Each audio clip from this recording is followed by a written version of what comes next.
Chapter 1. Encountering a girl at the beginning. In the men's restroom of a shopping mall, a man and a woman scrutinized each other from across the room. The man, in his 20s, was clad in a simple white t-shirt and jeans. His short hair, neatly styled, and his chiseled features exuded a certain charm. The woman appeared to be in her 20s as well, her long, straight black hair cascading down her back, her fair skin glowing, and her large, fluttering eyes fixed on the young man before her. She possessed an air of pure innocence, her delicate face tinged with a hint of rosy blush, and her exquisite features etched into one's memory with just a glance. She wore a white blouse paired with a knee-length skirt, projecting an aura of professionalism that momentarily distracted the man. Cough, cough, and you are? Oh, right. I recall you biting me earlier, he suddenly inquired. Just then, a flood of memories surged into his mind, leaving him momentarily disoriented. Su Feng, at the age of 26, hailed from H-City, residing in the North City New District. Tragically, when he was 13, his parents perished in a car accident while pursuing business ventures, leaving him and his grandfather as the sole survivors. They subsisted on the modest inheritance left behind, navigating life in a peaceful era. After completing high school, Su Feng ventured into the workforce early. By the age of 25, however, he found himself adrift, having achieved little. Misfortune struck last year when his grandfather fell gravely ill, spending over half a year in a hospital. Despite exhausting their savings on treatment, his grandfather ultimately passed away, leaving Su Feng to grapple with his grief. Having arranged to celebrate a colleague's birthday at a restaurant on the 4th floor of the mall, Su Feng was touched to discover that his closest co-workers had gathered to offer solace in his time of sorrow. He drank heavily that evening, voicing his frustrations about the injustices of life and society, while his friends sat quietly, lending him their ears. During a brief visit to the restroom adjacent to the restaurant, a common facility in such large shopping centers, Su Feng found himself unexpectedly confronted. After addressing his physiological needs, and as he adjusted his clothing, he was suddenly tackled to the ground by an intruding girl who bit him. Though he had consumed considerable alcohol, Su Feng remained aware enough to feel the sharp pain in his arm from her bite, jolting him back to lucidity. "What the hell? Are you out of your mind?" he exclaimed in frustration, swiftly flipping her over and pinning her down. However, as he mounted her, dizziness overwhelmed him, and the girl beneath him continued to struggle. Su Feng, unwilling to be at a disadvantage, bit her neck in a moment of impulsive retaliation, thinking, "If you bite me, I shall return the favor." He felt her body tremble beneath him before she fell still. Shortly thereafter, darkness enveloped his vision, and he succumbed to unconsciousness. Upon recollecting these events, Su Feng scrutinized the girl before him once more, sensing an unsettling discrepancy. She appeared to be of a similar age, her lustrous hair framing her face, accentuating her alluring figure clad in a professional ensemble of a white blouse and black skirt. His concern deepened as he noticed the top button of her blouse straining against the fabric, seemingly on the verge of giving way. Yet, he pondered, why would such a young and beautiful girl choose to bite him? I lost control when I saw you, and I couldn't help but bite," she confessed. "Really? Did you mistake me for a monk, thinking that consuming my flesh would grant you immortality?" Su Feng chuckled, bemused by her nonsensical reasoning. "Do you not sense something amiss?" she retorted, her gaze fixed intently upon him, an inexplicable yearning stirring within her, compelling her to pursue him, to overpower him. Yet, she dismissed such thoughts as madness. How could she, a stranger, harbor such desires? Her name was Wang Jiai, an accountant at the mall's property management company, where she had toiled for 3 years. Enduring harassment from her manager throughout that time, she managed to resist his advances, but the harassment had become tiresome. Tonight, after returning home from work, she intended to unwind when her manager summoned her under the pretense of needing her to work overtime. Fortunately, her rented apartment was conveniently located across the street, allowing for easy commuting. As the saying goes, the higher the position, the greater the oppression. She felt trapped, for the job offered decent compensation. Thus, she endured her humiliation until now, resolved to resign should her manager attempt to make unwelcome advances again. Upon entering the property management office, she found her manager alone, motionless on a dimly lit sofa at the entrance. Instinctively sensing danger, she refrained from entering and inquired from a distance about the nature of the overtime work required. However, as her voice echoed in the stillness, the manager staggered toward her. The poor lighting obscured his features until he stood before her, revealing a terrifying visage, a wide grin stretching to his ears, eyes devoid of color, and a face marred by eerie dark lines, rendering him grotesque. Screaming in terror, she pushed him away and attempted to slam the office door shut, hoping to trap him inside. Yet, her strength faltered against his bulk, and as she grasped the door, he reached out, leaving a scratch on her hand. Once she managed to close the door behind her, panic surged through her, and she fled down the corridor, seeking an exit. As she ran, her head grew heavy, her legs unsteady, and her vision began to blur. At that moment, an insatiable hunger gnawed at her, an overwhelming desire for sustenance, preferably human flesh. The chilling thought sent shivers down her spine. What was happening to her? Just then, her gaze fell upon the open door of the men's restroom, where she spotted a man adjusting his trousers. Instinctively, she charged at him, tackling him to the ground and sinking her teeth into his arm. As his blood coursed through her mouth and into her stomach, an overwhelming sensation engulfed her, as if she would burst from the sheer intensity of it all. Then, she was counter-killed by that man, yet the overwhelming sensation of being on the verge of bursting made her exceedingly uncomfortable, prompting her to instinctively resist against him. Soon after, she noticed that the man, seemingly driven by madness, sank his teeth into her neck. As he bit down, the earlier sensation of impending explosion within her dissipated. A wave of soothing comfort radiated from her neck, enveloping her entire being and reaching deep into her soul. This feeling was intoxicating, rendering her unable to resist. As if she were floating in a euphoric state, her body trembled, and then she succumbed to unconsciousness. When she awoke again, she discovered the man lying atop her, and instinctively, she reached out to push him away. However, a voice deep within her consciousness urged her not to do so. At that moment, she experienced an inexplicable sensation.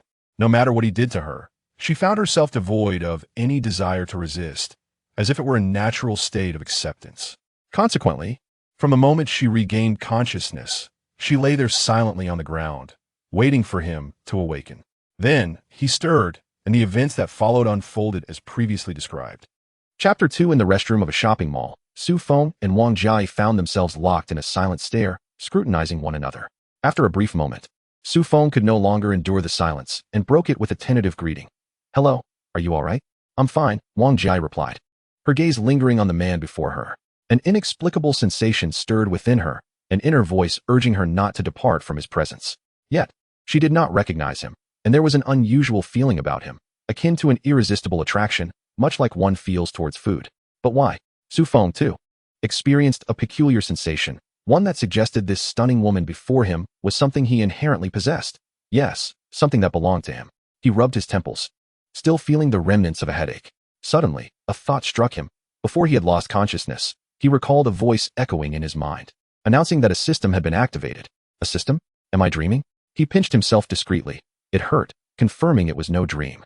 He attempted to call out to the system in his mind, and immediately heard a chime. "Ding, host, I am here." In disbelief, Su Feng leapt to his feet, only to collide painfully with the ceiling above. The impact left him grimacing in pain, clutching his head in a comical display. Wang Jia, observing, was taken aback. Why did he jump so high? And the ceiling bore signs of damage. After a brief respite, Su Feng disregarded Wang Jia's bewilderment and continued conversing with the system. "System, what is happening? What has transpired?" "Ding," replying to the host. "You have been bitten by a zombie," activating the system. As it is your first activation, the system grants you a gift, an ancient bloodline, the Blood Sovereign lineage. The Blood Sovereign lineage? What is that? Replying to the host, the Blood Sovereign lineage is a bloodline refined from the most formidable ancient blood clan warriors. It enhances the host's physique and combat prowess, allowing the host to possess their own blood slaves, who will be 100% loyal. Wait a moment, are you jesting? In this society, do I have any opportunities for combat? To fight against foreigners? Su Feng interjected, finding the system's claims increasingly absurd. Host, the world you inhabit has undergone a cataclysmic transformation. The arrival of the apocalyptic virus has, within a single night, turned over half of the global population into zombies. In the future, humanity's numbers may dwindle drastically. You were bitten by this woman, who was on the verge of becoming a zombie, which successfully activated the system. As the system elucidated, Su Feng felt his worldview shattered. In disbelief, he asked, "More than half of the global population has turned into zombies? And I was bitten by someone about to become one? So, I nearly became a zombie myself, but because I activated you, and you granted me this special bloodline, I avoided that fate? Indeed, host. Then what am I now? A zombie? Or a member of the blood clan?" Su Feng pondered the fact that he now possessed a unique bloodline, questioning whether he could still be considered human. Returning to the host, "You are merely a human endowed with a special bloodline," the system replied. A sigh of relief washed over him. He was still human. But what is the nature of my relationship with her? How did I transform her into, a blood slave? Su Feng glanced at Wang Jiai beside him and couldn't help but inquire. Returning to the host, the transformation occurred because this woman now possesses your bloodline, albeit in a rare form. In simple terms, your bite has turned her into your blood slave, the system explained. Su Feng couldn't shake the feeling that the system's explanation was somewhat off. What did it mean that she carried his bloodline? Moreover, was it truly possible for a mere bite to convert someone into a blood slave? Wasn't that a vampire's ability? What did that make him? Superhuman? A superhero, perhaps? Su Feng yearned to understand what powers he had acquired and sought further information. He couldn't possibly go on biting people indefinitely. Your currently activated ability is that of a spatial anomaly, granting you spatial powers. For specific details, you may consult your personal information. Personal information host, Su Feng ability, level 1 spatial anomaly rank, initial stage points, 0 skills, spatial movement weapons, none items, storage space 30 M bloodline, ancient blood emperor blood slave, X1, Wang Jiai, and then it concluded. So, I am officially a level 1 anomaly? Furthermore, why does this resemble a game interface? Su Feng stared at his personal information, momentarily taken aback. It felt reminiscent of playing a game, complete with various attribute status bars. Yet, he was exhilarated at the prospect of enhancing his speed by half, while possessing a 30 M storage space. Returning to the host. Your recent activation of the system and successful control of a blood clan member has elevated your rank to level 1. The aforementioned data is for your reference. Oh, how can I access the information on my blood slave? Su Feng inquired further. The host can independently click to view the information of their blood slave or utilize the system scan to obtain the desired target information. Blood slave. Wang Jiai ability. Mentalist rank. Level 0 late stage skills. Mental control, capable of commanding one zombie in combat. Weapons. None bloodline. Thin ancient blood emperor height. 168 centimeters measurements. 926190 weight. 49 kilograms goodness. This information is exceedingly detailed. Su Feng mused, casting a glance at Wang Jiai. So, system, what functionalities do you possess? He was aware that novels often depicted systems with their own unique capabilities. This system can provide the host with the following assistance. 1. By eliminating zombies. The host can attain experience and items. These items are random and may include food, medicine, weapons, gear, potions, and more. 2. The host can collect zombie cores, which can be exchanged for system points to acquire various items within the system. Additionally, cores can be used to enhance one's cultivation. 3. The system offers a team mode, allowing the host to gain various items as team members eliminate zombies.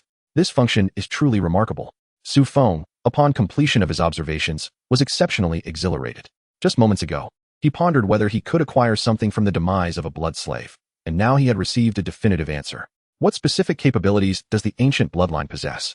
In response, it was clarified that the ancient bloodline merely grants the host the ability to transform others into blood slaves.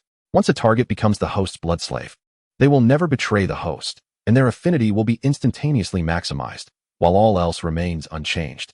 Can I interpret this to mean that the bloodline essentially has a singular function, that of creating blood slaves? Though they will not betray me and will possess maximum affection towards me, they remain themselves?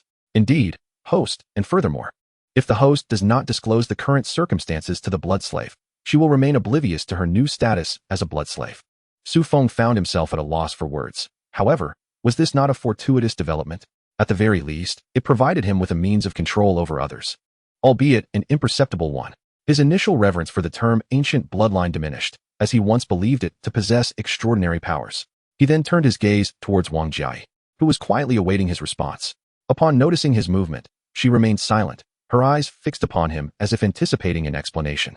Su Feng chose not to linger unnecessarily and promptly relayed all the information he had gathered regarding the changes within this world, including his awakening as a supernatural being, the emergence of a unique bloodline, and her near transformation into a zombie before, by a twist of fate, becoming his own. He also mentioned her subsequent consumption of his blood, which enabled her to become a psychic supernatural being, among other details. After all, she had experienced these events firsthand and had narrowly escaped becoming a zombie. Thus, sharing this information seemed appropriate. Ultimately, Su Feng concluded his narrative while observing Wang Jiai's bewildered expression. He recognized that she would require time to process this influx of information, so he refrained from disturbing her. Instead, he wandered around the restroom, hoping to uncover any useful items to serve as weapons in preparation for the forthcoming endeavors. Chapter 3. The Resource Gathering Plan. After scouring the restroom and finding nothing of value, Su Feng came to a halt. System, please elucidate the classifications of supernatural abilities. Since there was nothing pressing to attend to, he deemed it prudent to gather more information. Certainly, host. Supernatural abilities are categorized into 5 elemental types: metal, wood, water, fire, and earth, along with special abilities such as spatial, light, and psychic powers. The levels are divided into 19 tiers, with each tier further segmented into early, mid, and late stages. Beyond the 9th tier, there exists the category of supernatural beings. These individuals possess formidable combat prowess, capable of shattering mountains with a single punch and soaring through the skies, transcending the limitations of ordinary humanity. Supernatural beings achieve this status by breaking the genetic shackles within their bodies after surpassing human limits. Following the system's exposition, Su Feng felt that he could only be regarded as a novice. However, upon reflection, the apocalypse had only just begun, and he had already attained the status of a first-tier supernatural being, endowing him with a degree of self-preservation capability. What shall we do now? At that moment, Wang Jiai spoke up. For her, in her 20s, such matters were beyond her comprehension. Moreover, she had unwittingly become Su Feng's blood servant, as he would phrase it. It was no wonder she felt utterly powerless to resist him. Given the circumstances, it seemed prudent to inquire about what to do next. After all, one could not linger indefinitely in this foul-smelling restroom. First and foremost, they needed to procure a suitable weapon to ascertain the current situation outside. Following that, they would gather as many supplies as possible. Drawing from the experiences recounted in apocalyptic novels he had previously read, Su Feng began to formulate a plan. After outlining his strategy, he peered cautiously out of the restroom. The corridor appeared deserted, devoid of both people and zombies. He noticed a fire exit situated in the middle of the corridor, which likely contained the resources they required. Pointing to the fire door, Shun Lang addressed Wang Jiai. "Wait here for a moment. I will go take a look." With that, he stealthily made his way toward it. The path was clear, and upon pulling open the fire door, he discovered a substantial amount of supplies within. The space behind the door was considerable, as commercial fire exits were typically modified for increased capacity. Besides firefighting equipment, custodial and security staff often stored various other items there as well. Su Feng found a fire axe and several iron crowbars, each over a meter in length, along with mops and buckets. He took the axe and stowed the bucket and crowbars in his storage space. After surveying the area and finding no further usable items, he grasped the axe and returned to Wang Jiai. He approached her, offering a crowbar for her to wield as a means of defense, and prepared to venture into the shopping mall. "Wait, can we first check the property management office? We might find something useful there, although there is a zombie inside." Just as Su Feng was about to set off, Wang Jiai suggested, pointing to a door at the end of the corridor. "One zombie, you say? Allow me to handle it." After pondering her words, Su Feng resolved to confront the zombie. While he had come to accept the reality of the undead, the presence of a solitary foe presented an opportunity for him to hone his skills. Moreover, he needed to act swiftly, taking advantage of the still-functioning electrical system before the mall's lights extinguished. His goal was to gather as many supplies as possible before the power outage and then vacate the premises in search of a secure refuge. Upon arriving at the property management office door, Wang Jiai remarked, "It is just behind the door. I was outside when it attempted to bite me. I managed to trap it inside, but I was ultimately scratched." Su Feng listened attentively to her account, grasping the sequence of events. He approached the door, placing his left hand on the doorknob while raising the axe with his right. With a swift motion, he flung open the door. However, to his surprise, the zombie was not there. Instead, he caught sight of it swaying in the center of the office lobby. Perhaps it was Su Feng's entrance that caught the attention of the undead, who began to amble toward him and his companion. At least, Su Feng perceived its pace as leisurely. Observing its slow movements, he couldn't help but exhale in relief. Fortunately, it was not fast.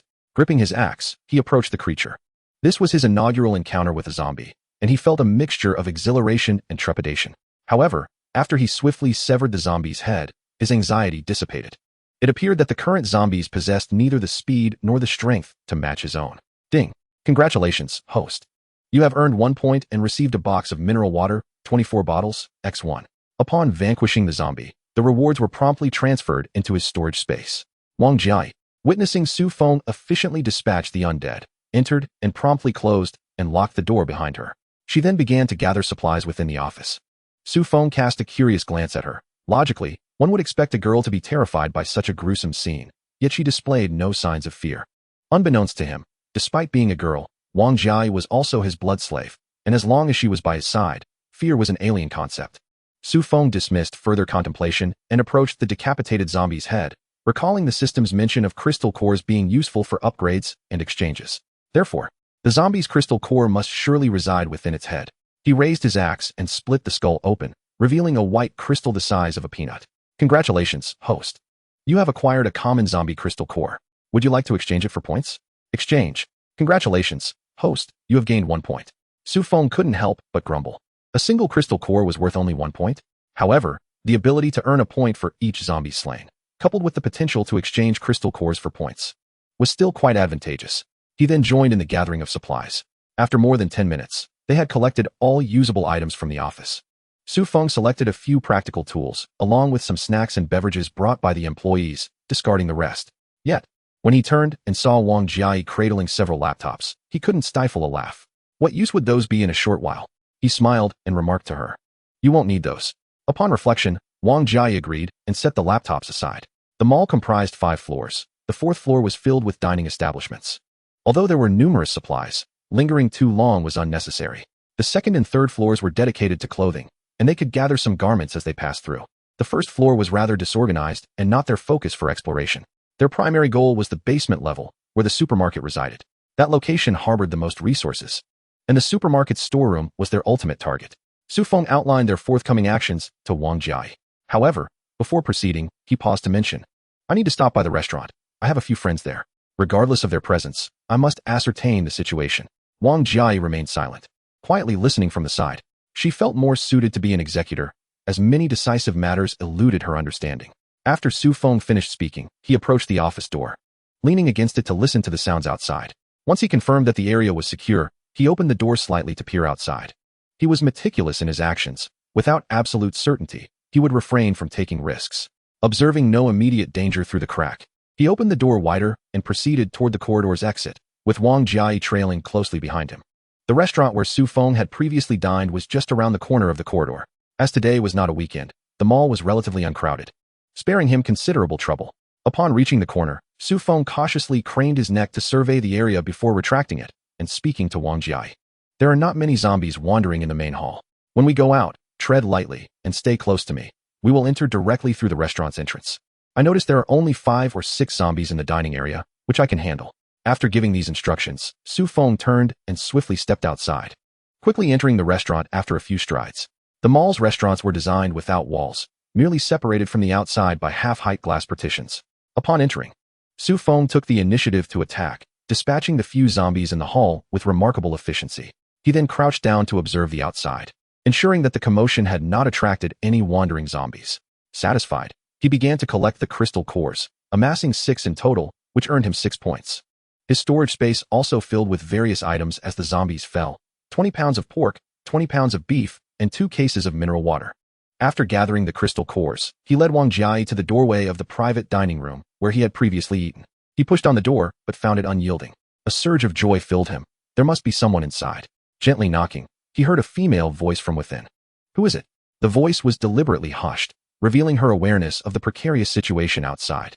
Had Su Feng not pressed his ear to the door, he likely would not have heard her. "It's Su Feng," he replied softly through the door's crack.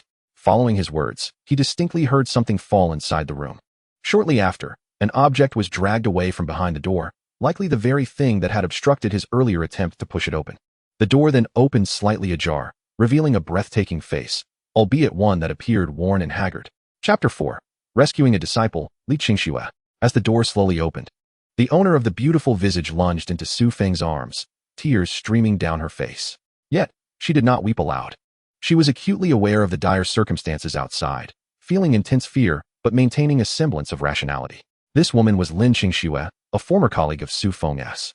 At the tender age of 22, having recently graduated from university, she had only been at Su Feng's former company for a little over 6 months. Upon her arrival as an intern, it was Su Feng who guided her through the initial challenges, imparting his wisdom and skills, which allowed her to quickly establish herself within the company. Strictly speaking, Lin Qingxue could be considered his protege. It is often said that same-sex individuals repel one another while opposites attract. Perhaps this dynamic contributed to their harmonious rapport. This time, she had invited Su Feng under the pretense of celebrating her birthday. Where are they? Su Feng inquired after several individuals entered the private room and closed the door. Not long after you left last night, a biting incident occurred in the hall. After Lin Qingxue elucidated the circumstances, Su Feng grasped the gravity of the situation. It turned out that shortly after his departure, a zombie outbreak ensued, plunging the entire mall into chaos. The male colleagues had insisted that Lin Qingxue remain in the private room while they ventured out to distract the zombies. However, they had not returned since. Su Feng contemplated the fate that might have befallen them. Perhaps they had perished or managed to escape with the throng. Yet, the ultimate outcome remained a mystery to him. Left alone, Lin Qingxue was filled with trepidation, anxiously awaiting their return. When she finally decided to venture outside the restaurant, she was spotted by the zombies in the hall. Consequently, she retreated to the private room, barricading the door with the furniture to prevent the undead from entering. Alone and isolated, she awaited rescue, having spent the entire night without sleep. Thus, upon seeing Su Feng, her emotions surged with excitement. Su Feng also realized that the zombies lurking in the restaurant's hall were likely the ones that had pursued her inside. Once Lin Qingxue regained her composure, Su Feng cautiously shared fragments of information regarding the apocalyptic scenario. He refrained from revealing details about his newfound abilities and blood servants. After all, the fewer people who were privy to such matters, the better. It was not that Su Feng doubted her, but in this world of chaos, vigilance translated to safety. Although he harbored feelings for Lin Qingxue, captivated by her striking beauty and figure rivaling that of Wang Jiai, he acknowledged that their relationship was still undefined. He was not the type of man to be rendered speechless by mere attractiveness. Every man appreciates beauty, particularly in alluring women. However, until Lin Qingxue demonstrated unwavering loyalty, he would keep his secrets guarded. He merely mentioned his own abilities and those of his friend Wang Jiai, asserting that in a world plagued by zombies and supernatural phenomena, the emergence of extraordinary powers was hardly surprising. As Su Feng observed Lin Qingxue, who appeared momentarily dazed, a thought crossed his mind. Perhaps he was quite suited to weave tales. It seemed yet another woman was captivated by the stories spun by his comrades. While Lin Qingxue processed this new information, Su Feng produced 6 crystal cores, converting them into abilities through the system. After absorbing 5 of them, he successfully advanced to the mid-stage of the first tier, significantly enhancing his combat prowess. After Su Feng absorbed the crystal nucleus, he decided to keep the 2 young women in the private room. Since they were already there, it would be remiss not to explore the vast restaurant. He navigated to the kitchen, only to find it deserted, likely due to the chaos that ensued during the outbreak. Taking stock of the kitchen, he gathered various edible items, including rice and vegetables. He also stumbled upon some pre-prepared pastries. After sampling one, he found it palatable, albeit cold. For someone who hadn't eaten all night, it was more than sufficient. After eating a small portion, he stored the rest in his storage space. Thankfully, time within this space stood still. Items retained their state upon removal, though living creatures could not be stored. Soon, he noticed a small door and, upon opening it, was pleasantly surprised to discover more treasures. The restaurant was renowned for its braised pork, and inside, he found 2 halves of a pig hanging. Without hesitation, he collected them, knowing they would remain fresh in his storage. After securing the pork, his gaze fell upon a large cleaver on the countertop. He approached it, weighing the hefty blade in his hands. It was approximately 10 pounds, and while it would require both hands for an average person to wield, Su Feng found it surprisingly light. He deemed it superior to an axe for several reasons. It was heavier, longer, and undeniably sharper, ideal for cutting through pork and bones. After a few satisfied swings of the cleaver, he stored it away. The workstation also contained an array of other utensils, bone knives, slicing knives, and cleavers of various sizes. Beneath the counter, he discovered 3 additional and used cleavers, still sealed. Lastly, he rummaged through a corner cabinet and found a number of gloves, not the typical leather ones, but rather those that left the fingertips exposed, providing a better grip on the knife handle while offering some protection against grime. Having gathered all that he could find of value, he returned to the private room, where the 2 young women were engaged in quiet conversation. At that moment, Su Feng noticed that Lin Qingxue had regained her composure. He spoke up. I must hasten to collect more supplies. Will you 2 stay here, or accompany me? Wang Jiai replied, we will wait for you here. She lacks combat skills, and our presence might hinder rather than help you. That works. I can move faster alone. After I leave, please seal the door and rest well here, Su Feng said thoughtfully. He initially believed that going solo would indeed be more efficient. Even when surrounded by zombies, if one cannot fight back, one can still rely on swift running. Bringing them along indeed seemed somewhat inappropriate. Just as he was about to leave, an idea seemed to strike him. He retrieved several blankets, pastries, and a few bottles of mineral water, handing them to the two women. These blankets had been collected from the restaurant's lounge, likely used by the staff during their breaks. The private room contained nothing but chairs and tables, making it impossible to rest. With these blankets, the two of them could finally find some comfort. Lin Qingxue expressed her gratitude with a smile. She was utterly exhausted, having not slept all night, her nerves frayed. In that moment of relaxation, her mind felt foggy and heavy.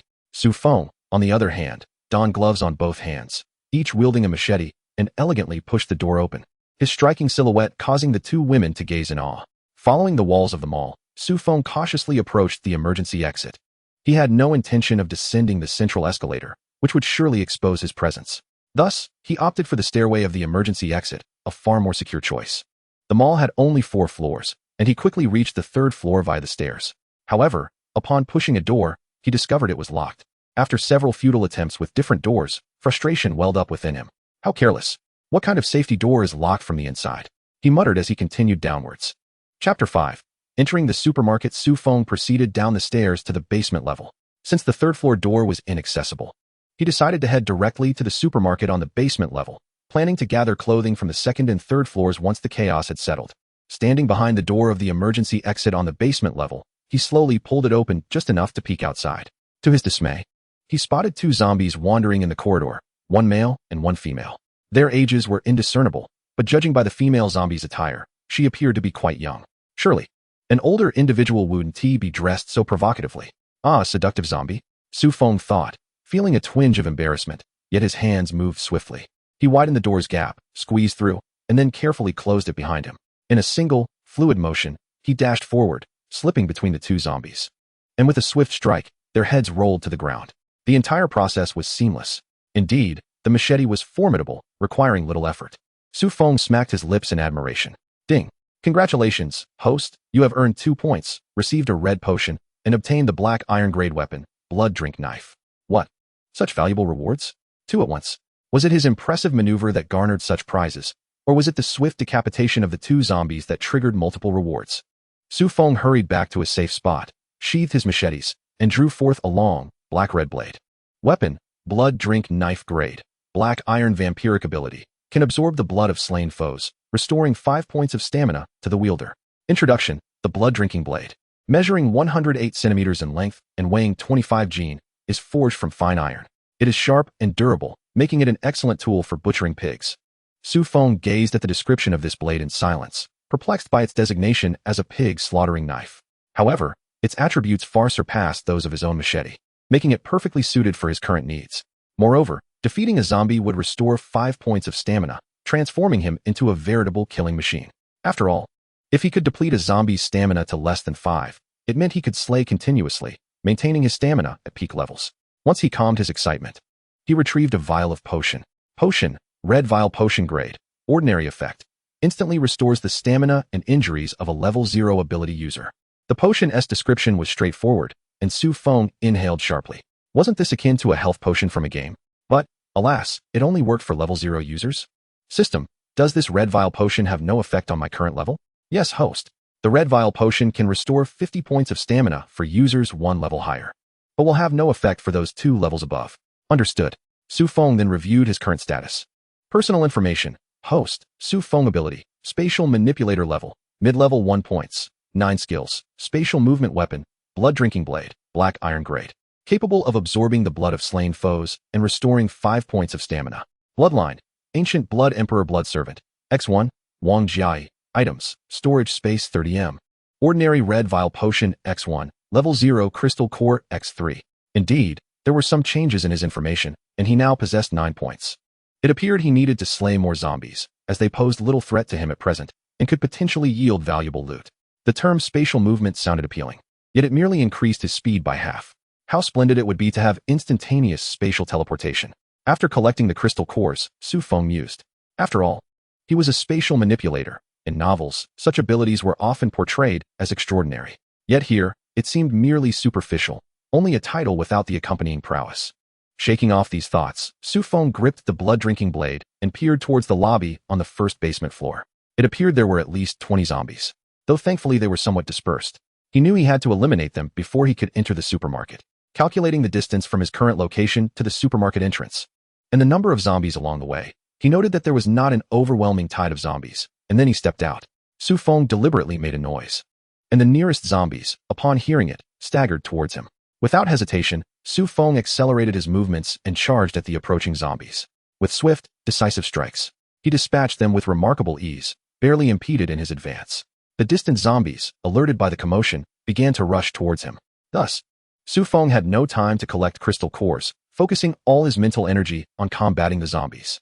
With a swift slice, the movements, though lacking in elegance, were remarkably clean and efficient. After dispatching all the zombies in the hall with the most rudimentary of strikes, he paused, exhaling a sigh of relief. Although not particularly fatigued, the intense concentration during the battle had taken its toll. After a brief respite, he surveyed his surroundings, ensuring no lurking dangers remained, and spent a few minutes gathering the crystal cores from the fallen zombies. He then entered a nearby toy store, seeking a secure spot to begin tallying his spoils. Oh, an additional 23 points. What is this? A storage space expansion card? Item, storage space expansion card rarity, common function, doubles storage capacity. Astonished, Su Feng recognized the value of such an item. Doubling his storage space meant it would now encompass 60 m, allowing him to carry a considerable amount of supplies. With the space now expanded, he contemplated the organization of his collected resources, envisioning a well-planned arrangement that would enable him to transport all the necessities he desired. He consumed the card and continued sorting through his findings. Upon completion, he discovered, aside from some food and water, he had acquired 5 red potions and 6 blue potions, as well as an ordinary black iron dagger. The dagger was of no use to him, and he carelessly discarded it aside. Examining the blue potions, he confirmed they were indeed concoctions for restoring energy and mental clarity. After downing one, he felt a refreshing clarity wash over him, dispelling the mental discomfort from earlier. As he surveyed the toy store, filled with children's playthings of little practical value, he nonetheless decided to take a few large plush toys. They would provide comfort during sleep. While he might have preferred the embrace of a girl, he acknowledged that such matters would have to unfold in due time, especially given that Wang Jiai had just become his blood servant, rendering him hesitant. Continuing towards the supermarket, he entered and glanced around, relieved to find no zombies in sight. It seemed that during the outbreak, survivors had panicked and fled, leading the zombies away. Su Feng understood that in times of peril, people often fled in chaotic mobs. Given that this was a supermarket, a place of high foot traffic, one could only imagine the pandemonium that had ensued. It was not as the novels depicted, with zombies lurking everywhere. He observed that these early-stage zombies exhibited no awareness, their senses slightly heightened, responding only to sounds. If a noise was made, they would converge upon it, yet upon arriving, if no further disturbances were detected, they would merely meander aimlessly. This behavior was likely an instinctive reaction of the nascent zombies. He pondered what transformations they might undergo in later stages. Su Feng noticed a significant amount of blood on the ground, but no corpses, and many products were strewn about, likely toppled during the frantic escape of the populace. However, he paid no heed to those matters. At this moment, the absence of zombies was a blessing, for he beheld an abundance of treasures, shoes for both genders, clothing, toiletries, cosmetics, and more. These items were familiar to him from his regular supermarket visits. Yet now they lay before him, all ripe for the taking, evoking a surreal sense of disbelief. He began to select useful items, such as toiletries and a few cosmetics for Wang Jiai. Feminine sanitary products. He decided to take a few more, as these were essential. As for women's lingerie, he pondered. Although he knew her size, he was uncertain about the specific fit.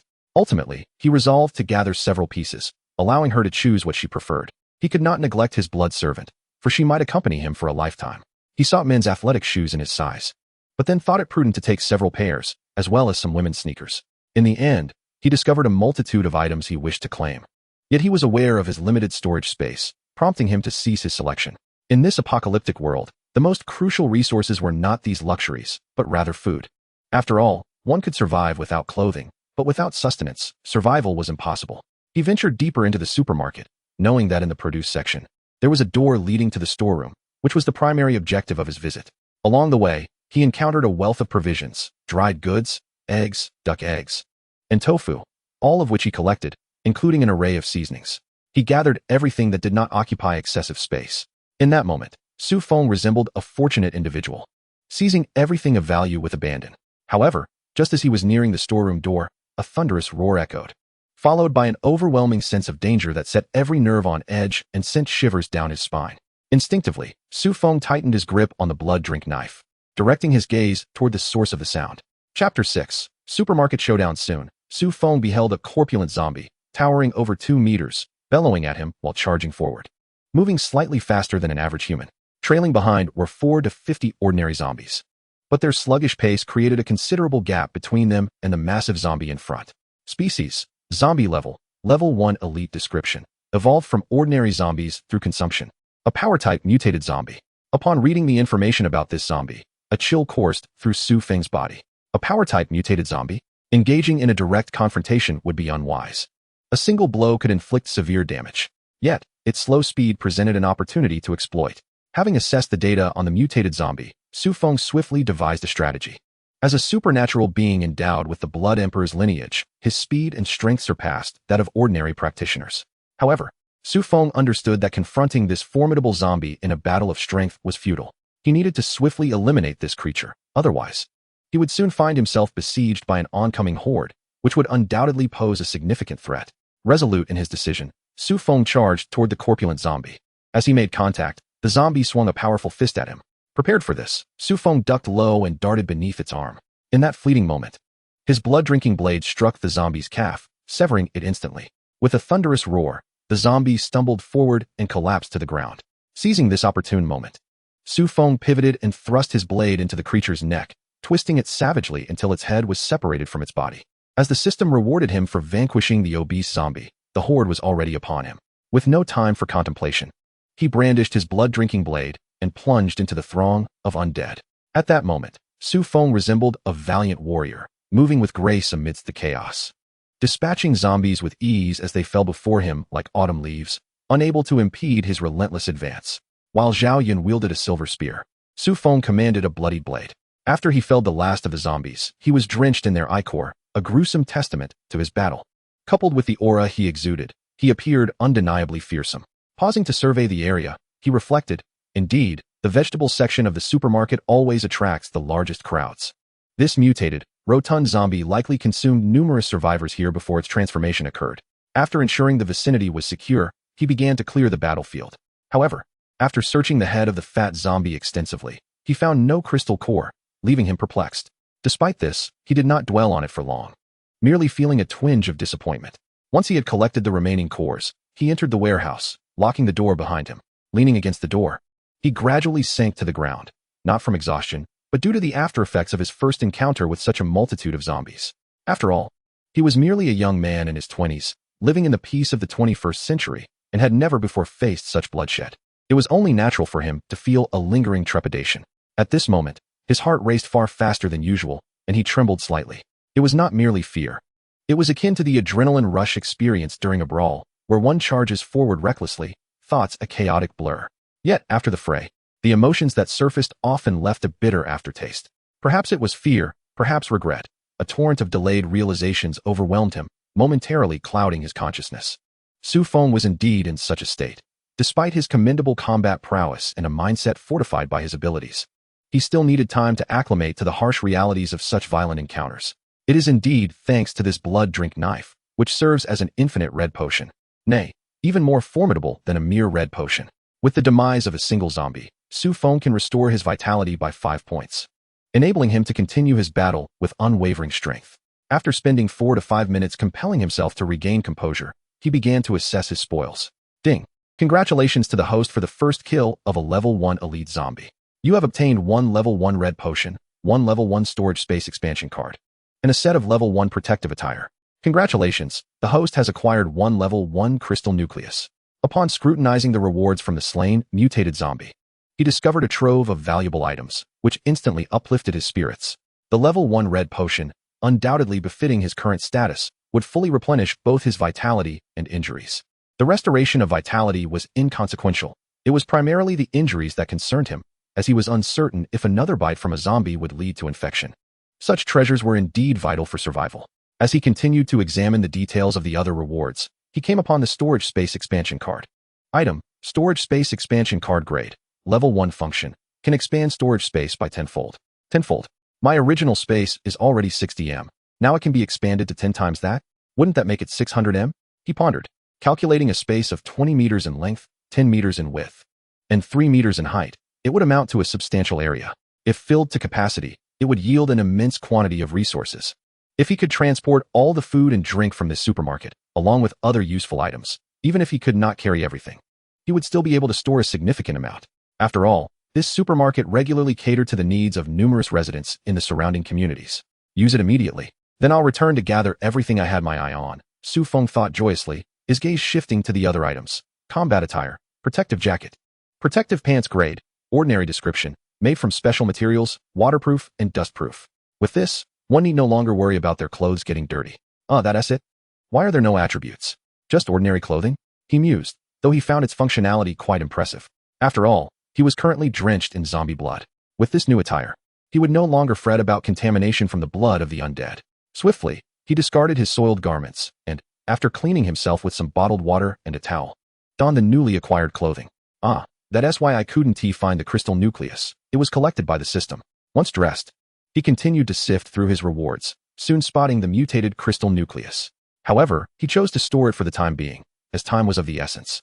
He needed to conclude his assessment and swiftly gather supplies from the warehouse.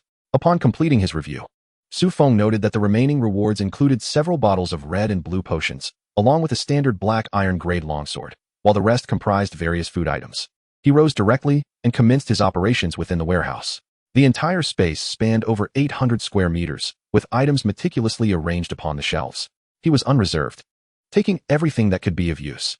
As for the superfluous items, such as office supplies, toys, and large appliances, he deemed them unnecessary and left them behind to occupy space. During his endeavors, he encountered 2 zombies, presumably former warehouse staff, whom he swiftly dispatched without hesitation. After approximately 10 minutes, he had completed the harvest within the warehouse. A cursory estimation revealed that the rice alone could sustain him for a lifetime, not to mention the other essentials. This venture proved to be immensely fruitful, alleviating any future concerns regarding supplies. Once he concluded his task, he reappeared in the supermarket's main hall, gathering all usable items. Any scattered zombies he encountered met the same fate. It took him over an hour to completely strip the supermarket of its viable goods, leaving his storage space with less than a third of its capacity remaining. Chapter 7. Encounter with a mutated zombie. After collecting the supplies from the supermarket, Su Feng made his way toward the checkout counter. As he passed by, he noticed several items still available and collected those as well. However, he hesitated momentarily while contemplating a box of ultra-thin condoms, momentarily lost in thought. Yet, he decided to take them, reasoning that they might prove useful in the future. He couldn't quite fathom the purpose behind amassing such a quantity, nor did he dare to articulate it. Crossing beyond the checkout, he spotted a few clothing stores on the opposite side. In the past, after indulging in a shopping spree, he had relished purchasing clothes from these establishments due to their appealing styles and reasonable prices. Thus, having encountered them, he claimed everything for himself. After gathering the clothing, he turned to survey the supermarket, now a scene of desolation. The once vibrant atmosphere had transformed into a silent void, evoking a sense of melancholy within Su Feng. Each visit prior had been filled with the cacophony of life, and now, the stark contrast left him contemplative. After a moment of silent reflection, he continued along the passageway toward the exit.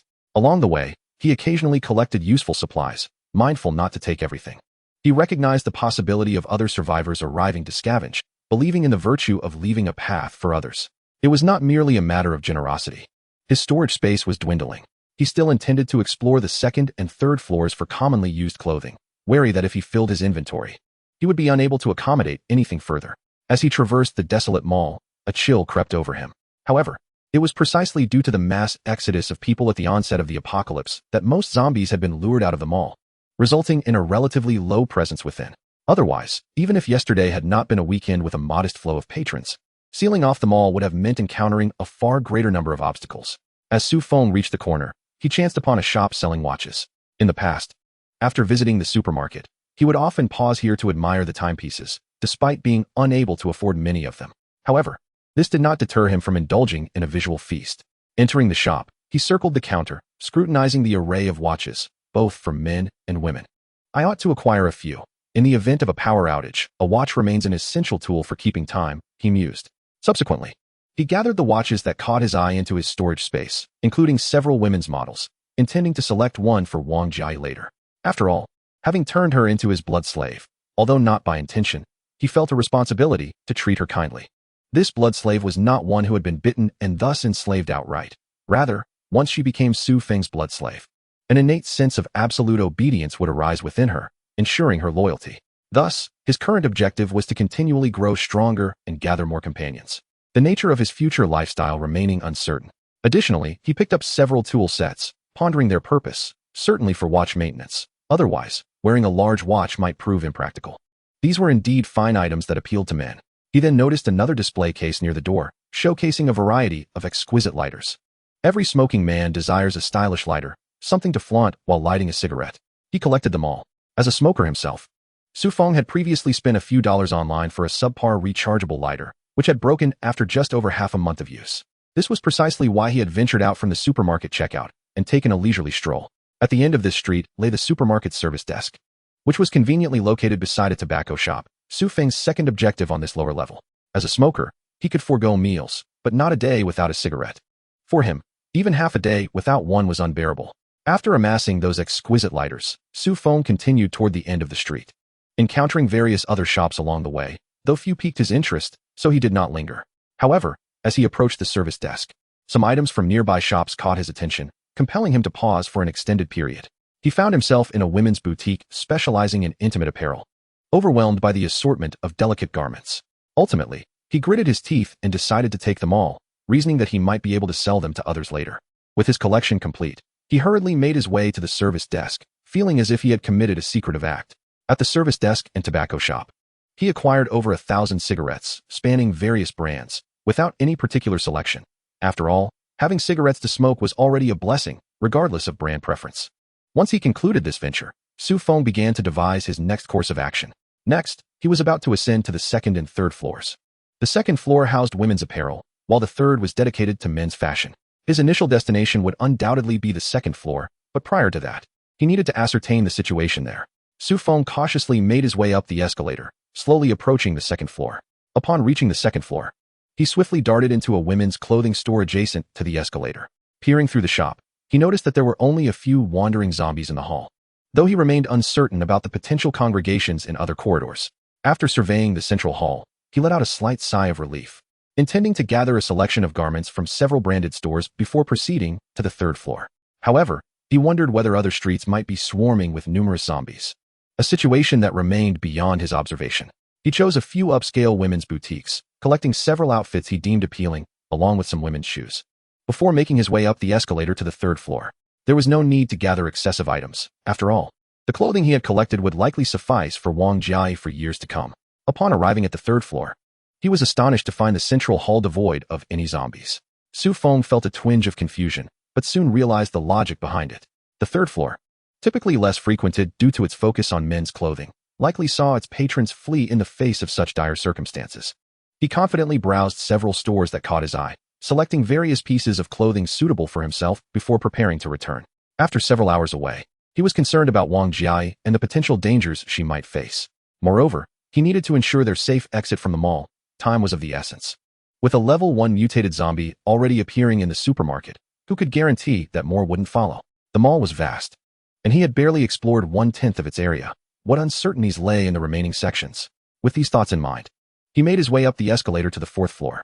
He intended to establish a secure route to the restaurant, preparing for their eventual evacuation. Otherwise, accompanying 2 young women, he could not guarantee their safety should they become surrounded by zombies. On the fourth floor, the number of zombies had increased, though still fewer than in the supermarket, as they roamed aimlessly. In this quiet environment, any action he took would likely attract nearby zombies to converge upon him. Therefore, he resolved to take the initiative and not allow them to gather. The corridors here were not comparable to those in the supermarket. They were divided into 2 sides, each merely 2 to 3 meters wide, with an open space in between. Thus, upon reaching the 4th floor, he immediately launched an attack on the nearest zombie.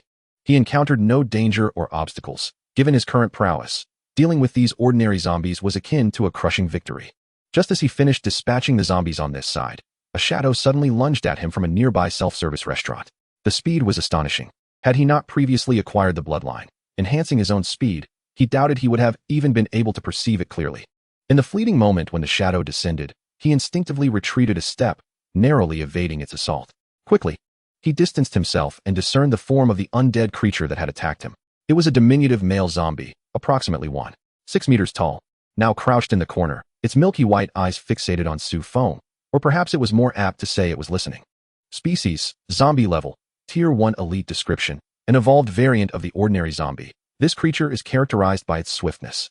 Of course, I can tell it's a speedy type of zombie, Su Feng mused internally, recalling the creature's earlier velocity that surpassed his own.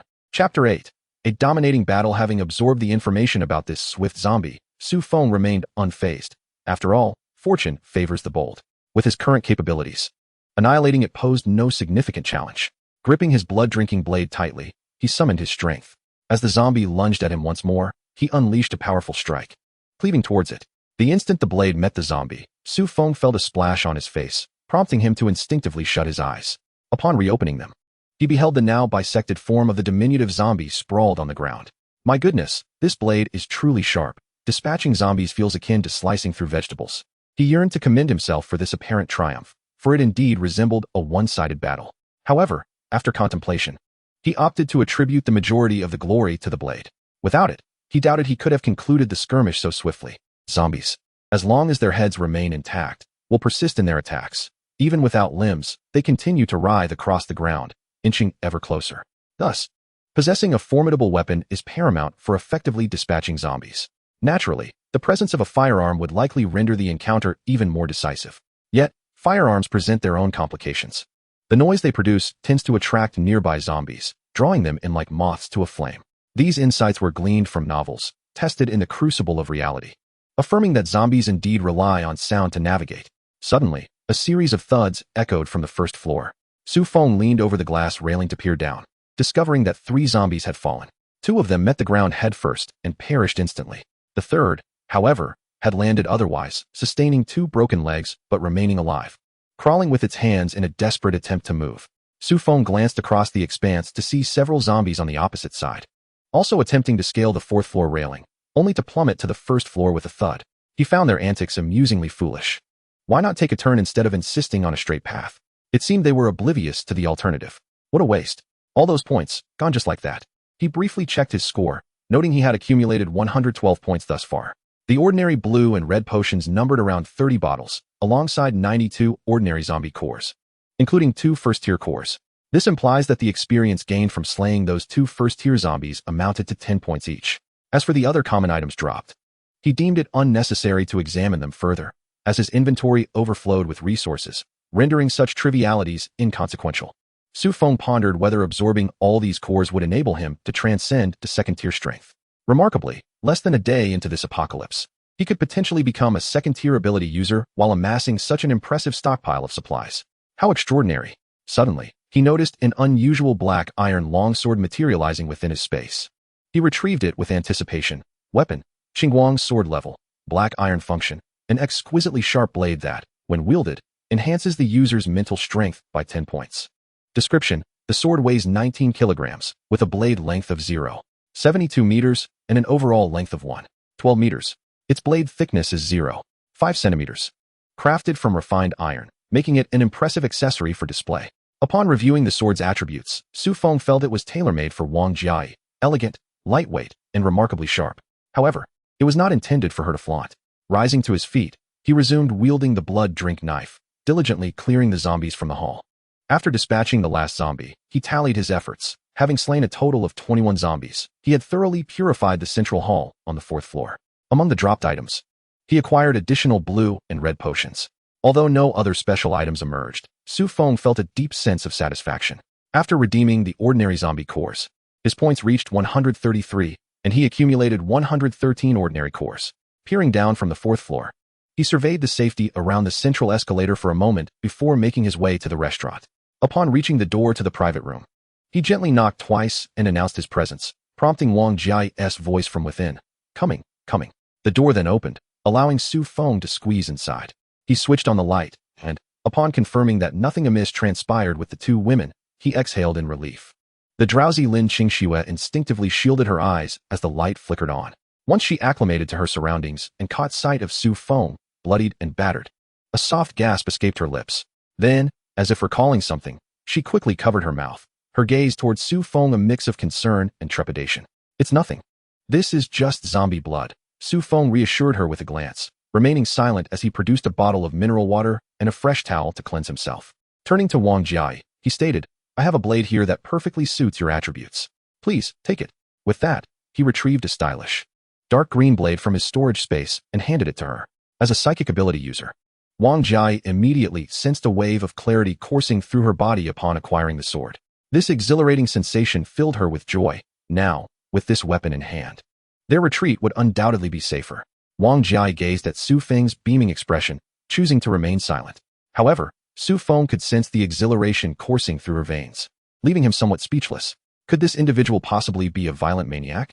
Information: Blood Slave, Wang Jai, ability, psychic, level, high-level grade 0, skill, mind control, weapon, black iron grade cleansing sword, bloodline, thin ancient blood emperor lineage, height, 168 centimeters, measurements, 92-61-90, weight, 49 kilograms.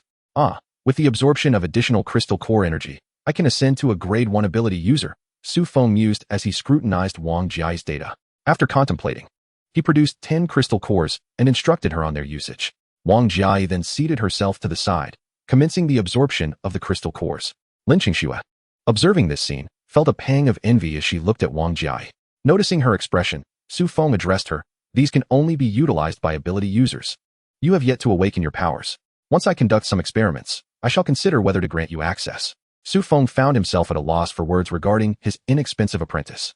After all, they had known each other for quite some time, and he harbored a certain interest in her, prompting him to introduce her. Very well, Lin Qingxue replied, feeling considerably better after hearing Su Feng's words. I have opened the passage from the 4th floor to the central hall on the 1st floor. Prepare yourselves. Shortly, I shall lead you in a breakout. Su Feng informed the two women. He then approached the table, retrieving some food and inviting them to join him. Subsequently, Su Feng unveiled all the crystal cores, converting them into energy through the system and absorbing them into his body. After consuming 30 cores, he reached the latter stage of grade 1. Finally, after expending 50 more, he managed to break through to grade 2, establishing himself as a novice grade 2 ability user. In contrast, Wang Jai successfully ascended to a grade 1 ability user after consuming merely 5 cores. Contemplating the 28 remaining crystal cores in his possession, Su Feng decided to retain them. Given that these could only facilitate Wang Jai's advancement to the mid-stage of grade 1, it would be wiser to wait until he gathered more crystal cores before allowing her to progress. After the three had their fill and rested for roughly half an hour, Su Feng prepared to lead them into action. Chapter 9. The mall breakout. Su Feng opened the door to the private room and glanced outside. Noticing no new zombies, he took the lead towards the restaurant's entrance. The two women followed, with Lin Qingxue in the front and Wang Jai at the rear. Upon exiting the restaurant, the spectacle in the central hall of the mall left the two women momentarily speechless. Everywhere was drenched in blood, with corpses strewn about, their bodies dismembered, each head cleaved open. Wang Jai fared slightly better. As long as Su Feng was by her side, she felt an inexplicable sense of security as his blood slave. However, Lin Qingxue had never encountered such a scene, and her legs wobbled under the weight of the horror. Living in the peaceful era of the 21st century, she had never witnessed a murder, let alone a brawl. Although Su Feng had provided some explanations in the private room and offered her a brief overview of the situation outside, she had initially believed she could accept it. However, upon witnessing the reality with her own eyes, she realized that all her previous reassurances were mere self-deception. Many people behave this way. When confronted with the information about terrifying matters laid bare before them, they confidently assure others of their bravery, only to discover that such bravado crumbles when faced with the actual circumstances. Su Feng noticed Lin Qingxue standing there, transfixed and seemingly lost in thought as she gazed at the scene in the hall, prompting him to furrow his brow in concern. He approached her and quietly inquired, "Are you afraid?" Lin Qingxue remained silent, abruptly raising her head to look at Su Feng, her lips quivering without a sound escaping them. This was unacceptable. They were in the apocalypse, not in the previous era of peace. Moreover, this was merely the corpses of zombies. She had yet to engage in combat with them. If she was already this fearful, her prospects for survival were indeed bleak. Su Feng refrained from offering comfort or mockery, simply stating a fact. After all, a beautiful girl like Lin Qingxue, if unable to confront this minor challenge in the apocalypse, he could only imagine the grim fate awaiting her. In truth, zombies were not particularly fearsome. Their speed was lacking, and if one could identify their weaknesses, they could be overcome. Su Feng pondered for a moment and continued. Zombies detect survivors primarily through sound. They are blind, so noise becomes their most essential tool. I trust you will figure out how to utilize this information. He then posed a question. Have you considered where you intend to go after you leave? Can you survive on your own? A series of Su Feng's explanations and his final question left Lin Qingxue momentarily speechless. Are you going to abandon me? Su Feng glanced at her, then gestured to their surroundings, ultimately stating, "This place is relatively safe for now. If you are afraid, I can leave you some supplies. And you can stay here awaiting rescue. However, I must venture out." His tone was calm.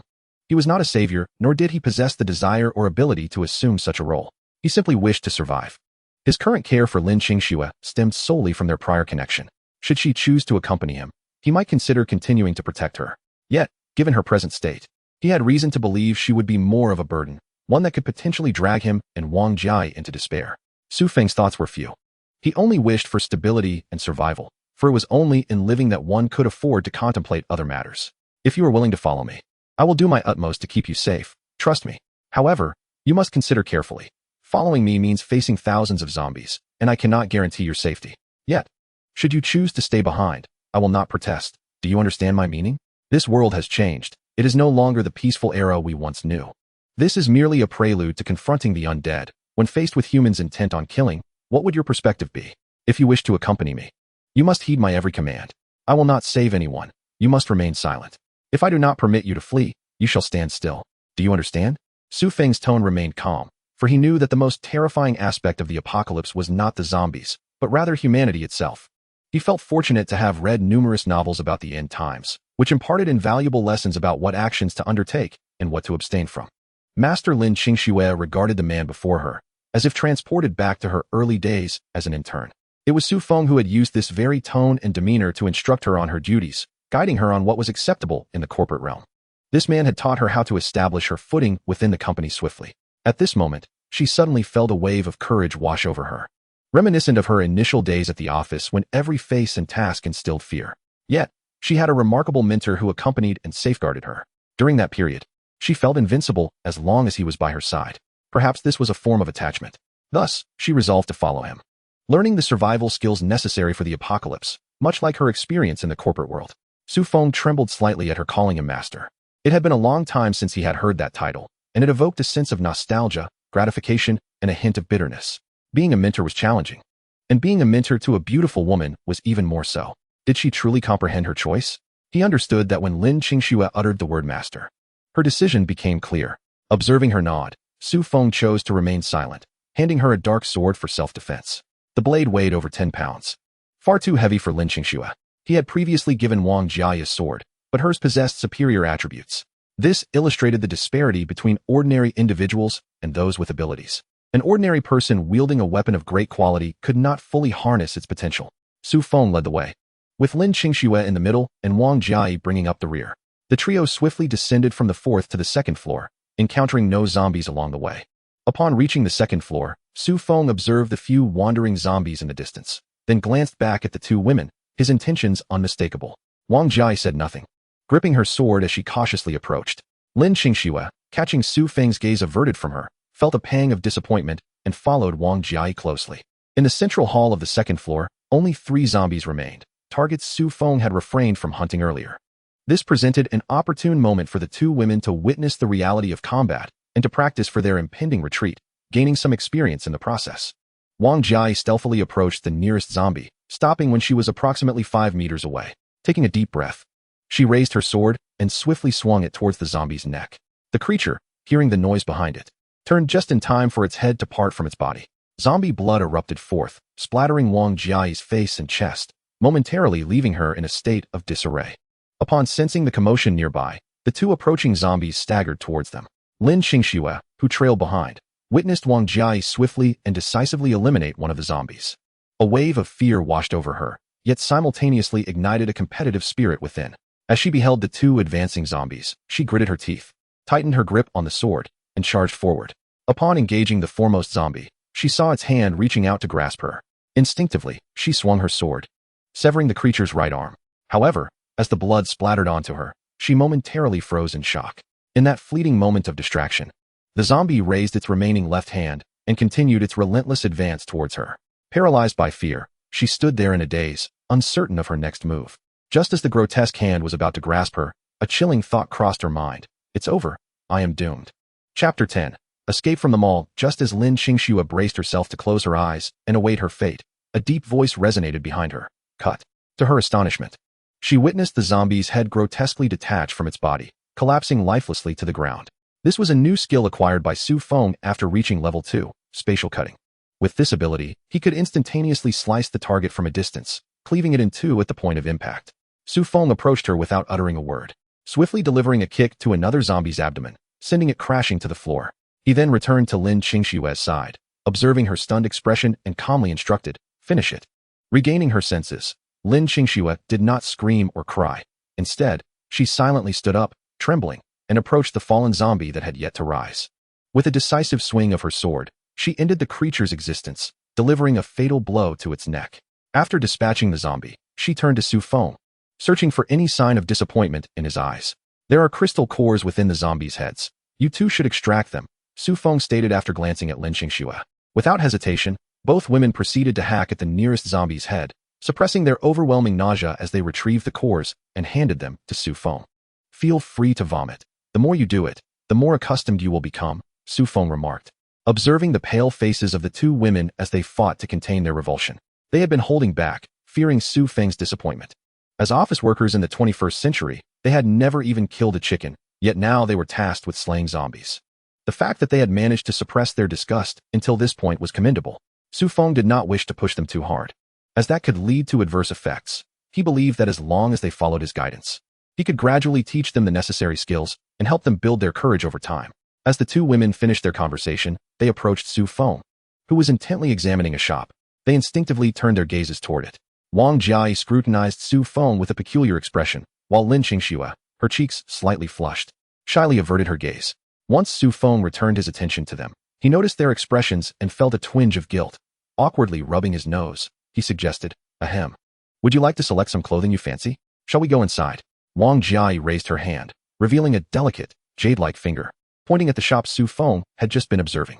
Internally, she mused, "Is this what you've been contemplating for so long? You want us to choose from there? Truly, men are incorrigible."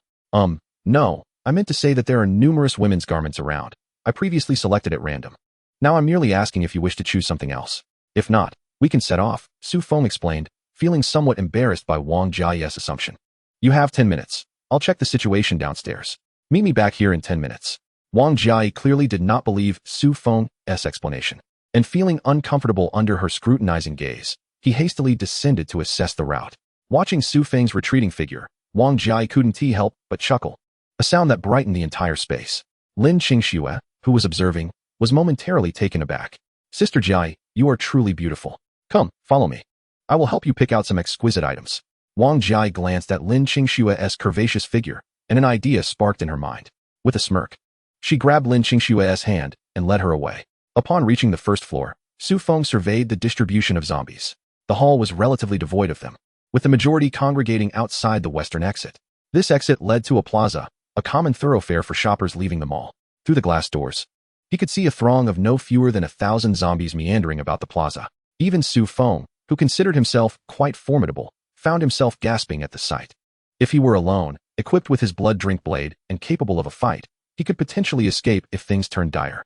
However, with two women in tow, venturing toward that direction was out of the question. He then shifted his gaze to the eastern exit, which appeared to harbor fewer zombies compared to the western side. Yet, not far off, there was an underground parking lot, likely a destination for numerous survivors during their escape. Peering through the glass doors, he noted that the eastern exit was also compromised. This left only the northern and southern exits. The southern exit was certainly not an option, as it led to another mall, rendering their effort futile. Thus, the only viable choice was the northern exit. With this conclusion in mind, Su Feng slowly made his way to a vantage point where he could assess the situation at the northern exit. He discovered that there were indeed very few zombies exiting from the northern exit, and he began to strategize his next course of action. He planned to exit through the northern gate, traverse the greenbelt, and pass by a security booth, thereby making his escape. After mentally reviewing his plan, Su Feng felt it was flawless. Just then, he noticed Wang Jiai and Lin Qingxue approaching him, each carrying several large bags. Wang Jiai led the way while Lin Qingxue walked with her head bowed behind her. Upon reaching Su Feng, Wang Jiai placed all the bags in front of him, deliberately pointing to an item within one of the bags, and softly said, "Could you help us put this away? We've been at it for quite a while. Look at this, doesn't it suit Qingxue perfectly?" As she spoke, she pulled out a somewhat transparent piece of black lingerie, holding it up against Lin Qingxue's prominent figure. Observing her actions, Su Feng felt a sudden rush of sensation, and his nose tingled. After a brief, awkward smile, he swiftly gathered the items from the ground. Lin Qingxue's face flushed crimson, prompting her to shove Wang Jiai lightly. Recognizing that the playful banter could no longer continue, Su Feng cleared his throat and said, "Let me share my next plan. You two should pay attention." After articulating his thoughts and receiving their understanding, he prepared to take action. "Wait, let us pack this as well," Wang Jiayi remarked as Su Feng was about to leave, tossing something his way. He turned around, only to have an object cover his face. Instinctively, he grasped it, and, upon closer inspection, muttered, "What the hell, this isn't lace. Never mind. Let us just pack it away." Wang Jiayi's antics alleviated the previously tense atmosphere. Su Feng shot her a glare before leading the way toward the northern exit. Chapter 11. Escape from the mall. Once Su Feng and the two others emerged from the northern gate of the mall, they deliberately avoided the wandering zombies, maintaining a safe distance from them. The trio moved quietly through the mall's greenbelt, traversing a one-way path. Following this path and passing the security booth at the end would allow them to exit the mall's confines. They advanced cautiously, fearing that even the slightest sound might attract unwanted attention, particularly since the area outside was teeming with zombies. "Hey, guys, did you just come out of the mall?" Suddenly, as they neared the security booth, a head popped out of the small window, calling out to Su Feng. "Damn it," Su Feng thought. Feeling a surge of frustration towards the foolish man, he was at a loss for words, his mind racing with thoughts of violence against this individual. After all their painstaking efforts to reach this point, the man's words threatened to render their endeavors utterly futile. In the distance, a dozen zombies perked up at the sound of the man's voice and immediately charged in their direction. Realizing the consequences of his actions, the man quickly withdrew his head and locked the security window, crouching low inside. Su Feng, observing this, chose not to dwell on it any longer and turned his attention back to the approaching horde of zombies. He was not afraid of the mere dozen zombies. With their numbers, he could swiftly eliminate them within a minute or two. His primary concern, however, was the potential noise drawing the attention of other zombies from nearby exits, which would make escape exceedingly difficult.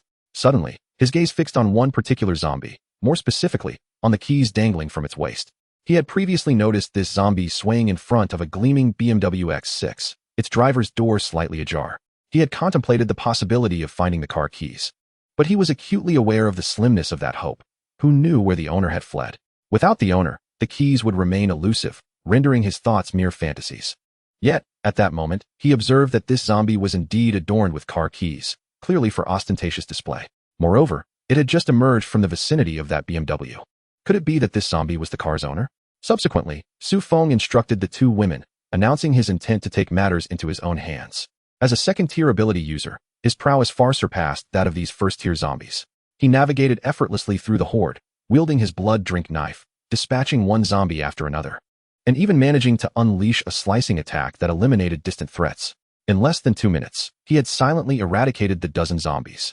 He then approached the zombie with the car keys, retrieved them, and pressed a button on the nearby BMW.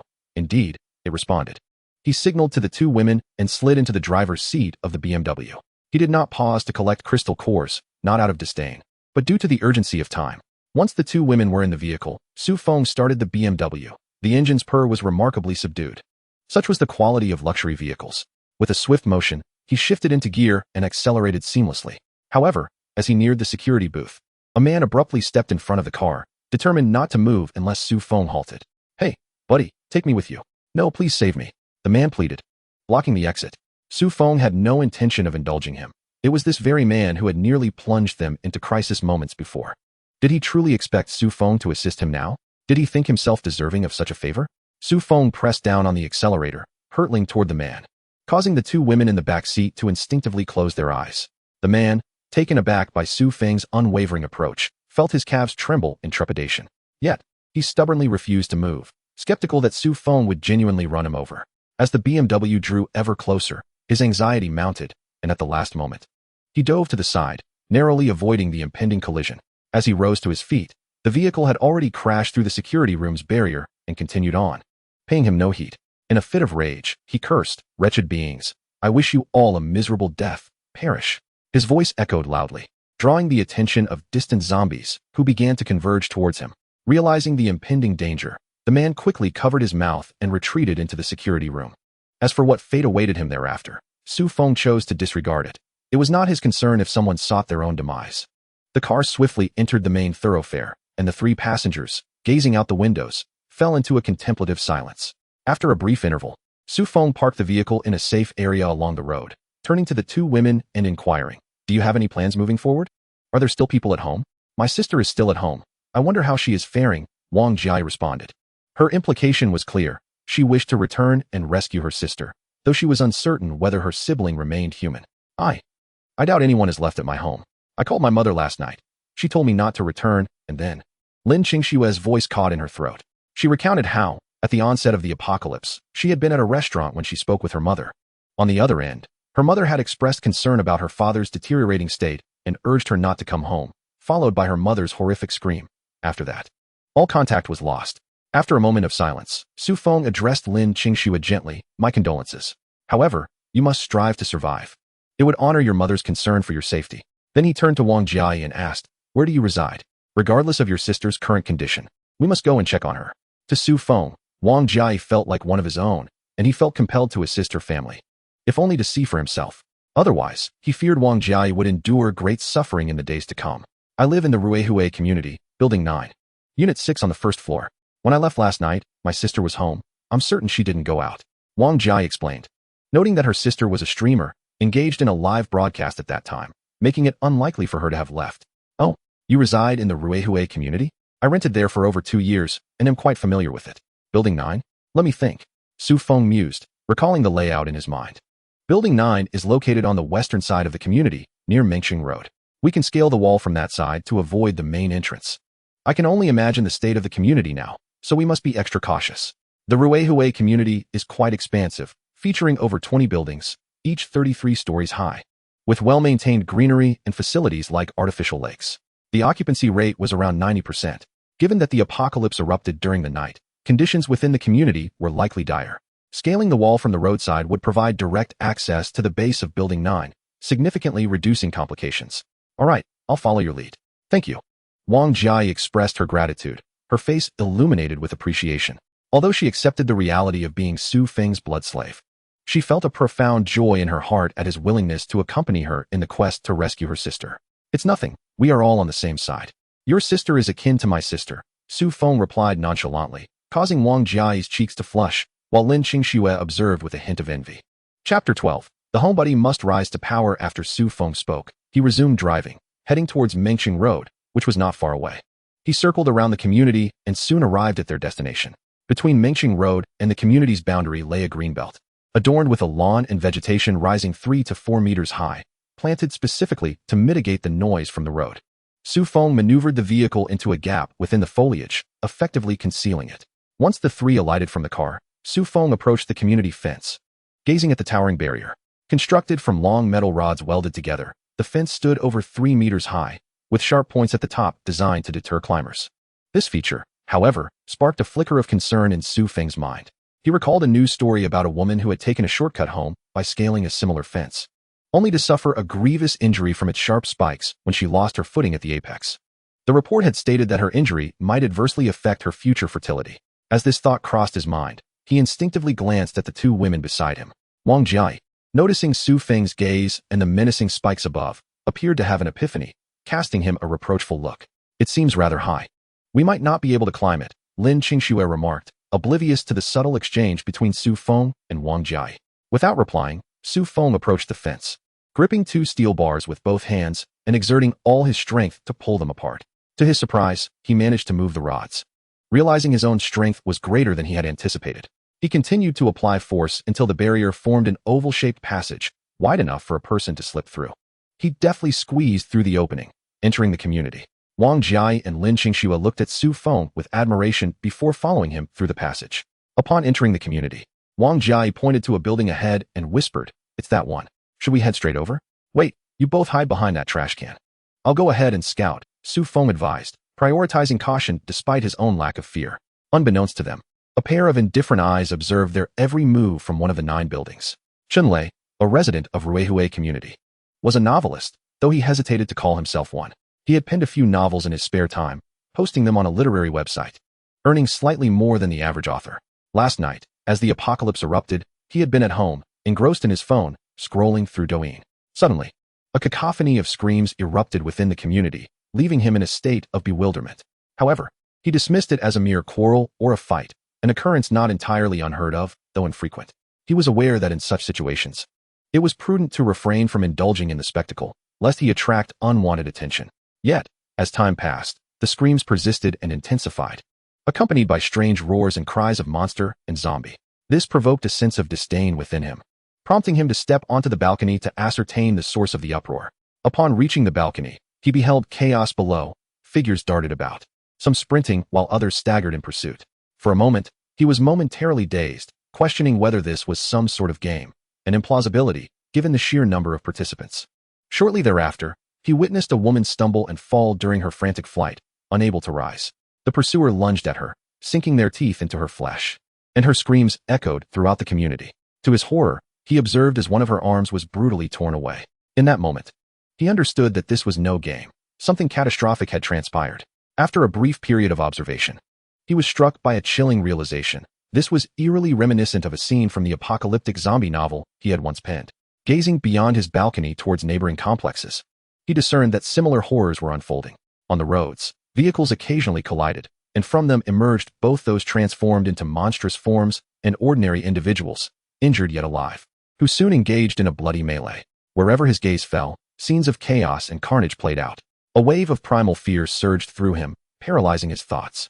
He hastily secured the balcony window and retreated to the living room, collapsing onto the floor in a daze. Time lost all meaning until, gradually, the screams began to dissipate. Though not entirely, intermittent cries still resonated from afar. As he regained his composure, he felt a mixture of dread and exhilaration. The apocalypse had arrived, presenting him with a potential opportunity for greatness.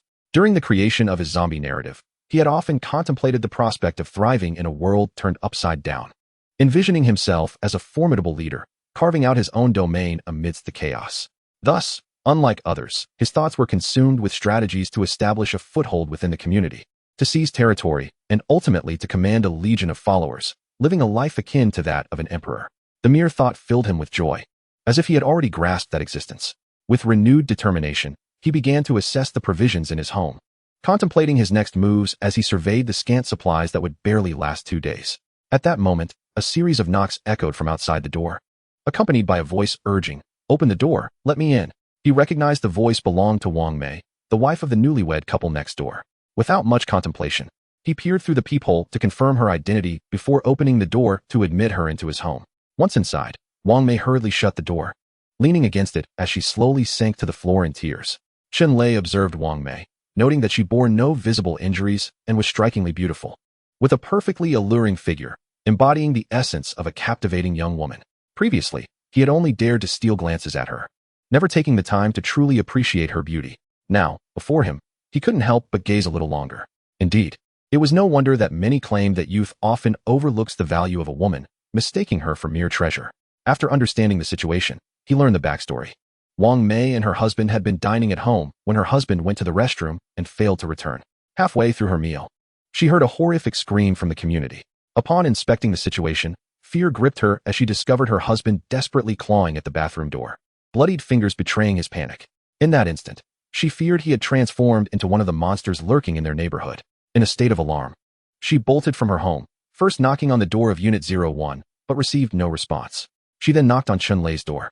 After listening to her harrowing tale, Chen Lei reassured her that he was alone and quite safe in his home. He inquired whether she had any food, as he seldom cooked and had little in his pantry. Upon learning that Wang Mei had recently stocked up on provisions and snacks, he resolved to retrieve them. Knowing her husband was trapped in the bathroom, he decided to take the risk. After all, once his own supplies were exhausted, he would be left with nothing to eat. Subsequently, he successfully transported all the edible items from Wang Mei's apartment into his own, letting out a sigh of relief. Observing Wang Mei curled up on the sofa, appearing utterly vulnerable, he couldn't help but fantasize about a brighter future ahead as a self-proclaimed introverted man. Chapter 13. A moment of peril after a night filled with endless imaginings. Chen Lei awoke late the next day, his spirits relatively high. He contemplated the necessity of devising various survival plans for the days ahead. Dressed and prepared, he stepped out of his room, casting a glance at the small room's door. A glimmer of greed flickering in his eyes as he thought, "Just wait, soon you shall be mine." He then made his way to the balcony of the living room to survey the neighborhood. To his dismay, he discovered several wandering zombies aimlessly shuffling about. Grabbing a shoe from the living room, he tossed it from the heights of the balcony, watching as it landed near one of the zombies, producing a sound that ricocheted far away. He observed as the zombie lunged directly towards the sound emanating from the shoes, rather than veering towards the other pair. From this, he deduced that these creatures likely suffered from poor eyesight, relying on sound to discern direction. This realization instilled a sense of confidence in him. It seemed that the novels he had penned were rather impressive. Suddenly, Chun-Lei felt an undeniable sensation that he might be the protagonist of this world. The scenarios he had envisioned in his stories bore a striking resemblance to the reality he now faced. If he were not the main character, how could one account for these occurrences? With renewed confidence, he prepared to embark on a significant venture that day. He had been following the young ladies of Unit 01 for quite some time, each more beautiful than the last, akin to stars. He was determined to amass a considerable stockpile of supplies. The survivors' homes might still harbor some remaining provisions, but shortages could arise in a matter of days. Should he possess resources while the ladies of Unit 01 remained alive, securing their attention would merely require a beckon of his finger. Beijing New District was a newly developed area, with many facilities yet to be fully constructed. The considerable distances between residential complexes and individual buildings within those complexes made daily living somewhat challenging.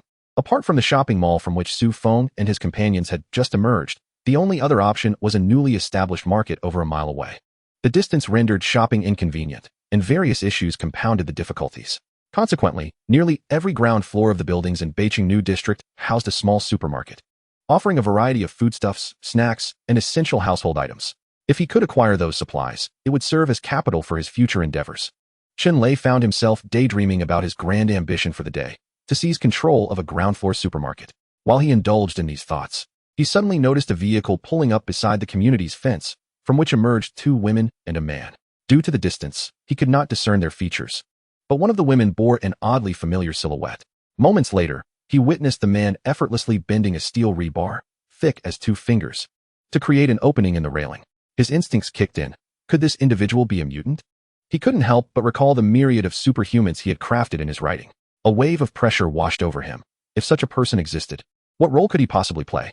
Contemplating this, he regarded the man with a wary gaze, and a bold notion formed in his mind. He retrieved a small shoe cabinet, dragging it to the balcony. As he saw Su Feng alone approach the base of the building, he steeled himself and hurled the cabinet downwards. Then, he quickly crouched on the balcony, peering through the cover to observe below. Su Feng instructed the 2 women to hide behind a garbage bin while he cautiously approached Building 9. Chun-Lei noted the presence of a dozen or so zombies gathered below. Their numbers were manageable, and he could swiftly eliminate them. However, just then, a voice from behind him pierced the air. Wang Jia urgently urged him to dodge. Without a moment's hesitation, he sprinted to the side. Shortly after he vacated his previous position, a tremendous crash resounded. Turning back, he beheld a chaotic scattering of wooden splinters where he had just stood. A chill swept through Su Feng's heart. Had it not been for Wang Jia's timely warning, he would likely have met a grim fate. Was someone attempting to take my life? Why? Ignoring the encroaching zombies drawn by the noise, he glanced upward but discerned no sign of life above. Don't let me catch you, he seethed internally, or I shall cleave you in two. Fury surged within him, and he brandished his blood-drinking knife, unleashing his pent-up wrath upon the advancing undead.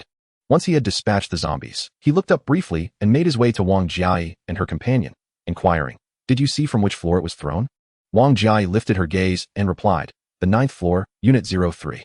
She had been observing Unit 01 on the 9th floor, her own residence, when she noticed an object hurtling from the balcony of Unit 03, prompting her immediate warning. At that moment, all 3 felt a surge of anger. The 2 women particularly shaken. Had Su Feng been struck, the consequences would have been dire. They finally comprehended his earlier words. Humans could be the most terrifying creatures in this apocalyptic world. Previously, the man in the mall's security had been cruelly dismissive for not including him. And now, for no apparent reason, someone sought to extinguish Su Feng's life? Was this the madness of the apocalypse? A distortion of humanity, or a decline of morality? With the absence of legal constraints, had the malevolence lurking within individuals been magnified? What fate awaited 2 women of modest beauty like them in the face of such maliciousness? As Wang Jia pondered this, a sense of urgency gripped her heart. Her sister was still at home, and she could only dread what dangers she might be facing. Meanwhile, Chun-Lei, concealed from view, observed the man below, relieved that he had not been killed and impressed by his agility, yet a wave of regret washed over him. Why had he provoked him? What now? If the woman hidden behind the trash can discovered him, his fate would surely be grim. No, he must remain calm. He was the protagonist, capable of turning misfortune into fortune. He continually reassured himself while scrutinizing the trio below. Suddenly, he recalled the identity of the woman downstairs, one of the sisters from Unit 01.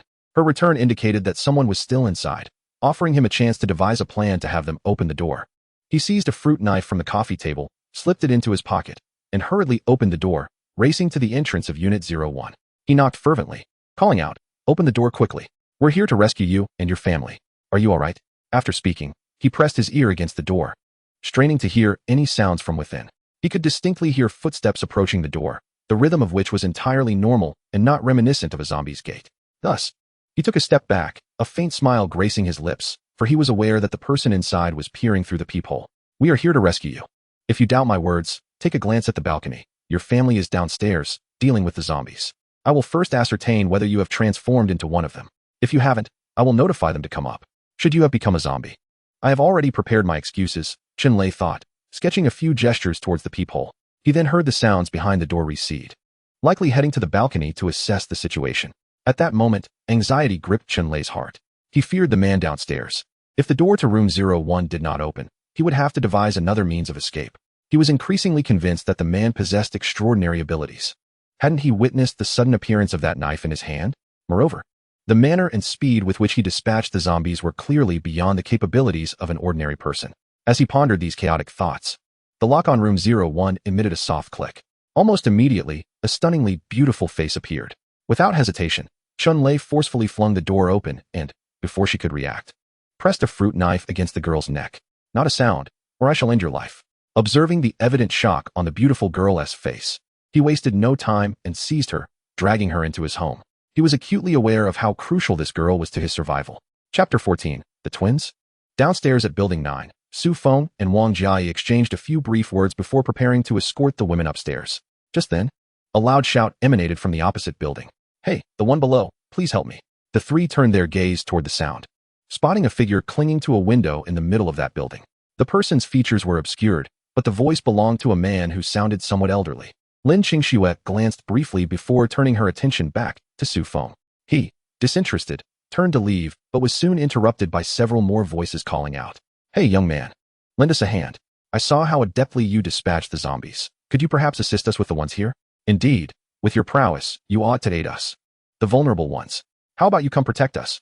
Your strength would ensure our safety. Handsome, come to my house. If you protect me, I'll keep you warm at night. Yes, we all reside in the same community. Mutual assistance is only fitting. Hey, don't walk away. Did you hear that? Don't be so selfish.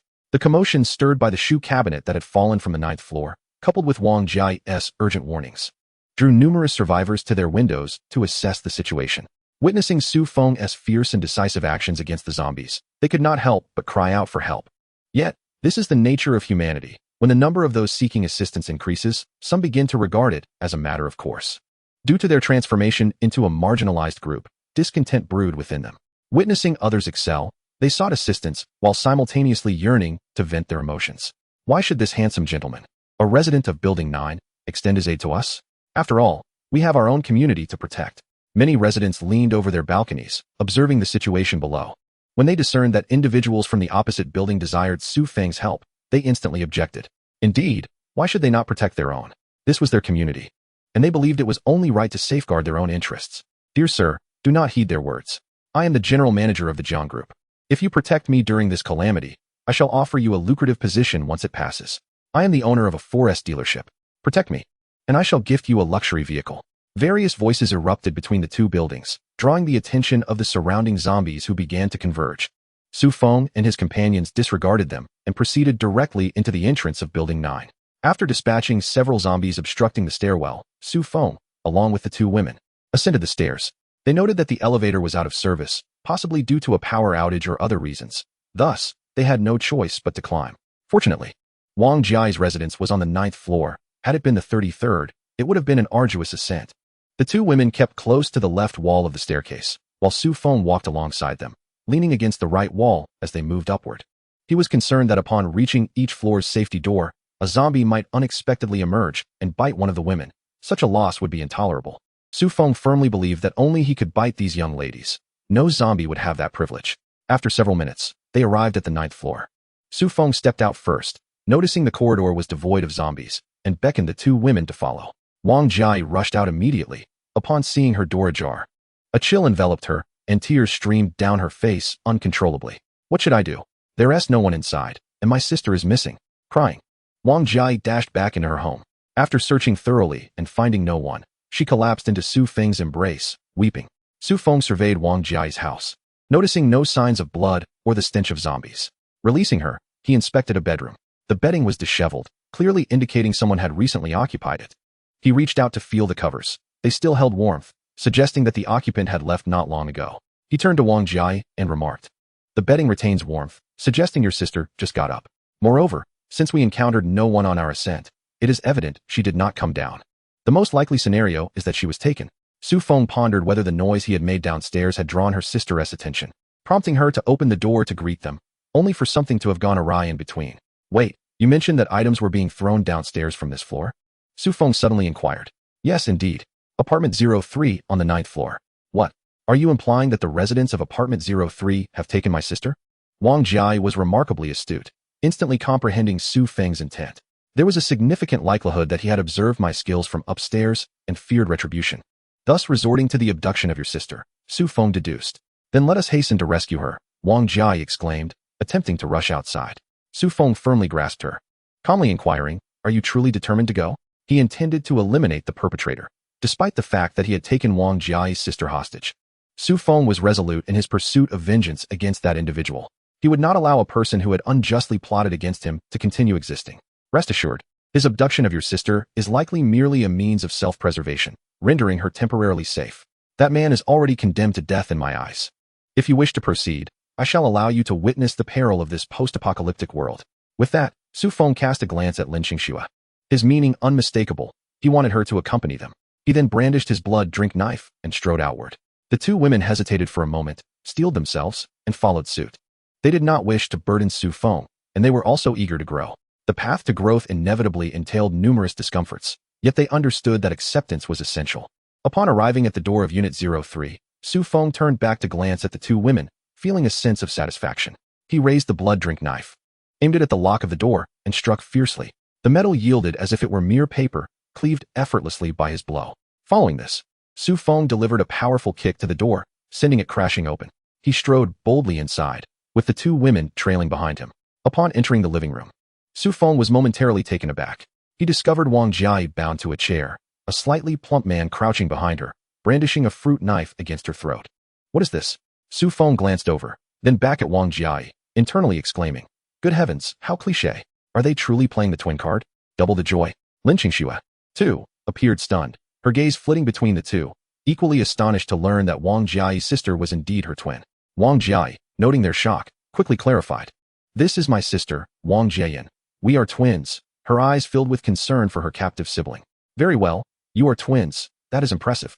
Henceforth, your sisterly bond shall undoubtedly be formidable," Su Feng mused inwardly. Such a revelation compelled him to ensure her safety. The joy of twins was a sentiment unknown to many. "Please, kind sir, spare me. I did not mean to," Chun Lei stammered, fear gripping him.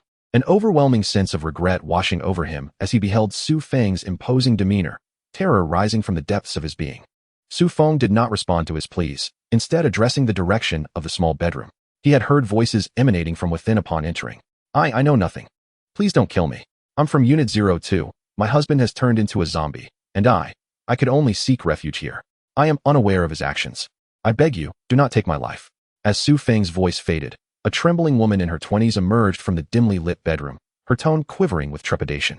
Though she appeared to be of similar age to Wang Jiai and Lin Qingxue, she exuded a mature and alluring charm that neither of them possessed. Chapter 15. The elevation of mindset. Seeing the woman's demeanor, Su Feng felt somewhat incredulous. Am I truly perceived as a murderer? Is there truly such cause for fear? He released her and dashed down the stairs without a second thought. Su Feng paid her no further heed and calmly addressed Chun Lei. "What? Run? Is that even feasible?" Chun Lei's expression turned grim as he recalled their earlier attempt to ascend the building. He had glimpsed out the window beside the elevator, noting the horde of zombies gathering below, drawn by the noise of the survivors in the two buildings. To descend now would be tantamount to courting death. "No way. I refuse to perish.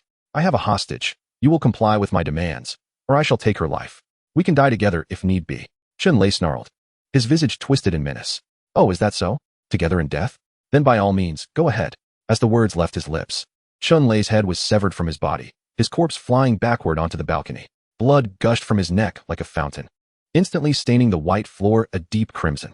Before long, the balcony was awash in his blood, the acrid scent wafting into the living room. The women were left speechless, shocked by Su Feng's swift and brutal action. He had killed without a hint of warning. Only Wang Jiai and Lin Qingxue understood how Chun Lei had met his demise. while the other two were left bewildered, particularly Wang Jia's sister, Wang Jian. Just moments ago, that man had wielded a fruit knife against her, and now, following a single utterance from Su Feng, he had been sent flying, his body irreparably severed. She was splattered with his blood, and had her mouth not been covered, she likely would have screamed in horror. A high-pitched shriek pierced the air, jarring Su Feng's eardrums.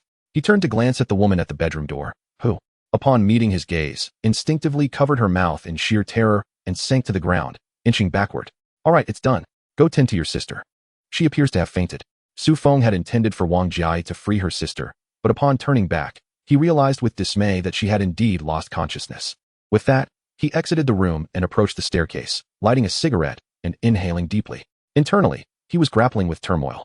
Although he had maintained an exterior of calmness, he alone understood that his heart was anything but tranquil. Su Feng was neither a time traveler nor a murderer.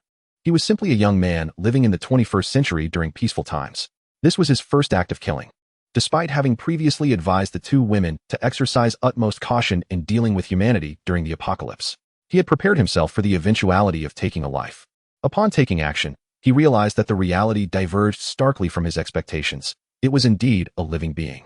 He could dispatch zombies with unwavering resolve. Yet the thought of taking a human life stirred profound turmoil within him. Su Feng had previously granted Chun Lei an opportunity to flee, hoping he would meet his demise at the hands of the undead. Even if Chun Lei managed to escape, Su Feng would devise every means to ensure the zombies claimed his life. Ultimately, however, it was Su Feng who took matters into his own hands. Engaging in such an act for the first time demanded immense psychological fortitude. Many might dismiss it as mere murder, arguing that in a post-apocalyptic world, such considerations are trivial. Yet, one must empathize. Humans are emotional beings, not cold-blooded creatures or bloodthirsty beasts. The reason multiple marksmen are present during an execution is to alleviate the fear and anxiety of the shooters. Standing by the window in the corridor near the elevator, he gazed down at the community below, where dozens, if not hundreds, of zombies had congregated. Su Feng lifted his hand and took a deep drag from his cigarette. As the nicotine coursed through his respiratory system, it began to soothe his frayed nerves. He found the situation both absurd and tragic. The tragedy lay in this desolate world, where humanity resorted to infighting for survival. The absurdity was in the fact that humans had breached moral boundaries, inflicting suffering upon others while justifying their actions as reasonable. When Su Feng first acquired the system, he was filled with ambition, envisioning the establishment of his own power amidst this sorrowful world. Now, he felt even more resolute in that aspiration. To survive in this apocalyptic landscape, one must possess their own power. Otherwise, they cannot protect what they hold dear. Only through personal strength and a formidable force can one command respect in this grim reality. Thus, in the days to come, he resolved to carve a bloody path to survival, whether it be against zombies, fellow humans, or any other threats. Those who stand in his way shall perish. Chapter 16. The method of awakening superpowers, however, there remained one matter to ascertain. If he had awakened his powers, were there others who had done so as well? Furthermore, the cores of the zombies, aside from being crucial for his own absorption, were also vital for Wang Jia's advancement. His unique bloodline ability allowed him to transform others into his blood slaves, yet he was selective about whom he would accept. Primarily, it was difficult for him to bite a large man standing before him. If the subjects were beautiful women, however, he would not hesitate to indulge, perhaps even in multiple bites or other areas. After all, this bloodline ability could enhance the physical strength of his blood slaves and ensure their unwavering loyalty.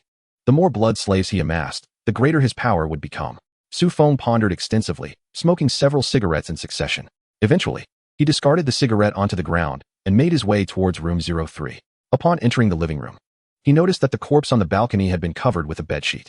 Wang Jia and her sister sat together on the living room sofa, and Su Feng observed that if it were not for the differing attire of the two, he might have struggled to distinguish between them. Lin Qingxue was seated at the dining table, accompanied by the woman who had screamed earlier. The two were engaged in conversation. At that moment, Lin Qingxue bore a visage of sorrow, seemingly lost in thoughts of some painful memory.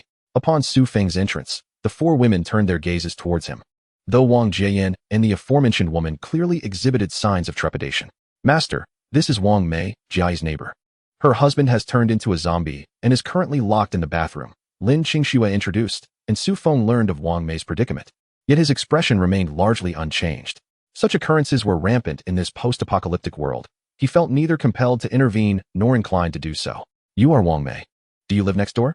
Su Feng inquired, observing her weeping in her seat. Had she not been Jia's neighbor, he would have refrained from engaging with her.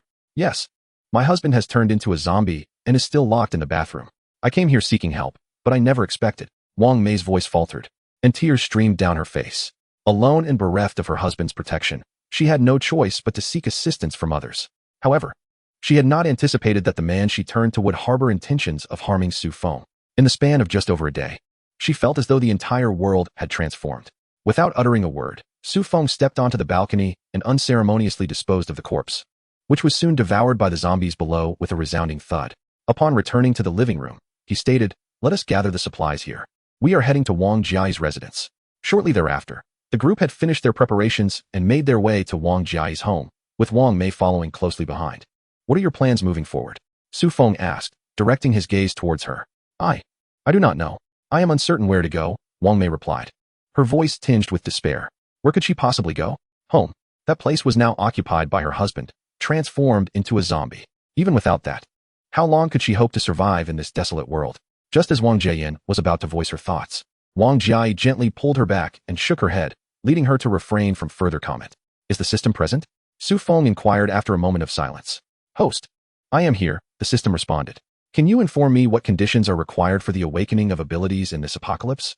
Is it possible for me to assist others in awakening their powers, just as Wang Jiai does?" "Host, the methods for awakening abilities are as follows. First, natural awakening.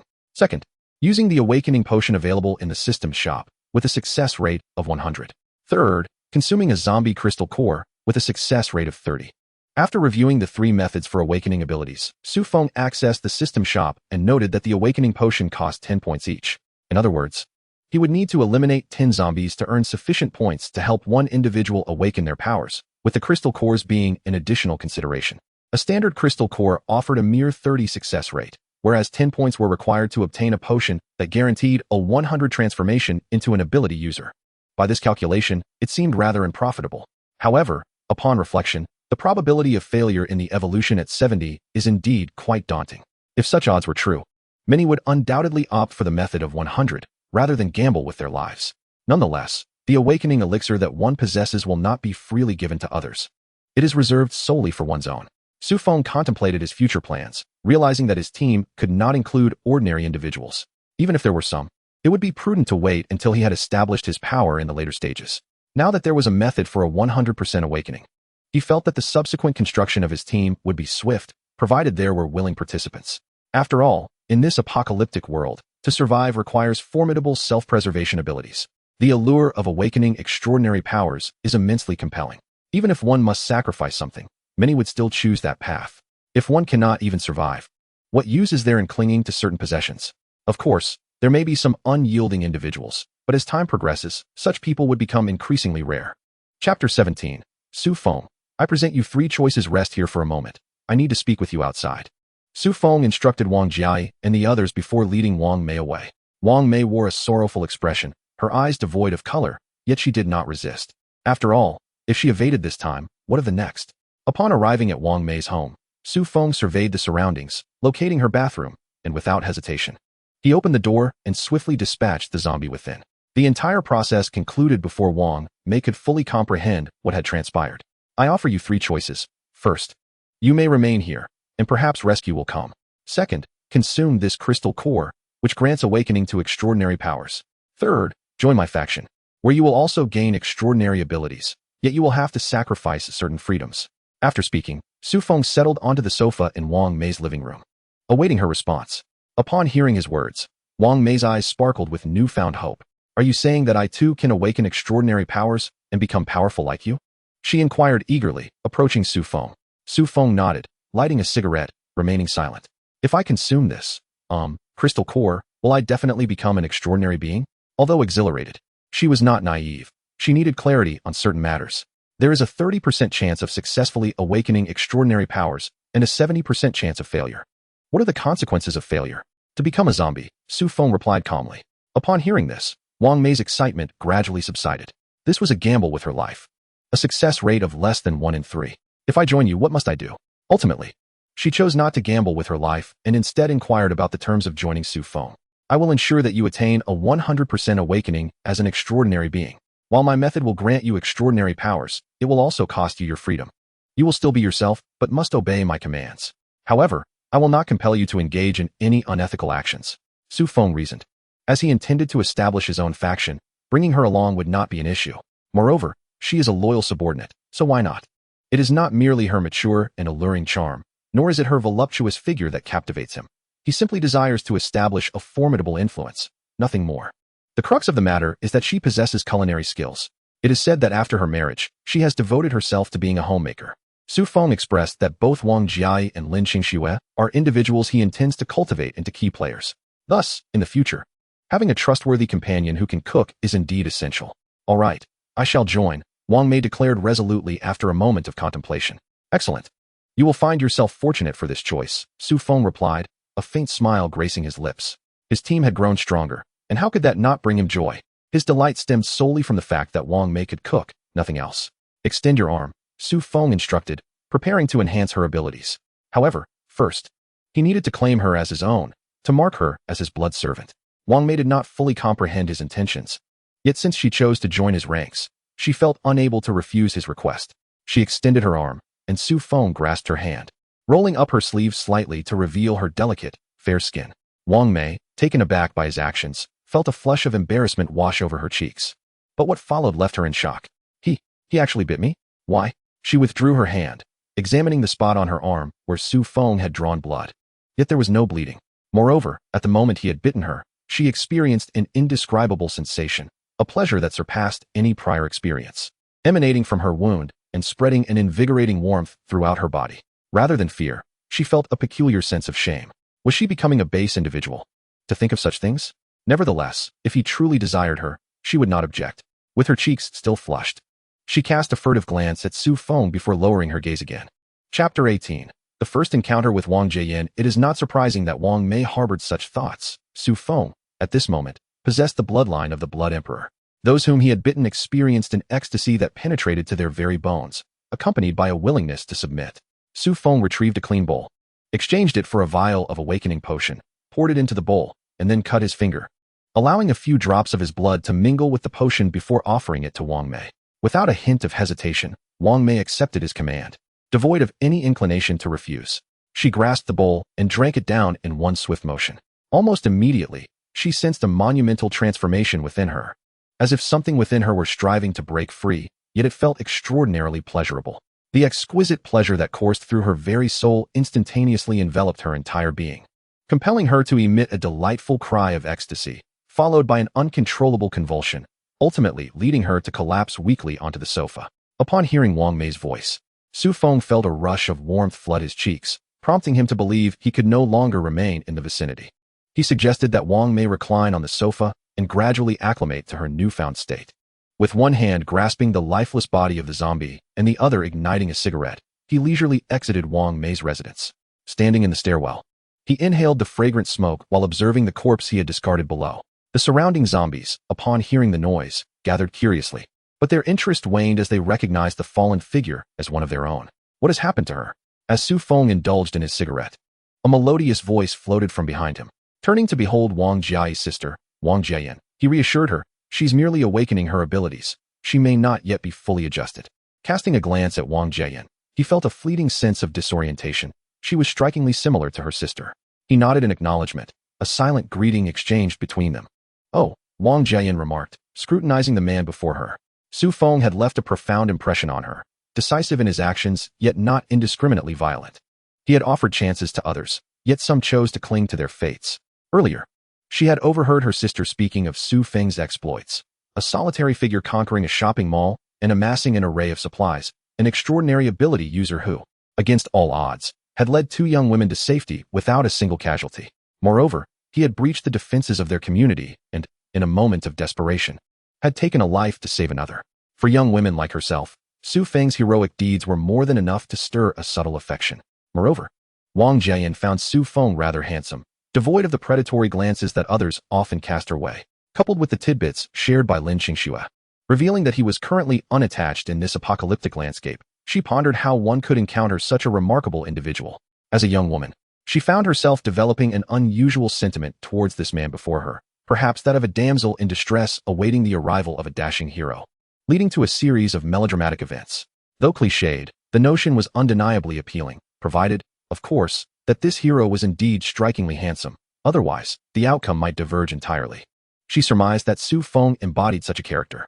His smoking posture exuded a certain charm as he furrowed his brow, keenly observing the surroundings of the community. Wasn't that captivating? Initially, she had ventured out to ascertain Su Feng's activities, but the flushed sounds emanating from Wang Mei's abode left her somewhat dejected. Yet, her disappointment swiftly dissipated upon realizing that Su Feng was not within, but rather standing outside, smoking, a revelation that rekindled her spirits. Handsome, powerful, youthful, and exuding an intoxicating sense of security, she felt the stirrings of infatuation. As these thoughts crossed her mind, a rosy hue crept across her cheeks. If you have something to say, do express it. I can see the discomfort etched across your face. Su Feng took a puff of his cigarette and noticed that Wang Jiayin remained silent, her expression peculiar.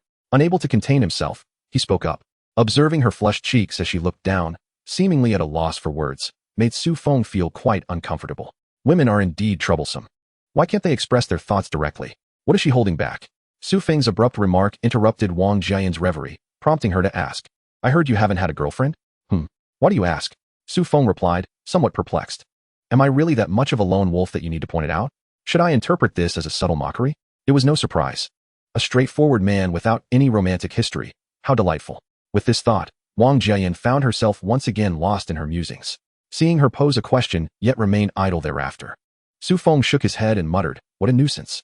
Wang Jiayin reassured herself internally. He's just a straightforward guy without a girlfriend. I shouldn't take offense. By the way, how should I address you?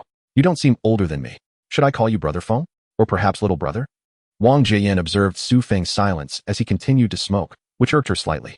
Here I am, a stunning beauty standing beside you, and you're merely smoking? Call me Brother Feng. Age is irrelevant. Strength is the ultimate truth, Su Feng stated resolutely. You're definitely the younger one. Your entire family must be younger than you. Being a younger sibling is out of the question. I could never accept that role. I can only shamelessly adopt the title of Brother Feng to get by. Yes. That is how it is. Are you certain? I feel like I might be older than you, Wang Jiayin responded, exasperated as she gazed at Su Feng. Fine.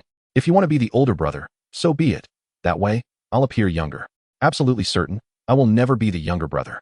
Su Feng tossed the cigarette but to the ground and stamped it out, looking at Wang Jiayin with utmost seriousness. Chapter 19. Planning the formation of a team. While Su Feng and Wang Jiayin engaged in their awkward conversation, Wang Mei excitedly emerged from the room. I did it. I have become an extraordinary being, she exclaimed jubilantly to Su Feng. Congratulations, Su Feng replied with a warm smile, never hesitating to share his joy with those close to him.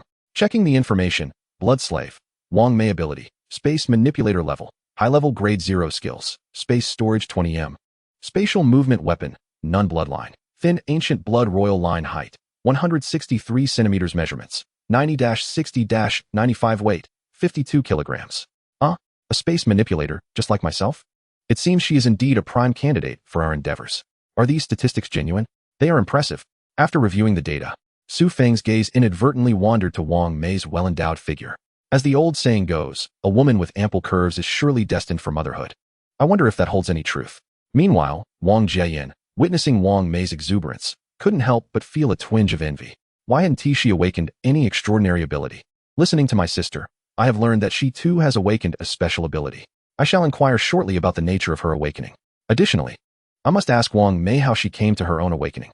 Thus, this shall be my course of action. In the living room of Wang Jiayi's home, Su Feng occupies the central position on the sofa, while the four women are seated on either side of him. Now, have you all comprehended what I just shared? Do you have any inquiries? Su Feng briefly outlined his intentions to establish a team, omitting the details regarding blood slaves and the awakening of abilities. At present, he holds unwavering trust in only Wang Mei and Wang Jiai. The other two have yet to earn his complete confidence. Noticing the silence among the four women, Su Feng continued, if there are no questions, we should analyze where to find potential team members. May I offer a suggestion? Wang Jiai interjected. Certainly, do share. Su Feng encouraged, hoping for their input. After all, the wisdom of many can rival that of a single strategist. He was determined not to bear the burden of every decision alone, as that would surely lead to his own exhaustion. Firstly, we should not accept just anyone. It is preferable to seek individuals of good character who are obedient. Ideally, we should form a team composed entirely of women, as they tend to be less duplicitous than men and are less likely to vie for power, making management more straightforward. Secondly, it would be advantageous for the team to consist predominantly of young individuals, as they are less encumbered by the complexities of life and possess a stronger drive for progress. At this juncture, she glanced at Su Feng and continued, if possible, we might consider visiting the Changfeng Economic Management College on Fuyang Road. I believe the individuals there would be more suitable. Oh, what leads you to that conclusion? Su Feng inquired, intrigued. Traveling north along Fuyang Road for about 10 minutes. There are numerous schools. Why specifically this college? Wang Jiai replied, my sister and I graduated from there, so we are quite familiar with it. Moreover, our school has a renowned accounting program, with many students in business management, resulting in a higher female population. After speaking, she cast a glance at Su Feng, appearing hesitant to continue. Please, do express yourself fully. I shall speak once you have finished, Su Feng remarked, disliking half-finished statements that left him guessing. He found women to be rather troublesome at times. Why not speak plainly instead of being so coy? Because my cousin studies there, Wang Jiai stammered. Ah, I see. Ultimately, we are recruiting, and any school will suffice as long as the candidates are appropriate. Su Feng concluded that while the number of recruits could be ample, they should not be indiscriminate. If they were to be women, it would be preferable for them to possess a certain allure, for beauty is pleasing to the eye. Moreover, having attractive women within the group would be a source of personal gratification. Thank you. Additionally, if we are to increase our numbers, we must secure accommodations in advance. This location is unsuitable. Do you have any recommendations? Su Feng pondered. Truly a white-collar worker, Wang Jiai bore a striking resemblance to a formidable woman. With such a gem in his midst, many responsibilities could be entrusted to her in the future. Most importantly, she seemed to have a background in accounting. Just a day had passed since the apocalypse began, and yet her adaptability was remarkable, her analytical skills impressive. It appeared essential to cultivate Wang Jiai's potential. Her unwavering loyalty and talent were invaluable. Moreover, it would be prudent to recruit additional capable individuals. Su Feng contemplated the future expansion of their team. Recognizing the significance of management personnel, he had envisioned a private villa situated 2 to 3 kilometers north of the North City New District, sprawling across a vast area. The surrounding walls and facilities were nearly complete, rendering it an ideal headquarters. Having never attended university, Su Feng had transitioned through various jobs after entering society, including real estate. He often passed by that villa while showing clients properties, having heard it belonged to a wealthy individual who seldom returned after its construction. The villa's architecture was well suited for the new world. Firstly, the overall area was sufficiently expansive, featuring a large parking lot, a swimming pool, and landscaped lawns. The building itself was considerable, comprising a 5-story main villa and an adjacent 6-story dormitory. Su Feng had once found the idea of constructing a dormitory in such a luxurious setting rather incongruous. Moreover, had anyone ever seen an elevator installed in a dormitory? However, now Su Feng realized this building was exceptionally appealing. Chapter 20. The Tragedy of Living in Peaceful Times. After listening to Su Feng, Wang Jiai nodded in agreement. Then we must first secure the safe zone, though I wonder if anyone resides within. She analyzed. If it is unoccupied, once we establish a secure area, we can begin recruiting team members. Indeed, we shall inspect it tomorrow. For now, everyone should rest well tonight, and we shall set off in the morning. Su Feng, satisfied that their plans were nearly finalized, prepared to attend to his own matters. Currently, crystal cores were in short supply. Not only did he require them, but Wang Jiai and Wang Mei did as well. Thus, he resolved to gather more. Lock the doors while I take a stroll around the neighborhood. I need to collect some items. Su Feng believed that enhancing the strength of both Wang Jiai and Wang Mei, along with his own, was crucial to ensuring the safety of their mission. With time still on his side, he could venture into the community, clear out some zombies, and perhaps discover valuable items. Be cautious. We will await your return, Wang Jiai replied, understanding his intentions and not attempting to dissuade him. In their current team, only Su Feng could navigate the throngs of zombies with ease, making it vital for him to procure more crystal cores to bolster their collective strength. Wang Jiayin and Lin Qingxue, though somewhat perplexed, chose to remain silent. Their task was simply to stay at home, patiently awaiting Su Feng's return. Before leaving, Su Feng gathered a considerable amount of provisions, which Wang Mei subsequently stored in her space, before stepping outside. Descending the staircase, he encountered zombies emerging from other floors, swiftly dispatching them with a single stroke. At this moment, he felt he was among the elite in this post-apocalyptic world.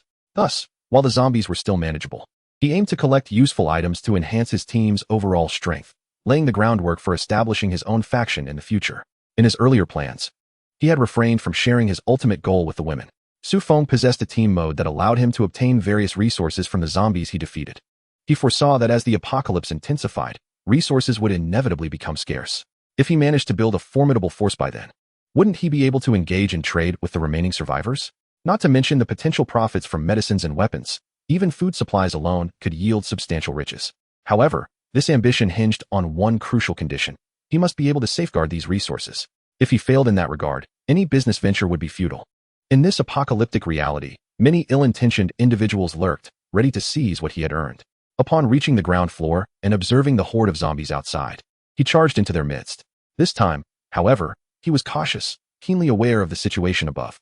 He feared that amidst his fervent attack, an unforeseen danger might strike him down, ending his endeavors prematurely. After clearing the zombies from Building 9, he began to roam within the community. Wherever he spotted zombies, he attacked decisively.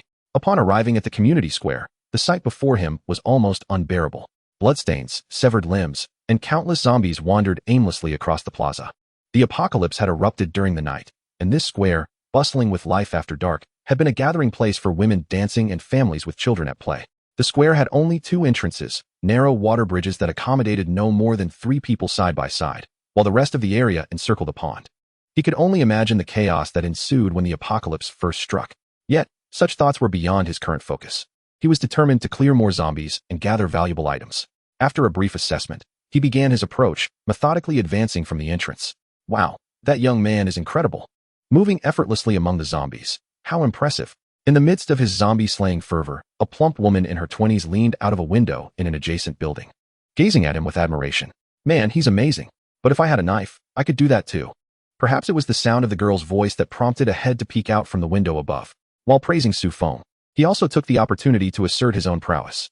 This was a man in his 20s or 30s, likely enchanted by the melodious voice of a woman complimenting another, feeling an urge to elevate his own presence. Oh, you up there, are you truly that impressive? I happen to have a knife at home. Why not come down and help clear out the zombies in our building's corridor? Shouted the plump girl below, craning her neck to address him. Well, never mind. I've twisted my ankle and am somewhat incapacitated. TCH, if you can't do it, just admit it instead of making excuses, he retorted. Forget it. I won't stoop to your level. The onset of the apocalypse was brief, and many households had stored supplies. Thus, during this time, countless individuals had yet to step outside, having never faced the grim realities of the end times.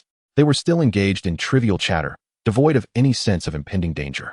Were Su Feng to overhear them, he would undoubtedly scoff. This is the tragedy of living in peaceful times. Do they not understand the importance of preparing for a rainy day? Only when all resources have been exhausted will they grasp the meaning of regret.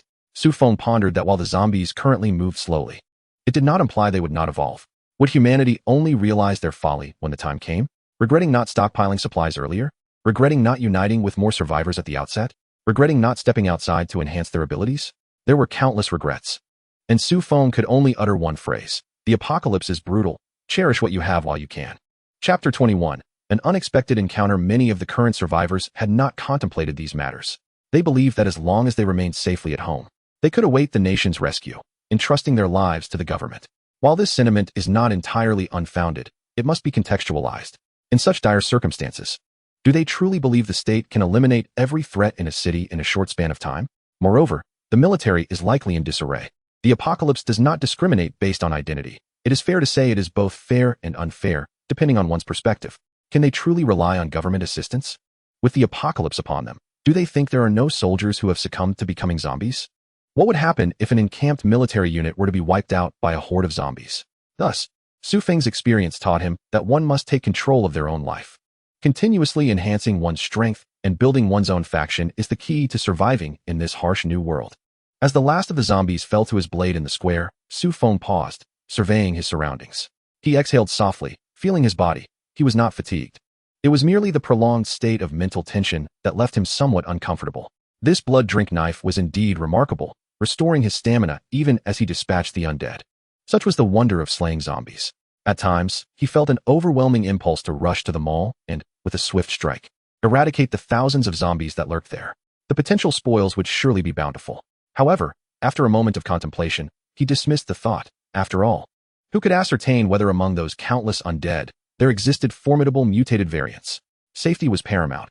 He believed it wiser to select the softest persimmons to squeeze. Cautious development was the true principle, and what he most desperately required at this moment was time. Once he had confirmed the vicinity was secure, he began to collect his spoils. Hundreds of zombies lay before him, each requiring the extraction of their crystalline cores, a task that consumed over half an hour without completion. While Su Feng was deeply engrossed in his work, he suddenly heard the sound of hurried footsteps.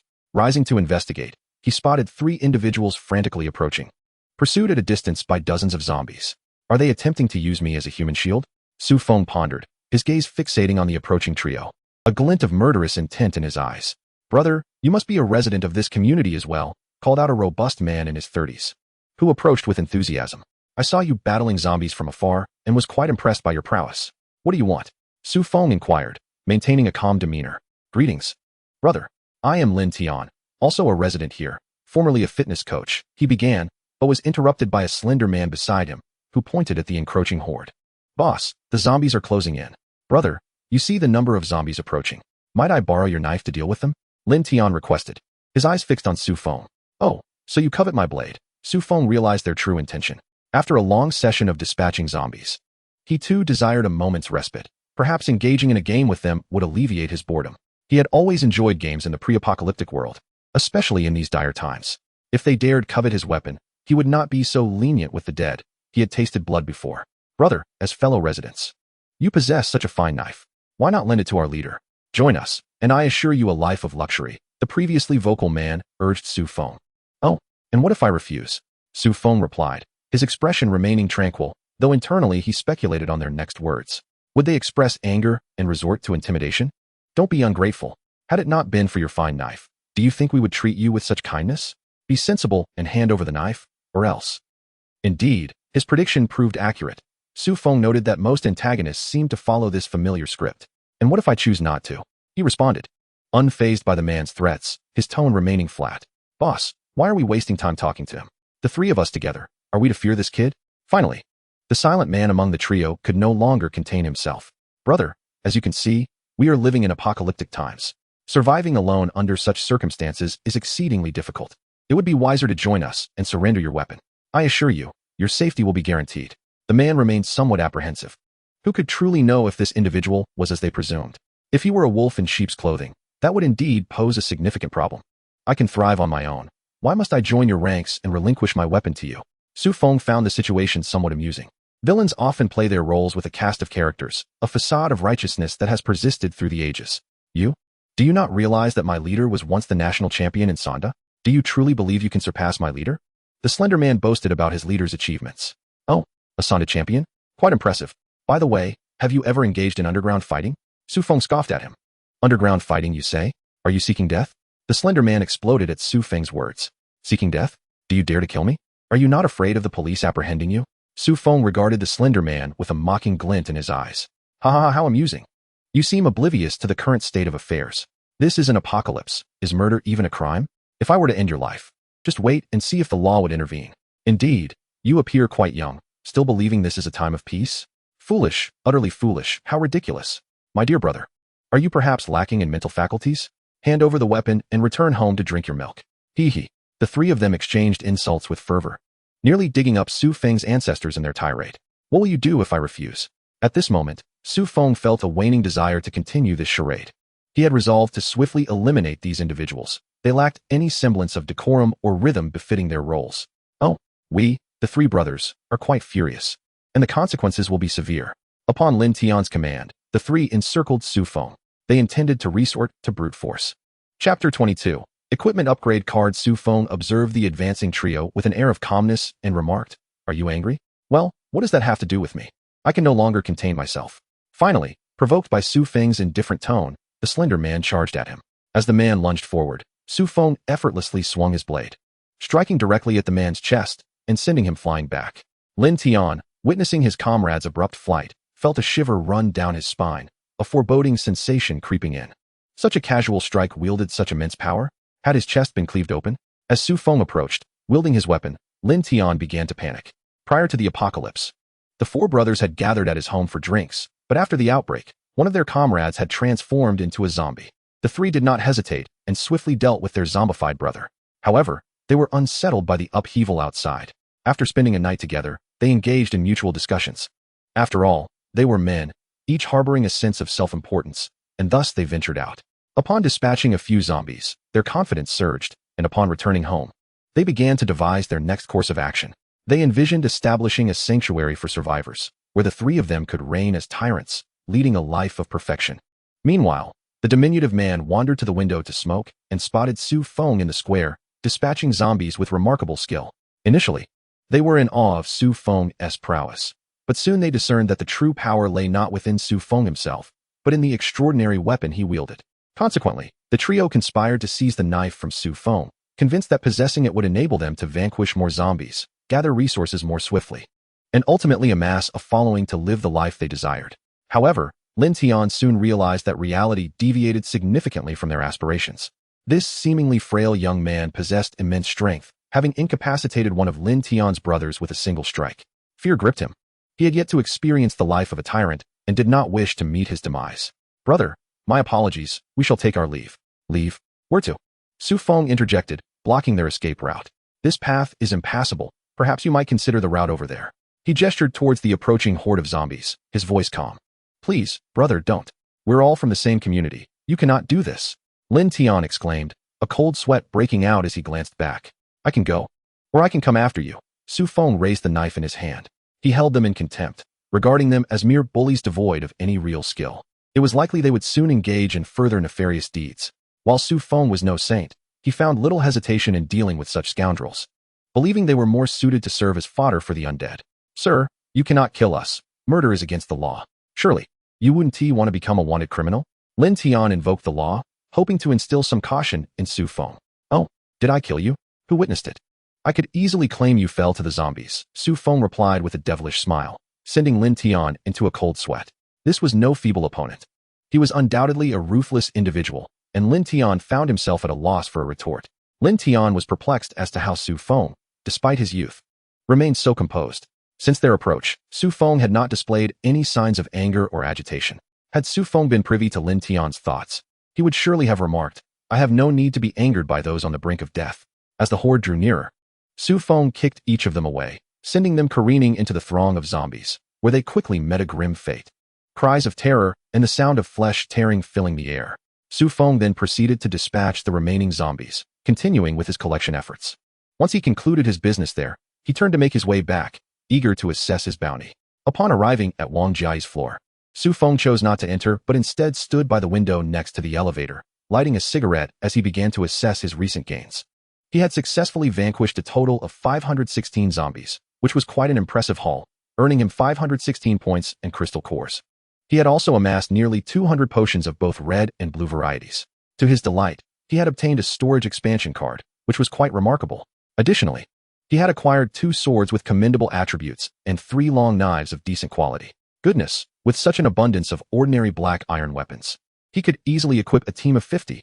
As Su Feng savored his cigarette, he reflected on his spoils. Without even considering the various supplies, he had gathered around 40 to 50 black iron long swords, daggers, and cleavers. Indeed, diligent effort yields unexpected rewards, making the hours of toil worthwhile. What is this green light? Could it be green equipment, perhaps of bronze level? No, it appears to be a card. Upon inspecting it, he discovered it was an upgrade card, applicable to equipment and weapons of bronze level.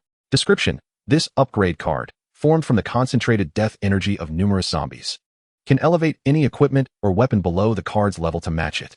This is truly an extraordinary find. Su Feng's spirit sword, an equipment upgrade card, was unprecedented.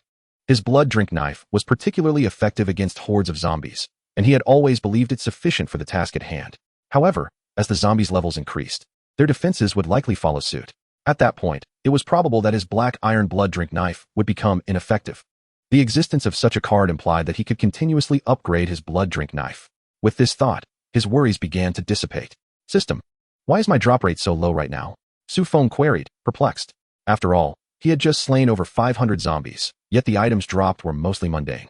The likelihood of acquiring valuable items had diminished significantly. Previously, he had enjoyed a much higher drop rate for quality goods when battling zombies. Returning to the host: as you are now a second-tier ability user, the drop rate for ordinary zombies has indeed decreased substantially. Furthermore, I must remind you that ordinary red and blue potions are no longer effective for you. Only first-tier potions, or those of higher grade, will yield benefits. What? Ordinary potions are useless? Su Feng recalled that when he was a first-tier user, he could restore up to 50 health points. Now, they had lost all efficacy? This meant that potions could not transcend the tiers. Exceeding them rendered their effects null. It was uncertain when an abundance of first-tier zombies would appear, as encountering even a single one now was exceedingly rare.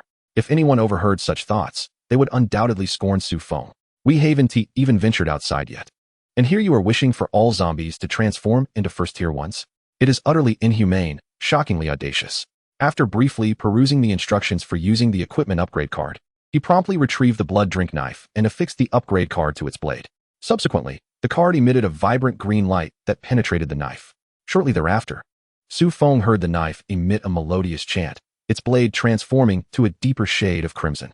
The original black gradually receded, leaving behind only faint traces, akin to delicate patterns etched upon the blade. Item information: weapon, blood drink knife level, bronze vampiric ability, capable of absorbing the blood of slain foes, restoring 7 points of vitality to the wielder. Description: the blood drink knife measures 108 centimeters in length and weighs 33 G, forged from premium alloys, sharp and durable, far surpassing an ordinary butcher's knife. Su Feng mused. It was once a commendable butcher's knife, yet now it eclipses even that. Why must it always be compared to a butcher's knife? Do I truly resemble a butcher? Never mind, he thought. A butcher's knife is still a butcher's knife. It suffices to slay zombies as one would pigs. With this thought, he dismissed any lingering concerns.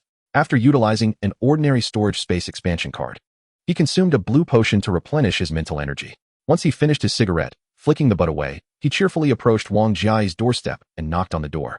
The door was opened by Lin Qingxue, who, upon seeing Su Feng through the peephole, eagerly swung it wide. "You're back." Her voice was sweet, tinged with excitement. In that moment, Su Feng envisioned a scene of a wife welcoming her husband home to a warm meal, joyfully greeting him at the door. "Yes, I've returned," Su Feng replied with a smile to his dear disciple. He pondered, should he embark on a sweet, post-apocalyptic romance with his disciple? Lin Qingxue was brimming with excitement, or rather exhilaration, having overheard Wang Jiai's conversation about Su Feng's ability to awaken supernatural powers in ordinary individuals. The thought thrilled her to the core. If Wang Jiai's assertions held true, given her relationship with Su Feng, could she not also become an extraordinary being? The notion of becoming a supernatural entity was exhilarating. She could assist Su Feng rather than serve as a burden. With this thought in mind, she disregarded any dirt on Su Feng and pulled him inside. Shutting the door behind them, she led him to the living room sofa and firmly seated him. "Master, I too wish to grow stronger," Lin Qingxue cooed gently, her tone tender as she playfully sought his attention. However, the moment those words left her lips, Su Feng was beset by an unsettling shiver. "Why must you speak in such a manner? Just say what you mean without the unnecessary flirtation. It's rather discomforting." Seeing Su Feng's silence, Lin Qingxue seized his hand and playfully bit down on his finger. Blood trickled from his finger into her mouth. Su Feng, observing her actions, felt a jolt of shock. Was this truly necessary? This was far too outrageous. Subsequently, Lin Qingxue's actions astonished him further. She extended a finger as delicate as a green onion and inserted it directly into Su Feng's mouth. With a swift motion, she grazed her finger against his teeth, and a tantalizing drop of crimson blood emerged, flowing into Su Feng's mouth. In that instant, an unusual phenomenon unfolded in the living room. Su Feng gazed at Lin Qingxue's alluring red lips, which had become even more enticing as they glistened from the sweetness of his blood. At this moment, Lin Qingxue realized the gravity of the situation. Her cheeks flushed a vibrant red, and her beautiful eyes fluttered, unsure where to direct her gaze. Su Feng, tasting the mingling of iron and a hint of sweetness in his mouth, felt a wave of discomfort as the warm liquid coursed within him, instinctively pursing his lips. As he did so, Lin Qingxue shivered, overwhelmed by a wave of shyness, burying her alabaster chin into his firm chest. However, almost immediately, Lin Qingxue sensed an uncomfortable sensation rising within her, as if something within her were striving to break free. The area where Su Feng's teeth had grazed her finger sent an indescribable feeling surging through her, penetrating her heart, then her mind, and finally enveloping her entire being. It was a sensation she had never experienced before, yet it was undeniably captivating. She felt as if each cell in her body was undergoing a transformation, trembling with excitement. As all these sensations converged upon her, Lin Qingxue felt a wave of numbing pleasure wash over her, rendering her utterly weak, and she slumped onto the sofa. Under the influence of Su Feng's blood-sovereign lineage, the energy coursed through her, prompting an involuntary, seductive sigh to escape her lips. In Chapter 24, Wang Jian's request. These events transpired in mere moments. Su Feng only regained his senses after hearing her sound. Following Lin Qingxue's utterance, the three women in the bedroom emerged, momentarily stunned by the scene in the living room. What is happening? Is this really necessary? Can't we find a more secluded place? These were the instinctive thoughts of the three women, quickly followed by a sense of shyness. No, wait, is she awakening?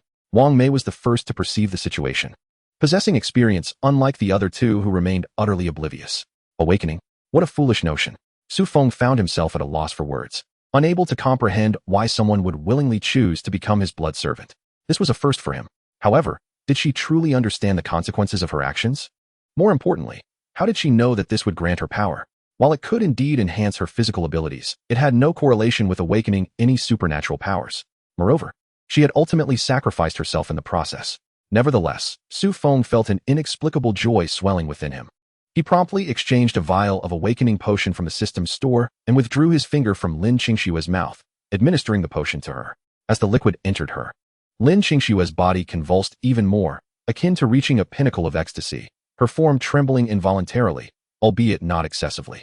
At this moment, Lin Qingxue, despite her body convulsing, experienced an unparalleled sensation of delight, expressing a certain fascination for this feeling. Nevertheless, her consciousness remained clear.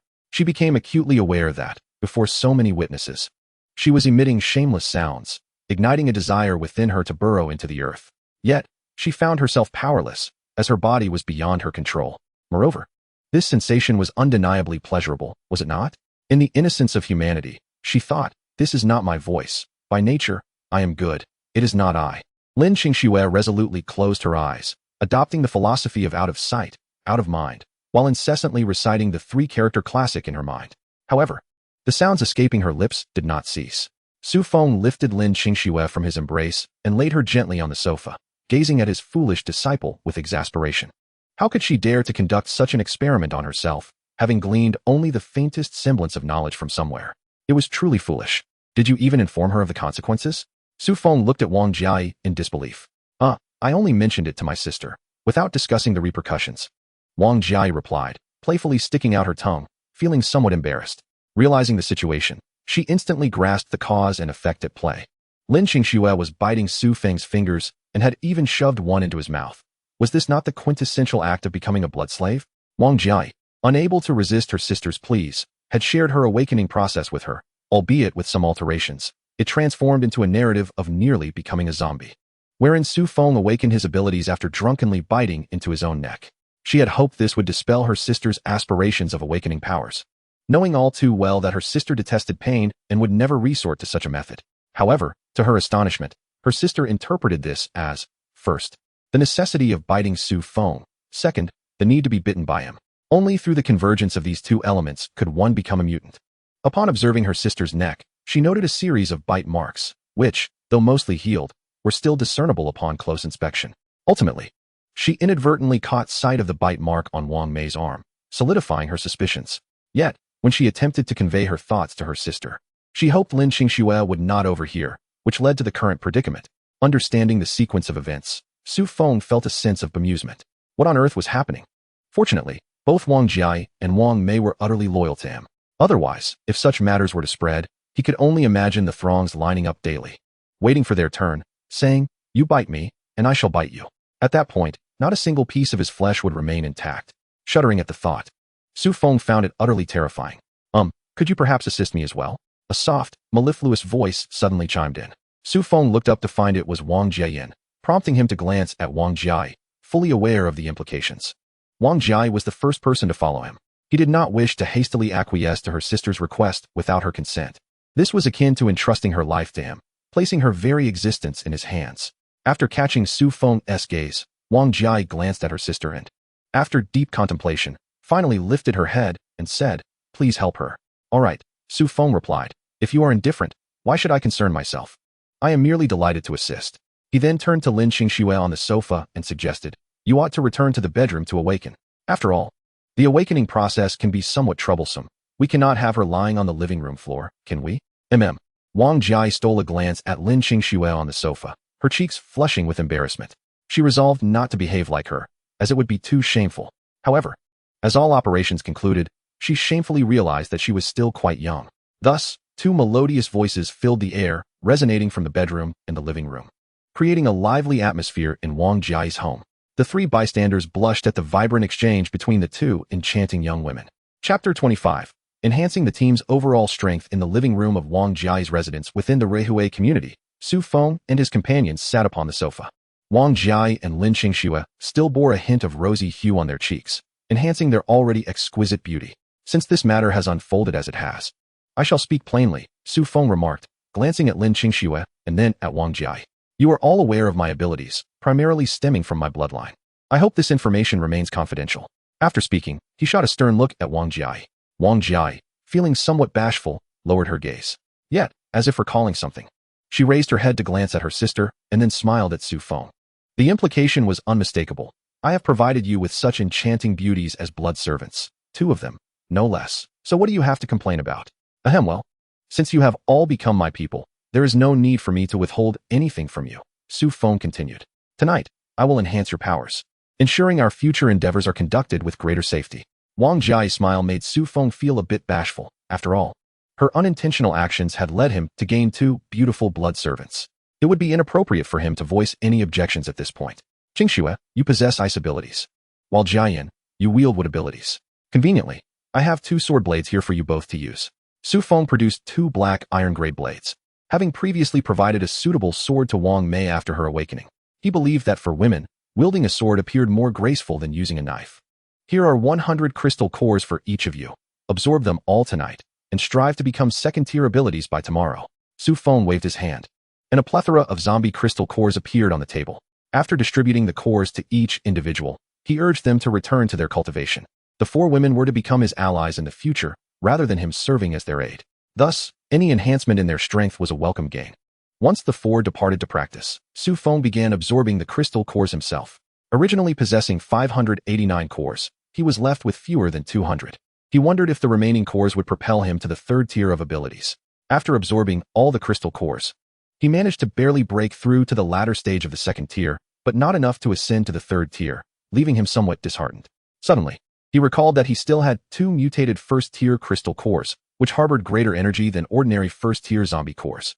Without hesitation, he retrieved the 2 mutated cores and commenced absorption. Upon fully absorbing them, he successfully broke through to the early stage of the 3rd tier. As he achieved this breakthrough, a new skill manifested in his mind, the space teleportation skill, allowing him to teleport within a 30-meter range, provided his energy reserves were sufficient. Su Feng was elated upon discovering this skill. Energy was trivial for him, especially with so many potions at his disposal. He was particularly enamored with this teleportation ability, which undoubtedly served as a formidable protective skill. If utilized wisely in battle, it could be incredibly advantageous. Imagine appearing behind an enemy and swiftly delivering a fatal blow. What an extraordinary skill. Overcome with excitement, he let out a gleeful chuckle, inadvertently summoning the 4 women to his side.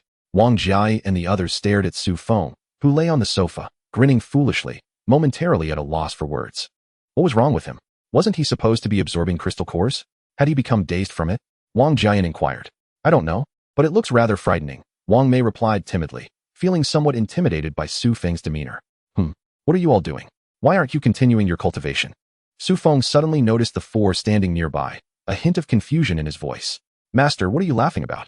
Your expression looks, rather creepy, Lin Qingxue remarked, interpreting his demeanor as unsettling or lewd. You're the creepy one. Your whole family is creepy. I'm merely happy, do you understand? I'm absolutely overjoyed. Su Feng retorted, indignant that his foolish disciple would accuse him of being lewd. The women exchanged glances. Well then, let's return to our cultivation and leave him to continue being, not creepy, but happy, Wang Jiai suggested, leading the group away from the living room. Good grief. A bunch of fools. Can't they see my happiness? Su Feng grumbled as he watched them depart. His earlier joy dissipated, and he collapsed onto the sofa, drifting into slumber. It is often said that what one contemplates during the day manifests in dreams at night, and Su Feng experienced countless dreams that night, each one depicting him battling through swarms of zombies. Regardless of whether one is at the 1st or the 9th level, the outcome remains the same, instant annihilation.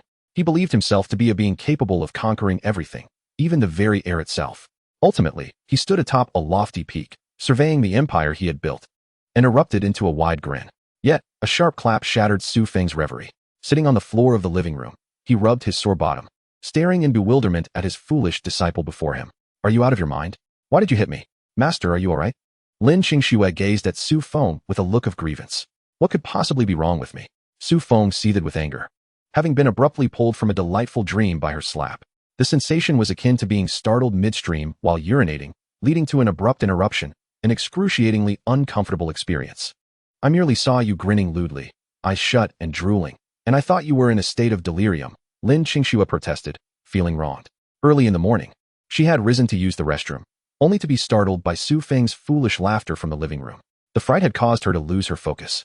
And as a result, she could not relieve herself. She hadn't even washed her hands, hastily pulling up her pants.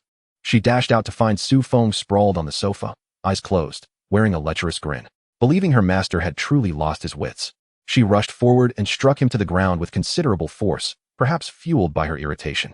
Chapter 26. The dialogue between Wang Jiayan and Lin Qingxue, who s drooling? Do not spread falsehoods, Su Feng retorted, only to notice a damp patch on the sofa. That was merely sweat from my restless slumber. Yes, just sweat. Very well, master. You are undoubtedly correct. Lin Qingxue deemed her master beyond saving, his straightforward nature rendering him ill-suited for finding a partner. Yet, this was a post-apocalyptic world, and he already possessed 4 blood slaves. It occurred to her that if he were to demand their servitude, they would have no means to refuse. Goodness, is this a significant revelation? Lin Qingxue thought, her mouth slightly agape as she stared at Su Feng, who returned her gaze with confusion. Ignoring her, Su Feng made his way to the bathroom to attend to his biological needs and freshen up. The exchange between Su Feng and Lin Qingxue roused the other 3 women from their slumber. Wang Jiayan approached the living room, noticing Lin Qingxue standing beside the sofa, lost in thought, prompting her curiosity. What are you gazing at? As she prepared to inquire, her eyes followed Lin Qingxue's line of sight to the damp patch on the sofa. What is this? Did Su Feng wet the bed? Wang Jiayan turned to the still-dazed Lin Qingxue. Huh, no, but tell me, if Su Feng were to summon you to his bed, would you be able to refuse? Lin Qingxue, having misheard Wang Jiayan's question, posed her own. Huh, why on earth would that be impossible to refuse? Wang Jiayan pondered for a moment, realizing that if Su Feng indeed beckoned her, she found herself unable to decline, leaving her momentarily stunned. Indeed, isn't that so? I share the same sentiment. I have uncovered a secret. Once one becomes Su Feng's blood servant, one must never defy her wishes. Lin Qingxue spoke earnestly, startling Wang Jiayan. Does that mean if he commands me to die, I must comply? The mere thought is terrifying. Tell me, if she were to summon both of you to serve her, could you refuse? Lin Qingxue's statement left Wang Jiayan even more bewildered. She recalled her days as a streamer, when many viewers would jest about the joys of twins, spouting phrases like double happiness and other nonsensical remarks. Here I am, having leaped into this pit, and I even begged my sister to help me jump in. Wang Jiayan was at a loss for words. The crux of the matter is, I willingly jumped in without the owner's consent. Lin Qingxue chuckled, pondering if she regretted her decision. Not at all. She had always been intrigued by Su Feng. If he were to act on such impulses, she would not object. However, she feared that one day, Su Feng's summons might include more than just herself, which would be rather embarrassing. Sister, are you? Wang Jiayan, noticing her sister drinking water at the table, rushed over and whispered into her ear. As Wang Jiayan spoke more, Wang Jia's cheeks gradually flushed, eventually prompting her to swat her sister lightly, exclaiming, What nonsense are you saying? He is not that kind of person. Stop spreading rumors. But what if? There are no what ifs. How can you be so certain? What if that day comes? There are no hypotheticals. I am certain. Well, deceive yourself as you like. I refuse to believe there won't be such a day. As the 2 sisters exchanged their banter, Lin Qingxue's mind conjured an image, and before she knew it, she found herself enveloped in the thought. Suddenly, another version of herself appeared beside them, causing her cheeks to redden further. Hey, what are you all up to? Su Feng, having finished washing up, emerged to find the 3 women blushing, which piqued his curiosity. You are the monkey's bottom. Your entire family is filled with monkey bottoms. Wang Jiayan, already irritated over Su Feng's remarks, felt a surge of annoyance. It was akin to having to share something she cherished with multiple people. Naturally, this was discomforting. Su Feng even compared her face to a monkey's bottom. Who says such things to a girl? This provoked her already extroverted nature to explode. Her sister, being gentler and more introverted, contrasted sharply with her fiery demeanor. The twins' personalities were often opposites. Why am I having a fit so early in the morning? What kind of person is this? Su Feng remarked, deciding it was best not to engage with her, muttering to himself as he pulled out a cigarette, lit it, and stepped out of the room. This left the 3 girls exchanging glances until they all burst into laughter, prompting Wang Mei, who was busy cooking in the kitchen, to peek out, puzzled by the sight of the 3 laughing together. Su Feng approached the window beside the elevator, indulging in a cigarette while surveying the community. It seemed that a considerable number of zombies had emerged once more today. Evidently, survivors had ventured out last night. Observing the area he had cleared the previous day, he noted an influx of new zombies, which indicated that survivors had drawn them from various locations. Why must they venture out at night? He pondered. They cannot see anything. Why not act during the day? It was indeed perplexing. Nighttime offered no advantage against zombies. They were not reliant on sight to detect humans. Venturing out at night only posed a threat to humanity, having no effect on the undead. Suddenly, He noticed that the zombies below appeared to be slightly more agile than the previous day. Upon reviewing their information, he confirmed that the zombies were indeed growing stronger. It seemed imperative to expedite their actions today. Su Feng resolved to establish his own power before the zombies fully evolved to the first tier, otherwise, the challenges would only intensify with time. After taking several deep puffs from his cigarette, he tossed the butt out the window and returned to his room. Upon Su Feng's return, Wang Mei served him a bowl of noodles, inviting him to the dining table while she made her way to the bathroom to freshen up. After a short while, the other women joined him for the meal. Su Feng addressed them. I just checked on the zombies and discovered they are evolving. So we must accelerate our future actions. Additionally, Wang Mei, please refrain from using outside water for cooking. I fear it may be contaminated. I will provide you with more bottled water for that purpose. The dangers of the apocalypse extend beyond zombies. Food and water contamination can also pose significant threats. Moreover, I have a feeling that the zombies may not be our greatest peril. What could be the greatest threat? Wang Jiayi inquired, her curiosity piqued. Animals, or rather, mutated animals. Su Feng analyzed, drawing upon experiences from both novels and reality. In the past couple of days, I haven't encountered any cats or dogs, as animals are often more adept at sensing impending danger than humans. Therefore, I have reason to believe they may be hiding or evolving somewhere. I just have this intuition. Initially, Su Feng had overlooked this phenomenon, but after making a deliberate sweep of the community, he still found no sign of any animals. Typically, the area would be bustling with cats frolicking in the grass, yet none had been seen in recent days. Not to mention, he hadn't even spotted a single bird. Indeed, I hadn't noticed until you mentioned it. I didn't hear any birds chirping this morning, Wang Mei interjected. We live in a new district with a pleasant environment, so we would usually see many small birds, but now they are conspicuously absent. Yes, not a single one in sight. Therefore, in our forthcoming actions, we must remain vigilant regarding all threats, whether they be from zombies, humans, or animals. Chapter 27 Master. Has anyone ever told you that you can be quite infuriating? After everyone had finished their meal, Su Feng instructed them to gather their personal belongings, as they did not intend to return here again. However, Lin Qingxue had no need to tidy up. She and Su Feng exited the room together, standing in the corridor as they surveyed the community below. Master, do you think we can survive indefinitely? Lin Qingxue's sudden inquiry made Su Feng, who was observing the surroundings, turn his gaze toward her. Certainly, as long as we strive to grow stronger, we will endure, Su Feng replied, understanding that, being a girl, she was more sensitive and perhaps more perplexed in the face of the apocalypse. Yes, it's truly wonderful to have you. Lin Qingxue smiled at Su Feng, the man who had supported her throughout the trials of this new world. All right, enough with the sentiments. Soon you'll need to go down and deal with some zombies. Your experience is far too limited, Su Feng remarked, unable to tolerate overly sentimental individuals. He believed that one should live freely, dismissing unpleasant matters and individuals rather than dwelling on them. Master, has anyone ever told you that you can be quite infuriating? Lin Qingxue had initially intended to lighten the mood, but Su Feng's response veered off course. In such times, shouldn't he be instilling more confidence in her instead? Are you referring to before or after the apocalypse? Su Feng asked, raising an eyebrow in curiosity. Before the apocalypse, she clarified. They wouldn't dare strike me, she continued. Why not? Because they would have to pay for it. And after the apocalypse, they still wouldn't dare strike me. Because they would have to pay with their lives? I'll go check if they've packed up. You can stay here. In the end, Lin Qingxue felt the conversation had reached a dead end. She had never realized before how infuriating Su Feng could be. Your spatial ability is truly convenient. Things can be stored directly inside. It's wonderful, one of the girls, Wang Jiayin, remarked as they gathered their belongings. Yes, but it doesn't hold as much as Su Feng's, Wang Mei replied, slightly embarrassed by the compliment. Comparing to him? Let us not kid ourselves. He's not normal, Wang Jiayin said dismissively. Have you finished packing? Then take out your weapons and head down to clear out the zombies, Su Feng instructed, observing the girls chatting leisurely. Since there was nothing pressing, it would be good for them to engage in some zombie hunting and stretch their limbs. Likely a result of having eaten too much. Moreover, the girls were all level 2 ability users now, and the zombies in the early stages of the apocalypse posed no real threat to them. Without further ado, they each retrieved their weapons, excitement evident on their faces as they made their way downstairs.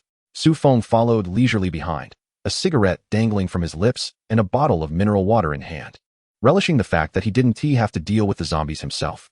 As soon as she arrived downstairs, Wang Jiayin boldly brandished her sword and plunged into the horde of corpses, dispatching every zombie she encountered with ruthless efficiency. The other women, undeterred, followed suit, wielding their weapons with fervor. In a moment, the 4 of them created quite a spectacle, perhaps having become Su Feng's blood thralls. And bolstered by their numbers with Su by their side, they exhibited no fear as they hacked at the zombies, each displaying greater vigor than the last. Goodness! These beauties are astonishing, one bystander exclaimed. Indeed, can you believe that woman can unleash ice swords and ice orbs? Another responded. Wait, isn't that the newlywed? How is she so formidable? Which one? The one who keeps the zombies at bay? Yes, that's her. But how come every zombie that approaches her has its head inexplicably severed? What are those vines doing? They even attack autonomously? Look over there, that's impressive. The zombies are fighting amongst themselves. The commotion created by Wang Jian and her companions was significant. At times, their excitement would erupt into cheers. This drew the attention of survivors from nearby buildings, who gathered to watch and discuss the spectacle. Within minutes, the skirmish concluded, and Su Feng noticed that the women's eyes betrayed a lingering desire for more action, leaving him momentarily speechless. These are truly violent maniacs, each one more ferocious than the last. All right, let us move on. There will be opportunities for you to take action in the future. Su Feng led the way towards the wall, intending to exit the compound through there for efficiency. He paid no heed to the pleas for help from other survivors. After all, it had been over 2 days since the apocalypse began, and many still waited at home for assistance without taking any initiative. Su Feng considered such individuals to lack insight, ambition, and courage, and thus deemed them unnecessary. The group fought their way to the base of the wall and exited the community, reaching the spot where they had parked the previous day. To their surprise, a few zombies had gathered around the vehicles overnight, but before Su Feng could intervene, the proactive Wang Jian swiftly ended their existence. Their goal for the day was clear: to explore the villa and determine its potential as a future stronghold. Therefore, once they were in the car, Su Feng started the BMW and drove onto the road. The journey, normally a mere 10 minutes, took nearly half an hour due to obstacles such as cars blocking the path and clusters of zombies. Upon arriving at the villa's entrance, the women gazed in awe at the imposing walled structure and the castle-like villa that stood majestically at its center. The 6-story ordinary accommodation building behind the castle was conspicuous.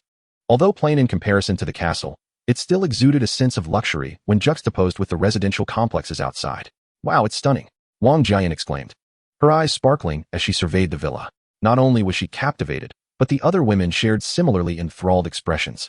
As children of Huaxia, their intrinsic appreciation for housing reflected their deep-seated values and aspirations. Marriage necessitates a residence, and in urban settings, children require access to school districts, leading many young individuals to spend their lives repaying mortgages, becoming slaves to their homes, all in pursuit of establishing a household. What is so astonishing about this? In a world on the brink of collapse, such abodes are abundant. Su Feng observed the expressions of those around him with a hint of disdain. Ah, women, a group lacking in worldly experience.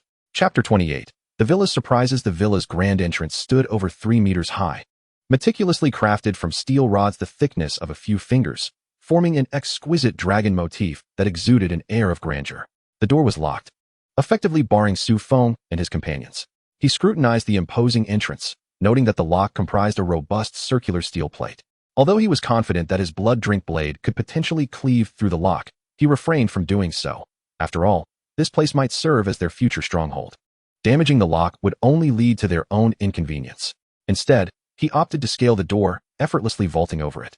Upon entering, he discovered an array of locks adorning the door, and intriguingly, a smaller door on the left side was also secured with a lock. Approaching it, he drew his blood-drink blade and struck the lock, freeing the 2 steel rods that held it fast, allowing the small door to swing open. This was quite advantageous. It could facilitate regular access while reserving the grand entrance for vehicular entry. Fortunately, the villa's main door was not automated, or it would have posed a considerable hassle. After cleaving the lock on the grand door, Su Feng pulled it open and ushered the vehicle inside. Once the door was securely closed, he started the engine and drove towards the villa structure. Upon arriving at the entrance, the group paused to admire the opulent building. At that moment, Su Feng caught a glimpse of someone peering at them from a third-floor window. Due to the lighting, he could not discern the individual features. However, it indicated that the villa was inhabited. Whether the occupant was the owner or a fellow survivor remained uncertain.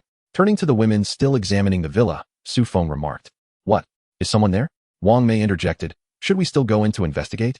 "Let me inquire first," Su Feng replied as he approached the window's angle and looked up, only to see the figure retreating from view. "I know you're there. We are survivors from another area seeking to establish a secure base here. Can you come out to talk?" Silence echoed from within, and Su Feng understood that, even in a post-apocalyptic world, the wisdom imparted to children remains. Never open the door to strangers, a lesson taught by mothers. Yet, Su Feng mused, if you don't open the door soon, I might just have to force my way in. You can see, we are 4 women, and we mean no harm. In these desperate times, if you refuse to welcome us, I can only offer my apologies. That door below will not stop us. If you do not open up, I will enter. After waiting for several minutes, Su Feng grew increasingly impatient as the door remained closed. He turned to the girls and said, I'll go inside to check. You all wait here. All right, just be careful, Wang Jiai replied, knowing that no one had yet posed a threat to Su Feng, but caution was prudent. Su Feng glanced at the height of the villa's third floor and, within the range of his teleportation ability, activated it, disappearing from sight and leaving the girls in bewilderment. Wow, sis, did you see that? Su Feng just vanished. Wang Jian exclaimed, excitedly gripping her sister's hand. Do you think he can teleport like through some sort of spatial portal? Perhaps, after all, he is a space ability user. So it's quite normal for him to move through space. Didn't you awaken a spatial ability as well? Don't you have such a skill? No, my level is probably still too low. No wonder he had been smiling incessantly last night and this morning. He must have acquired this skill, which explained his elation. Meanwhile, disregarding the girls downstairs, Su Feng had materialized directly in a room on the third floor, and the sight before him was quite overwhelming. What did he see?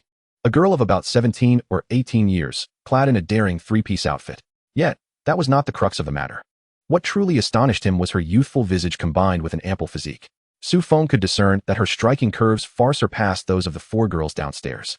Coupled with her cherubic beauty, porcelain skin, and refreshing attire, he felt an undeniable itch in his nose. Just as Su Feng was admiring the girl before him, she unleashed an exquisite voice, singing in a pitch akin to that of a dolphin. The high note nearly shattered his eardrums, startling the girls below who were discussing Su Feng. My apologies, but I must take my leave, he declared, unable to endure the level of her singing, as he swiftly opened the bedroom door and rushed downstairs. You scoundrel! Pervert! You are inhuman! He could faintly hear the girl's furious shouts from the room, but it was of no concern to him. What he desired most was to open the front door, let the girls in, and have them handle the situation. It was no longer his affair. Upon reaching the ground floor, he opened the villa's entrance and beckoned the girls to enter. What just happened? I thought I heard a woman's voice. Did you do something you shouldn't have? Wang Jian dashed inside first, approaching Su Feng and sniffing him as if he were a suspect. What is wrong with you? Stop sniffing around. Move aside. I need to go out for a smoke. With that, he casually shoved Wang Jian aside and stepped out, leaving her blushing furiously. With keen eyes, Lin Qingxue observed Su Feng as he walked out, then glanced at Wang Jian, who was blushing and shielding her chest. You've been taken advantage of. Hurry and reclaim what's yours, lest you suffer a loss. Wang Jia and Wang Mei chimed in. All right, enough of the commotion. Wang Mei, you and Yin should inspect the internal environment. Qingxue, accompany me upstairs. Let us ascertain the situation. Wang Jia was the first to become Su Feng's blood servant and also the first to battle zombies alongside him. Thus the others tended to heed her words. Chapter 29. Being watched like a dog, Su Feng approached the BMW, ignited a cigarette, and took a few puffs to calm his tumultuous emotions. This predicament was not entirely his fault.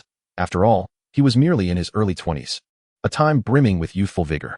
Furthermore, he had never experienced romantic entanglements before. Although he was rather straightforward in nature, it did not imply any issues with his inclinations. He had watched numerous adult films in the past, yet this was his first encounter with a live show, particularly one featuring such youthful and voluptuous individuals. Consequently, upon witnessing the scene, his passions were ignited. Fortunately, he possessed a strong will. Had this situation been encountered by someone with ulterior motives, particularly those of a nefarious disposition, the girl in question would have faced dire consequences. In this apocalyptic world, as depicted in novels, women are often regarded as consumables or commodities. Especially for women of such caliber, they become an irresistible lure for men. She ought to feel fortunate that it was Su Feng and his companions who arrived today. Had it been any other group with men in it, it could have marked the onset of her nightmare. Ah, women. I did nothing wrong. I merely looked. Why the fuss? After finishing his cigarette, Su Feng started the vehicle and drove through the villa area, seeking to clarify the internal circumstances. He arrived at the dormitory building, parked, and entered. The villa comprised a single unit, yet each floor contained 12 rooms. Su Feng casually pushed open a room and stepped inside. The interior was already arranged. The room was quite spacious, unlike typical dormitories, approximately 100 square meters in size, with a 3-bedroom, 1 living room layout. Each room was furnished with beds and cabinets, the appliances and furniture all meticulously in place. After exploring several rooms, he noted that the layouts were largely similar. This building, if accommodating 3 individuals per unit, could comfortably house over 200 people, which left him perplexed. Having worked in real estate for 2 years, he had seen various villas, but he had never encountered one with such a layout. After surveying all the areas, he drove back to the main entrance of the villa. Inside the living room sat 5 women, all of whom turned their attention toward him upon his entrance. Particularly, The youthful girl with a childlike face wore an expression that suggested she might devour him whole. At this moment, Mu Linger was seething with anger, feeling a strong urge to rush forward and deliver a thorough beating to the man who had gazed upon her body. At 19, she had just begun her university journey. Mu Linger hailed from a family of immense wealth and power. In her mind, they possessed a fortune that could be squandered over several lifetimes. This fortune was largely attributed to her father, who had passed away a few years prior. He was the founder of a multinational conglomerate that flourished before the apocalypse, with business interests spanning the globe and personal assets starting in the hundreds of billions. Her mother was a distinguished senior researcher at a national research institute, wielding considerable influence. Mu Linger had an elder sister, 7 years her senior, who, after graduation, began working at their father's company. Following their father's unfortunate demise, her sister, with remarkable intellect and resourcefulness, adeptly managed the conglomerate. Among the family, Mu Linger felt somewhat useless, yet she embodied the essence of maternal affection and sisterly bonds, living as a carefree princess. A few days ago, with no classes during the weekend, she decided to indulge in some leisure time. Having stayed out late, she opted not to return to school, recalling that her family owned a villa nearby. Unbeknownst to her, the next day heralded a world transformed, streets teeming with grotesque, flesh-eating creatures, and not a single living soul in sight. This abrupt change left her, who had always been sheltered, utterly disoriented. Her immediate thought was of her mother. She attempted to call, but the line was dead. Next, she tried reaching her sister, who answered but was away on a business trip, stranded in another city. In this precarious situation, her sister advised her to remain hidden in the villa and assured her that she would find a way to come to her aid. Thus, Mu Linger sequestered herself within the villa. Initially, being alone in the villa for a night was manageable, but as the second day unfolded, the solitude became unbearable. The first day, she subsisted on snacks she had purchased during her outing, but by the second day, she faced a dire predicament. She had run out of food. As a 19-year-old girl accustomed to the information age, the absence of internet and electricity rendered her despondent. To compound her distress, she had experienced a frighteningly high fever the previous night. With no medicine available and no possibility of reaching a hospital, she felt resigned to a grim fate. Unwilling to accept the prospect of dying without having truly lived, she yearned for more from life. Perhaps fate intervened, as she succumbed to the fever's grip. A wave of refreshing coolness enveloped her, and she fell into a deep slumber.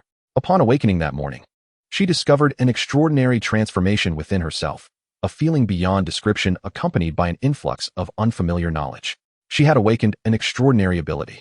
The surreal nature of her situation, reminiscent of a film, left her momentarily speechless. However, being a spirited young girl, she quickly embraced the revelation, only to be met with an overwhelming sense of discomfort and a sticky sensation enveloping her body. For someone like her, who has always cherished cleanliness, this was utterly unacceptable. Thus, she decided to take a shower. Fortunately, although the power was out, the water supply remained intact. Upon finishing her bath and stepping into her bedroom, she heard the sound of a car from downstairs. Instantly, Mu Linger became alert, for it was clear that these individuals were strangers. Could they be intruders? Without time to dress, she stealthily moved behind the curtain, parting it slightly to peer outside, where she spotted a BMW SUV parked below. 5 unfamiliar figures, 1 man and 4 women, emerged from the vehicle. Who were they? Then she noticed the lone man striding directly towards the window beneath her, lifting his gaze towards her, which startled her into retreating. Soon after, she heard him demand that she open the door, threatening to break in, proclaiming that nothing could stop him. After a brief moment of silence from below, she hurried to put on some clothes, intending to confront them and discern their purpose. However, just as she finished donning her undergarments, the man appeared before her like a specter, his gaze fixated on her body, sending her heart racing as if it might leap from her throat.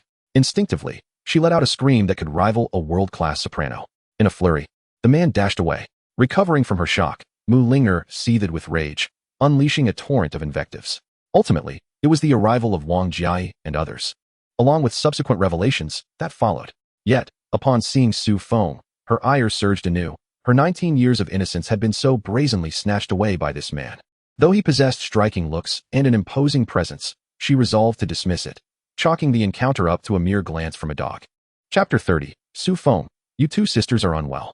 Inside Mu Linger's villa, Su Feng and his companions were seated in the living room. Su Feng scrutinized the girl before him, noting her details. Name, Mu Linger. Ability, light type ability. Level, initial stage 0. Skill, healing. Age, 19. Height, 167 centimeters. Measurements, 96-59-88. Weight, 45 kilograms. What? Su Feng exclaimed, rising abruptly, startling the girls present. What happened? Wang Jiai inquired, noticing Su Feng's astonished expression. She is an ability user, Su Feng replied, a hint of excitement in his voice. What is the big deal about being an ability user? Aren't we all ability users? Wang Jian remarked, dismissing Su Feng's reaction as excessive. She awakened a healing ability, capable of aiding her teammates. Su Feng felt as though he had stumbled upon treasure. He was determined to claim this girl. Wait, claim was not accurate. He intended to make her his blood servant, with no one allowed to interfere. What? Now, the expressions of Wang Jiai and the others mirrored Su Feng's shock.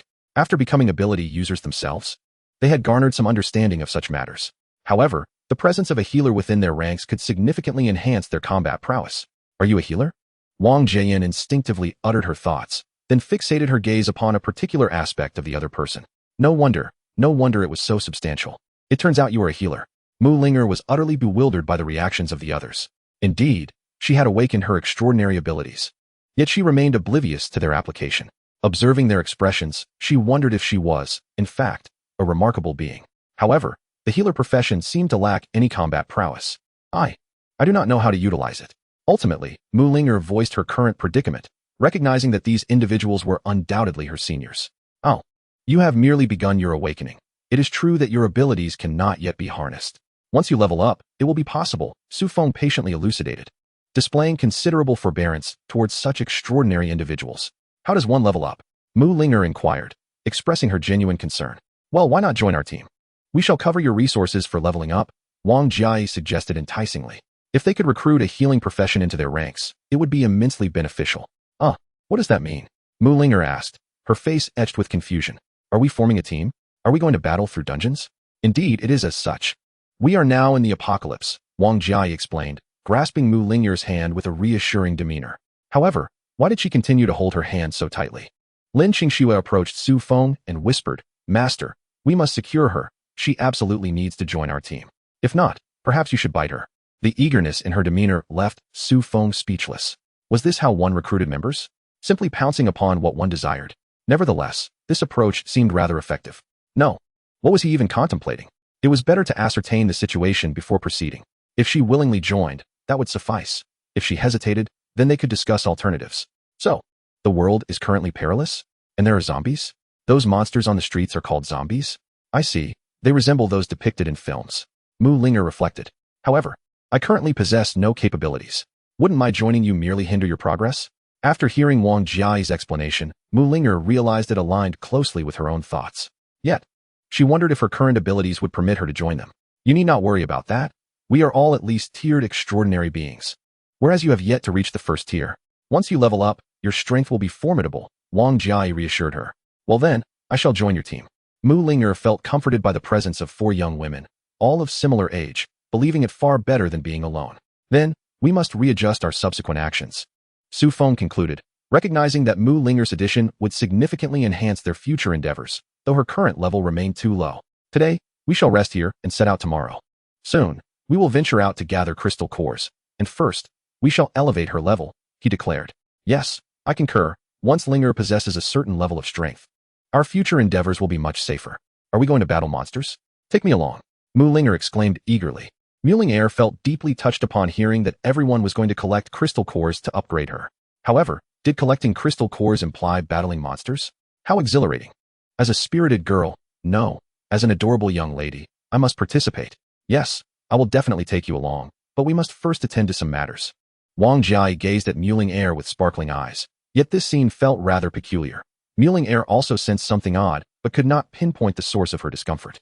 Come, let your sister hold you, Wang Jiai said, pulling Muling Air into her embrace. And then, there was silence. For at that moment, Muling Air had succumbed to unconsciousness in her arms. Observing Wang Jiai gently lay the fainted Muling Air onto the sofa, the others appeared momentarily stunned. What happened? How did she faint so suddenly? Lin Qingxue pondered, bewildered. Did she not just want a hug? Yet, how could one hug lead to her lying down? I used a mental skill to induce a temporary faint. There's nothing to worry about, Wang Jiai explained, glancing at Su Feng. Hurry up, let us go? Wow, is it that intense? Wang Jiai's words left Wang Jian astonished. Is this really all right? Su Feng found himself speechless, wondering what kind of people he was surrounded by. Feeling more anxious than himself. If you don't go, do you want me to assist you? Wang Jiai shot him a glance. Can anyone else help with this? By the way, should we avoid this? Wang Jiayan felt her sister was being a tad too open. Yet, considering the several others present, lingering here felt inappropriate. Don't worry, you can all stay and learn from the experience, Wang Jia remarked, believing that since they were all Su Feng's blood servants, such occurrences would certainly become more frequent, thus it would be beneficial to acquire knowledge. Is there really a need to learn this? It's not like we haven't seen such films before, Wang Jiayan muttered, though she showed no intent of leaving. You've seen them?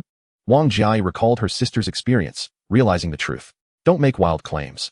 I've seen them, but have never engaged in such activities. So do not tarnish my reputation, Wang Jiayan retorted, indignant. There is a significant difference between observation and participation, all right? You haven't participated? Weren't you just involved yesterday morning? Wang Jia found her sister's memory peculiar, questioning how one could forget such recent events. I have not engaged in anything. Please stop making unfounded assertions. This morning, we were all together. Who did I engage with? Su Feng. Isn't it just Su Feng? Have you forgotten about the morning's events? Wait a moment. Are we perhaps misunderstanding each other? It feels like we're not discussing the same matter. Wang Jiayan began to sense something amiss, her confusion evident. What are you all staring at? Why are you gazing at us like that? Wang Jiayan noticed that the others were watching her and her sister's performance with curious expressions. Oh my! Realizing the situation, Wang Jia's face flushed crimson, and she swiftly slapped her sister on the rear. What are you daydreaming about all day? I meant for Su Feng to take a bite out of Ling air. Wang Jia was left speechless by her sister's misunderstanding. If you are truly impatient, you may seek out Su Feng this evening to resolve matters yourself. I thought that. Well, Su Feng, you may continue. I shall remain silent. Even Wang Jiayan, despite her lack of wit, has now come to the realization that she and her sister are utterly on different wavelengths. You two sisters must be unwell. It seems your minds are not functioning properly. Su Feng remarked, gazing at the pair with exasperation. Chapter 31. Mulinger, you are not biting in the right place. Beneath the grand plaza of the century-old shopping mall, Su Feng and his companions were engaged in a fierce battle against the zombies. Su Feng and Wang Mei led the charge, cutting through the horde with fervor, while Wang Jia stood guard behind Linger, and Lin Qingxue and Wang Jiayan flanked her sides, continuously hacking away at the undead. Goodness, there are so many. Quickly, let us slay them all. Hey, Jai, do you even need that knife? Why not lend it to me, so I can indulge in some action as well? At that moment, Mu Linger was encircled by a protective barrier, shielded like a precious gem. However, this middle school girl showed no fear. She waved her delicate fists, watching her companions dispatch the zombies and expressing her own eagerness to join in. What use do you have in slaying zombies, caregiver? Just stay close and let us protect you, Wang Jia said with a smile. A caregiver who does not wish to engage in melee is not a good caregiver. Do you not understand this? Wang Jia continued. After Su Feng took Linger as his blood slave, he was eager to assist her in leveling up as swiftly as possible. After some deliberation, the group decided to return to the shopping mall, for with their current strength, bolstered by Su Feng, they were indeed an invincible force. Although the mall was teeming with zombies, they posed no threat compared to the formidable group. After resting for a night, the group resolved to eradicate all the zombies in the mall. Fortunately, since the apocalypse had just begun, the zombies were not particularly strong. Second and third tier ability users could easily massacre this horde. Moreover, as they were about to recruit new members, they would certainly require more supplies, making the collection of resources from the mall quite timely. From morning until noon, the group fought tirelessly, with only Su Feng refraining from consuming the numerous red and blue potions. They managed to eliminate thousands of zombies surrounding the mall. Numbers equated to power.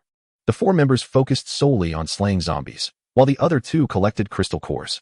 Their coordination was seamless, with clear divisions of labor, resulting in remarkable efficiency. Upon entering the mall, the group found a jewelry store on the first floor selling gold ornaments and took a moment to rest. Wow, so much gold. We've struck it rich.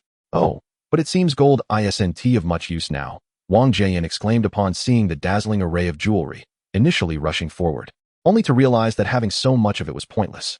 You could choose a few pieces you fancy, change them daily. Wouldn't that be delightful? Lin Qingxue teased as she observed Wang Jiayan's antics. However, her eyes were also scanning the jewelry, and she began stuffing her pockets with the items she coveted, making her garments bulge with treasures. That's a good point indeed, Wang Jiayan conceded. In the end, during the sweeping raid by the 5 women, all the golden jewelry fell victim to their relentless pursuit, vanishing without a trace. What do you intend to do with those beads? They cannot be worn. I could understand if you were taking earrings, necklaces, or bracelets, but why on earth are you hoarding gold bars and ingots? They are neither edible nor wearable. Su Feng, while inspecting the spoils, found himself at a loss for words and finally inquired. It's beyond your comprehension. It's the world of women. Mu Ling retorted sharply. She distinctly recalled that Su Feng had bitten her without her consent, and even now, the wound still throbbed with pain. Moreover, why did he have to leave a scar on her chest? Would it not suffice to bite her arm instead? The sight of it was rather discomforting. Had Su Feng known her thoughts, he would have protested his innocence vehemently. His intention had been to bite her arm. However, just as he was about to do so, Wang Jieyan, in a fit of spontaneity, had pressed his head down, causing him to miss his target entirely. Ah, women, they would be better off admiring my bounty. With this thought, Su Feng continued to revel in his own joy. The 6 of them, after a relentless morning of slaughter, had amassed a total of 264 points. 164 ordinary crystal nuclei, and 10 first-tier mutated crystal nuclei. They also collected over 1,000 bottles of various red and blue potions, a vast array of weapons, and assorted supplies. Even ordinary space storage cards had dropped more than a dozen. Yet, considering this was the yield from thousands of zombies, it was hardly surprising. Moreover, many of the kills had been executed by the women, who, despite their lower levels compared to Su Feng, boasted a significantly higher drop rate. I must now be the wealthiest individual in this post-apocalyptic world, Su Feng mused with a broad smile. However, ordinary crystal nuclei are of no further use to me. Now, only first-tier mutated crystal nuclei can facilitate my advancement.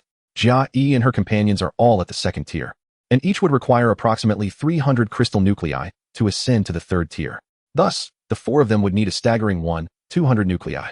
Additionally, Linger would require over 400 nuclei to elevate from the 0 tier to the third tier, which would consume more than half of what I have just acquired. The more Su Feng calculated, the more he felt a pang of regret. The newfound wealth would swiftly dwindle by half. Yet, there was no alternative. In order to survive in this desolate world, mere personal strength is insufficient without a robust team. It is acceptable. They are all part of my group. And it is not as if it is given freely. I will earn it back in due course. With this resolution, Su Feng's mood considerably brightened. He utilized 5 space expansion cards to amplify his original storage capacity to nearly 30,000 cubic units. He also bestowed 8 cards upon Wang Mei, enabling her to expand her space to over 5,000 cubic units. After all, within the current team, only 2 individuals could store supplies. It would be impractical for all resources to be solely managed by him. Should there come a day when he acted independently, the team would falter without provisions. Wang Mei's original 20 cubic units had been woefully inadequate, and the expansion to 5,000 cubic units would sufficiently accommodate the daily resource needs of the entire team.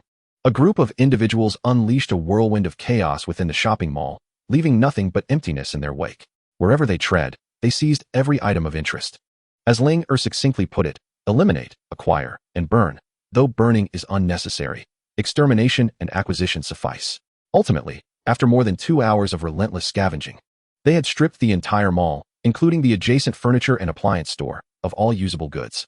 Given the vastness of their space, there was no need for manual labor. They would inevitably find use for these items as their ranks expanded. Su Feng mused that even if he had no immediate use for them, he could always sell them. Many of these items were not renewable resources. Each one taken was one less in existence. By the time the group returned to the villa, it was already around 4 in the afternoon. Ah, what a thrill. Is this what shopping truly is? No need to pay. Just take what you fancy without the burden of carrying it yourself. Such bliss. As Mu Ling flung herself onto the sofa in the villa's living room, she gleefully exclaimed, "All right, everyone gather to collect the crystal cores. Shortly, we shall all absorb them. By tomorrow, everyone must reach the third tier." Su Feng produced a plethora of crystal cores from his spatial inventory, ordinary white cores that resembled creamy candies, strewn across the floor. Wow, so many crystal cores. Are we really about to level up? It seems like such an enjoyable game of slaying monsters and gaining experience. Su Feng reflected, ah, this middle school girl, untouched by the harshness of society or the despair of the apocalypse, truly revels in her joy. Watching as the others ascended the stairs with their cores, each seeking a room to commence their cultivation, he too retrieved 10 first-tier crystal cores to begin his absorption. However, once he had absorbed all 10 mutated first-tier cores, he found himself only elevated to the mid-third tier, an utterly lackluster result. Thus, he secured the door tightly and ascended to the second floor, randomly selecting a room to succumb to slumber. Chapter 32, The Atrocities of the Apocalypse, Changfeng University Town, Changfeng School of Economic Management.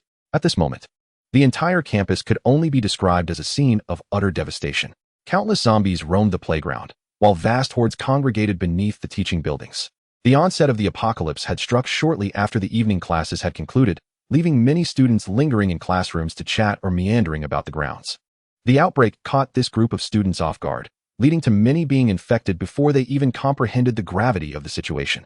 The scene was chaotic, filled with fleeing students and the echoes of their screams reverberating throughout the campus. Sweki, do you think we will survive? A frail voice emerged from a bed in one of the female dormitories, where a girl lay, her weakness apparent. Of course, Roatong, someone will come to rescue us, replied the girl named Sweki. Huh, will anyone really save us?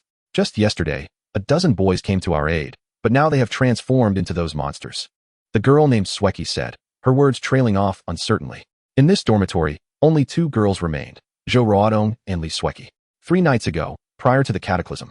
After finishing their evening study session, the 2 young women did not linger but promptly returned to their dormitory, thus narrowly evading the impending crisis and successfully surviving.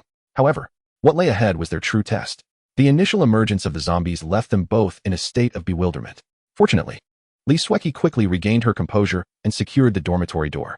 Together, they found various objects to barricade the entrance, effectively preventing the encroachment of the undead. After enduring a night fraught with terror, the following day revealed a scene of devastation below their dormitory, teeming with these monstrous beings. Being nearly in their 20s and unaccustomed to such horror, they found themselves at a loss, unsure of how to proceed. Thus, they remained confined within their quarters, relying on a few snacks and the presence of their dorm mates to sustain them until the next day. However, their meager provisions proved insufficient, and their most pressing need was water. The previous evening, they had filled their containers at the school's water station, but who could have anticipated an apocalypse? Consequently, they had used their water for personal hygiene upon returning from class, leaving them parched by the next day. By the 3rd day, the lack of hydration began to manifest in symptoms of dehydration, and their bodies felt weak. This morning, the sound of distant shouting stirred a glimmer of hope within them. They believed they were being rescued, and indeed, it was so. Approaching the window, they beheld a group of over a dozen young men wielding various weapons, valiantly battling the zombies below. Initially, they cheered these brave souls, convinced of their salvation. However, as the first young man fell victim to a zombie's ferocious attack, panic surged through the group. Ultimately, the valiant few met their demise, some becoming mere fodder for the undead, while others were irrevocably transformed into one of them. With heavy hearts, the 2 women returned to their beds, remaining still to conserve their energy. Perhaps we should find a way to escape? Li Sweki suggested weakly. How can we? The corridors are swarming with zombies. If we step outside, we will surely perish. I don't want to die. I'm still so young. Jo Roatong lamented, her voice breaking into quiet sobs. She feared making too much noise, for it was the loud sounds that had previously drawn the zombies to their door, almost sealing their fate. Yet, fortune smiled upon them, as an unexpected noise outside diverted the zombies away. After a moment, silence enveloped the dormitory, punctuated only by their faint breaths. Damn it, why didn't I get a chance to strike? Those scoundrels deserve to perish by my sword. Wang Jian fumed as she relentlessly cleaved through the horde of zombies on the bridge leading to the university town. Calm down. Didn't Tifeng throw those guys out to feed the zombies? Wang Jia consoled her sister while deftly maneuvering through the throng of the undead. It is truly an injustice to them. Should I encounter such individuals again, I would not hesitate to exact my vengeance upon them. Indeed, when I witnessed that scene, I was overwhelmed with a desire for retribution. It was utterly despicable. Lin Qingxue, standing nearby, echoed the sentiment, as the sight had incensed her greatly. Hurry. Let us dispatch these zombies swiftly. We must continue our journey, Su Feng reminded them while driving. After departing from the villa and arriving on Fuyang Road, the group noticed a row of storefronts. Spotting a plethora of supplies, they decided to disembark and gather some provisions. Upon reaching a small private supermarket, an unusual sound emanated from the 2nd floor, a raspy and terrified cry that piqued their curiosity. Ultimately, Su Feng forcefully breached the supermarket's shutter door, and they ascended to the 2nd floor, only to narrowly evade an ambush. In a matter of moments, they incapacitated the assailants, and upon entering a room on the 2nd floor, they were confronted with a scene that ignited their fury. 2 women, one in her mid-teens and the other in her 30s, bore evidence of a horrific ordeal, as their attire revealed the nature of their plight. In a corner lay the lifeless body of a middle-aged man, and the scars on the mother and daughter clearly indicated the torment they had endured. Wang Jiai and her companions were instantly consumed by rage. Perhaps it was the shared bond of womanhood that stirred their empathy, inciting a visceral urge to dismantle the perpetrators. Mere 4 days into the apocalypse had already unveiled the grotesque nature of humanity, a reality they had anticipated yet found hard to fathom upon witnessing it firsthand. Su Feng, who regarded himself as no paragon of virtue, found himself a saint in comparison to these wretched souls. Wang Jian, in a fit of fury, charged at one of the men with the intent to kill, only to be restrained by Su Feng, who asserted that such a demise would be too lenient for them. Consequently, he unceremoniously cast the surviving 2 into the throngs of zombies, forcing the mother and daughter to witness their brutal end at the hands of the undead. Ultimately, after Su Feng and his companions departed, the pair leapt from the second floor, crawling towards the horde, only to be overwhelmed by the approaching zombies. Such is the nature of the apocalypse. Our capabilities are limited, and we must focus on our own survival. In time, as you grow stronger, you may take decisive action against those you deem unworthy, but for now, we must adhere to our purpose. Upon their return to the vehicle, Su Feng observed the silence enveloping the group and spoke. Moreover, in a city of such vastness and multitude, such atrocities are likely occurring everywhere. What can we, just a handful of individuals, truly accomplish? Only by expanding our ranks and bolstering our strength can we pursue our objectives. Otherwise, all our efforts are mere idle talk. The group of women listened in silence to Su Feng's words, understanding the grim reality that, devoid of legal constraints, the ugliness of human nature would inevitably be laid bare. In this apocalyptic world, with each passing day uncertain, the distortion of humanity was further exacerbated. They felt a flicker of gratitude for having encountered Su Feng. Despite their status as his blood slaves, he did not subject them to cruelty or force them into actions against their will. In stark contrast to the unfortunate mother and daughter, they found themselves in a fortunate position. They possessed formidable strength, an abundance of food, a secure shelter, and a man who vigilantly protected them. Wang Jian glanced at her sister, and then at Su Feng, her previously furious expression softening into a smile of contentment. Thankfully, I have my sister in all of you. Her voice resonated in the stillness of the vehicle. Chapter 33. The interests of college students. You do not understand. Su Feng and his companions arrived at the entrance of Changfeng Economic Management College, surveying the situation inside. There are quite a few zombies in there. Should we charge in? Lin Qingxue inquired, observing the scene within the campus. Let us drive to the eastern fence instead. It's closer to the dormitory. Entering from here would waste too much time, Wang Jiai suggested, drawing upon her familiarity with the school's layout as an alumna. Following her guidance, Su Feng started the vehicle and headed eastward. Upon arrival, he parked beside the school's fence and surveyed the desolate surroundings, devoid of any shops or zombies. Peering through the fence, he noted that a thicket obstructed the view, rendering the interior unclear. However, they had observed the playground during their drive, which was teeming with zombies, enough to unsettle anyone suffering from a fear of crowds. To access the girls' dormitory, they would need to navigate through the small forest and walk a few minutes. Su Feng remained silent, focused solely on establishing his own territory and realizing his initial aspirations. The sooner he fortified their strength, the sooner they could navigate this apocalyptic landscape, engaging in small trades and enjoying a comfortable existence. Such thoughts brought him joy. Approaching the fence, Su Feng unsheathed his blood-drink knife, swiftly severing the hollow bars that secured it. With a firm pull, he created a passage wide enough for two to pass side by side. Once inside the thicket, as they strolled slowly, Su Feng couldn't help but observe his surroundings. Having never attended university, he had heard that such wooded areas were favored by couples. He was taken aback to find this to be true. Indeed, it was. Just as he contemplated this notion, he stumbled upon a used condom still lying there, accompanied by some tissue paper. As Wang Jiai trailed behind Su Feng, she unexpectedly collided with him. Just as she was about to inquire about the situation, she noticed Su Feng gazing intently at something, prompting her to follow his line of sight. It was then that she comprehended the unfolding scene. Turning back to glance at the other girls, she observed their faces flushed with a gentle hue. Wang Jiai gently nudged Su Feng, who, feeling her touch, turned and continued deeper into the woods, as if nothing had transpired. Indeed, this place was a veritable haven for romantic encounters. Not having ventured far, they had already spotted several couples. Su Feng pondered why such activities couldn't simply occur in a hotel. Surely it would be more comfortable there, free from the threat of insects. Yet, he knew that sharing such thoughts would only invite ridicule. After all, university students had their own unique ways of expressing affection. Suddenly, Su Feng halted, spotting two naked zombies emerging from the shadows, one male and one female. The female zombie, sprinting ahead, had her bare chest undulating with every stride, leaving Su Feng momentarily speechless. Just moments ago, he had mused about couples engaging in intimate acts in this very spot, and now he was confronted with the stark reality of zombies. With a sigh of resignation, Su Feng swiftly dispatched the pair, ending their grotesque existence. However, he was left puzzled. The male zombie appeared devoid of its masculine attributes. Upon closer inspection, he noted distinct bite marks, leading him to wonder how such a thing could occur. After eliminating the two, the group continued their trek through the woods. Approximately 5 or 6 minutes later, having dealt with 6 or 7 unfortunate couples, they finally emerged from the eerie thicket. Su Feng turned to Wang Jiai to inquire about their next destination, only to find her cheeks flushed, a reflection of her companion's expressions as well. Why the slow pace? You all seem quite flustered, he remarked, thinking they could benefit from a bit more exercise. They had only traversed the woods, and while it was somewhat challenging, he found it astonishing that they were so fatigued. It seemed their physical condition was rather poor. The girls, however, were reluctant to engage with him. Wang Jiai, wishing to avoid dialogue with this oblivious man, was acutely aware of the male zombies they had encountered. The mere sight of their exposed attributes had left her and her friends feeling quite embarrassed. Moreover, there had been a pair of zombies still engaged in their former activities, their movements almost causing the girls to scream in shock. Ultimately, Su Feng had granted them a merciful end, allowing them to remain in their eternal embrace.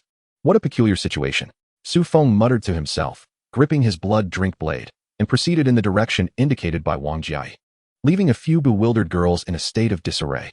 Hurry up, he urged. I have no girlfriend. I'm just a straightforward guy, accustomed to it. Lin Qingxua offered an excuse for her mentor and prompted the group to catch up. This is the water room. What is the water room? It's where we usually fetch hot water. It's certainly not free. You need a card to access it. Over there is the cafeteria. We have 3 in total, with that one being the smallest. And this is the girls' dormitory. As they made their way, the group encountered only a few zombies. It was only upon nearing the girls' dormitory area that the undead began to appear in greater numbers. Boys definitely can't just enter the girls' dormitory. There are dorm supervisors watching. How could there be male supervisors for the girls? Someone asked. Who told you such nonsense? Well, I heard that some girls often visit the boys' dormitory, and the supervisors there don't mind, but boys are strictly prohibited from entering girls' dormitories. How do you ask a girl out? Su Feng inquired. How would I know? Just call and ask. By the way, why are you so full of questions? Wang Jiai felt exasperated by Su Feng's incessant inquiries, which seemed to stem from a peculiar curiosity rather than any personal experience in romance during college. As the group continued chatting while dispatching the surrounding zombies, the scene appeared oddly surreal. Excuse me, are you here to rescue us? A feeble voice called from a third-floor window after the last zombie in the area had been dealt with. Su Feng looked up to see his stunningly beautiful face, pale, yet evoking a sense of pity. We're not here to rescue you. Are we here to eat you? Su Feng mused, wondering if this beautiful girl was somewhat naive, failing to recognize their effort in slaying the zombies. Meanwhile, in the girls' dormitory of Changfeng College of Economic Management, Li Sueki gazed at the somewhat handsome, yet infuriating individual below, rendered speechless. Alongside her roommate, she had endured a day and night in the dormitory, already drained of energy. While she was asleep, she vaguely heard chatter from downstairs, initially thinking she was mistaken. However, as she listened more closely, she realized something was amiss. She discerned female voices, and not just one. Deciding to investigate, she climbed down from her upper bunk to peer out the window. There were indeed 5 girls and 1 boy. They are so impressive, Li Sueki thought, never having witnessed such courageous girls before, wielding their weapons with precision against the zombies, each strike swift and decisive. This is wonderful. Now we have hope for salvation, she whispered softly, fearful that her voice might carry too loudly and bring misfortune to those below. Li Sueki approached her roommate's bed and gently shook her. Ruodong, 6 people have arrived downstairs. 5 of them are girls. They are remarkably capable, almost exterminating all the zombies below. We might be saved. As she spoke, tears unexpectedly streamed down her cheeks. God knows how she had endured these 4 days and nights, devoid of food and water. Living in constant fear, the psychological torment was far more savage than the physical. They saw no glimmer of hope for young women in their 20s. Merely remaining sane was already a significant achievement. Unlike the boys, who possessed an innate strength and a thirst for adventure, they belonged to a more vulnerable demographic in this apocalyptic world. The absence of sustenance over the past few days had rendered them even weaker. Really? You're not deceiving me, are you? I'm so hungry, Zhou Ruodong lamented, her body frail. On the day the apocalypse began, she had been troubled by certain matters, leading her to eat nothing for over a day. Now, nearly a week had passed without food or drink since the onset of the apocalypse. Had it not been for some snacks consumed the day before the world crumbled, she would have surely bid farewell to existence by now. No, I'm not lying. Listen, can you hear voices below? There are indeed people. Quick, ask them if they have any food. I'm on the verge of starvation. After listening for a while, she truly heard voices below, and a smile broke through her cracked lips. All right, I'll go ask. She hurried to the window and witnessed those individuals clearing the zombies in a matter of moments. Hope surged within her, excitement overwhelming her as she inquired, "Excuse me, are you here to rescue us?" However, who could have anticipated that a boy below would utter a phrase that silenced her next words? Yet, she paid little mind. After all, with her life hanging by a thread, what did it matter? Do you have any food or water? We are nearly starving to death. Could you kindly spare us a little? As she uttered these words, she felt a flush of embarrassment. When had she, the belle of the school, resorted to begging for food? Su Feng observed the girl, noticing how hunger had rendered her speech slurred, and he couldn't help but feel a pang of sympathy. Yes, I'll throw some up to you. With that, he produced some bread and bottled water, tossing them towards the window. The bread landed smoothly inside, but when it came to the water, he miscalculated the force and it struck the girl on the head. Lee Sweki, already weak, succumbed to the impact and fainted. The other girls exclaimed, "You, how can you be so thoughtless? Such a beautiful girl, and you show no concern? Couldn't you be more careful when throwing?" At this moment, Wang Jian was at a loss for words regarding Su Feng. Goodness, his throw was remarkably accurate, knocking that girl down with a single shot. Honestly, I didn't notice. Why did she insist on standing in front of the window? Su Feng felt equally helpless, but it was truly the girl's fault for blocking the window. This incident could hardly be blamed on him. "Hey, handsome, could you spare us some food? I haven't eaten in days," one of them pleaded. "Yes, please. Could you share a little? I beg you," another echoed. As Su Feng and his companions debated whether they had thrown with too much force, a number of heads appeared at the girls' dormitory window, all looking for food and drink. "Wow, there are quite a few people. Shall we just go in?" Su Feng suggested, deciding to enter rather than throw items one by one, which might cause him to feel guilty again if he accidentally knocked down more people. "All right, it's 6 stories high. We 5 can each clear a floor," Wang Jai proposed. "What about me? Am I not part of this? Why are there only 5 of you when there are clearly 6? Mu Linger protested, feeling slighted. You can just follow us and help distribute food to the survivors later. Your role is the most crucial," Wang Jai reassured her, surprised by her strong reaction. "That's more acceptable," the young girl said, tossing her ponytail and leaving Wang Jai with a view of her back. After some time, they had eliminated all the zombies within the dormitory and turned their attention to the group of survivors gathered in the courtyard below. The girls, disregarding their appearances, sat on the ground devouring bread and water, as if they hadn't eaten in days, which, in fact, they hadn't. Watching the survivors feast, Wang Jai and her companions suddenly felt a wave of gratitude for their own good fortune, especially for having Su Feng at their side. As they reflected on this, their gazes shifted to Su Feng, who was assessing the girl he had knocked out. He suddenly felt the heat of several stares upon him. "What are you staring at?" he snapped, dismissing them, leaving Wang Jai and the others speechless while causing the surviving girls to glance at him in surprise. I'm not angry. He doesn't have a girlfriend, and yet here I am, fuming. Curse him to never find a girlfriend," Wang Jian muttered, struggling to contain her frustration. Her emotions stirred like tumultuous mountains. "Sis, is he a complete jerk? He is utterly foolish. It drives me insane," Wang Jai observed her sister, noting how deeply affected she was by Su Feng's actions, and offered a comforting word. "You know what kind of person he is. Why let him upset you so much?" Wang Jai felt she had learned how to handle Su Feng's antics, simply not engaging with him. Otherwise, the anger is endless, and the more one harbors it, the more futile it becomes. As the group finished their meal, observing that they had noticeably regained some strength, Shen Lang exchanged a knowing glance with Wang Jai. With a roll of her eyes, Wang Jai stepped forward to address the gathering. "Greetings, I am a student from the academy and your senior. I trust you are all aware of the circumstances outside. However, we are not a rescue team, and whether assistance will arrive remains uncertain. Therefore, it falls upon us to save ourselves in this apocalyptic world. Your survival depends solely on your own resilience. You may not have ventured beyond the school gates, but allow me to inform you that we fought our way in from the outside. The reality beyond these walls, indeed the entire world, mirrors this chaos. I must candidly share that our group, consisting of 6, has formed a team. This is Su Feng, our leader, who rescued 5 of us and bestowed upon us our extraordinary abilities. You witnessed our prowess in combat against the zombies earlier. We, 5 young women, once as helpless as you, have transformed since joining Su Feng's team. We can now navigate through hordes of zombies with ease. You need not worry about hunger or daily dangers. Thus, I extend to you a formal invitation to join our ranks, so that we may thrive together in this bleak reality." Wang Jai spoke sparingly, yet her words conveyed undeniable truth, reflecting the current aspirations of her peers. The decision to have her speak rather than Su Feng stemmed from the instinctive trust that exists among women, particularly as they navigate the vulnerabilities of this new world. Subsequently, Wang Jai recounted their encounters and the capabilities and resources they had acquired, igniting a spark of yearning in the eyes of these sheltered university students. The allure of possessing formidable powers, endless provisions, and the absence of fear regarding external threats was irresistible. Had this been the first day of the apocalypse, they might have hesitated, but after enduring several days of torment, witnessing the gruesome fates of others torn apart or transformed into zombies, they stood on the brink of despair. Now, with a glimmer of hope before them, none would dare relinquish it. The subsequent plan was straightforward. One would remain to guard the group, while Su Feng and the other women continued to purge the remaining dormitories of zombies, rescuing survivors to bring back for unified management. Upon completing the sweep of all dormitories, they discovered a mere 85 survivors. How many students once populated the school? Now, fewer than 100 remained. There may be others scattered throughout the campus, but Su Feng believed that a larger group would complicate matters and prove challenging to manage. Not to mention that they could not accommodate so many. The mere presence of these 85 individuals, combined with Su Feng and his companions, totals 91.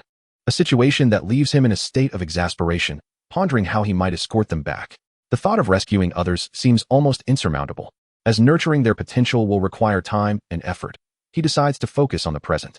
Ultimately, Su Feng resolves to lead them back directly, forging ahead with determination. Fortunately, the number of zombies on the road remains relatively sparse, and their movements are sluggish. Had the scenario unfolded as depicted in apocalyptic novels, with throngs of zombies flooding the streets, hastily attacking any signs of life, guiding such a large contingent of females safely back to the villa would have been a daunting task. Mu Linger, driving a BMW, carries several weakened girls, trailing behind Su Feng, while Wang Jiai and her companions take responsibility for the flanks of the formation. Along the way, Su Feng consciously avoids bustling commercial routes, opting for secluded paths as they make their way toward the villa. After over 2 hours, the group finally arrives back at the villa. Upon entering, the exhausted students collapse onto the lawn, utterly drained and unwilling to move further. The sights they encountered on their journey have vividly illustrated the harsh reality of this world. Zombies abound, yet not a single living soul is to be found on the highways, save for them. Typically, a drive to the university town would take merely 15 to 20 minutes without traffic, but their recent recovery of strength paired with lingering weakness has stretched their journey to over 2 hours. Of course, the time spent dispatching zombies also contributed to the delay. Yet Su Feng remains indifferent to such matters. What truly matters to him is the resilience displayed by these young women, despite their fatigue. They support one another and muster the will to reach the villa. Perhaps their determination stems from a primal instinct to survive. Or perhaps witnessing the grotesque reality of their world has catalyzed a change within them. Regardless, these individuals will soon be part of his community. That alone suffices, justifying the entire day he dedicated to bringing them back to safety. After a brief respite, Wang Jiai guides them to the dormitory, where 3 students share a room. The beds and bedding are already prepared, leaving the girls puzzled, as though their arrival had been anticipated. Had Su Feng overheard their inquiries, he would surely have responded with a grin, affirming that their cozy haven had been readied in eager anticipation of their arrival. Dinner for the students is simple: 2 pieces of bread accompanied by a bottle of yogurt, a sausage, and a packet of pickled vegetables. Yet for them, this meal is a feast, as satisfying their hunger has become their sole desire. Moreover, the provisions are not of poor quality. They often dine similarly at school. At the villa, the meals are indeed plentiful and varied, featuring both meat and vegetables, along with tomato and egg soup, and even fruit for dessert. This represents a semblance of normalcy in living. Yet in this dystopian reality, such sustenance has become a luxury for many. After finishing his meal, Su Feng steps outside to the lawn, reclines upon the grass, indulging in a cigarette while gazing up at the starry sky. The apocalypse has arrived abruptly, leaving countless families in tatters, as evident from the scene at Changfeng College of Economics and Management today. Everywhere one looks, there are zombies. Those once vibrant young ladies have transformed into terrifying creatures. It is a sight that tugs at the heartstrings. Why not mention the boys? Su Feng remarked. What do the males matter to me? I am not interested in that.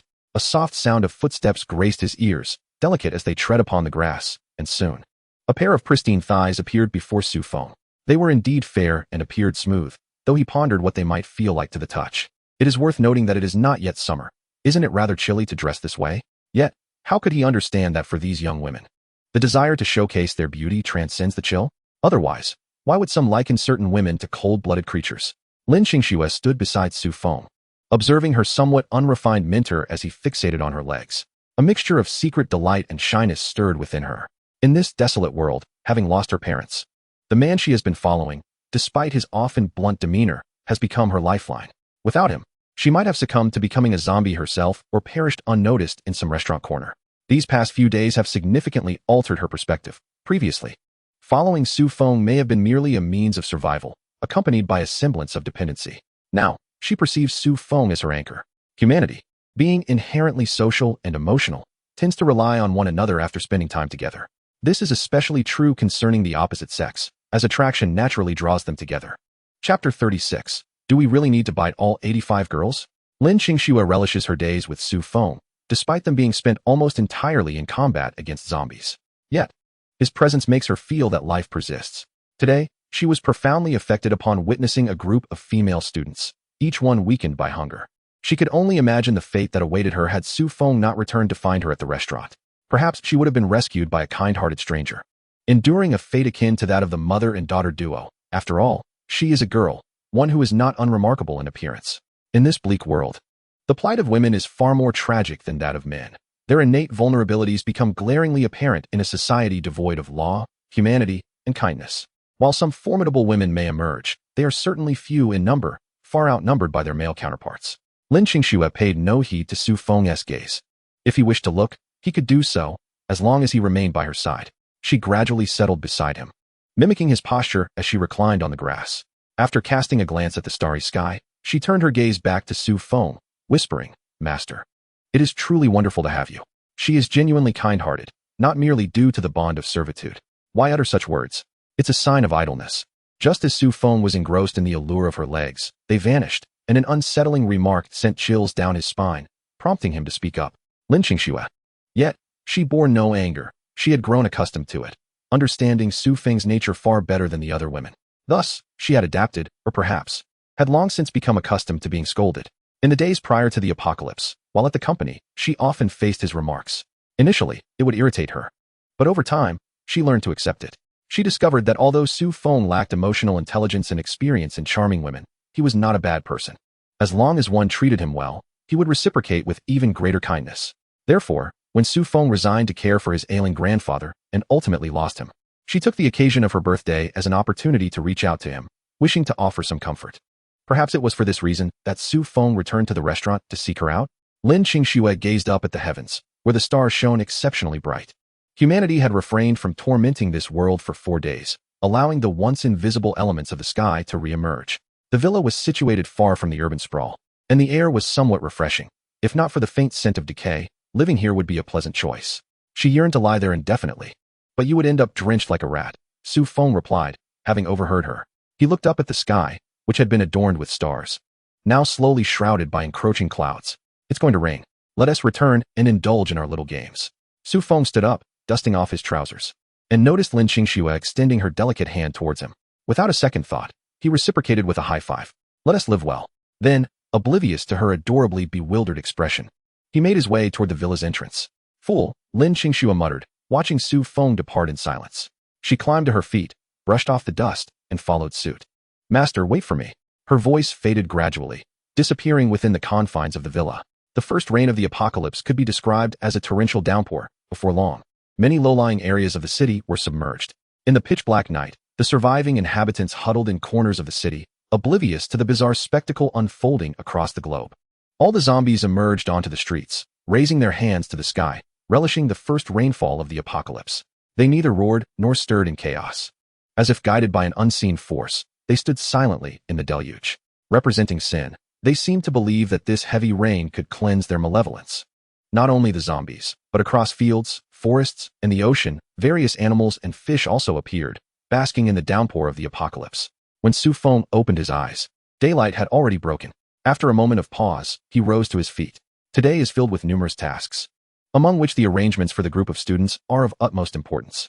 The ordinary zombie cores in his possession have become ineffective for them. However, during his round trip to the academy yesterday, he managed to collect a considerable number of cores. Today, he intends to elevate everyone to the status of supernatural beings and send them out for training, for although his resources are ample, he cannot afford to support them without purpose. After a brief personal grooming, he descended from the second floor of the villa. Upon stepping outside, he was greeted by a cluster of young women standing before the villa.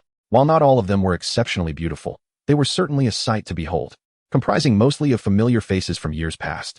Among them, only a few were less than pleasing to the eye, while a significant number were quite presentable, and even a handful could be deemed stunning. Wang Jiai was conveying some instructions, and upon noticing Su Feng's emergence, the demeanor of the group visibly shifted. After all, he was the sole male among them. It is often said that when a group of men is engaged in a task and a beautiful woman observes them, each man strives to showcase his best self, as if that would earn her admiration. Conversely, when a group consists entirely of women, the presence of an attractive male elicits a similar response.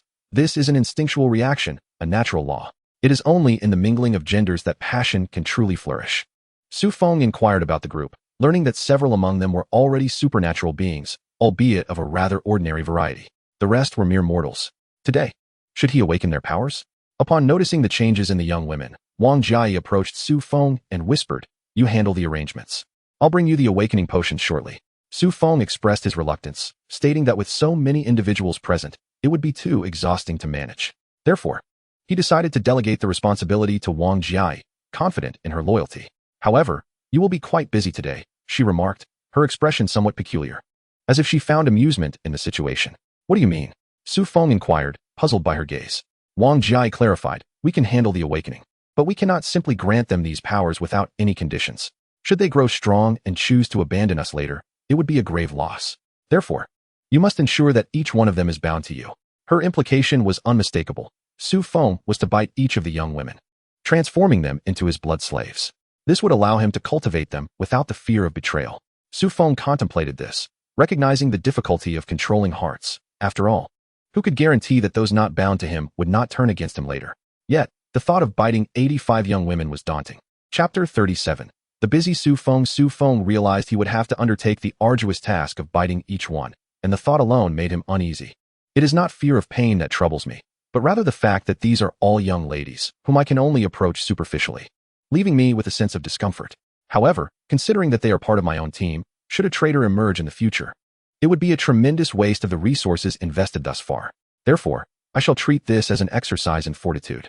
Su Feng first settled himself onto the sofa in the living room, retrieving a large water jug and filling it with a generous amount of mineral water, preparing disposable cups for the occasion. Since I am committed to this endeavor, I shall see it through completely. In the process of awakening them, I will also enhance their physical strength. Su Feng's bloodline possesses the unique ability to transform individuals into blood servants, while his own blood can augment the physical attributes of others. Thus, as I embark on this undertaking, I shall ensure everything is executed thoroughly, even adding a portion of my own blood to the water jug. Yet, a sudden concern crossed my mind. Once I bite someone, they will inevitably become overly aroused. How shall I address this issue? He summoned Wang Jia and shared his dilemma, prompting her to ponder deeply. This matter is indeed complex. With 1 or 2 individuals, it might be manageable, but with 85 gathered together, the potential for chaos is immense. Even if they do not mind the noise, how shall I explain the situation? I cannot simply tell them that after a bite, they will experience a surge of desire, yet reassure them that it is a normal reaction. I am certain that should I voice this concern, the young ladies outside would undoubtedly deem me insane. However, if I remain silent, once the first person undergoes the transformation, a noticeable reaction will soon follow, leading the others to sense something amiss. Ah, what a headache. I conceived a plan. Let them return to their respective rooms, and we shall proceed one by one. Once the task is completed in one room, we shall move to the next, thereby resolving the issue. After much contemplation, Wang Jia concluded that this was indeed the only viable solution. We simply cannot allow them all to gather in one place, or it could lead to real trouble. Thus, it must be done this way. Ultimately, Su Feng realized that this was the only feasible approach, unless he refrained from transforming them into his own. Nevertheless, an odd feeling lingered. What does it mean to complete the task in one room and then proceed to another? It all sounded somewhat peculiar. Wang Jia worked efficiently, under the pretense of aiding them in awakening their abilities, explaining that while the process posed no danger, it might be uncomfortable for a time, during which they would need to lie in their own beds. Therefore, she instructed them to return to their rooms, assuring them that Su Feng would join her shortly to assist each one in their awakening. As for those who had already awakened, they were also sent back under the guise of helping them enhance their physical constitution. These young women, lacking extensive social experience, felt reassured that, in such a large group, Su Feng would not engage in any inappropriate behavior, and thus they did not think much of it. At last, Su Feng, carrying a large water jug and holding disposable cups, began to navigate through one room after another. Li Sueki was feeling unwell, engulfed by a sense of shame. Since she had arrived at this villa with Su Feng and the others, a sense of tranquility had enveloped her, grateful that she was finally free from suffering. Moreover, being surrounded by so many young ladies allowed her heart to relax. The previous night had been the most restful sleep she had experienced since the apocalypse began. After satisfying her hunger and thirst, she entered her assigned bedroom, gazing upon the spacious bed adorned with brand new sheets and blankets. An overwhelming sense of happiness washed over her. Once the others had taken turns to freshen up, she joyfully flung herself onto the large bed, and before she knew it, she had slipped into a deep slumber. Upon awakening, she found the outside world bathed in bright daylight. Due to her instinctive reactions from the days spent in the apocalypse, she sat up abruptly, checking on herself.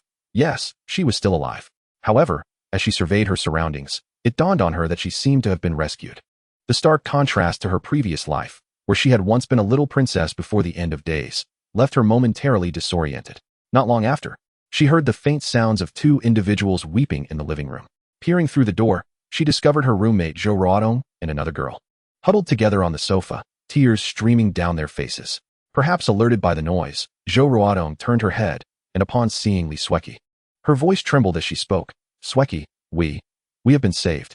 The quiver in her voice, mingled with sobs, tugged at Li Sueki's heart, causing tears to spill from her eyes. Indeed, they had been saved. They had food to eat, water to drink, and the luxury of bathing and sleeping peacefully again. Little did they know, what had once been the simplest aspects of life before the apocalypse had now become a luxury beyond imagination. Soon after, someone brought them breakfast, each receiving an egg, a bottle of milk, and 2 slices of bread. As they sat in the living room, consuming their meals, they found themselves crying once more. After finishing breakfast, they exited the room and explored the villa, eventually gravitating towards the entrance. Everyone had gathered there without any formal assembly or prompting. It was a spontaneous congregation. When Wang Jiai emerged, she greeted everyone briefly and inquired if anyone among them had awakened any abilities. Watching a few girls with awakened powers step forward to stand at the forefront, she felt a pang of envy deep within her heart. She understood that possessing such formidable abilities would allow one to survive better in the impending apocalypse. Yet she found herself lacking. Not long after, Su Feng made his appearance. Observing the man who had accidentally knocked himself out with a bottle of water, she felt a tinge of grievance. However, she could not fault his good intentions in offering food, even if it had inadvertently caused her discomfort. Shortly thereafter, it appeared that Wang Jiai and Su Feng had reached an agreement, instructing everyone to return to their rooms while they prepared to assist them in awakening their powers. The sheer excitement coursing through her upon receiving this news was indescribable. She, too, aspired to emulate the likes of Wang Jiai and her companions, bravely navigating through hordes of zombies, becoming a woman who dictated the fate of the undead. Thus, she returned to her quarters alongside the others, awaiting Su Feng's arrival. However, as time passed, an unsettling feeling crept over her. The situation bore an uncanny resemblance to the matrimonial scenarios depicted in television dramas. A woman seated upon her bed, anticipating the tender affection of her beloved. This thought sent a mix of anxiety and amusement coursing through her. How absurd it was, in such dire circumstances, to entertain such frivolous notions. Before long, Su Feng and Wang Jiai arrived at their shared abode, and mere moments later, the 2 current housemates had completed the so-called awakening procedure. Yet, the more she listened, the more disconcerting it became. Was this not an awakening? Why did it seem as if Zhou Ruodong was engaged in a rather intimate rendezvous within her own bedroom? This was not solely the case for Zhou Ruodong. Another sister was experiencing a similar predicament. She dismissed her concerns, attributing it to the discomfort of the awakening process. Chapter 38, Mu Ling aroused? Feverish? Subsequently, Su Feng and Wang Jiai retreated to their own chamber. After explaining the steps of the awakening, Wang Jiai commenced the operation. At this juncture, she could no longer afford to dwell on trivialities. Although the notion of being bitten during the awakening seemed peculiar, she reasoned that she was not alone in this experience. It was likely the same for everyone. Su Feng first offered her a glass of water, imbued with a medicinal aroma, yet tinged with a hint of iron. Without a second thought, she accepted the drink and consumed it. Upon witnessing her compliance, Su Feng instructed her to extend her arm. Amidst her shyness, he sank his teeth into her flesh. Although her arm was punctured, the anticipated pain failed to materialize. Instead, a profound sense of comfort enveloped her, penetrating her very soul. An involuntary moan escaped her lips, and upon realizing it, she swiftly covered her mouth. In that moment, she was acutely aware of the heat rising to her cheeks. How could she utter such an embarrassing sound in the presence of a stranger?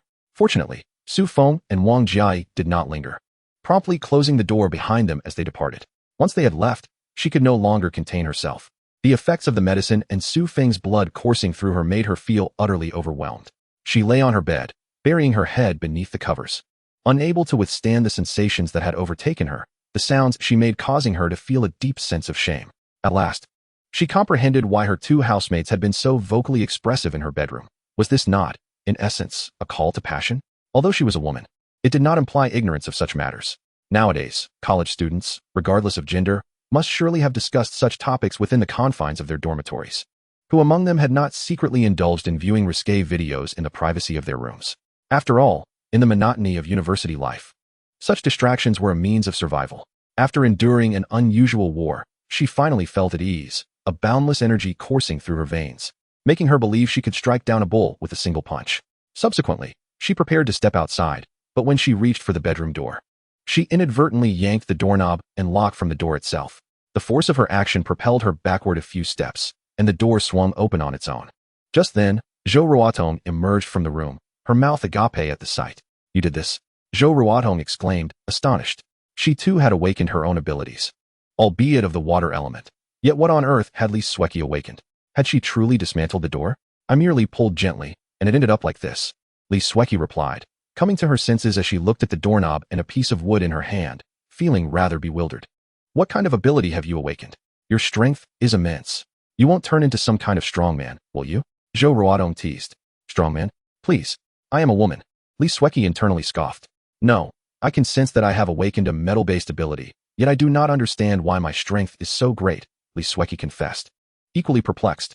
Earlier that morning, Wang Jiai had introduced them to various aspects of abilities, but this seemed to deviate from the norm. Wasn't metal-based power primarily defensive? Did such a defensive ability confer great strength? Wait, she pondered, it could indeed be plausible, considering that a defensive ability might allow one to lift a car in battle, charging forward to carve a path for her sisters amidst a horde of zombies. However, the mere thought of such a scenario sent a shiver down her spine. Was it still appropriate to call oneself a woman? It seemed rather domineering. "You've awakened a metal-based ability? That's splendid, Sueki. You must protect me from now on. I'll follow behind you. You attract the enemies, and I'll deal the damage," Zhou Ruotong exclaimed, elated for her sister's newfound power. As university students, they often indulged in gaming, and they understood the significance of having a teammate capable of absorbing damage in a party. If only they had a healer as well. Zhou Ruotong mused that if they had a tank and a healer, the others could focus solely on dealing damage. What a perfect composition that would be. A healer? That girl, Mu Linger, seems to be one, Li Sueki interjected, recalling how she had seen the girl heal another student with a single skill, mending her wounds instantly. She had been envious not just of the skill, but also of the impressive healing capacity. As they walked, she noticed many girls casting envious glances at Mu Linger, whose healing prowess could undoubtedly sustain their entire team. Zhou Ruotong's lips curled into a mysterious smile, as if a delightful thought had just crossed her mind. Li Sueki observed that ever since Zhou Ruotong awakened her extraordinary abilities, her entire demeanor seemed to have undergone a significant transformation. She appeared more self-assured and was more frequently adorned with a smile. The vacant gaze that once characterized her during their days in the girls' dormitory, devoid of hope for the future, had vanished. Yet, this seemed quite natural. Was she not experiencing the same revitalization? Her spirit brimmed with vigor, fueled by an urge to confront and vanquish all the zombies, and then stand before Su Feng to claim her accolades. Why would she seek his approval? The thought struck her unexpectedly. Shaking her head to dispel such notions, she exited the room alongside Zhou Ruotong. Upon descending the stairs, she found a considerable gathering of her peers below, each radiating excitement as they conversed animatedly about their newly acquired powers. Reflecting on the previous afternoon when they had first arrived, although there was a sense of relief after the ordeal, it paled in comparison to the exuberance that enveloped them today. The sisters now exuded genuine happiness, vitality, and the fervor and confidence characteristic of youth. Having him around was truly delightful. As she beheld the scene before her, Li Sueki found herself nurturing a thought, one that she did not perceive as inappropriate. After completing his tasks, Su Feng returned to the villa, reclining on the living room sofa. He retrieved several bottles of red elixirs and consumed them with great urgency. Today had indeed been a taxing ordeal. Not only had he lost substantial points, but his own blood had also been significantly depleted, causing even this mid-level tier 3 ability user to struggle. Damn it, I must never allow this to happen again. Losing so much blood at once is utterly unbearable. Linger, stop eating over there. Hurry, give me a sip of milk. Su Feng felt an immediate need for sustenance from his teammate, a craving for emotional support. And he had yet to experience the sensation of being nurtured in such a manner. What is it that you want? Be clearer. Look at how shy you've made Linger. Lin Qingxue was taken aback by Su Feng's remark, though she understood his intended meaning. She couldn't help but wish he could express himself more gracefully. You've made a young girl feel quite flustered. If you dare, direct your teasing at me instead. See if I one crush your bones. Still not coming? Oh, are you running a fever? Su Feng filtered out Lin Qingxue's words and, upon noticing Mu Linger's flushed face, blurted out a straightforward comment. You're the one being lewd, your whole family is. Mu Linger exploded in response, feeling embarrassed by Su Feng's words. How can you say such things to a girl? Wow, you really are feverish. Otherwise, how could you be so irrationally rude? After enduring Mu Linger's tirade, Su Feng glanced at her heaving bosom and thought, this girl is the epitome of mindlessness. All her nourishment seems to have inflated her chest. I want to stoop to her level. Lecherous? Feverish? Damn. At that moment, Mu Linger felt a surge of frustration. The more she conversed with Su Feng, the angrier she became. The cycle continued, and she had yet to claim victory even once. Chapter 39. The entire team levels up in the villa's grand hall. Su Feng sat on the sofa, attentively listening to Wang Jiai's report. A total of 85 individuals are present, comprising 5 metal attribute supernatural beings, 17 wood attribute supernatural beings, 26 water attribute supernatural beings, 19 fire attribute supernatural beings, and 18 earth attribute supernatural beings. Among them, there is 1 metal attribute supernatural being whose powers have increased several-fold upon awakening, categorizing her as a mutated supernatural being. There are no particularly exceptional supernatural beings among them. The presence of 26 water attribute supernatural beings is quite promising. Henceforth, concerns regarding our daily water supply will be alleviated. I shall arrange for our everyday water needs to be sourced from the water attribute supernatural beings production, ensuring safety in these perilous times. In a post-apocalyptic world rife with dangers, it is prudent to rely solely on trustworthy water resources. One must consider the absurdity of being claimed by tainted water instead of falling prey to zombies. I am already in the process of organizing this. What about the mutated metal attribute supernatural being? She is, well, exceptionally beautiful, possessing an admirable physique, and I have heard she is the school's belle. Su Feng listened to Wang Jiai's description, feeling somewhat exasperated. He did not inquire about her appearance. What I meant to ask was about her character and whether she possesses potential to be nurtured as a key player in our ranks. Ah, is that what you meant? Yes, indeed, she is quite impressive, with a strong sense of ambition, and she is entirely capable of being placed in the primary echelon for training. Wang Jiai felt a bit embarrassed, having misunderstood Su Feng's inquiry. Then, I shall leave everything to you to arrange. If you find yourself overwhelmed, you may enlist the help of a few of them. They seem to have too much idle time on their hands and could benefit from being productive. Su Feng concluded, gesturing towards the trio indulging in snacks and animated conversation nearby. As for Wang Mei, he had no concerns. She had positioned herself well, consistently providing Su Feng with delectable dishes. Su Feng expressed that his palate had grown discerning from savoring her culinary creations. Very well, Wang Jiai replied, her heart brimming with joy, for Su Feng's trust in her was evident, distinguishing her from others. It felt as though he intended to groom her as his foremost administrator, implying his utmost recognition of her. Would she perhaps be the first woman in his life? As this thought crossed her mind, a blush crept onto her cheeks, her heart fluttering like a timid deer. She was acutely aware of the numerous girls surrounding Su Feng, none of whom had captured his interest. Should she be the first to become his woman, her status would undoubtedly be unparalleled. Well then, you may proceed with the arrangements. Wait, have you come down with a fever?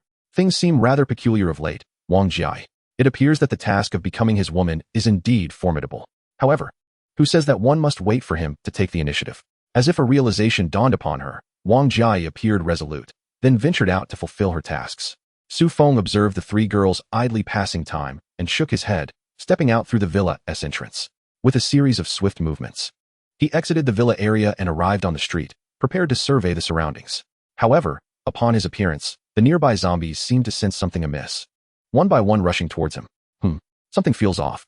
Su Feng observed the oncoming horde of zombies and sensed something was amiss. Their speed, how had it increased so dramatically? He scanned the target, species, zombie, level, first tier ordinary zombie, description, evolved from ordinary zombies, possessing enhanced speed and strength, capable of identifying food through smell and hearing. What on earth has happened? How did they all become first tier zombies? And they have evolved the sense of smell? Su Feng pondered the system's feedback, a tinge of astonishment coursing through him. Could it be related to yesterday's torrential rain? Otherwise, how could one explain this phenomenon? Nevertheless, he dismissed further contemplation and charged forward with his knife, eager to test the strength of these first-tier zombies. Ding! You have gained 5 points and acquired a first-tier zombie crystal core. As Su Feng dispatched a zombie, the system's notification echoed in his ears. 5 points, half of what he would earn from a mutated first-tier zombie, yet 5 times that of an ordinary one. Not too shabby. He then immersed himself in the delight of slaying zombies. Despite their newfound status as first tier, they were still no match for Su Feng, a third-tier ability user. The slaughter was akin to a massacre. In no time, he had eradicated dozens of zombies from the street. Finding a suitable spot, he sat down and extracted several crystal cores to test their absorption capabilities. Though the increase was minimal, he estimated that he would need at least 600 or 700 first-tier zombie crystal cores to elevate his powers from mid-third tier to 4th tier. However, this indicated a potential for strength enhancement. The quantity was inconsequential, In this apocalypse, zombies were in abundance, with his team growing in numbers. The pace of zombie collection would accelerate, ensuring he would not run out of crystal cores in the future. Yet for now, he needed to enhance the overall strength of his team, at least to the second tier. Otherwise, a team comprised of first-tier ability users could face annihilation against larger zombie hordes.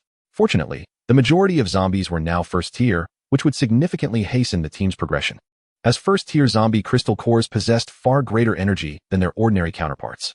Surveying the now deserted street, he swiftly moved to another avenue, continuing his collection of zombie crystal cores.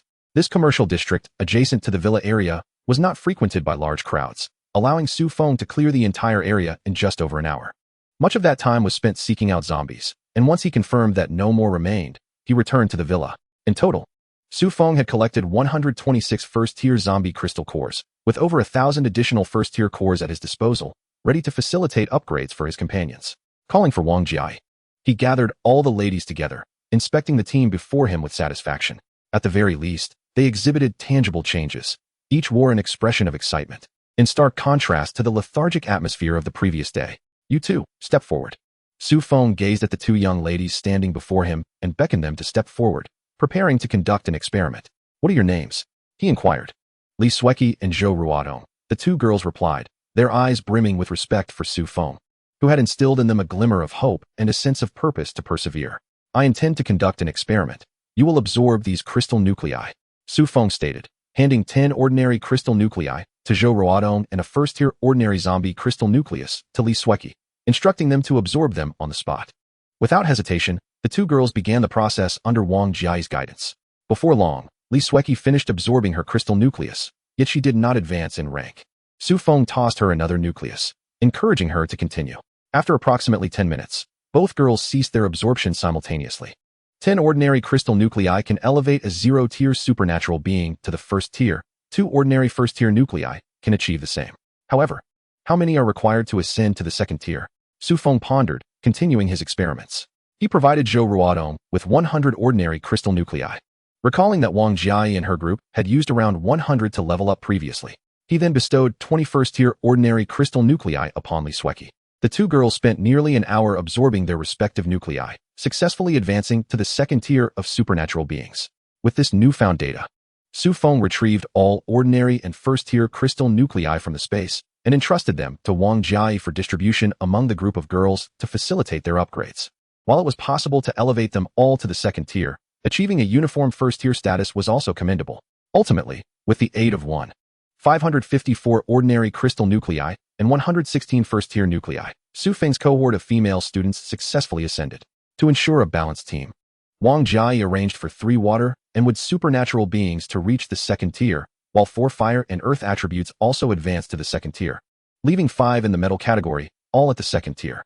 Thus, Su Feng's team now comprised 6 third-tier supernatural beings, 19 second-tier, and 66 first-tier, totaling 91 individuals.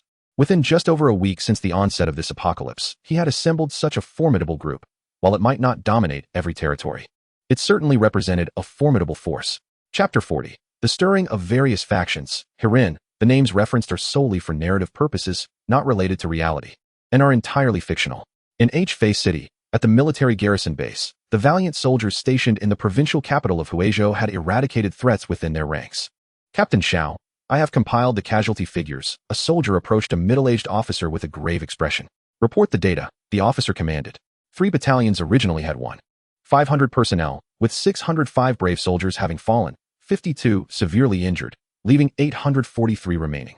Furthermore, Deputy Captain Chun is among the 605 who sacrificed their lives. With each number revealed, Captain Zhao's countenance grew increasingly somber. Thus, could the 52 grievously wounded warriors still be saved? He understood that, under such circumstances, sustaining injuries nearly guaranteed a death sentence. Only 8 soldiers might be salvaged. The rest, he feared, were lost. As he spoke, tears welled up in his eyes, for these were his former comrades. Now, one by one, they were destined to transform into ravenous monsters, and he could only watch helplessly, powerless to intervene. This sense of impotence filled him with profound anger, deep sorrow, and overwhelming despair as a soldier. Upon hearing this, Captain Xiao fell silent, unsure of how to address those grievously wounded soldiers. They were his men. What was he to do now? Report. At that moment, a soldier's voice rang out from outside. "Come in, Captain." The 44 critically injured brothers have all returned to the embrace of the party. The soldier who delivered the report was in tears. One could only imagine the torment he had endured in that moment. Witnessing his former comrades taking aim at their own heads, resolutely choosing to end their own lives, was heart-wrenching. Surrounding medical personnel and fellow soldiers could only stand by, helplessly watching those young lives, mostly in their 20s, extinguish before them. These vibrant youths, who should have returned home to marry and enjoy a beautiful life, were now lost forever.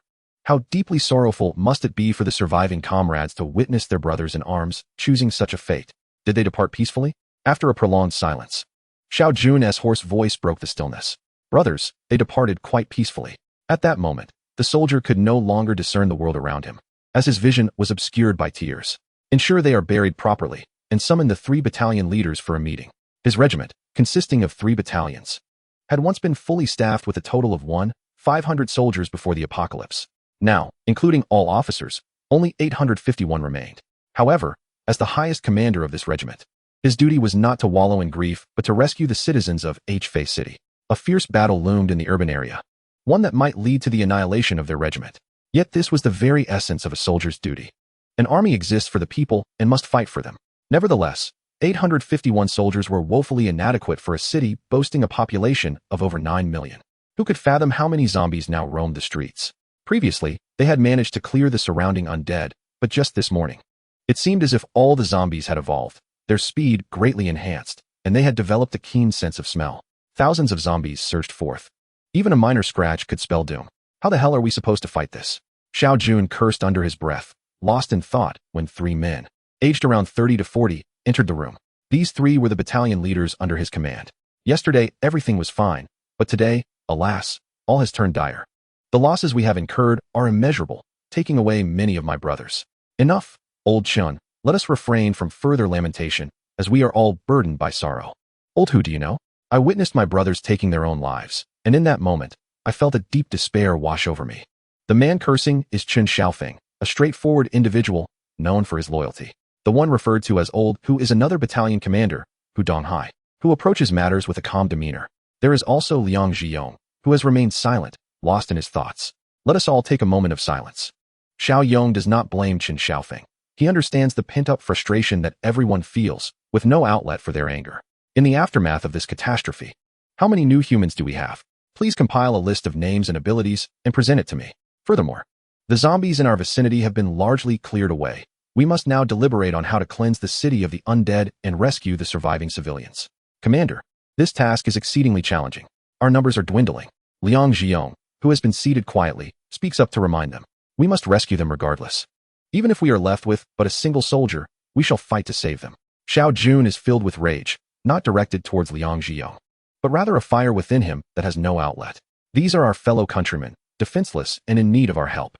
How can we stand idly by while they are ravaged by those monsters? Moreover, who knows if the creatures will grow stronger in the future? We need more civilians. Unity is our only hope for survival. Xiao Jun's reasoning resonates with the 3 of them. In this apocalyptic world, only through solidarity can they endure longer, especially as soldiers of the people. Yes, Commander, we must indeed offer our assistance, but where shall we bring the rescued? Can our camp accommodate them? Hu Donghai interjects.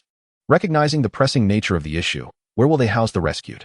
We will send our soldiers to search for a suitable location. If none exists, we shall create one. Solutions will present themselves, as long as there is life. Indeed, I will arrange that shortly. Additionally, inform everyone that if any new humans are among the rescued civilians, we must find a way to enlist them into our ranks. Such individuals are invaluable to us. Understood. Now, let us proceed. Time is of the essence. Any delay may lead to more civilians being harmed. At this moment, not just within the military camp, but across the city, all surviving forces, including the armed police, are mobilizing to take action. Meanwhile, Su Feng is unaware of these developments. He is currently engaged in battle against the zombies alongside a group of women. Chapter 41. The Maiden Squad's first battle. Attention to positioning. The practitioners of the gold element must take the front lines. As for the earth element users, hurry and set traps, as well as erect barriers to isolate the zombies. Fire elementals, throw your skills from a greater distance. Why risk burning your own allies? Those of the wood element, ensure mastery over your skills. And you, pay closer attention. How could you possibly ensnare your own comrades? As this group of young ladies experiences their first foray into battle, their understanding of skill application is somewhat lacking, leading to a degree of chaos on the battlefield. First-tier water element abilities cannot directly terminate zombies, but can inflict some damage and create a notable blocking effect. When paired with their combat knives, dispatching first-tier zombies becomes relatively effortless. For second-tier practitioners, whether in water or earth, a water sword or earth spike can swiftly send a first-tier zombie to its demise. However, second-tier users are scarce, so most rely on teamwork. Direct confrontation is ill-advised for them at this stage. Today, Su Feng guides them from the villa towards the nearby residential complexes, partially to gather crystal cores. More importantly, it is to acclimate them to the current combat environment. After all, regardless of one's combat prowess, lacking experience renders it ineffective. Therefore, today's objective is to help them accrue valuable combat experience. Observing the team assembled in his system, Su Feng feels a profound sense of happiness. The constant notifications of points accumulating and the increasing supplies and various equipment bring a broad smile to his face. Indeed, there is strength in numbers, he muses. If he alone can eliminate 10 zombies in a minute, how many could he take down? Yet, with all 85 young ladies participating, even if each one were to slay just one zombie per minute, their collective impact far surpasses his own. Within the system's team mode, the zombies slain by him and his teammates contribute directly to his system space. He merely needs to transfer them to his personal space once it nears capacity. However, only the zombies he personally defeats, specifically those of first tier or above, result in automatic collection of crystal cores by the system. The cores dropped by the zombies slain by the young ladies must be collected by them, a detail that Su Feng finds somewhat unsatisfactory. And you? Unable to unleash your skills? Then drink that blue potion. As for the one burned by fire, haven't I told you? If injured, consume the red potion. Why are you sitting there crying instead of taking it? Su Feng feels both joy and frustration. Leading these young ladies proves challenging. How can they behave as if they have forgotten everything previously instructed upon entering the battlefield? You're already injured. Didn't I provide you with potions? Why not use them instead of weeping? Are you afraid of not healing or of leaving a scar? It baffles him how their minds work. Ah, no wonder. Your bosom is larger than your head. It is no surprise that such events transpire. You are truly the epitome of thoughtlessness. Well then, let us all take a moment to rest and reflect upon our recent skirmish. Perhaps there is something to glean from it. Nevertheless, it is better to simply rest. After the last zombie was vanquished, Su Feng deemed the surroundings to be safe and allowed them to recuperate. He initially intended for them to contemplate any errors made during the battle, but upon reflecting on their performance, which was riddled with blunders, he chose to remain silent. Sigh. The girls still need guidance. With more experience, they will surely improve, he consoled himself. I just felled several zombies effortlessly, he mused. I utilized my wood-based abilities to ensnare the zombies, then dispatched them with a single strike. I launched a fireball at one, and it ignited. Though the smell was somewhat unpleasant, another chimed in. Those with metal abilities are truly formidable. They engage the zombies in close combat without sustaining any harm. I, on the other hand, made a blunder at the outset by ensnaring one of the sisters instead. Indeed, I remember the captain shouting, questioning why we were binding our own. I thought it was quite amusing. So it was you? A group of young women sat on the ground, sharing anecdotes from the battle, some brimming with excitement. Others recounting their embarrassing moments, and a few expressing their frustrations, yet none displayed fear. Wang Jia approached Su Feng, observing him squatting there, smoking. She felt a wave of exasperation. Seriously, since leaving the villa, you haven't lifted a finger, yet you've been smoking this entire time? Aren't you done yet? I failed to comprehend the allure of smoking. Ah, smoking is quite the art, he replied, offering an analogy. It's akin to engaging with women. It can be quite addictive. Upon hearing Su Feng's retort, Wang Jia immediately scolded him as a rogue, her face flushing red as she walked away. What nonsense is this? I'm merely providing an example, he muttered under his breath, continuing to smoke. While Su Feng and his companions rested, a group of individuals on the upper floors of a nearby building observed them intently. Kuan-go, how are they so formidable? Did you see? They unleashed an array of skills while combating the zombies. It was incredible. The man referred to as Kuan-go, whose name was Du Kuan, gazed thoughtfully at Su Feng and his team. Before the apocalypse, he was a small-time leader in the underworld, commanding a group of several brothers. When the catastrophe struck, they were indulging in barbecued delicacies and beer on a nearby street, reveling in their bravado. Once the apocalypse commenced, they swiftly sought refuge in a brother's home within the community. Observing the scene outside, Kuan sensed that this might not merely be a crisis, but rather an opportunity to elevate himself above others. Thus, with the 9 brothers who remained alive, he expended 3 or 4 days cleansing their building of zombies and subsequently gathered the survivors. Among the survivors were several promising young women, allowing him to lead a life of newfound contentment. However, this way of life had not endured for long. Today, the zombies outside swiftly annihilated the dozen or so survivors he had dispatched along with 3 or 4 of his brothers. He stood on the upper floor, witnessing with clarity as those who had ventured out to eliminate the surrounding undead and gather supplies were brutally torn apart shortly after descending. The sight horrified him. The normally lethargic zombies seemed to have been injected with a stimulant, attacking anyone in their path with a speed comparable to that of a human sprinting. Consequently, they remained hidden indoors, too fearful to descend. In a moment of respite, he brought a young woman into the room, where he vented his frustrations, allowing some of his emotions to settle. Subsequently, he convened the remaining 5 brothers to deliberate on their next course of action. After all, having tasted the exhilaration of being above others, he was reluctant to return to a mundane existence. They brainstormed for quite some time, presenting one implausible idea after another, all of which were ultimately dismissed. Just as they found themselves at an impasse, a cacophony from the distant street caught their attention, prompting them to lean out the windows for a better view. The ensuing battle, though chaotic, showcased remarkable prowess, and to his surprise, all the combatants were young women. This ignited a notion within him. If he could claim this group of women for himself, his fortunes would surely soar. Once this thought took root, it could not be quelled. His mind fixated solely on the desire to possess this band of females. After observing for a considerable time, he noted that this group seemed to follow the commands of a single man. Since the man had not engaged in the fray, his capabilities remained a mystery. This was a matter of contemplation for him. If the man were formidable, his own chances would dwindle. Yet, the prospect of relinquishing such an opportunity left him discontented. He began to devise a plan to either usurp the man's position or eliminate him entirely. Yes, to eliminate him. Chapter 42. A lesson for the survivor girls in the apocalypse. Su Feng squatted there, smoking, unaware that someone was plotting to kill him and seize his group of women. After discussing his ideas with a few brothers, Du Kuan received their unanimous agreement. After all, they were all ruthless individuals. In the days since the apocalypse began, these men had stained their hands with blood, and the seemingly frail boy did not pose an insurmountable challenge. Upon finishing his cigarette, Su Feng took out a bottle of beverage and drank deeply, feeling invigorated as he approached the group of women engaged in lively conversation.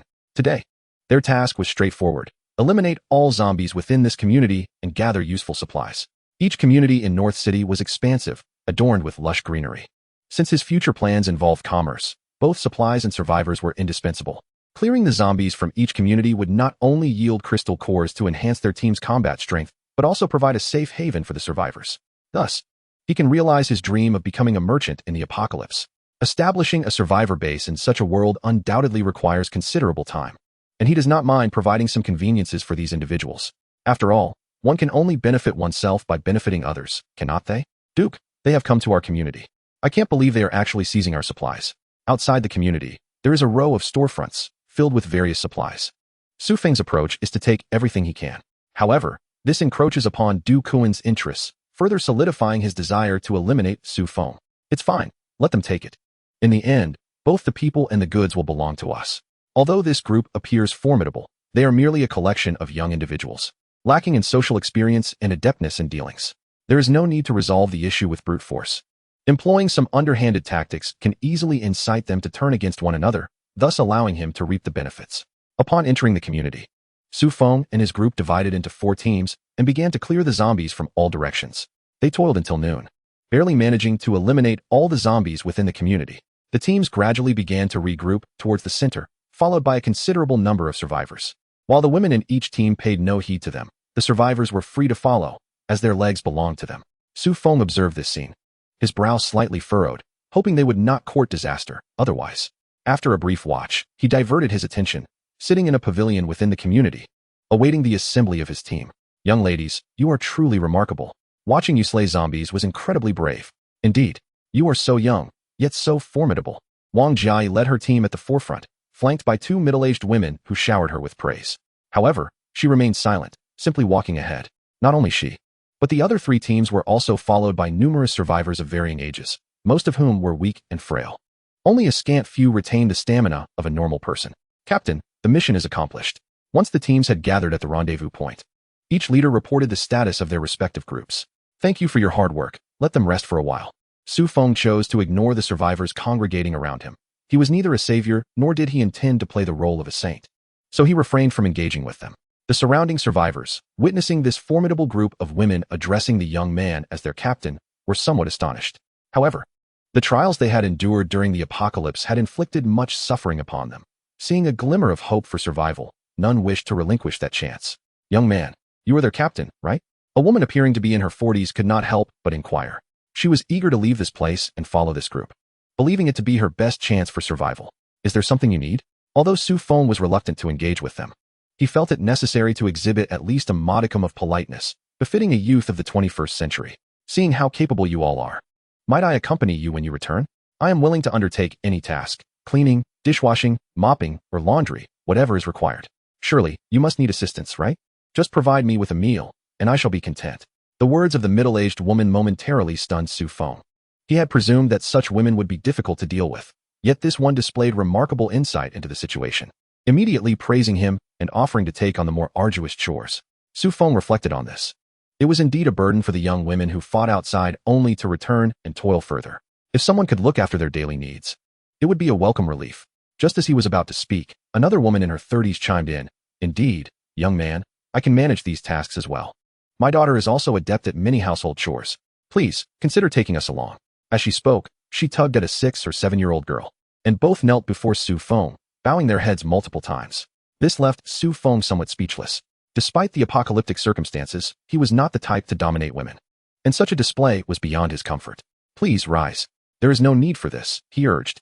The woman complied, standing alongside her daughter, her face alight with hope. Jia, see if there are any suitable individuals among this crowd. Also, inquire if any can cook or are willing to handle cleaning duties. We shall take some with us when we depart. Only women who are obedient, nothing else.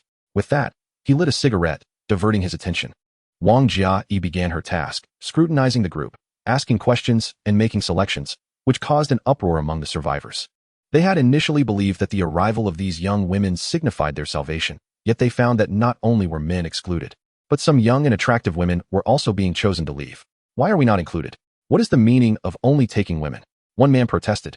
I am the only male in this entire group. What are they planning? To act as emperors? Another echoed. This fellow clearly has ulterior motives, looking so unsavory and yet surrounded by women. Is he aiming for exclusive pleasure? You cannot do this. Either take us with you or leave some behind to protect us. You all seem so powerful. Why can't you safeguard us? We are all human. Should we not assist one another?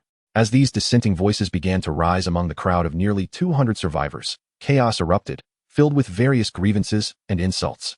The expressions of the young women behind Su Feng turned grim, yet he remained unfazed, determined to let the harshest words be spoken, allowing the women to hear the reality of their situation, a lesson in itself. I do not care if you do not take me with you.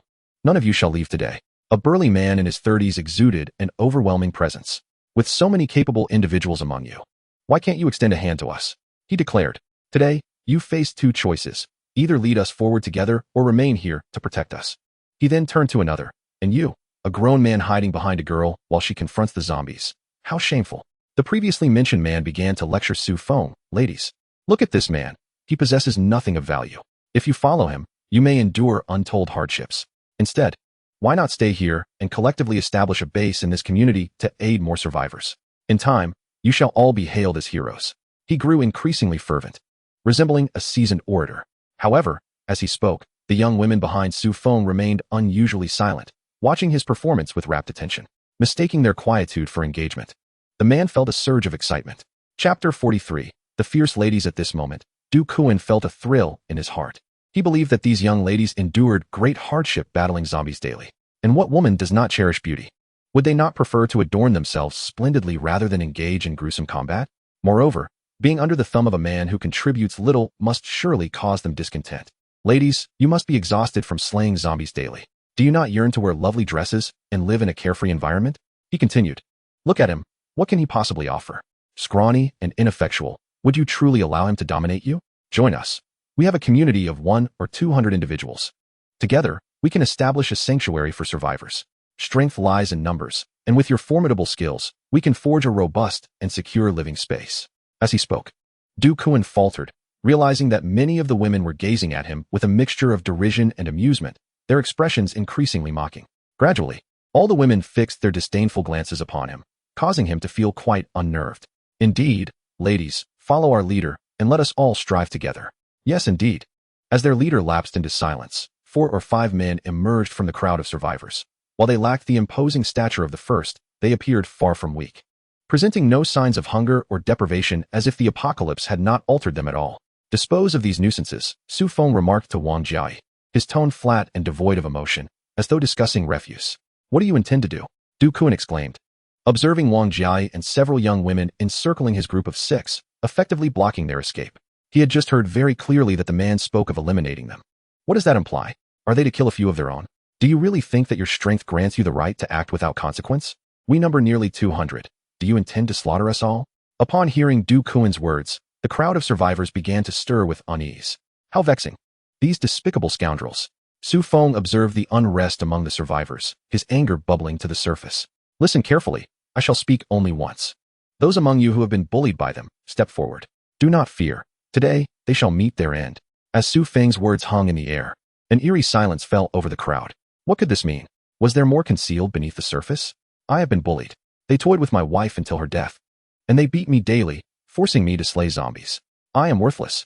A man, appearing to be in his 30s, sank to the ground, tears streaming down his face. The memory of watching his wife dragged away, only to be discarded as a lifeless, disheveled corpse the next day, shattered his heart. And my daughter was also victimized by them.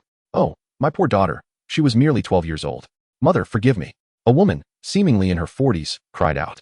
One by one, individuals began to rise, denouncing the vile actions of these men, their words igniting further outrage. The crowd erupted once more, but this time, their wrath was aimed squarely at the perpetrators. Monsters, beasts, we wish to tear them apart. How could such individuals exist? Utterly despicable, devoid of conscience. As the first man stood and revealed their usual transgressions, Du Kuan's expression began to shift. With each additional person who rose up, he realized his fate was sealed. Yet within him simmered a refusal to accept such an end, as one who dared to confront zombies in this apocalypse.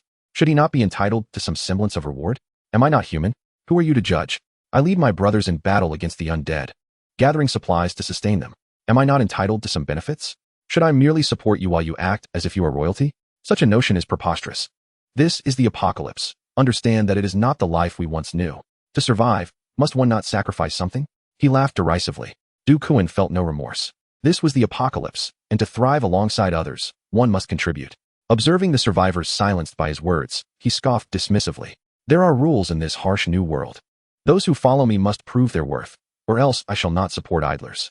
Indeed, how logical, just as you have articulated. If you do not set your sights on me, I believe you would fare well in this apocalypse, Su Feng interjected. He concurred with the man's sentiment. There must be rules in this new reality. However, he warned, you must not, under any circumstance, cast your ambitions upon me. Ha ha ha, you little pretty boy. How dare you speak to me like that? If it weren't for the protection of these women, you probably wouldn't have survived this long. In Du Kuan's eyes, Su Feng's comfortable existence is entirely due to the safeguarding of this group of women. Spare me your nonsense. If you keep blabbering, I swear I'll make you wish for 1,000 deaths.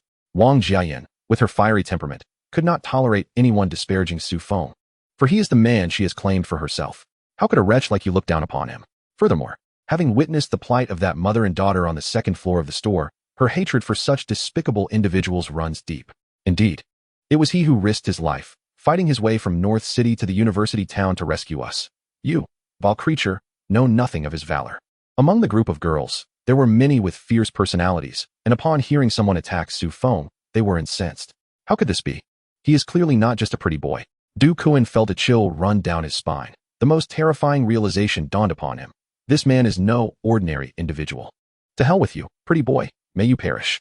Wang Jiayan swiftly closed the distance, knocking Du Kuan to the ground with a single punch, then proceeded to rain down blows upon him. Soon, a number of furious girls surged forward to join the fray. In no time, Du Kuan was reduced to a pitiful state, a sight both shocking and gruesome.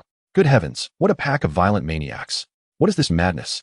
A single blow could have sufficed. Must it be so bloody? Initially, Su Feng was somewhat angered, but upon seeing the man reduced to a pulp, his fury dissipated, and he even felt a tinge of pity for him.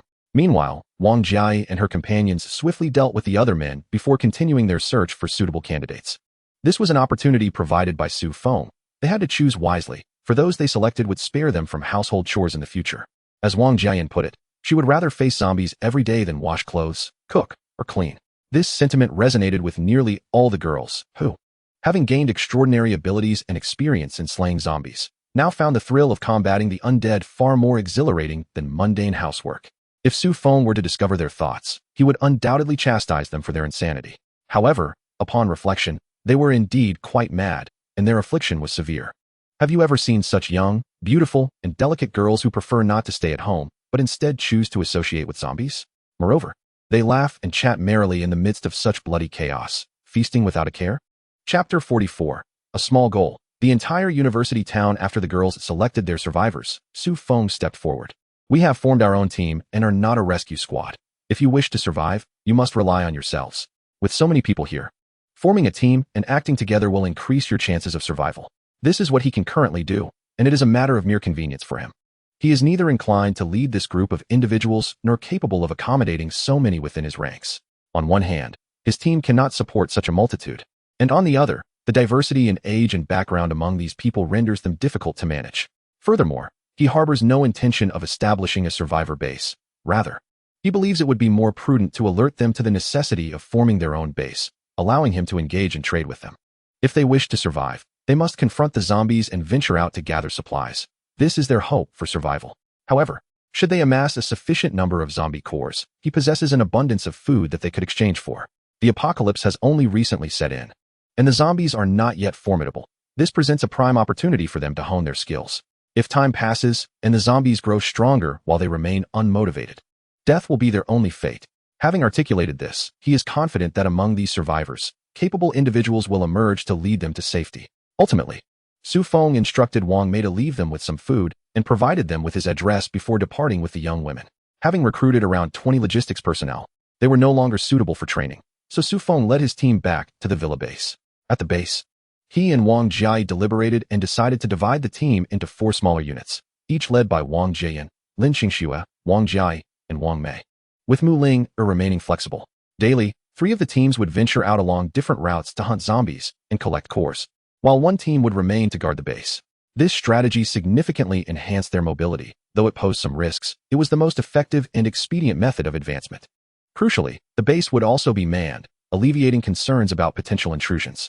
As for Su Feng, he opted for solitary endeavors. His strength was too great, making it impractical for him to remain with the team without overshadowing their efforts.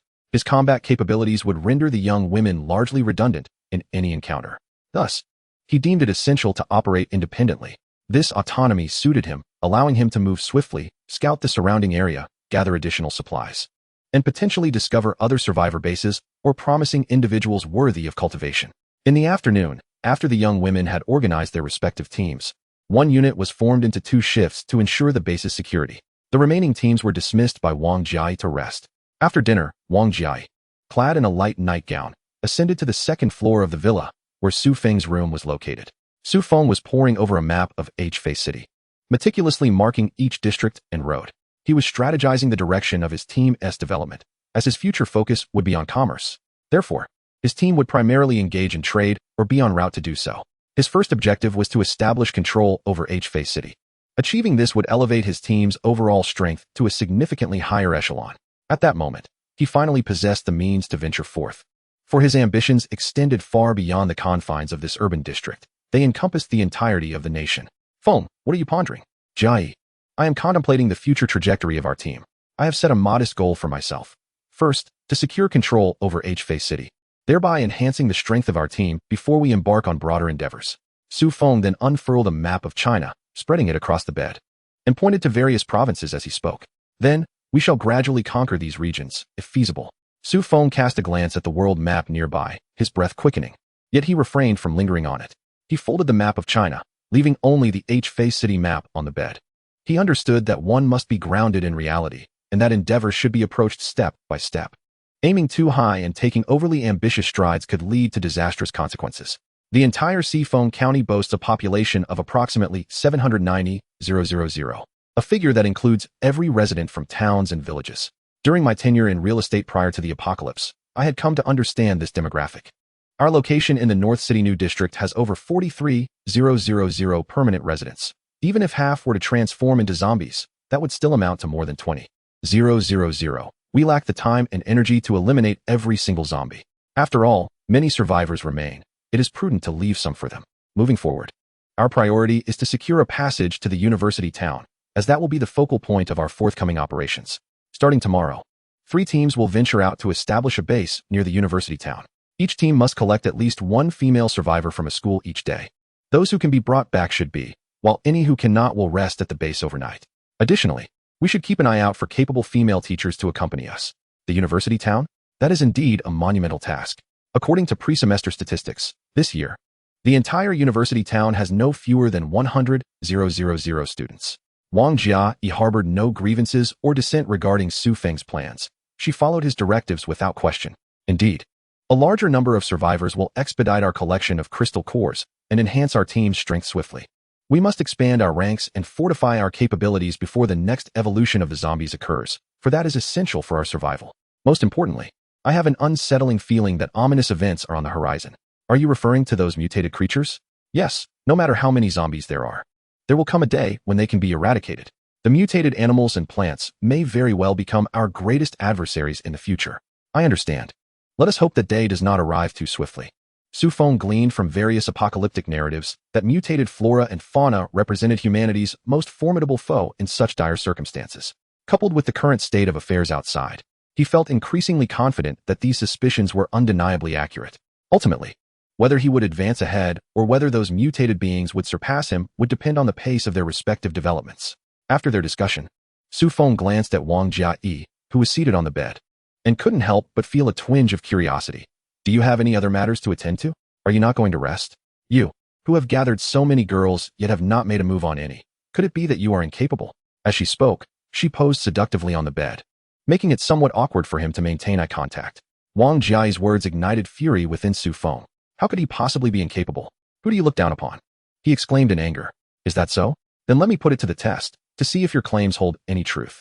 As Wang Jia spoke, she gradually shed her garments, revealing her flawless, fair form, causing Su Feng to gulp in anticipation. She had mustered considerable courage to enter Su Feng's room. Given his peculiar demeanor, if she did not take the initiative, who knows how long he would wait before making a move. As the group expanded, she was the first to follow Su Feng. If she did not act, the other girls would certainly hesitate to take that step. Hence, she had come tonight. Su Feng, observing Wang Jia's actions, felt an immediate surge of interest. Although he identified as a straight man, it did not imply that he lacked desire. For a man in his 20s who had never had a girlfriend, the temptation before him was irresistible. He hastily discarded his own restraints, pinning Wang Jia onto the bed, eager to demonstrate the ferocity of a man who had endured years of solitude. In an instant, the room resonated with sounds that would make anyone blush, echoing through the stillness of the villa without pause. Chapter 45. Wang Jia, seeking Liner for healing. As dawn broke, light filtered through the curtains, illuminating Su Feng's face. He opened his eyes and instinctively reached into his embrace, feeling something soft. Without thinking, he gave it a gentle squeeze. Don't mess around. Let me sleep a bit longer. Wang Jia's voice drifted to his ears. She soon opened her eyes and, upon finding Su Feng gazing at her, felt a rush of shyness. You're awake? Could you remove your hand? It's rather uncomfortable. I cannot. Wang Jia looked at the man before her, somewhat exasperated. Did all men become this shameless after acquiring a girlfriend? Moreover, did they also become this childish? He no longer resembled the blunt man who would engage in arguments at the slightest provocation. Well, just stay still, will you? Ultimately, Wang Jia had no choice but to concede. After all, he was her man now, and she couldn't coddle anyone else. I'll do my best. Seriously, can't you just soften up a bit? A little white lie to amuse me would suffice, right? So straightforward. It does seem rather straightforward. With no other recourse. Wang Jia acquiesced, though she felt discomfort from his actions, unable to express her frustration as she still felt pain. You troublesome fellow, she thought to herself. With sleep now a distant memory, lying there was no longer an option. She climbed out of Su Feng's embrace and began to dress. What are you doing up so early? Well, today is my first day leading the team, and I cannot afford to be absent. I need to find Liner. What for? What do you think? In my current state, it would be unwise to seek her assistance for treatment. Otherwise, how would I venture outside? Wang Jia cast a disdainful glance at Su Feng, attributing her predicament to his misdeeds, labeling him nothing short of a beast.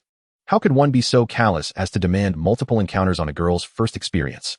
Oh, then do as you wish, Su Feng retorted, rising to dress himself. With her absence, lying alone held little appeal. Wang Jia hurriedly tidied herself and limped out, leaving Su Feng in a state of contemplation. Is it truly painful? If you were in agony, why did you not voice it then? You kept urging me to hasten, and I genuinely believed you were formidable. Turns out, you are merely a fragile being, Su Feng mused. Women, he chuckled inwardly, indeed possess a remarkable duality, physically strong, yet emotionally detached. Today, leading the outing were Wang Jia and Lin Qingxue, while Wang Mei remained behind to oversee domestic affairs and coordinate logistics. Su Feng embarked on his solitary venture, targeting the wholesale market. Being part of Sifeng County, North City was replete with numerous vegetable and fruit farmers, whose harvests were typically dispatched to the North City wholesale market. The Fuyang Road in North City provides direct access to the urban area, complete with an overpass. Regular vehicles traverse the elevated road, while the lower thoroughfare is predominantly occupied by trucks, thus minimizing traffic congestion. Over time, the market has attracted a multitude of vendors from various districts, evolving into a hub for large-scale wholesalers. The current North City wholesale market, a newly constructed expansive facility, features distinct sections for daily necessities, fruits, vegetables, live poultry, aquatic products, and meat. Su Feng's primary objective was to conquer this wholesale market. Last night, he had already transferred the majority of his supplies from his storage space to a temporary warehouse established in the villa, where Wang Jiai had thoughtfully assigned 2 second-tier ability users to rotate as guards. Driving his BMW SUV, Su Feng charged toward the wholesale market, encountering numerous zombies along the way, necessitating stops to clear them out. At the intersection of Fuyang Road and Meichong Road, a point leading to the overpass, he chose not to ascend the elevated route, uncertain of the conditions above. Should he encounter vehicles obstructing his path, he would be rendered unable to proceed. Navigating beneath the overpass along Fuyang Road, as he crossed the intersection with Meichong Road, he noticed something peculiar in the nearby residential complex. Specifically, from a window on one of the upper floors of a building facing Fuyang Road, an individual was vigorously waving an object tied with a red bedsheet. How foolish! To expect me to come to your rescue? If you possess the strength to engage in such antics, cannot you strive to carve out your own survival? Su Feng harbored a deep disdain for those who relinquish their lives to the mercy of others, relying on external aid for salvation. In the apocalyptic world, your benevolent intent to rescue others may lead you to save a treacherous white-eyed wolf. Such occurrences were frequent even before the end times, let alone in this grim reality. Ignoring the situation behind him, he drove resolutely towards his destination. At that moment, within the towering building, Su Feng remained oblivious to the unfolding events. Sister, what should we do? He did not pause. A young woman, seemingly in her 20s, watched the vehicle drive away, feeling a pang of discouragement. She turned to her sister, who lay on the bed, nearly succumbing to her illness after several days of fever. This morning, she had shown a slight improvement and regained consciousness. Cough, it's futile. In circumstances like this, who has the energy to save others? Cough, sister, don't exhaust yourself unnecessarily. But sister, I cannot accept this. If it weren't for my attempt to save him, you wouldn't be in this state. Cough, perhaps this is fate. Cough, we should have been more vigilant. Sister, what am I to do without you? You possess extraordinary abilities. Cough, you can survive, seek out others like you. Cough, and thrive alongside them. The woman on the bed, her voice frail and breathless, sparked a sense of urgency in those around her, as if her very life hung by a thread. It's not so easy to find such individuals. The younger sister, leaning over the bedside, grasped her sister's hand, her expression heavy with sorrow. Moreover, my abilities lack offensive strength. Find someone powerful to protect you, sister. The words from the ailing woman faded as she lost consciousness once again. A distressing pattern that had emerged since the previous day. Powerful individuals are not easily found. Suddenly, she recalled the person she had seen earlier, who dared to venture out alone. Surely, he must possess strength. The thought of the driver who had just passed by filled her with determination. She rushed to the kitchen, seized a knife, and dashed downstairs. Upon arriving at the entrance of the wholesale market, Su Feng discovered the doorway obstructed by various large trucks. Surrounding the vehicles were a number of zombies, yet significantly fewer than those in schools or shopping malls. He parked beside the entrance, disembarked, and swiftly dealt with a few approaching zombies. Approaching one of the massive trucks, he slashed through the waterproof tarp and discovered it filled with green vegetables, though they were already beginning to rot. The foul odor of the decaying produce caused Su Feng to grimace. Continuing deeper into the market, he inspected each truck, collecting any edible vegetables he could find. Having scoured all the vehicles parked at the wholesale market entrance, he managed to gather some radishes, potatoes, and large heads of cabbage. Witnessing the abundance of wasted green produce made his heart ache. These were precious resources.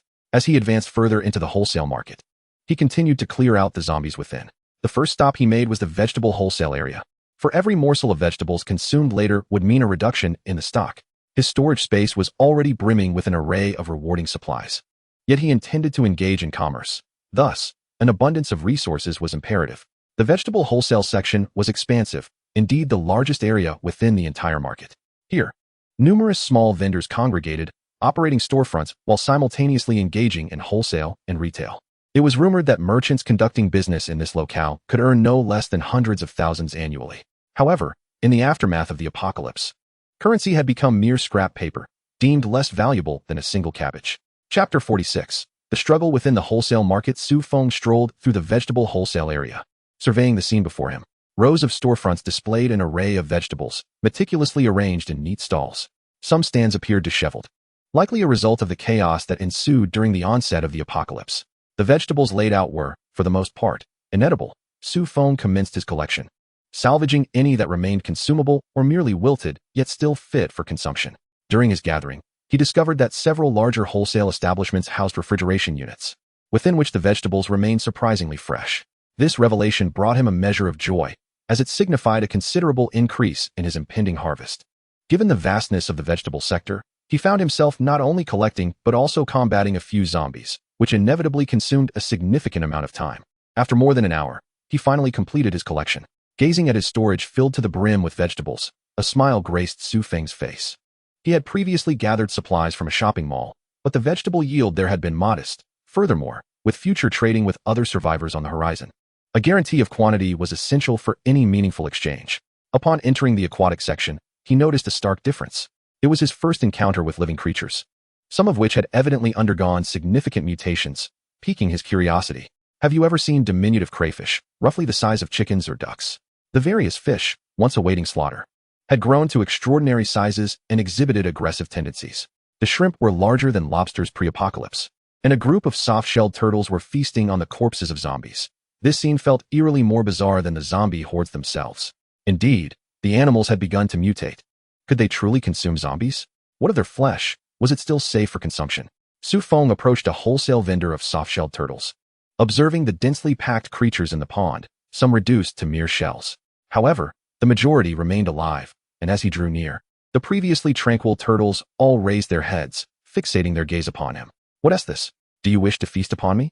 Su Feng muttered, cursing under his breath as he plunged his knife into one turtle, inspecting it closely. Its color appeared even more profound than before, and the shell bore unfamiliar patterns. However, from the wound, the flowing blood appeared to be entirely normal. Su Feng could distinctly sense that the flesh of this turtle was edible. It lacked the foul odor emitted by zombies. He proceeded to dispatch all the turtles, gathering them into his space. Each was as large as a grinding disc, undoubtedly promising delectable fare.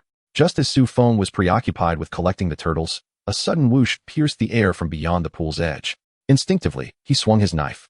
With a resounding clash, the object was cleaved to the ground. Upon closer inspection, he exclaimed in disbelief. Was this fish a sentient being? Before him lay a black fish over 2 meters long, its girth surpassing that of an average human waist, resembling a shrunken boa constrictor. It bore a wound on its forehead, from which blood gushed profusely. Species: mutated black fish level, early stage 3 skills, bite, charge. Hardened description: a mutated black fish evolved through consumption, with skin as tough as iron. It possesses remarkable speed when charging and astonishing biting force. Its flesh is delectable, and consumption by an ability user enhances physical constitution. Goodness, it looked rather fearsome. This was indeed reminiscent of a python, albeit shorter. Su Feng approached the writhing mutated black fish and delivered a swift strike, cleaving it in two. Ding! Congratulations, host, on successfully slaying a stage 3 mutated black fish. You have earned 30 points, acquired a stage 3 crystal core, and received black fish armor X1. My goodness, armor at last. Su Feng was overwhelmed with excitement. After vanquishing countless zombies, he had finally obtained a piece of armor. Item: black fish armor level, bronze description, enhances the wearer's defense attribute by 10. Is this it? Quite disappointing, Su Feng remarked after reviewing the armor's details. However, after a moment's contemplation, he retrieved it from his space and donned it. Better to have than to lack. After all, it offered a modest increase in defense attributes, which was still somewhat beneficial, given Su Feng's current strength. A defense attribute of 10 should suffice to withstand the grasp of ordinary zombies.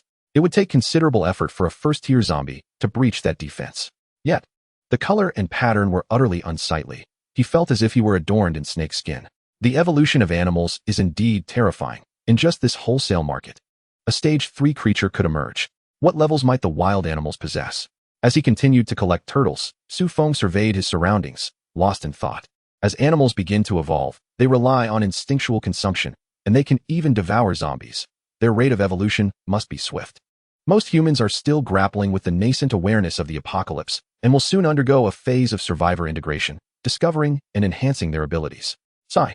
It's all too slow. Su Feng reflected on this and decided not to dwell further. Worry was futile. His capabilities were limited, and his primary focus must be on augmenting his own strength and that of his team. Although the aquatic zone was not as extensive as the vegetable area, Su Feng still spent over an hour collecting resources. After all, gathering living creatures was undoubtedly more challenging than harvesting vegetables. Although he did not encounter any third-tier fish, he did come across 8 second-tier varieties. The majority of other creatures were ordinary aquatic animals, with a small number being first-tier evolved species. They had likely not experienced the rainfall that would have prompted their collective evolution, leaving one to wonder what levels they might have attained otherwise. Su Feng then completed his collection of supplies in the daily necessities area and wandered through other zones, ensuring he had overlooked nothing before preparing to venture into the final section of the wholesale market, the livestock wholesale area, where he had initially sensed pressure upon entering. This area typically dealt with live livestock, predominantly small animals such as chickens, ducks, and geese, along with a few small domesticated birds like pigeons. While the rest of the market was eerily quiet, this section was alive with unmistakable commotion. As he approached the corner, 2 figures burst forth, engaged in a fierce altercation that spilled outside. Upon closer inspection, Su Feng was surprised to see a chicken and a duck, both of which appeared to be as large as huskies. Feathers rained down from both the ground and the air, and as he watched them bicker without acknowledging his presence, frustration welled up within him. Hey, you foolish chicken, can't you use that beak of yours? What good is that sharp bill if not for pecking? And you foolish duck, why don't you retaliate? Just one swipe could dispatch it. He thought to himself, exasperated. You don't even deserve to be called a chicken. You're bringing disgrace to your kind. TSK, fools, lacking any sense of combat. Ultimately, Su Feng executed a spatial cut, swiftly ending the lives of the 2 brawlers. You are fit only to be my sustenance. Worthless creatures, he spat. He approached the now quartered chicken and duck, storing them in his inventory, then brandished his knife as he ventured further inside. Upon his entrance, the poultry wholesale area erupted in a cacophony of clucks and quacks, creating a lively atmosphere. As Su Feng exited through another exit, his body was splattered with fresh crimson blood, and his attire was adorned with an assortment of feathers, some chicken, some duck, and perhaps others from different creatures. The stench was overwhelming. He noted that there were even 4 third-tier creatures and 26 second-tier ones. The sheer terror of it all was palpable. Su Feng brushed the feathers off himself and muttered to himself, reflecting that had he not arrived, any team that ventured here would likely have faced annihilation. He, being a mid-tier 3rd-level ability user equipped with a bronze-level blood drink knife, managed to fight his way out. One could only imagine the fate of ordinary survivors with little strength. Indeed, today's haul was significant. He would tally it upon returning. Glancing at the sky, he realized it was already past noon. Checking his watch, he noted it was well into the afternoon, already past 2 o'clock. It is time to return, as the crystal cores and various commendable weapons acquired from the wholesale market must be tallied. This could significantly enhance the team's combat prowess. In Chapter 47 of Sisters of the Apocalypse, Su Feng drove his BMW, the car's music playing melodiously as he swayed his head to the rhythm while cruising along the highway. Although the mutations of animals in the wholesale market weighed heavily on his mind, he reassured himself that this calamity had yet to unfold. Moreover, when the time came, the outcome remained uncertain. Hence, he chose not to burden himself excessively and deemed it essential to indulge in some relaxation. Additionally, he pondered how to spend the evening with Wang Jiai, a thought that was equally important. After all, having been single for over 20 years, he found himself somewhat addicted to the newfound pleasures of companionship. As he passed by the lakeside home furnishings market, he did not stop, but merely cast a fleeting glance. This venue warranted a visit at a later time, as its assortment of home goods represented valuable resources. Furniture is an indispensable aspect of life. One might possess a girlfriend but lack a bed, and while one could manage elsewhere, this was the apocalypse. The wilderness was fraught with peril, and a moment's carelessness could cost one their life, hardly conducive to enjoyment. Reflecting on the resources, Su Feng mused whether survivors would bear a bed while scavenging. The thought was quickly dismissed. In such a dangerous world, to carry a bed seemed excessively audacious. Just then, a girl suddenly dashed into the road, startling him and compelling him to slow down and steer to a halt. Are you out of your mind? What are you trying to do? Stage an accident? Su Feng exclaimed as he exited the vehicle, fixing his gaze on the young woman before him. Though undeniably beautiful, her presence in the middle of the road seemed misguided. Do you know what I despise the most? Dare to provoke me, and you might find out just how many pieces you could end up in. The girl appeared taken aback by Su Feng's words, especially as he brandished a large machete, bloodied and menacing. Not to mention the armor he donned that resembled the scales of a serpent. Women often harbor an innate fear of elongated, soft-bodied creatures. and Su Feng's armor undoubtedly evoked such a reaction. I'm so sorry. Are you hurt? She stammered upon noticing the blood on him. Injured? This is the blood of monsters, not that it matters. Are you trying to change the subject? I asked how many pieces you think you'd like to be in. Su Feng approached her, taking in her striking features, her face pale, and her figure comparable to Jia's, albeit a tad naive. No, wait. I'm here to ask for your help. Please, you must save my sister. She is in dire condition. Hold on. Why should I save your sister? Who do you think you are? Su Feng wondered if this individual had lost their mind. How could they randomly stop someone on the street and ask them to rescue their sister? Was that not foolish? Why should he? I possess superpowers. I can lend you a hand. I could also soar through the skies and traverse the earth. What I lack are individuals like you, those with ambition and drive. Now, do tell, where shall we go to rescue your sister? Goodness, was this truly a healing ability? He nearly met his demise. Phew, that was close. The moment Su Feng witnessed the extraordinary power displayed by the woman, his demeanor shifted. We must save her. Such healing abilities are exceedingly rare. I would gladly take as many as I could and nurture them.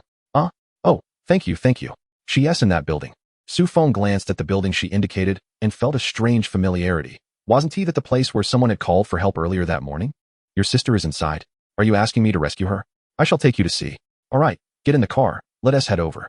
Su Feng was uncertain about the situation but had unwavering confidence in his abilities. After all, those skilled often act boldly, so why not take a look? Guided by the woman, they arrived at the perimeter of the building. She pointed at the fence and said, "There are many zombies within the community. I devised numerous strategies to evade them and managed to climb out from here." You? Climbed out from here? Su Feng was taken aback. His gaze inadvertently drifting toward the woman's shapely figure, relieved she hadn't been pierced by the sharp spikes above. By the way, my name is Su Lia. Let us climb over from here. Unaware of Su Feng's gaze, Su Lia approached the fence and began her ascent. When she reached the top, Su Feng watched with trepidation as the spikes grazed her form. He feared that one misstep could lead to disaster. Su Lia exerted tremendous effort and finally flipped over, only to discover a gaping hole in the fence, large enough for a person to pass through. That method seems rather perilous. Moreover, wouldn't it be more convenient to enter through the hole? Su Feng remarked, gesturing to indicate the easier access. How was I to know you'd create a hole? You should have mentioned it earlier. Now that I've climbed in, you tell me it's more convenient. Su Lia momentarily lost her words, sensing that this man was perhaps toying with her. What danger could possibly exist from above? Yet suddenly, she seemed to recall something, her cheeks flushing slightly. Which floor? Su Feng, noticing her silence and suspecting she was daydreaming, pressed on with a direct inquiry. The 13th floor. As soon as she spoke, Su Feng unsheathed his knife and strode into the corridor, casually dispatching a few zombies in his path. Su Lia followed closely behind, her eyes sparkling with intrigue. Upon reaching the 13th floor, Su Lia took the lead, opening her front door and stepping inside. Su Feng followed, shutting the door behind him and surveying the room's furnishings. The decor is not overly extravagant, yet it exudes a warm ambience.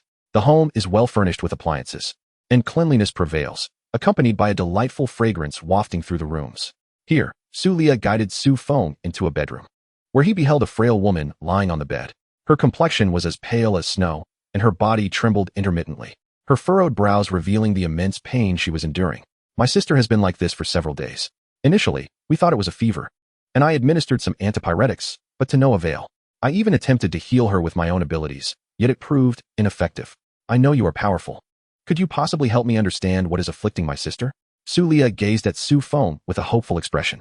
She was her only family, before the apocalypse. Their parents had perished in an attempt to save them from the jaws of the undead. She did not wish to lose her sister, which is why she had risked her life to seek help. Is it for her that you ventured out to intercept me? Su Feng inquired, his curiosity piqued rather than directly answering her question. Given that you dared to venture out alone in such perilous circumstances, you must possess some capability. Thus, I surmise that perhaps you hold the means to assist us. In the apocalypse, he had witnessed many who turned a blind eye to suffering and those who engaged in ruthless conflict. However, individuals who would risk their lives in search of solutions for a loved one were rare. The only other he had encountered was Wang Jiai, who had desperately sought to return to save her sister during the initial outbreak. Now, after such an extended period of chaos, Su Lia still clung to the sisterly bond they shared before the world fell apart, which Su Feng found admirable. Lia, you have returned. Perhaps having overheard their conversation, the woman on the bed opened her eyes and spoke weakly. Sister, are you feeling any better? Who are you? The woman did not respond to her sister, but instead regarded Su Feng with a hint of wariness. Sister, he is the one I sought to rescue you. He is powerful, and he must have a way. Chapter 48, A Sisterly Bond. Hello, I am Su Li Feng, Lia's sister. Yes, I know. Your sister has mentioned you. You are powerful. Can you take my sister away and ensure her survival? Why? Su Feng was perplexed. Shouldn't she first inquire whether he could indeed save her? Why was she asking him to take her sister away? I have but this one sister. I do not wish for her to perish alongside me. I am weary and can no longer care for her. I miss our parents. Su Lifeng gazed at her sister, her eyes filled with reluctance. It was unclear whether she was more reluctant to part with her sister or with this world. Su Feng could discern her profound exhaustion. The two had survived intact through the apocalypse, a testament to their tremendous efforts. Yet now, the sister felt she might not endure much longer and wished to arrange for her sister's safety. Even if it meant her sister would have to follow another or sacrifice something, as long as she could survive, that would bring her peace. No, there is no reason. Leah, please step outside. Allow me to converse with this gentleman for a moment, if you would. Sister, tears brimmed in Su Leah's eyes, her sobs rendering her speechless. It was as if her sister, in a moment of fleeting clarity, forcefully shook off her hand. Behave yourself, go outside for a moment. Su Leah, aware of her sister's temperament, wept as she made her way out. Could you kindly close the door? Su Feng, puzzled by her request, complied. What should I call you? Su Feng, may I ask a favor of you? Speak. Take my sister away. Promise me you will ensure her survival. I possess nothing to repay you but my very being. Rest assured, I remain untainted. You need not concern yourself with any reservations, while I still draw breath. Consider this a form of compensation for your assistance. Upon uttering these words, she noticed Su Feng's lack of response and began to struggle upright, gradually loosening her garments. I do not ask for you to treat my sister lavishly. I only implore you to provide her with sustenance each day, allowing her to endure. Are you worried? Concerned that upon your demise, I would mistreat your sister? Fearful that she would suffer terribly without you? Each of Su Feng's words sent tremors through Su Lifeng's body. And by the end of his speech, she seemed utterly drained, reclining once more. You understand, if you were to perish, your sister, with her striking beauty, might incite my ill intentions. Surely, I could not spare her, correct? Your sister is kind-hearted, and you dread that in this perilous world, she might struggle to survive. You possess a keen perception and a clear mind. I find myself intrigued as to why you are so certain I would acquiesce to your plea. Su Feng gazed upon the exquisite, yet fragile beauty of this ailing woman, her pallor only enhancing her delicate charm, evoking a sense of compassion within him. I cannot say for certain, yet one must endeavor, mustn't they? How absurd. I have lost everything, helplessly witnessing my parents fall prey to the horde of zombies. Unable to intervene. Even my sister, I could not protect her. How laughable, how infuriating. I despise this world, I truly do. Woe is me, my resentment knows no bounds. She expressed a torrent of emotions, alternating between laughter and tears, voicing her grievances and her hatred. Su Feng chose not to intervene, or rather, he felt no desire to do so. Sister. Suddenly, the door swung open, and Su Leah rushed into her sister's embrace, wailing uncontrollably. She had overheard everything. Her sister had sacrificed so much for her, and she felt utterly powerless. Enough. There is no need to dramatize this as if it were a final farewell. Your sister is not dying. Must you all behave as if you are afflicted? Su Feng, unable to tolerate the sight of others in tears, felt irritated and could not help but voice his discontent. The two sisters, with tear-streaked faces, gazed at Su Feng, momentarily taken aback. What are you staring at? Su Feng, incensed by their gaze, thought, what is this nonsense? I entered without uttering a word, and they immediately began their self-directed performance, making me appear the villain. Su Feng, is what you said true? My sister, she will not die, will she? Please tell me it's true. At this moment, Su Leah realized what was happening and leapt onto Su Feng, tightly clutching his garment. I never said she would die. I barely had a chance to utter a word upon entering. Su Feng exclaimed, and let go of me. Your snot is all over me. Disgusted, he pushed her away, wiping the remnants from his arm, remnants left by Su Leah when she had hastily wiped her face, now smeared across his skin, utterly revolting. Sister, did you hear that? You will be fine. I know you won't leave me, she sobbed. Su Feng walked into the living room, fetched a towel, and entered the bathroom to clean the bloodstains and the remnants of snot from his arm. The bedroom was far too noisy. Women, haha, are all troublesome, he mused. Except for Wang Jiai. After tending to his own mess, Su Feng returned to the bedroom, where he found the two women had ceased their crying and were now engaged in hushed conversation. Brother Su, what has happened to my sister? Su Leah inquired, her heart finally at ease upon learning that her sister would be all right. However, she still needed clarity regarding her sister's condition. The signs of supernatural ability awakening are merely indicative of insufficient energy, hence her weakened state. Supernatural ability? You mean superpowers, right? But I awaken my powers too. And I don't resemble my sister at all. Each individual's constitution is distinct. Thus, the timing and state of awakening vary. Oh, how can we resolve this? By the looks of you both, it seems you've encountered zombies before, haven't you? Su Feng recalled seeing Su Leo wielding a bloodied kitchen knife, clearly indicating her experience with violence. Yes, I have. Do you possess any crystal cores? What are crystal cores? Is it that crystalline object found within a zombie's skull? As she spoke, she dashed to the living room and soon returned, clutching a handful of small white crystals. Yes, this is it. I stumbled upon these crystals by chance. They caught my eye, and I collected a few. Su Feng looked at her incredulously. You seem to be a supernatural being yourself. Why not try absorbing one? Collecting them merely for aesthetics? Take one, hold it in your palm, and envision drawing it into your body. Had it not been for your status as a caretaker, do you believe you deserve my assistance? Ah, it's gone. I feel a surge of power within me. Can it enhance my strength? Su Lia followed Su Feng's instructions. And before long, the crystal core was absorbed, leaving her in awe. This can elevate a supernatural being's level, enhancing their capabilities. Su Feng educated her further. Can my sister use this too? Yes, she merely lacks this energy. Otherwise, she would have recovered by now. Su Feng rolled his eyes at her, suddenly realizing how foolish these two were. That's wonderful. Sister, hurry and absorb it. The sooner you do, the sooner you'll recover. Chapter 49. There will always be malicious individuals trying to harm me. Su Feng sat in the living room of Su Lia's home, observing the two sisters with a peculiar expression of disbelief and incredulity. What on earth is this genetic makeup? In a rare encounter, the healer-type supernatural beings appeared before him. And to his astonishment, he found not one but two. Indeed, after Su Lifang's awakening, he discovered that she too possessed healing abilities, which filled him with both joy and a hint of skepticism.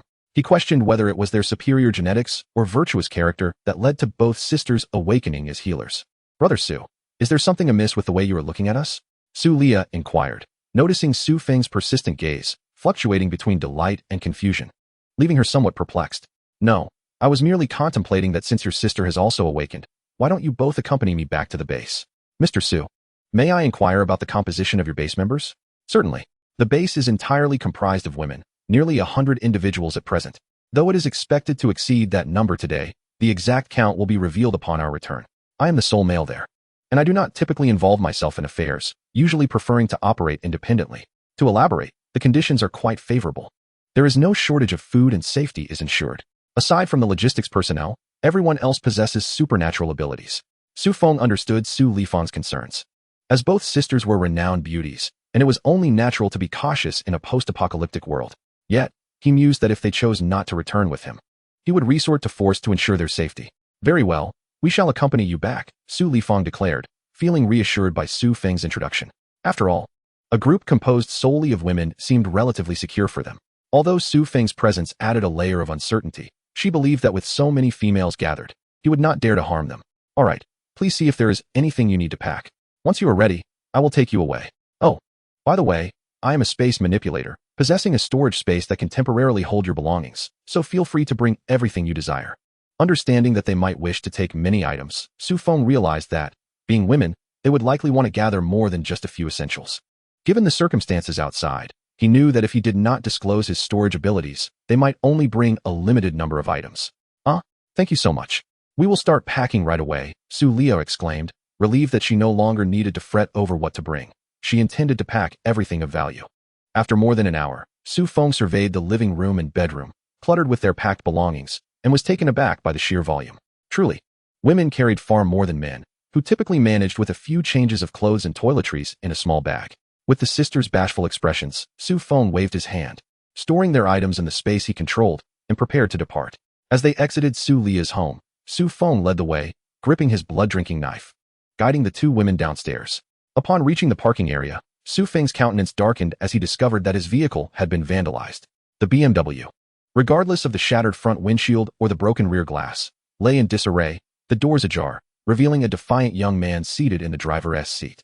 Surrounding the vehicle were a dozen men, brandishing various weapons, their eyes fixed upon Su Feng and his companions. Zhou Guang, what is your intent? Su Lifang shouted at the youth within the car upon witnessing the scene. Su Lifang, it is a privilege for you and your sister to have caught my eye. What? Do you wish to sneak away? Zhou Guang sneered. Do you think I can be trifled with? You are shameless.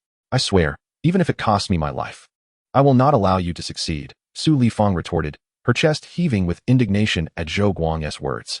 Meanwhile, Su Feng, enlightened by Su Lia's account, grasped the backstory. It turned out that prior to the apocalypse, this man had pursued his sister, but she had rebuffed his advances. After the world fell into chaos, leveraging his family's supermarket business, he quickly amassed a following. In the early days of the apocalypse, he would often deliver food and supplies to Su Lifang's family. Yet recently, his true, loathsome nature had been revealed. According to Su Lia, once Zhou Guang had his subordinates and resources, he began to flaunt his power. It was rumored that he had coerced several young girls into becoming his playthings through threats and manipulation. Subsequently, he set his sights on Su Lifang, aiming to abduct her and her sister. However, their parents' desperate attempts to shield them had granted them a temporary reprieve. Tragically, it was during this tumultuous time that they had attracted the attention of the surrounding zombies, leading to their parents' demise. Thus, Zhou Guang had become their enemy. Although he had not personally taken their lives, he had indirectly caused their downfall.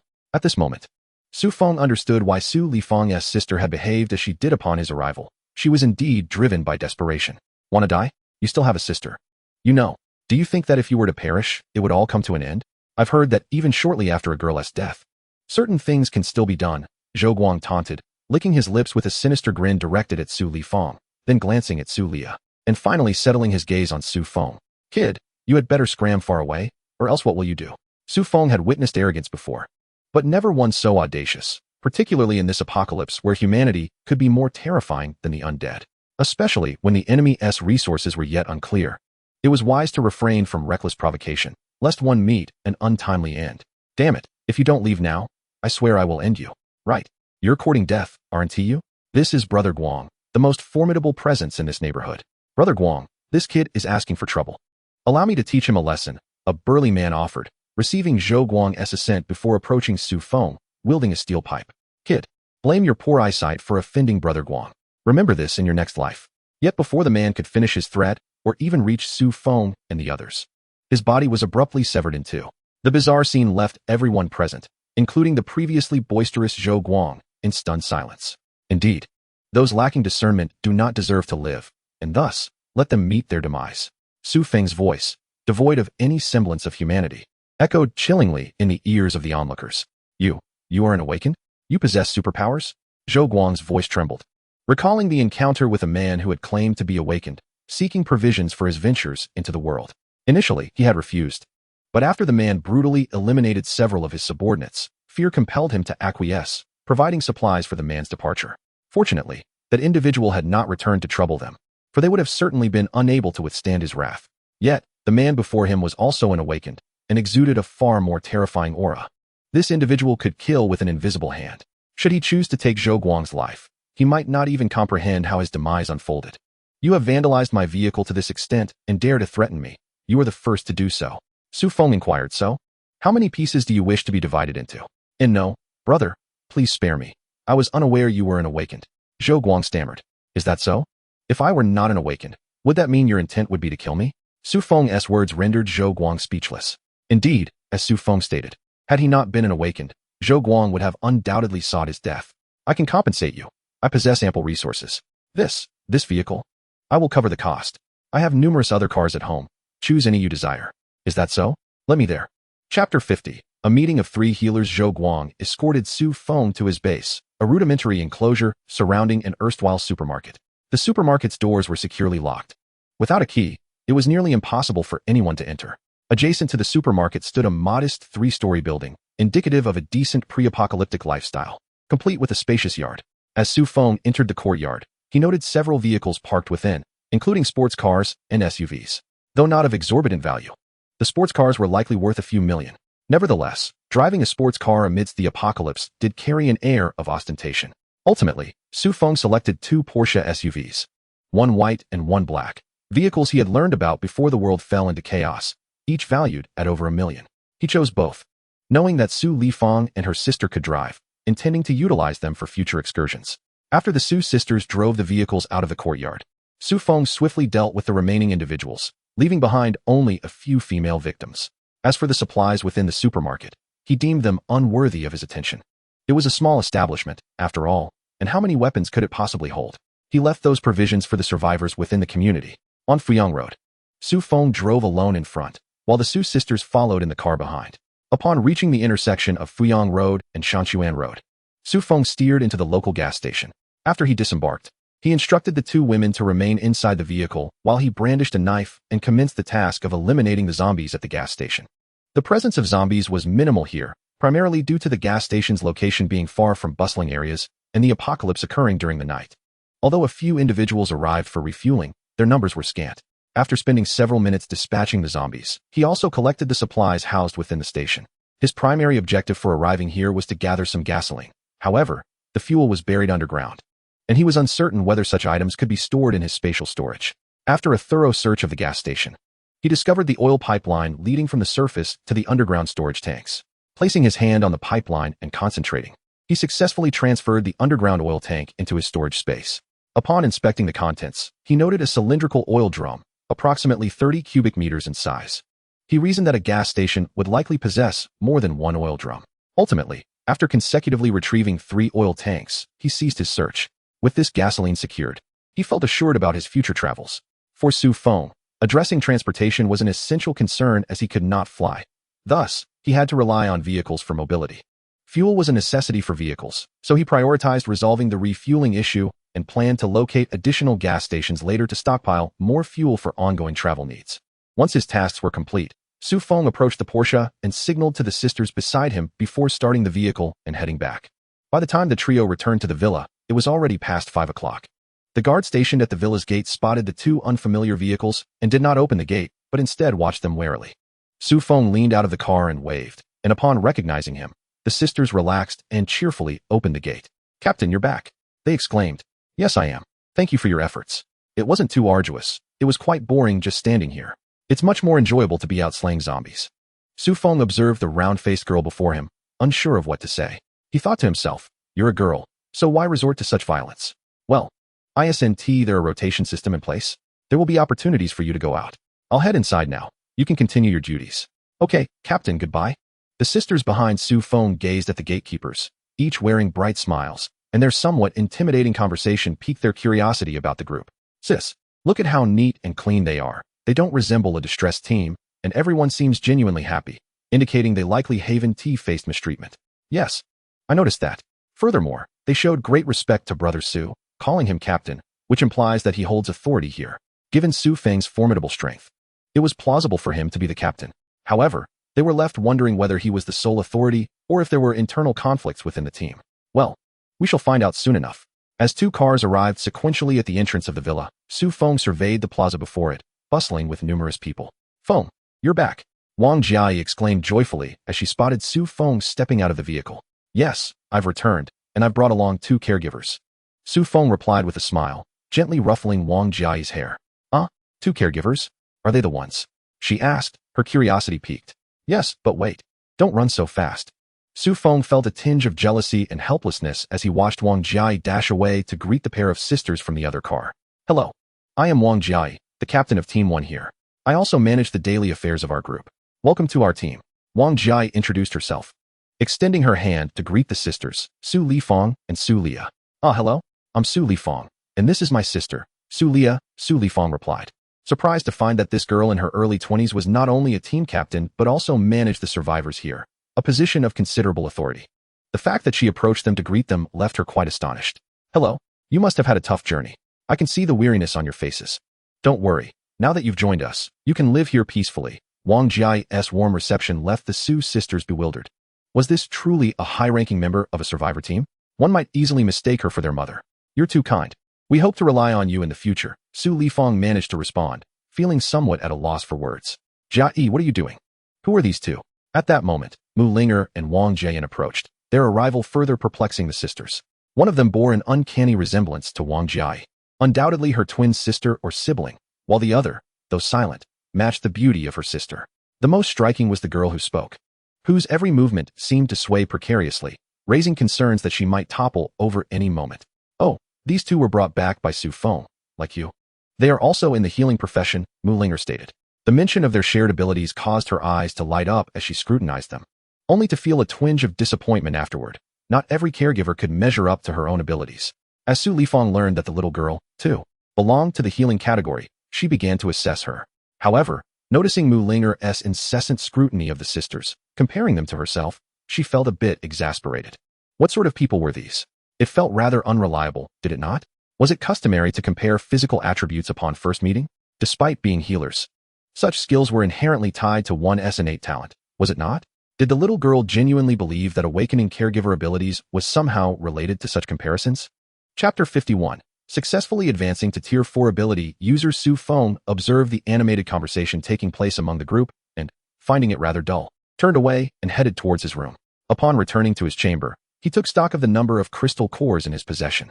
At the wholesale market, he had acquired a total of 5 third-tier crystal cores, 34 second-tier crystal cores, and an impressive total of 894 first-tier crystal cores, the latter being the most abundant. The upgrade from 3rd to 4th tier necessitated approximately 1,000 first-tier crystal cores, or 100 second-tier ones, or alternatively, 20 third-tier crystal cores. The 2nd and 3rd tier cores, unlike the ordinary 1st-tier ones, harbored a far more substantial amount of energy. Su Feng speculated that the higher the tier of the crystal core, the greater its internal energy. However, he pondered whether lower-tier ability users could absorb higher-tier cores. After consulting the system and learning about the 2-tier differential, he felt reassured. The 2-tier difference indicated that a higher-tier user could absorb lower-tier cores without the ability to transcend 2 tiers. Thus, a 3rd-tier user could not absorb ordinary cores, but could consume 1st-tier ones. Conversely, for a 4th-tier ability user, 1st-tier cores would be ineffective. Likewise, a 1st-tier user could only absorb up to 3rd-tier cores, beyond which absorption would be impossible. The crystal cores in Su Feng's possession were sufficient for him to ascend to the 4th tier, prompting him to proceed without hesitation, allowing the system to convert these cores into energy that he absorbed into his body. Having witnessed the conditions within the wholesale market, Su Feng felt an urgent need to enhance his abilities. Were he absent from the team, all the creatures in the market would undoubtedly overwhelm the female team members. It was essential to note that Su Feng's team included several 3rd-tier members and a considerable number of 2nd-tier ones. Yet they could hardly contend with the sheer number of animals. Furthermore, unlike zombies, animals possessed far more acute reflexes and a myriad of peculiar abilities. Thus, facing them would inevitably result in substantial losses for the current team. After absorbing more than half of the interdimensional crystal cores, he successfully progressed to the late 3rd tier. He did not pause there, but continued to consume the remaining cores. Once the 1st-tier cores were depleted, he transitioned to the 2nd-tier ones. After absorbing half of the 2nd-tier cores, he successfully ascended to the 4th tier. The 4th-tier abilities, as the system elucidated, represented a watershed moment. Prior to the 4th tier, individuals were classified as low-tier ability users, while those who surpassed it became mid-tier users, and only those who attained the 7th tier were deemed high-tier ability users. Achieving a new tier signified a dramatic leap in strength. Su Feng could distinctly sense that, now, when faced with the mutated creatures from the wholesale market, he would leave them no chance to even leave a trace of fur upon him. This was the advantage bestowed by his newfound strength, effectively leaving him untouched. As night fell outside, Su Feng descended from his chamber to find the women engaged in lively conversation in the living room. Upon seeing him, Wang Jiai rushed over, linking her arm with his and guiding him to the sofa. I must tell you, our harvest today was quite remarkable. Across 3 teams, we secured 6,700 first-tier crystal cores and saved 76 surviving female students. Is it truly that impressive? I alone have acquired 8 or 900 first-tier crystal cores, yet you all have obtained such an abundance of cores? How is that possible? It's just one person. We are over 60 individuals. This cannot be compared. Indeed, Su Feng calculated that if each person were as extraordinary as he, they could harvest over 50,000 cores in a single day. That would still be impressive, averaging more than 100 per person, which is quite formidable. By the way, allow me to show you these items. Upon finishing his statement, Su Feng produced 5 third-tier crystal cores and the remaining 17 second-tier cores, placing them on the table. These are the third-tier cores. These are the second-tier ones, which I obtained from the poultry section of a wholesale market. Third-tier cores?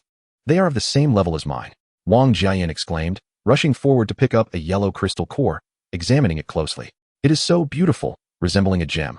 In contrast, Wang Jiai remained silent, observing the cores without the excitement that her sister displayed.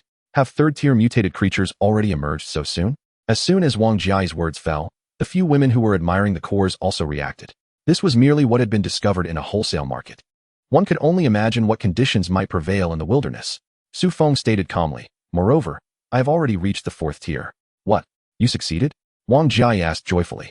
She had previously entered Su Feng's room and witnessed him absorbing crystal cores, so she refrained from interrupting him.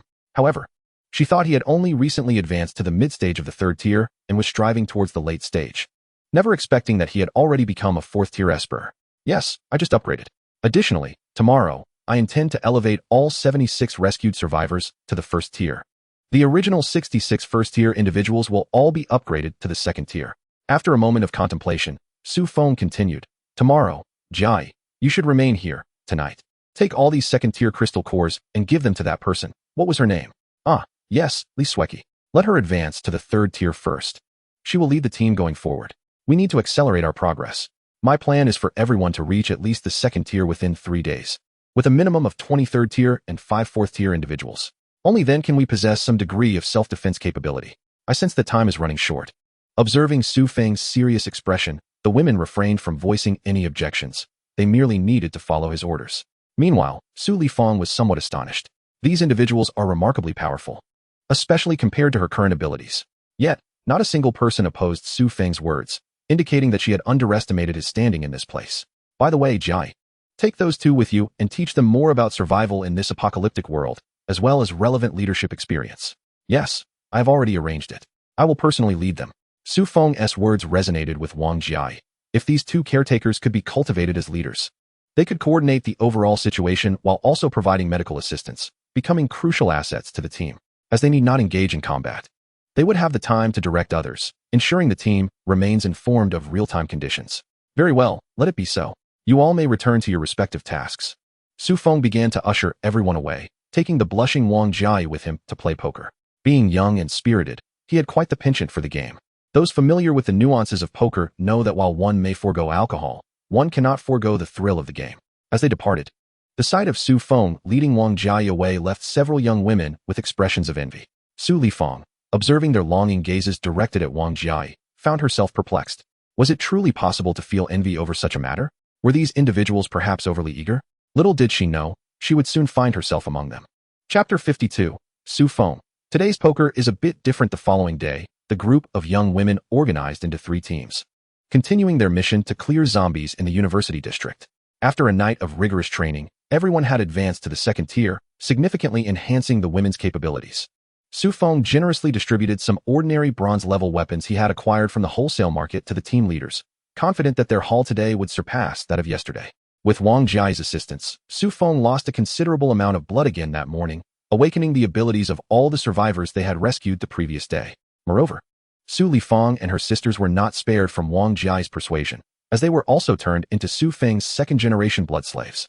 At times, Su Feng mused that if it were possible, he would gladly let Wang Jai take over this task, given her adeptness at persuasion.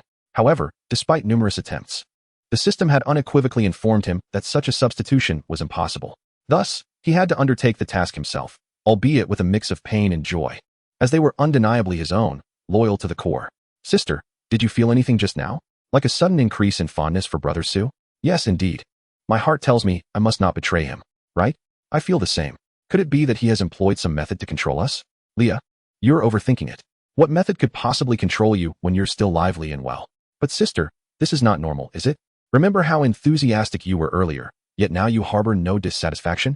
That's not like you. You silly girl, what are you talking about? As if you weren't just as vocal. Su Lifeng shared a room with her sister, her cheeks flushed with embarrassment as she playfully pinched her sibling in mock displeasure. All right, enough already. Spare me. Su Lia pleaded as she darted to the other side of the bed, contemplating the events that had just unfolded. Sister, don't you think that feeling we just experienced was rather pleasant? I wonder how it compares to other experiences. Little one, are you infatuated? How shameless. So what if I like Brother Su? He is so formidable. Though he can be rather blunt, he is a good person. And sister, I've heard that despite being surrounded by so many girls, he seems to have only Jai as his woman. It is said that it was Sister Jai who personally delivered it. Otherwise, Brother Su might not have had the opportunity to seize even one. Who did you hear that from? Sister, you need not concern yourself with this matter. The news is undoubtedly true. Moreover, we are in an apocalyptic world, where even someone like Zhou Guang has several women. Yet Brother Su is able to restrain himself. He truly is remarkable. Su Lifeng gazed at her younger sister, her face filled with longing, entirely lost in thoughts of being in Su Feng's embrace, and could not help but feel a twinge of melancholy. Was she not grappling with similar thoughts? Just yesterday, she pondered why those girls looked at Su Feng and Wang Jai with such envy and yearning. Had she not also become one of them? And her sister too? Were they both caught in this web of sisterly admiration? What on earth was happening to her? What nonsensical thoughts were these? Su Lifeng shook her head, trying to dispel the notions that had just crossed her mind, yet the more she shook, the clearer they became. Sister, what are you doing? Ah, nothing. Just contemplating a few matters. Are you thinking about Brother Su? What nonsense are you spouting? Hurry and attend to your own affairs. Sister Jai has urged you to level up quickly. Have you finished absorbing your crystal cores? Humph, always deflecting the topic. Clearly thinking about brother Su yet refusing to admit it, as if I were oblivious. Su Liu muttered softly as she walked away, watching her sister's retreating figure.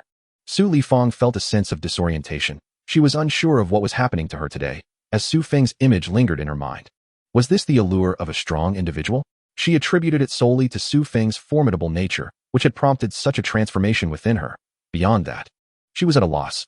In the afternoon, Wang Jia took the newly awakened girls out, aiming to allow them to experience combat swiftly, so they could integrate into the original team. In this apocalypse, progress was not exclusive to them. Danger could strike at any moment, and their sole task was to diligently enhance their abilities. Today, Wang Jia stayed home, and after organizing the afternoon's activities, she returned to her room, sitting by the window, lost in thought as she gazed into the distance. Suddenly, a realization struck her. She dashed into her sister's room, entered the bedroom, and retrieved the clothes her sister often wore, donning them herself. As she regarded her reflection in the mirror, she felt a mix of hesitation and anxiety. Yet, ultimately, she resolved to step outside. Su Feng, having lost a considerable amount of blood that morning, decided to refrain from venturing out and was urged by Wang Jia to rest in his room. However, he was well aware that the blood loss did not impede his mobility. A few vials of red and blue potions would suffice to remedy the situation. Nonetheless, in this apocalyptic era, he had been perpetually on the move. A brief respite was not unwarranted, so today he allowed himself a day of leisure. Lying on the bed, he observed the steadily increasing points within the system, occasionally browsing through the items in the system store, contemplating that once the team had developed sufficiently, he would use the points to exchange for useful items. Are you feeling better? Upon entering the room, Wang Jiayan felt a surge of nervousness, leading her to engage in trivial conversation. You've asked me several times already. I assure you, I am fine. Su Feng cast a silent glance at her, seemingly indifferent. His lack of experience with women, particularly after the apocalypse, had left him with only Wang Jia to interact with. Isn't this concern for you? Wang Jiayan felt a twinge of disappointment. She had been relegated to the role of sister in his eyes, a position she did not desire. This peculiar fellow seemed to lack understanding, and she found herself impatient, her inner longings nearly driving her to madness. Each time she witnessed his affection for her sister, a pang of discontent reverberated within her. Sharing identical features and physique, why couldn't she occupy that cherished place? All right, I appreciate your concern. Truly, I am fine. A few bottles of medicine will suffice. Su Feng promptly drew her onto his bed, enveloping her in his embrace while offering comfort. He was particularly tender towards his own woman. As for others, their affairs mattered little to him since they were not his. Wang Jiayan, nestled in his arms, felt a rush of anxiety, yet she masked it, striving to overcome her tension while greedily inhaling his scent. Su Feng regarded the beauty in his embrace with curiosity, yet he pondered little on it. Glancing outside, he noted the hour was still early, perfect for an afternoon nap. With deft hands, he shed their constraints and initiated his favorite pastime, playing cards. However, today's card game unfolded differently. Yet, once the game commenced, halting was not an option. Thus, the afternoon slipped by as he immersed himself in the game. It wasn't tea until dusk approached, and the returning team members gradually trickled back that he stirred awake. Chapter 53, Jai and Jian? Upon hearing voices from outside, Su Feng opened his eyes, reaching out to find no one present. Dismissing it, he assumed Wang Jia had gone out on an errand, as he had become somewhat of a hands-off manager, leaving the team's affairs primarily to her. Nevertheless, he felt a sense of pride in her competence. Her multifaceted abilities rendered her an invaluable asset. Upon exiting the villa, Su Feng observed Wang Jia coordinating new recruits in their tasks. He said nothing, instead opting to step aside, light a cigarette, and take a moment to reflect. Watching the noticeably transformed new members, a swell of pride filled him. They were his, the foundation of his future. Nurturing them would forge a formidable support system, a resource for his ventures in this post-apocalyptic world.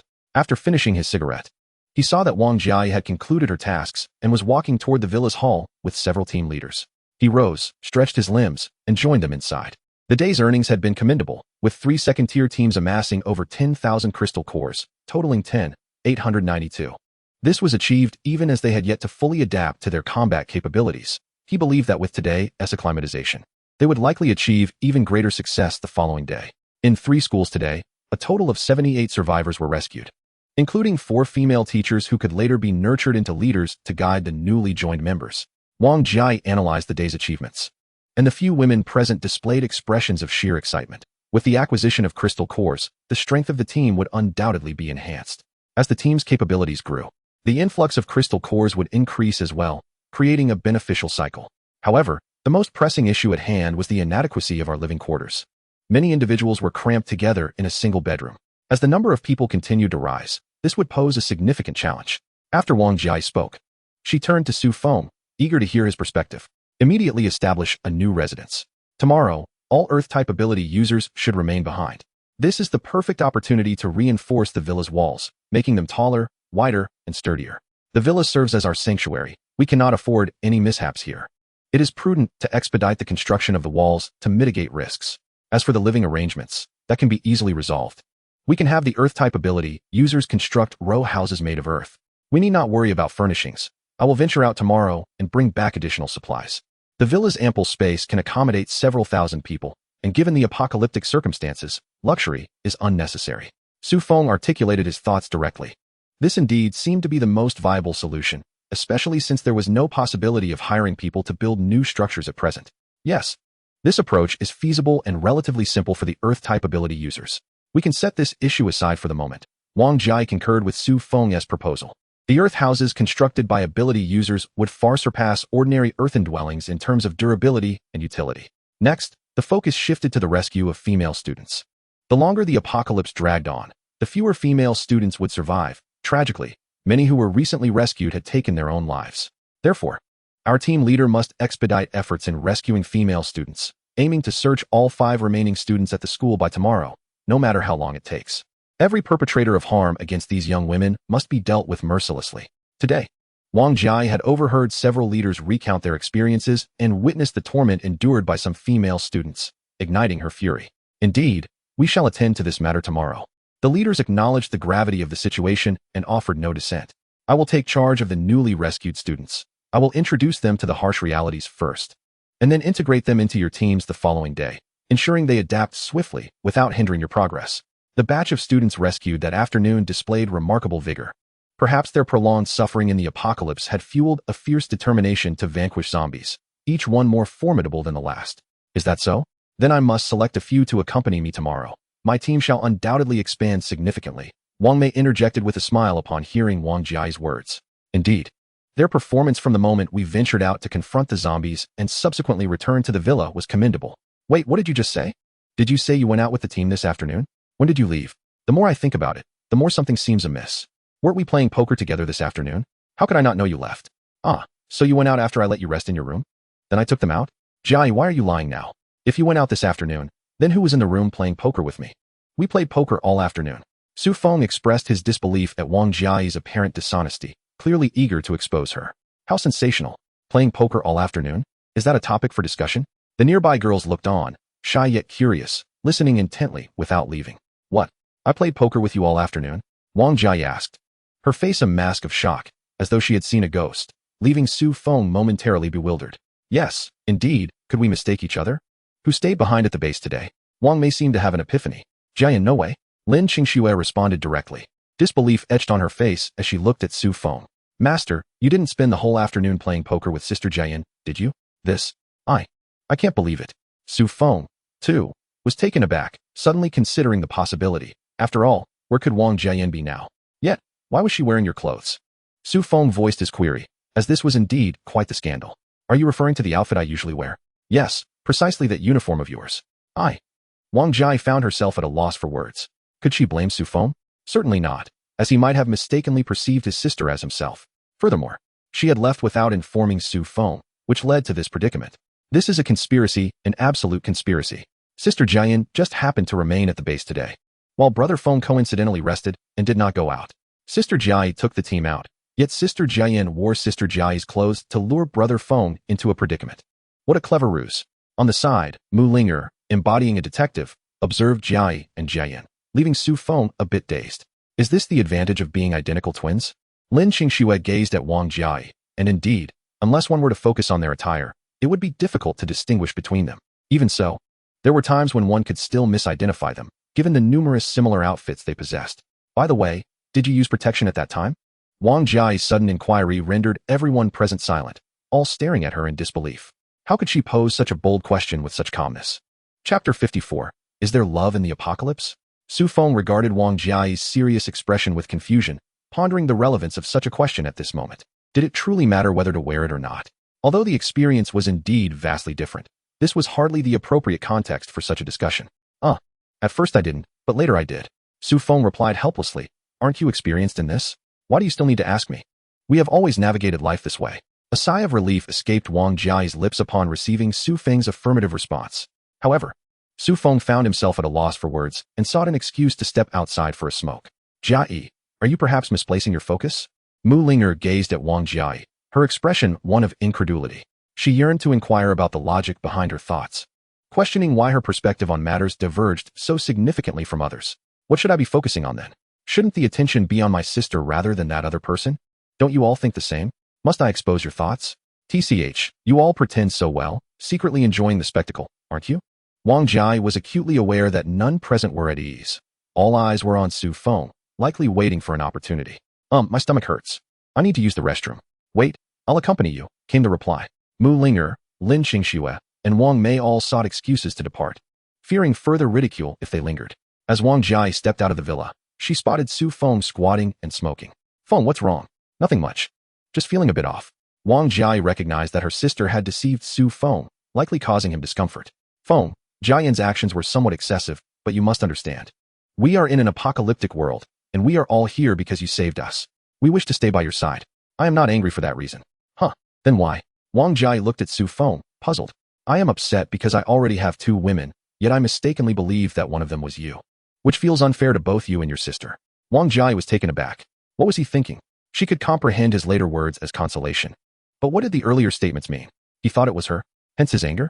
But why? There is no need for concern over fairness. As long as you treat us well in the future, that suffices. My women, if I do not treat you well, should I expect others to? Understood.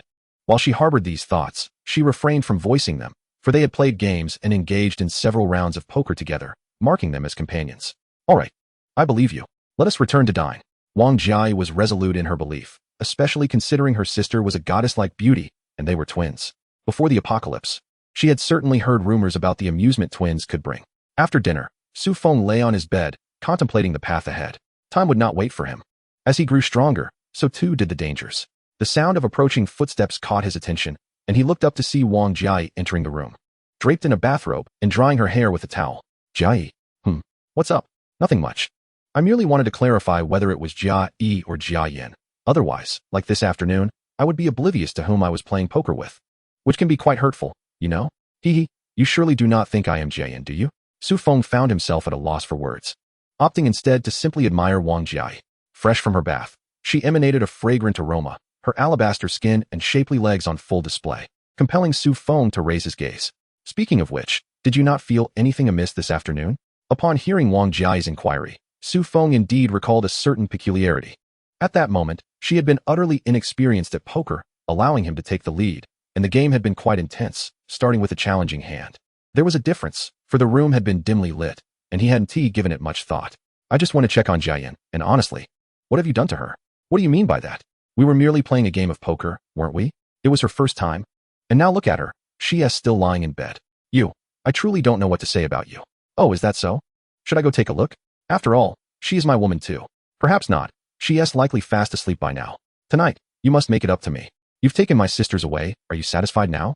Yes, exceedingly satisfied. A fortune accrued over 8 lifetimes. Wang Jia could not help but chuckle at Su Feng's playful demeanor. After drying her hair, she hurried off to play poker with him, frequently seizing the role of the landlord, which left Su Feng feeling quite passive. In the early morning, Su Feng awoke first. After placing a gentle kiss on Wang Jiayan's forehead, he got out of bed. After a brief wash, he approached the door of Wang Jiayan's room, gently pushing it open. As he stepped inside, he discovered Wang Jiayan still deep in slumber. A moment of dazed reflection washed over him, as if he had just risen from beside this beautiful maiden. Is this the joy of having twins? Yet, yesterday's events seemed irrelevant, as he had chosen the wrong person. He squatted beside the bed, gazing at the familiar visage, and reached out to touch her face, unintentionally waking the slumbering Wang Jiayan. Brother Feng? She murmured, still half asleep. Upon recognizing him, she instinctively called out, but then suddenly blushed crimson, covering her eyes with her small hands. Observing her comical attempt to shield herself, Su Feng couldn't help but chuckle. Do you genuinely believe that will help? Without uttering a word, he lay beside Wang Jiayan, enveloping her in his embrace. Wang Jiayan clutched his shirt tightly, appearing quite anxious. Why the sudden nervousness? Just yesterday, you seemed remarkably composed, exuding an air of experience. Not at all, Wang Jian retorted, feeling indignant. It was commonly said to strike not the face nor to expose one's vulnerabilities, yet this fellow had no qualms about being a trump card. Last night, she had allowed him to take the lead, hoping to dispel any doubts he might have had. If her sister had not brought Linger to treat her, she would still be in excruciating pain. This brute showed no tender regard for her at all. However, upon reflection, it is indeed unreasonable to place blame on him. The curtains were drawn at that time, and under such circumstances, it would have been difficult for him to notice anything amiss.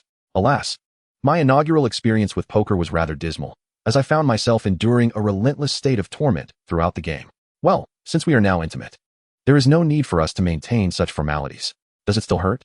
No, it's fine now. Linger has already tended to my wounds. Gazing at the slightly flushed cheeks of Wang Jian, Su Feng found himself momentarily lost in thought. This enchanting individual was truly captivating. Without waiting for Wang Jian to react, he boldly leaned in, only releasing her when she was breathless. Wang Jian nestled in Su Feng's embrace, breathing heavily and greedily inhaling his scent, her face reflecting pure contentment. Is this what love in a post-apocalyptic world feels like? It is undeniably sweet. Chapter 55. Contacting the survivor settlement. 3 days have passed since the incident involving Wang Jiai, and Su Feng's team of women has undergone significant transformation. The entire group has now nearly reached 300 members, with the latest count at 297. The base is now filled with rows of earthen dwellings. As the numbers have increased, the various matters concerning the team have gradually multiplied. Su Feng remains the only individual at the 4th tier, while there are more than 10 at the late 3rd tier, and nearly 100 in the early and mid stages of the 3rd tier, all of whom are seasoned members. The remaining individuals predominantly occupy the late and mid stages of the 2nd tier, with many in the early stages of the 2nd tier, and the 1st tier members are merely those rescued yesterday who have leveled up today. At present, I intend to divide the team into 9 small squads and 3 larger divisions, with each small squad consisting of 10 members. The 3rd tier individuals will be evenly distributed, ensuring that each small squad includes lower tier abilities. 3 healers will be designated for mobility, to be requested as needed. Wang Mei will operate independently, managing the entire logistics team, and will select capable individuals from within, ensuring that logistics possess some degree of competency. The 3 division leaders will be Wang Jiai, Wang Jian, and Lin Qingxua, while the specific squad leaders will be chosen by you. Understood. Upon hearing Su Feng's arrangements, the core female members voiced no objections. For them, any directive from Su Feng would be met with agreement. Subsequently, each day, 1 large division will venture out to search for survivor settlements in the vicinity, initiating contact and informing them that we are willing to exchange supplies, specifically requiring only crystal cores. Naturally, should we encounter promising individuals, we may also trade supplies for them, particularly seeking females with healing or metal abilities. We are willing to expend additional resources for such talents. The remaining 2 divisions should allocate 1 small squad to remain at the base, while the others will proceed to eliminate zombies. With the numerous zombies around the school, a large-scale cleanup is imperative. Our time is limited, and I have a foreboding sense that something ominous may transpire soon, so please remain vigilant regarding your safety. In recent days, Su Feng's sense of impending crisis has intensified, leaving him in a state of restless unease, as if some peril were drawing near. What could this danger be? An attack by mutated creatures? Wang Jiai, observing his grave demeanor, could not help but inquire aloud. I don't know. It's nothing. We shall face whatever comes our way and manage our own affairs, he replied. Sherdun Street, a commonplace thoroughfare in the northern city, was once bustling with life before the apocalypse, particularly due to the presence of a large vegetable market. This market, established less than 2 years prior to the cataclysm, had only been operational for a year. The market comprised a parking lot and various selling areas. It was managed by a property service. At designated times, security would unlock the gates, allowing vendors to conduct their business until 10 o'clock at night, when the gates were securely locked. Enclosed by greenery and fences, the market was well protected. Su Feng had previously remarked to his colleagues that this market bore little resemblance to a typical one. It was more akin to a shopping mall. However, unlike a mall, it was a single-story structure with distinct sections for vegetables, fruits, beef, lamb, spices, and more, encompassing an operational area of 7,500 square meters, making it a key component of the city's food supply initiative, officially named the Beijing Yantai Market. At this moment, the market remained relatively unchanged from its pre-apocalyptic state. Although somewhat disheveled with makeshift bedding scattered about, the management was effective, preventing any instances of conflict over resources. Within a beef shop that had been converted into a makeshift office, nearly 20 individuals gathered in a space of less than 10 square meters. Manager Shun, According to yesterday's statistics, our most critical shortage is vegetables. Currently, we only have a few potatoes and cabbages left in the cold storage that can last a little while longer. Everything else, aside from what we have consumed, has spoiled beyond edibility, someone reported. Indeed, we still have a fair amount of grains and oils, but after calculations, with at least 1,400 people here, it won't suffice for even a week. By the way, Manager Shun, according to reports from our new human team, the available resources in the vicinity are dwindling. If we wish to gather more, we must venture further afield, another added. What shall we do? Are we to simply await our demise here? Enough, everyone, please be quiet. Wang Jun, what is the current status of our new human team? The woman addressed as Manager Shin appeared to be in her 30s or 40s. Before the apocalypse, she served as the manager of this market and was the second in command. With the first in command transformed into a zombie, she wielded authority here. Additionally, she was a fire-based ability user. And over time, she had discovered methods to enhance her powers. Although her progress did not match the rapid advancement of Su Feng's team, through her own efforts, she had reached an intermediate level of the second tier, making her the strongest ability user in their midst. Currently, there are only 23 new humans. Tragically, 2 of them perished yesterday while gathering supplies. Manager Shun, one must ponder, why should we concern ourselves with these ordinary individuals? With our capabilities, under your guidance, we should be able to thrive. Wang Jun has long struggled to comprehend why we should care for the safety of those common folk, sending capable individuals to their demise. This sentiment resonates throughout our new human cohort, inciting considerable discontent. Wang Jun, do you truly believe that merely relying on our scant 20-odd members will suffice for survival in these dire circumstances? Why not? We are formidable, brave in our battle against the undead, unlike those who merely await their fate. And then what? For how long can we endure? Where shall we establish our home? Have these matters not crossed your mind? You are correct in noting that initially, we possess a robust team of over 20 capable fighters. But what of the future? We are, after all, human, and humanity thrives in communities. While we grow stronger, the monsters beyond our walls evolve as well. Ultimately, we must construct a fortress. Relying solely on our current numbers may not suffice. Do you grasp this? At present, the creatures outside are not overwhelmingly powerful. Once they gain strength, will the barriers we have hold? We require them, those ordinary individuals, to assist us in erecting defensive walls. Only through unity can we hope to survive. You perceive our current situation as one of caretaking, yet once we cleanse the surrounding dangers, we may commence the construction of our sanctuary. I once shared your mindset, believing that if we could endure a little longer, the state would surely come to our rescue. Yet, as you have witnessed, given the current circumstances, do you truly think the government can spare the resources to save us anytime soon? Therefore, let us refrain from such discussions. Their survival is our salvation, while their demise merely grants us a few extra days. This wretched world. How has it come to this? While Wang Jun may be forthright, he is far from foolish. Nor are the others present. They grasp the weight of Manager Shun's words, albeit suppressed emotions render their hearts heavy. Manager Shun, come in. What troubles you so? Outside. What is amiss outside? Speak clearly. Manager Shun, feeling a surge of anxiety, wondered if a horde of zombies had arrived, causing his agitation. Instead, a throng of women appeared outside, exuding a fearsome aura. He was taken aback by the sudden presence of this group. Though they were all female, each wielded long blades. Their garments stained with blood, clearly a formidable band. Look at you, so flustered by a mere group of women. We have over 1,000 people here. Should we truly fear them? Initially, Wang Jun was perplexed, but upon learning that dozens of women had arrived, he felt a surge of indignation. They are all new humans, and they seem even more powerful than Manager Shun. What? Is this for real? Wang Jun's first impression was one of disbelief. However, this individual was undeniably a new breed of humanity, thus the possibility of a misperception seemed unlikely. Let us proceed to investigate, Manager Shin declared, leading the group outward. Chapter 57. Wang Jiayan's solo venture. Wang Jiayan, accompanied by 3 small teams, fought their way to the local market. Having visited this place before the apocalypse, she intended to assess whether there were any supplies left to gather. Yet, upon arrival, a few first-tier ability users emerged, eyeing them warily, leaving her quite speechless. After inquiring about the situation within, she began to suspect that this might indeed be the survivor enclave that Brother Feng had mentioned. Could there be a possibility for trade? She was well aware of Brother Feng's ambition to become the most illustrious merchant in this new world. And perhaps to find more companions to enjoy a game of cards, which was her own conjecture. Having successfully risen to prominence and secured Brother Feng's favor, she felt a surge of joy today, treating the group of low-tier survivor abilities with a degree of leniency. Had it been her former temperament, she might have stormed in to scavenge for any remnants. If any were found, she would have dealt with them swiftly.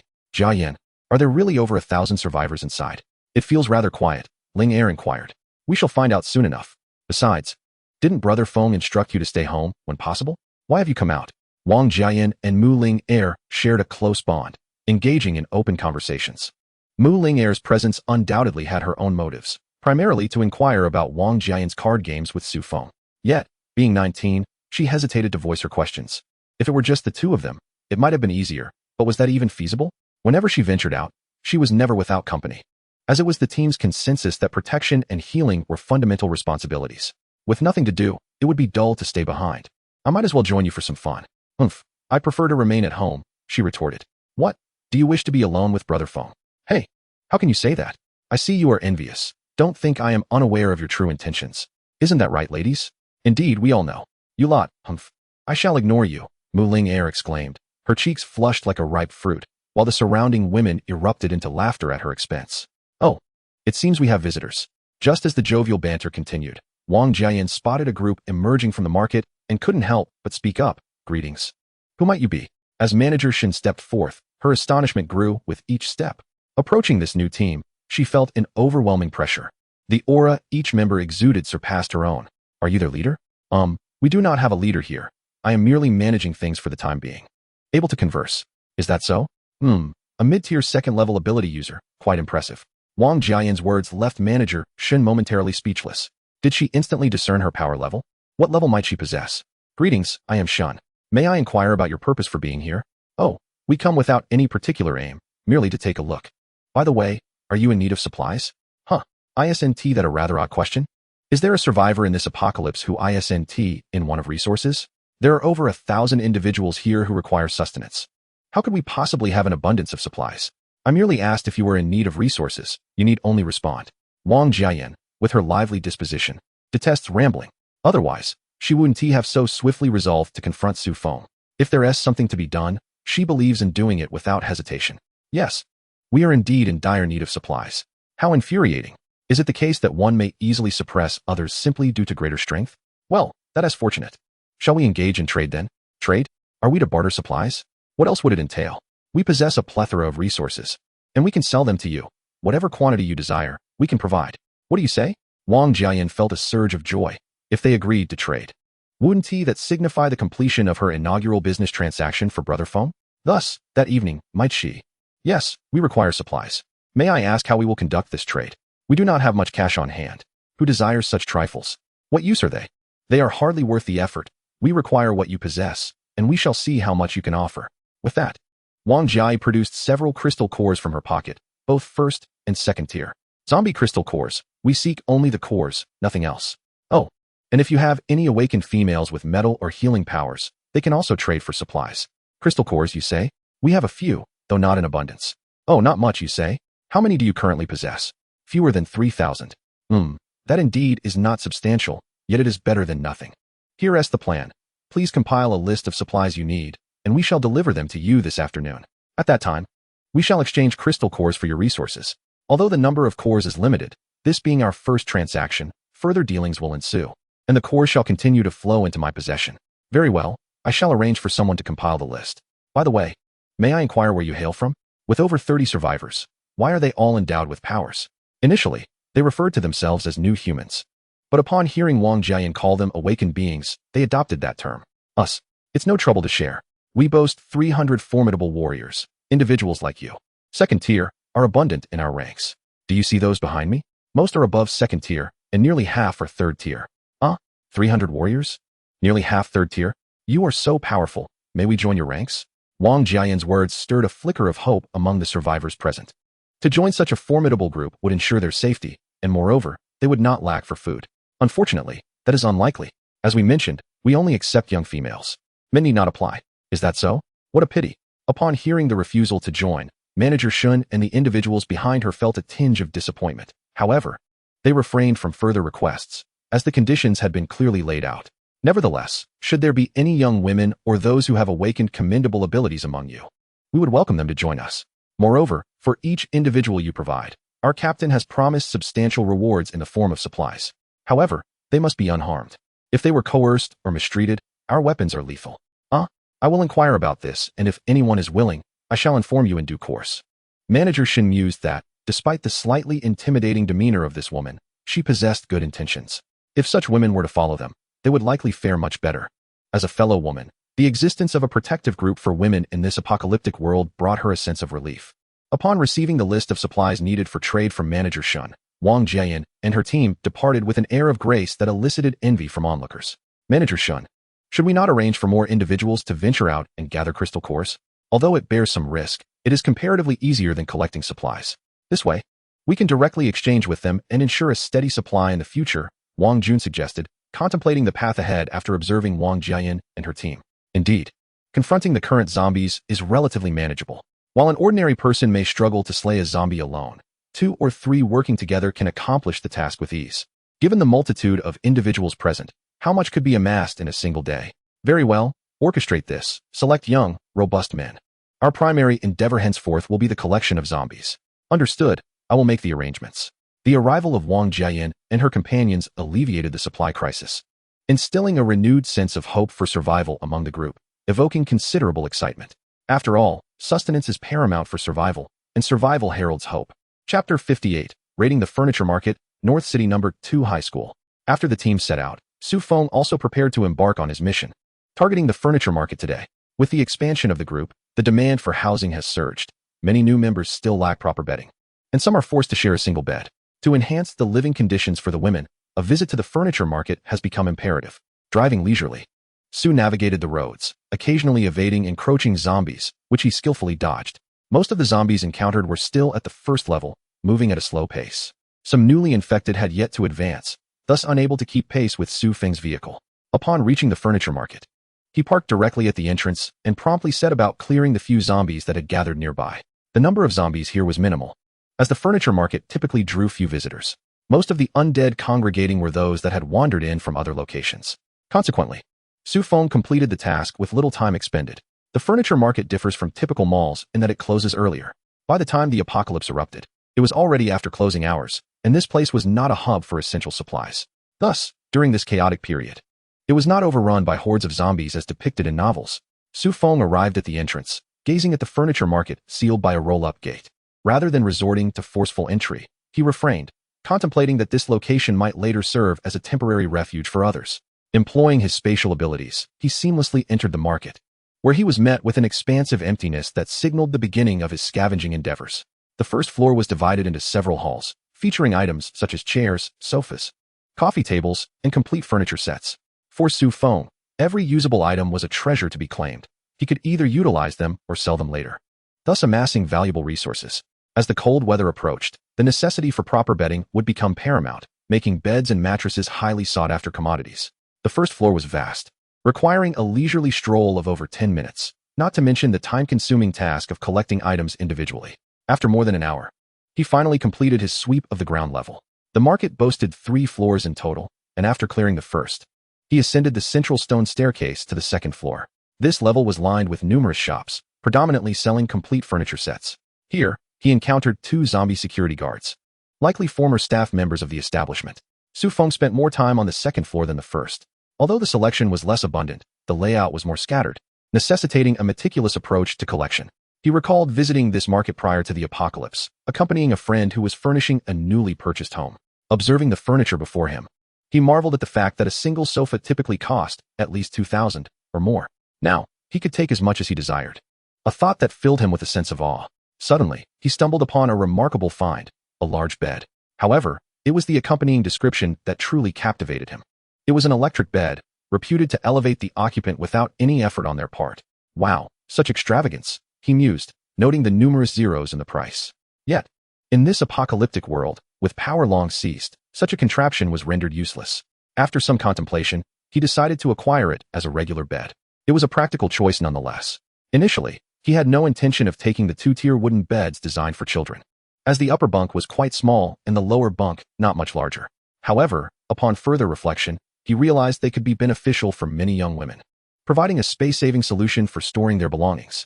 Thus, he collected them all. After completing his scavenging on the second floor, he ascended to the third, where the truly useful items awaited. This level was dedicated to essentials such as bedding, mattresses, blankets, and various mats crafted from environmentally friendly materials. Moreover, The merchandise available here is of an entirely different caliber compared to what one might find in wholesale markets. Who would be inclined to purchase a silk quilt priced at over 10,000? Is a several thousand yuan air-conditioned blanket truly worth that price? A branded rubber mattress, astonishingly priced at several tens of thousands. What on earth is this? It seems only the affluent would indulge in such extravagant purchases. Take this quilt for instance. Isn't a cotton one warm enough? Why the insistence on silk?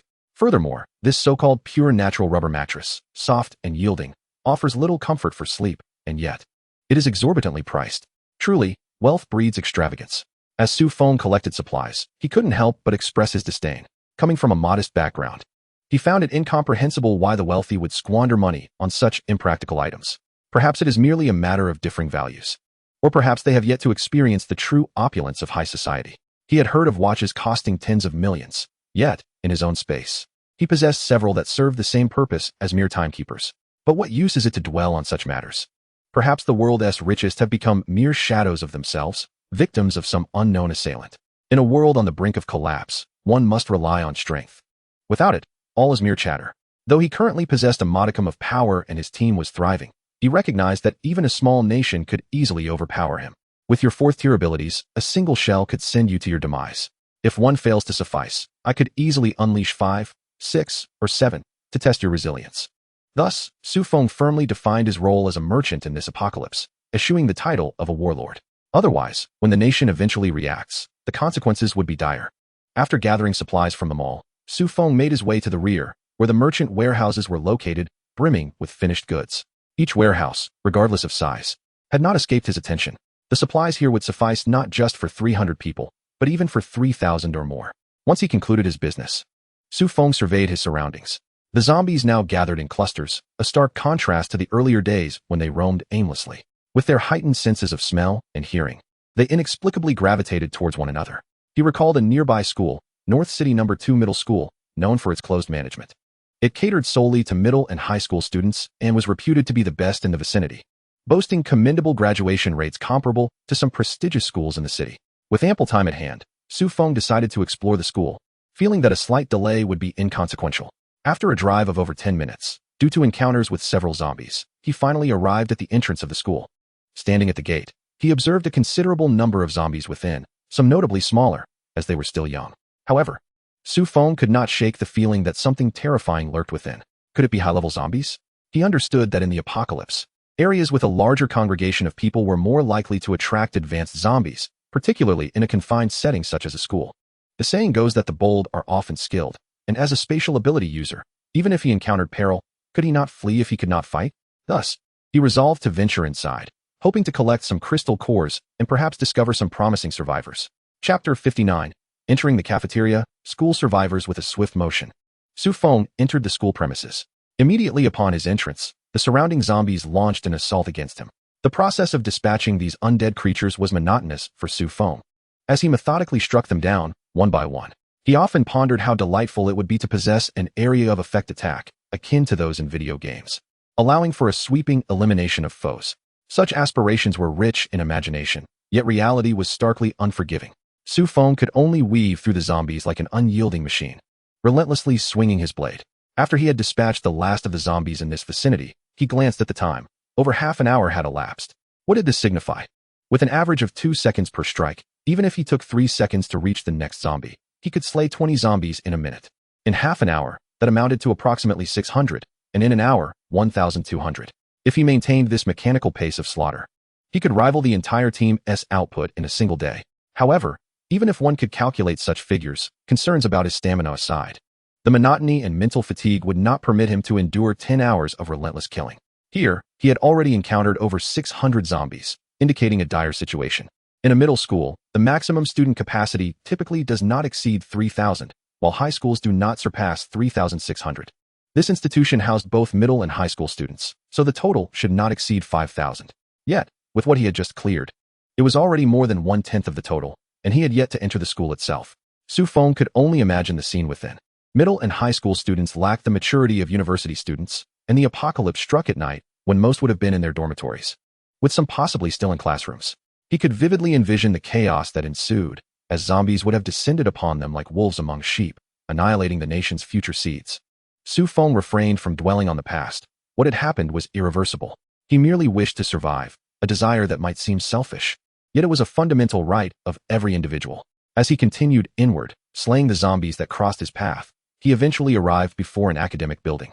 Surrounded entirely by the undead, he could distinctly sense the unsettling presence within the building, prompting him to refrain from advancing further and instead navigate through another route. After more than half an hour of searching, Su Feng made his way to the student dormitory area, observing that the number of zombies here was considerably less than that near the classrooms. Occasionally, he noticed a few zombies congregating towards the teaching buildings, a sight he had never encountered before. Selecting a dormitory building at random, Su Feng began his meticulous sweep, clearing each floor methodically. However, after eliminating all the zombies, he found no survivors. Though he anticipated such a result, the reality of action versus inaction remained starkly different. Ultimately, he activated his spatial abilities, traversing through the dormitory until he had inspected every building, yet still found no sign of life. Could it truly be? In a school of thousands, it seemed implausible that not a single soul remained. Standing atop the dormitory roof, he surveyed the campus, where only the undead roamed, devoid of any survivors. Suddenly, his gaze drifted to the distant canteen, igniting a flicker of hope within him. It occurred to him that the institution housed not only students, but also numerous staff members. Might there be a chance that, during this apocalyptic turmoil, someone had organized a refuge for survivors within the canteen? After all, it was the sole location on campus that provided food and supplies, two places he had yet to explore. With this thought in mind, Su Feng retrieved several vials of elixirs and consumed them before activating his teleportation abilities, swiftly approaching the canteen. Indeed, there were survivors here. Observing the scattered zombies and numerous corpses outside the canteen, he deduced that this was undoubtedly a human endeavor. Zombies did not engage in infighting. In a deft motion, he positioned himself beside a window, peering inside. Although visibility was limited, he could discern the silhouettes of living beings. After a moment's contemplation, he approached the main entrance of the canteen, swiftly dispatching the zombies present before knocking on the door. "Who is it?" A voice emanated from within after a few minutes. Low and deliberately subdued. "Survivor," Su Feng announced. Silence followed, and after 5 or 6 minutes of impatient waiting, a narrow gap finally opened in the door. A pair of male eyes scrutinized him through the opening, and upon noticing the knife in Su Feng's hand, a glimmer of greed flashed in the man's gaze. Bang!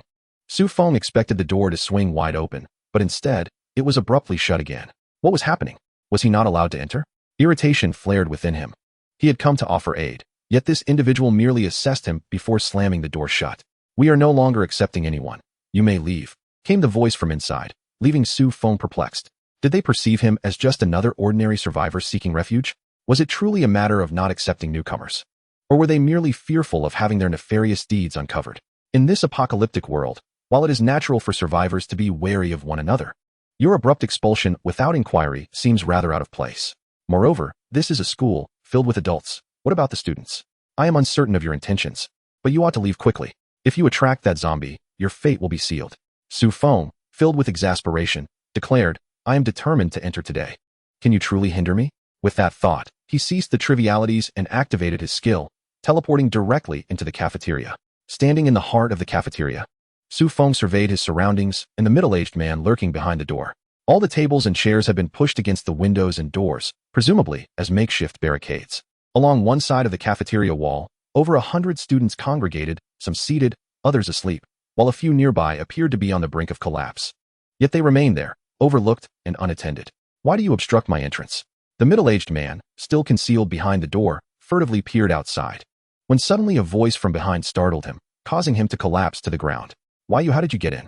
His voice trembled, revealing palpable fear, primarily due to the intimidating presence Su Feng exuded. This man had just been outside, and now he stood before him, wielding a bloodied longsword, an unmistakable sign of danger. "Answer me. Why do you prevent my entry? I shall not ask again, or this will be your fate." With that, Su Feng swung his sword, cleaving the table beside the man in two. Chapter 60. Inside the cafeteria, the middle-aged man, witnessing the table split by Su Feng's blade, was utterly terrified. It's not my doing. He doesn't want you to enter. Please spare me." From his words, Su Feng gleaned some insights. Yet he refrained from probing further, for he remained unaware of the events that had transpired here. "Useless," he muttered under his breath, advancing towards the students.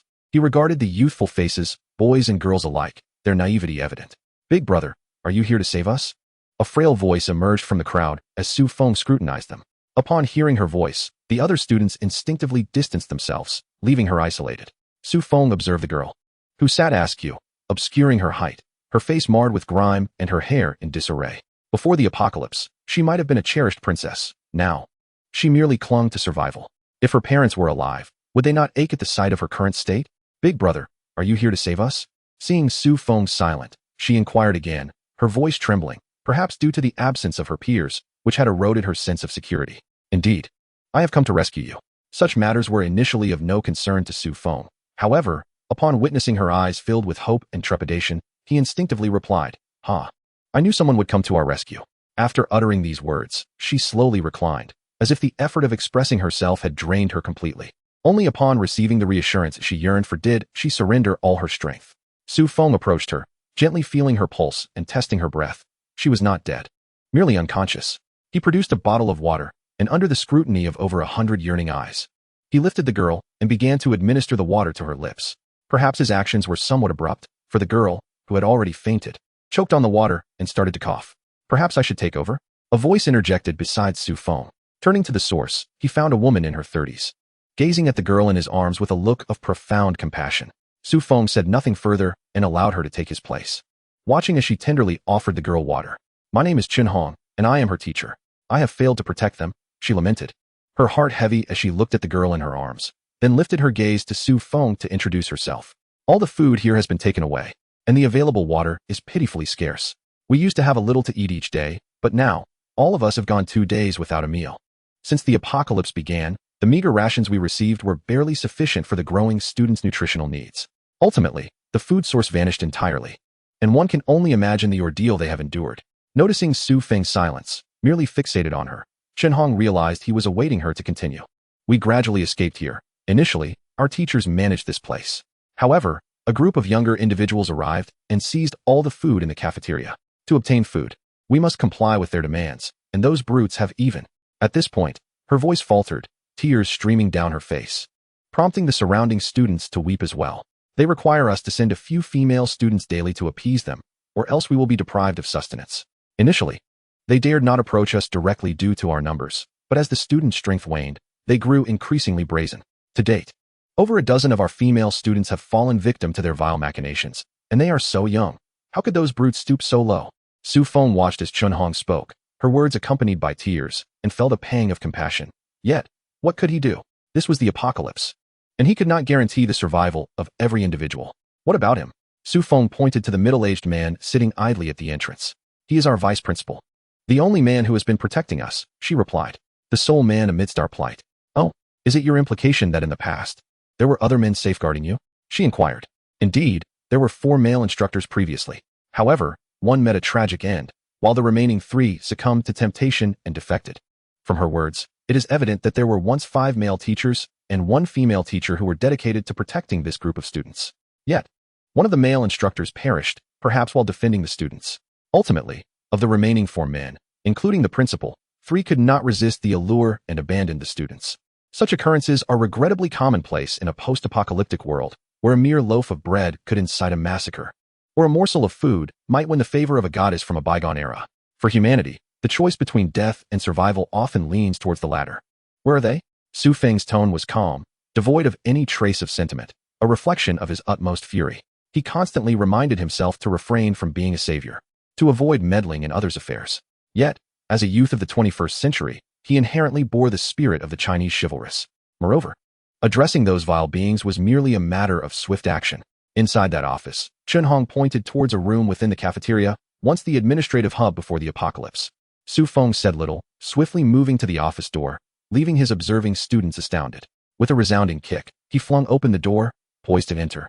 But a bottle flew out from within, forcing him to sidestep. Do not enter, or you shall meet your demise, came a warning from inside. Peering in, Su Feng saw 6 men, all in good spirits, wielding an assortment of weapons, including knives. Their demeanor suggested that should he advance, they would hurl their knives at him, which ignited his irritation. I will not interfere if you engage in mutually beneficial exchanges for resources. However, to hoard their supplies and oppress the weak through acts of robbery, such transgressions warrant your execution, Su Feng declared. With that, he chose not to enter but instead turned to leave. Yet, behind him erupted terrified screams and muffled thuds, as the space around them shifted, rendering close combat unnecessary. You, come here, Su Feng called to the middle-aged man who remained frozen at the entrance.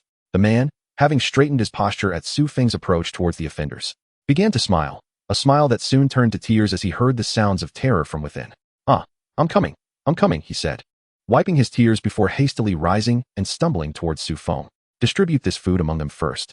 After they have eaten, find a brave boy to clean up that mess and reorganize the supplies," Su Feng instructed, waving his hand to reveal an abundance of food, water, milk, bread, ham, and more, scattered across the ground. The individuals present were initially taken aback, but soon erupted into excitement. However, none stepped forward to seize the moment. The middle-aged man, witnessing Su Feng's remarkable skills, refrained from inquiring further and began sorting the food, distributing it one by one to the students. Su Feng arrived at a corner, gazing at the darkening sky with a sense of resignation. There was no turning back now. He had not spent a night in this apocalyptic world, thus was unaware of the dangers that lurked in the night. Moreover, with no streetlights illuminating the road outside, who could tell what might emerge from the shadows?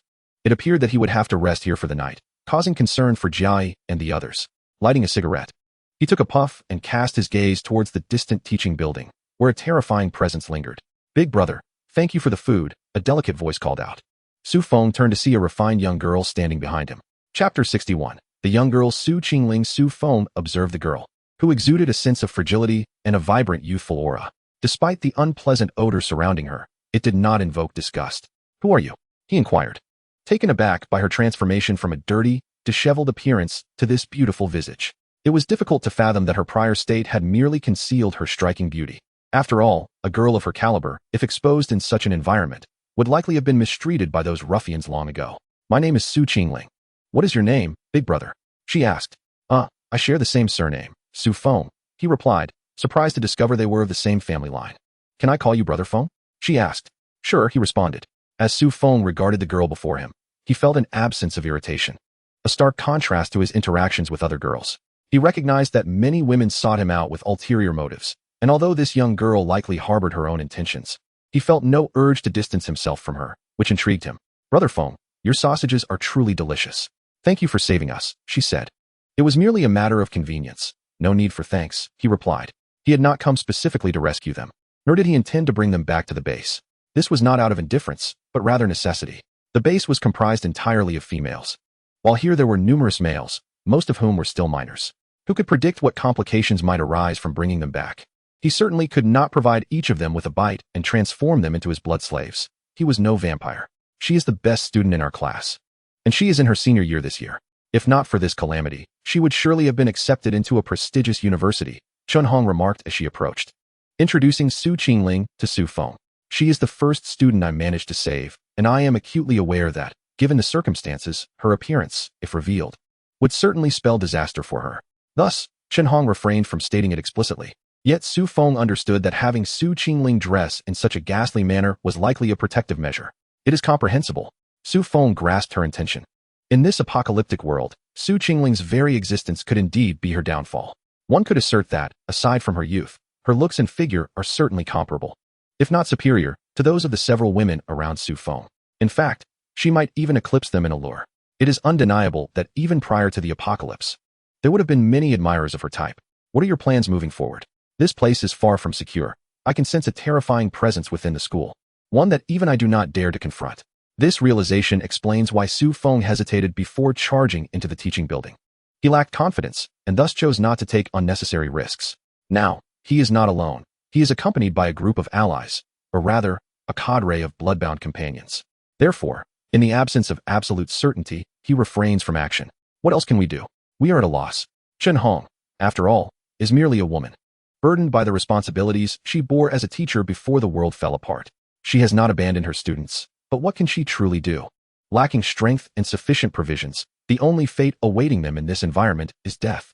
"Could I trouble you with one request? To take her away, is it?" Chun Hong did not voice this thought, yet Su Feng had already surmised it. He had encountered such matters numerous times before, the most recent being with Su Lifeng and her group. Yes, she should not remain here. Chun Hong gazed fondly at Su Qingling, her favorite student from before the apocalypse. Gentle, intelligent, and obedient. She did not wish to see her wither away in this desolate world. She deserves the vast expanse to soar. Yet, in this apocalypse, can she truly take flight? Seeing Su Feng's silence, Chun Hong felt a pang of disappointment, though she did not place blame on him. Despite Su Qingling's beauty, in this harsh new reality, She is undeniably a burden or a liability. Her presence could potentially lead Su Feng into peril. Hence, she refrained from invoking any sense of duty to pressure him. No, I can take her away and leave you with enough resources to sustain yourselves. But you must learn to survive. Is that true? Thank you so much. In actuality, the zombies outside are not as fearsome as they seem. It is merely a matter of lacking the weapons to combat them and lacking the experience that comes from bloodshed. Su Feng shared with Chen Hong, as well as the vice principal he had summoned, the methods of survival in this new world, and retrieved some weapons from his spatial storage. This, in a sense, could be deemed an investment. Should these young students muster the courage to venture forth, they might emerge stronger. In that case, the rewards he reaps later will be plentiful. Brother Feng, are you referring to that terrifying entity within the teaching building? After Chen Hong and the others arranged matters for the students, Su Feng found an empty space and took out a mattress, preparing to rest. At that moment, Su Qingling approached him and inquired, how do you know? He was puzzled. He had not sensed any violent aura of supernatural powers emanating from Su Qingling, leading him to believe she could not be an ability user. However, her mention of this matter caused him to re-evaluate the young girl. She is my classmate, an exceptionally good one. It was with her assistance that I managed to survive before the apocalypse. Oh, who is this she you speak of? Though he harbored some suspicions, he wondered if it were truly possible for humans to coexist with zombies, or if zombies could indeed protect humans. Yes, it's my classmate. At that time, while we were in the classroom, many of our peers transformed into the monsters outside. We were the only two left alive. Through Su Qingling's narration, Su Feng learned the backstory. Before the apocalypse, she shared a close bond with a classmate named Chun Ling. Su Qingling came from a relatively affluent family, whereas Chun Ling's circumstances were considerably dire, often relying on Su Qingling for support.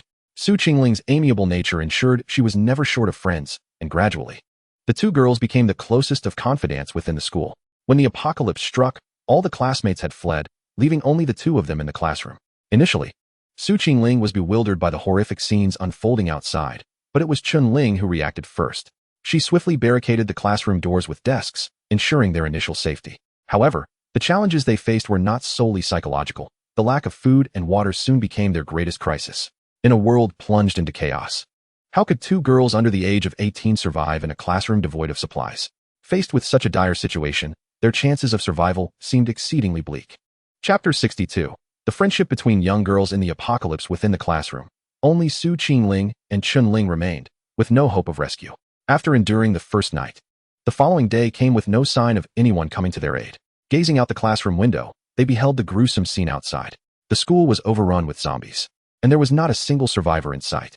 Distant cries of anguish echoed, tormenting the two girls. Eventually, they spent another day and night in the classroom. On the next morning, Chun Ling made a remarkable decision. As a child of poverty, her courage and determination surpassed Su Qingling's. She dismantled a leg from a desk and ventured out alone in search of food. One cannot help but admire Chun Ling's bravery in such a perilous situation. Even many adult men would hesitate to step outside. Chun Ling ventured out alone, perhaps blessed by fate, for the initial zombies moved with sluggishness, allowing her to evade them with remarkable ease, indeed returning with an abundance of supplies. The two women resided in the classroom for several days, but one fateful night, heavy rain fell. The following day, they discovered the zombies outside had transformed dramatically. After a deliberation, they resolved to burst forth from the classroom in search of a new sanctuary. It was during this endeavor that an incident occurred, leaving Su Qingling enveloped in guilt. As Chun Ling led her out of the classroom, their escape began smoothly. However, during their flight, she stumbled. A horde of zombies pursued them relentlessly, and at that moment, Chun Ling could have easily fled to safety. Yet, she chose not to abandon her friend. Instead, she returned to save Su Qingling, bravely holding off a dozen zombies to grant Su Qingling precious moments to regain her footing. They managed to escape to the cafeteria, but suddenly, Chun Ling halted. She spotted their teacher, Chun Hong, searching in the distance, and urged Su Qingling to join her. When Su Qingling inquired why she would not accompany her, Chun Ling had no choice but to reveal her left hand, which had begun to show signs of mutation. She had been scratched by a zombie while saving me, and the weight of sorrow overwhelmed Su Qingling. Chun Ling could have fled on her own, yet she did not. Brother Feng, she lamented. I felt such anguish watching her push me to safety. She walked away alone towards the classroom. I understand her motives. She simply did not wish to endanger me, knowing she would become a monster. Su Feng remained silent, handing her a packet of tissues as he observed her tear-streaked face, unsure of what to say. Yet, he realized that amidst the apocalypse, true friendship existed. Later, I was rescued by Teacher Chun, and I took refuge in the cafeteria with a few other survivors. Then, she appeared. I recognized her, even without words. I was certain it was her. On our first night in the cafeteria, I awoke suddenly to see her standing by the window. I recognized her instantly, but she ignored me, merely glancing my way before departing.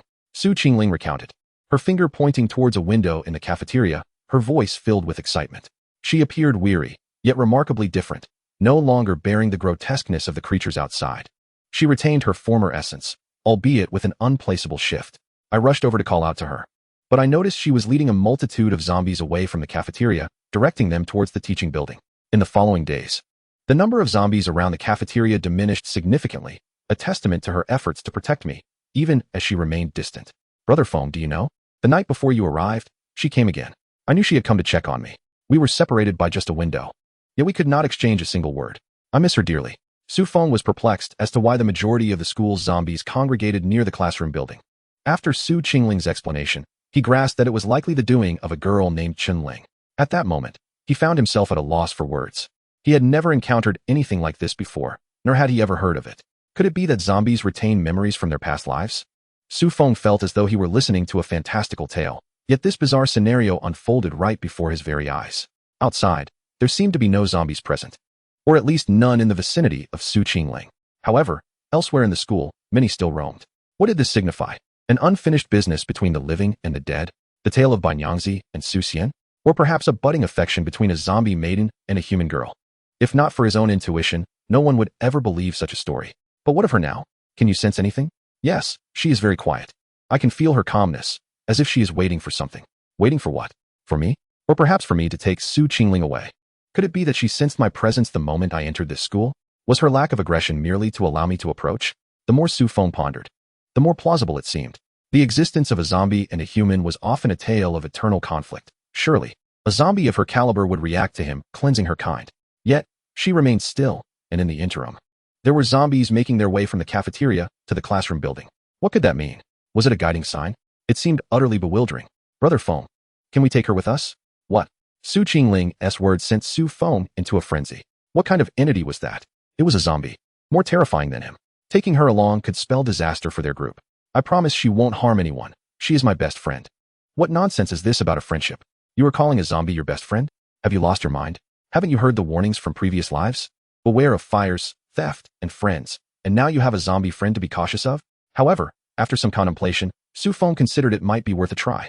If she posed no threat to Su Qingling, perhaps an interaction was possible. After all, she was the most formidable zombie he had sensed thus far, and he was curious to discover her true level. Could she possibly be a fifth-tier zombie, one that instilled fear even in him, a fourth-tier ability user? How can you be certain?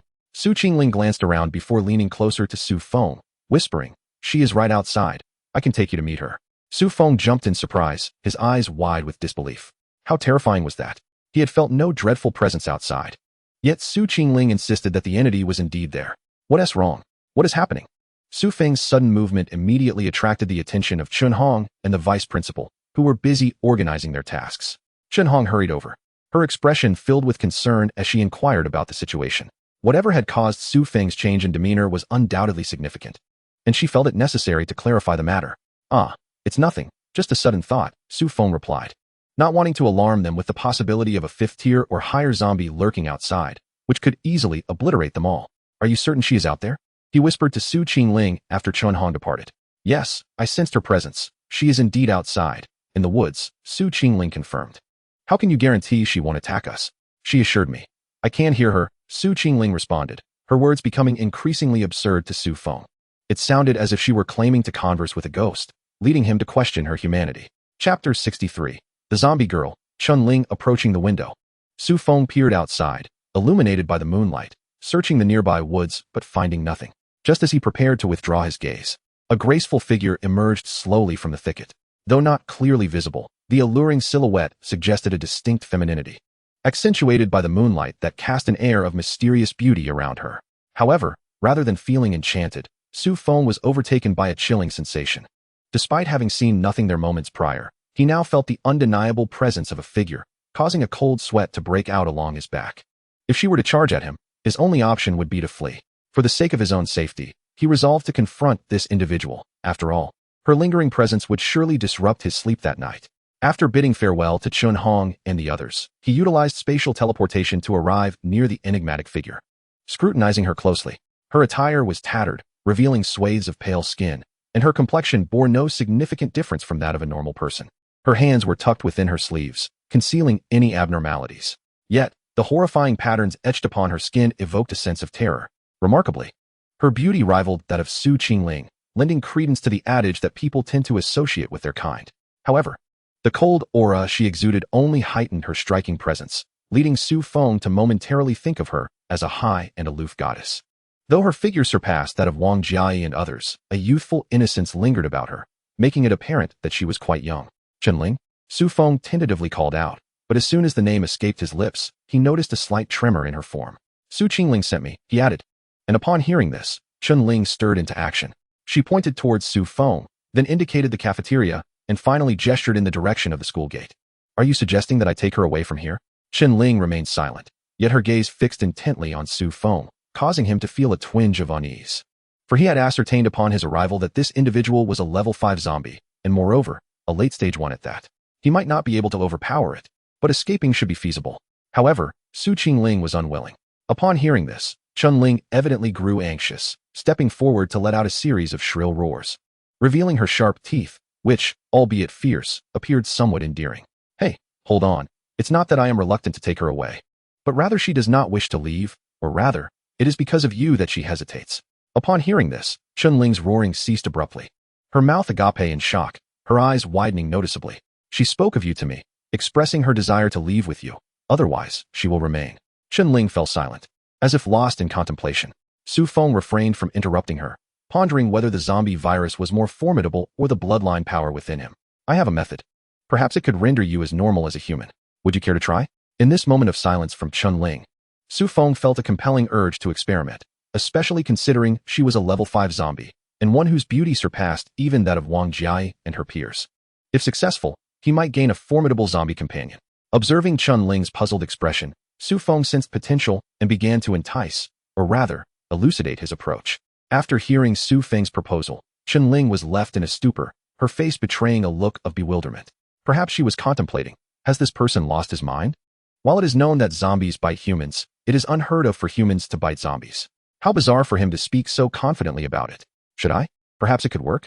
Su Feng felt as though he were luring a maiden into wrongdoing. Had this been before the apocalypse, onlookers would certainly have him arrested for such audacity. "You dare suggest trying it on a girl? What exactly do you mean by try?" The consequences could land one in years of imprisonment. Yet, this was the apocalypse, and the subject was a zombie, making it all the more peculiar. After a prolonged moment of scrutiny, Qinling extended her arm towards Su Feng, the intent unmistakable. If trying was what it took, then she would oblige. For she was a zombie, and thus unafraid. Let's be clear. If I take a bite, and it proves effective, you may experience some peculiarities. But that is entirely normal. You must not go mad and bite anyone. Su Feng believed that many matters ought to be discussed in advance. Otherwise, if it truly worked, and she thought he had attacked her, he could not guarantee the outcome. Qinling extended her pristine arm, her eyes blinking at Su Feng, rendering him somewhat entranced. He couldn't help but wonder, could this fellow truly be a zombie? Was it necessary for him to gaze so innocently, with such an endearing expression? Ultimately, Su Feng disregarded all other concerns and seized Qinling's arm, biting into it before producing a cup into which he deposited a small amount of his own blood. Offering it to her, Qinling's eyes sparkled at the sight of the cup. Instinctively, she licked her lips, snatched the cup, and drank it in one gulp. Yet it seemed she craved more, glancing at the empty vessel and then back at Su Feng. Goodness, did she think this was merely a beverage? Did she wish for a refill? However, he found it unbearable to resist her innocent gaze, so he filled another large cup for her. Watching her gulp it down, he couldn't help but feel a pang of sympathy. After all, that was his blood. Once Qinling had consumed a significant portion of the blood, the fervor in her eyes dissipated, and her previously pale cheeks had turned a vibrant shade of red. Was this the desired effect? Su Feng watched her transformation with uncontainable excitement. However, the ensuing scene proved to be overwhelming. This zombie began to writhe on the ground, much like Wang Jiayan and the others. Moreover, Qinling's scant attire disintegrated with her movements, leaving her exposed. Damn it! Su Feng cursed under his breath, hastily retrieving a blanket to drape over her. Otherwise, he found himself in a rather uncomfortable predicament. After several minutes, Qinling finally settled down, allowing Su Feng to assess her. Her complexion no longer bore the ghastly pallor from earlier, and the terrifying lines had vanished, replaced by a healthy flush. Her breath came in gentle gasps, and he noted that her once menacing fangs had diminished to merely 2 small canine teeth, giving her an unexpectedly adorable appearance. Her long, claw-like nails, which had once easily shredded fabric, had transformed to resemble those of an ordinary person, albeit slightly elongated, akin to a manicure. If she refrained from showcasing her fangs, she would appear indistinguishable from a typical girl. Most astonishingly, her aura had entirely shifted. The foul stench characteristic of zombies had vanished, replaced by an indescribable fragrance. Moreover, her strength no longer felt intimidating, akin to that of an ordinary young woman. What a perplexing situation. Should he feel joy or trepidation? Here was a formidable sixth-tier zombie, transformed into a captivating young woman, and Su Feng could only feel elated. Yes, Chen Ling had succeeded. She had transformed into an animated individual, and in that moment, Su Feng sensed he stood at the pinnacle of his life. In a world where first-tier zombies were commonplace and second- and third-tier ones were rare, he now possessed a sixth-tier zombie girl. How could he not feel invincible? Yet, Su Feng remained acutely aware of the dangers outside, where tanks and artillery were plentiful. He would not dare to confront such a being head-on. Who knows if a sixth-tier existence can withstand the onslaught of artillery? Can it endure the bombardment of advanced weaponry? Discreet development is the true path. Look, this discreet approach has indeed yielded a formidable companion, has it not? Chapter 64. It is definitely not Wang Jiai's. Su Feng surveyed Chen Ling, who lay on the ground, feeling parched, as any normal man would find it hard to resist such a sight. Ahem, you should get up and put on some clothes, he said, retrieving a set of women's garments from his space and tossing them to her. As his words fell, Chen Ling sat up, causing the towering peaks to sway slightly. She rose slowly, observing the remnants of her torn clothing still clinging to her, and tore them away without hesitation, dressing herself piece by piece under Su Feng's gaze. She was obedient and swift in her movements, appearing almost indistinguishable from a human, seemingly a success. Only at this moment did Su Feng feel a sense of relief. After all, this girl, despite her ethereal beauty, was indeed a sixth-tier being. In this apocalyptic world, the most formidable mutated creatures he had encountered were merely fourth-tier. He could hardly fathom how she had grown to such a level. Indeed, places with a high concentration of humanity often give rise to exceptional cases. I must inform you, when encountering humans, do not display any intent to kill, nor engage in any peculiar behavior. Do you understand? Chen Ling blinked at Su Feng, remaining silent until he felt overwhelmed by her gaze. Was she truly daft? Had she not shown awareness before? Never mind, since she had become my blood slave. She should heed my commands and refrain from causing harm. With this thought, Su Feng proceeded to the cafeteria, gesturing for her to follow. Upon seeing him walk away, Chen Ling panicked and rushed to grab his clothing, trailing closely behind him, afraid he might abandon her. Su Feng glanced back without uttering a word, continuing forward. Suddenly, he pondered why he should even walk. After a moment of reflection, he placed the blame squarely on Chen Ling for leading him into this situation. His mind was still occupied with the tantalizing image of her from earlier. He could not return now. If he were to go back in this state, he would surely suffer social humiliation. After all, experiencing such temptation had left him feeling rather disheveled. He squatted beneath a tree, lighting a cigarette to soothe the fire within his body, glancing at Chen Ling, who was curiously observing him. She found this boy to be quite peculiar, sensing an inexplicable need to remain close to him, lest she feel a sense of unease. The clothing Su Feng had provided was somewhat loose, and as she squatted, the contours of her figure, once constrained, were now prominently displayed before him. Goodness, is she truly this extraordinary? It felt almost surreal. She epitomized the notion of youthful beauty, surpassing even Mu Linger in her allure. Previously, when Su Feng encountered Mu Linger, he had already experienced a moment of astonishment. However, compared to Chen Ling, Mu Linger appeared somewhat lacking. The primary distinction lay in Chen Ling's genuine air of youthfulness, while Mu Linger exuded a certain maturity that rendered any comparison futile. Never mind. It was best to depart. Lingering only heightened his frustration. Su Feng retrieved a garment, wrapped it around his waist, and took Chen Ling's hand, executing 2 swift movements before returning to the cafeteria. Without Chen Ling, a single movement would suffice to bring him back. Indeed, escorting someone demanded a higher level of skill. Su Qingling, upon suddenly seeing Su Feng beside her, inquired with delight, "Brother Feng, have you met her?" Chen Ling stood behind Su Feng, and due to the angle, Su Qingling could not see her. She was merely eager for Su Feng's return. "Yes, she is quite a remarkable girl," Su Feng replied, pulling Chen Ling from behind him. As soon as Su Qingling laid eyes on Chen Ling, she covered her mouth in astonishment, tears streaming down her cheeks. Chen Ling also gazed at Su Qingling, recognizing her as her former closest friend, a voice echoing in her heart, urging her to protect her. "Chen Ling, you're back. I've missed you," Su Qingling exclaimed, enveloping Chen Ling in a tight embrace. Su Feng observed the scene with a sense of peculiarity. Although it was meant to be a touching moment, he found himself unmoved. Were they engaged in a contest of affection? Indeed, it was an unintentional discovery of two fiery young women embracing, both of whom possessed an ethereal allure, a sight he had never witnessed before. He noted that aside from their chests, there was considerable space between them. Despite Su Qingling's considerable effort, the gap remained unchanged. Who is she? Chunling, Chunling, she is Chunling. As the two women embraced, an incredulous voice emerged from behind Su Feng. It was Chun Hong, her voice trembling with emotion. Yes, it is Chunling. I rescued her, Su Feng affirmed. He was indeed correct. He had saved her, transitioning her from a zombie form to this state. Was that not salvation? Linger, my poor Ling. Chun Hong rushed forward, embracing Chunling, inadvertently drawing Su Qingling into the embrace as well.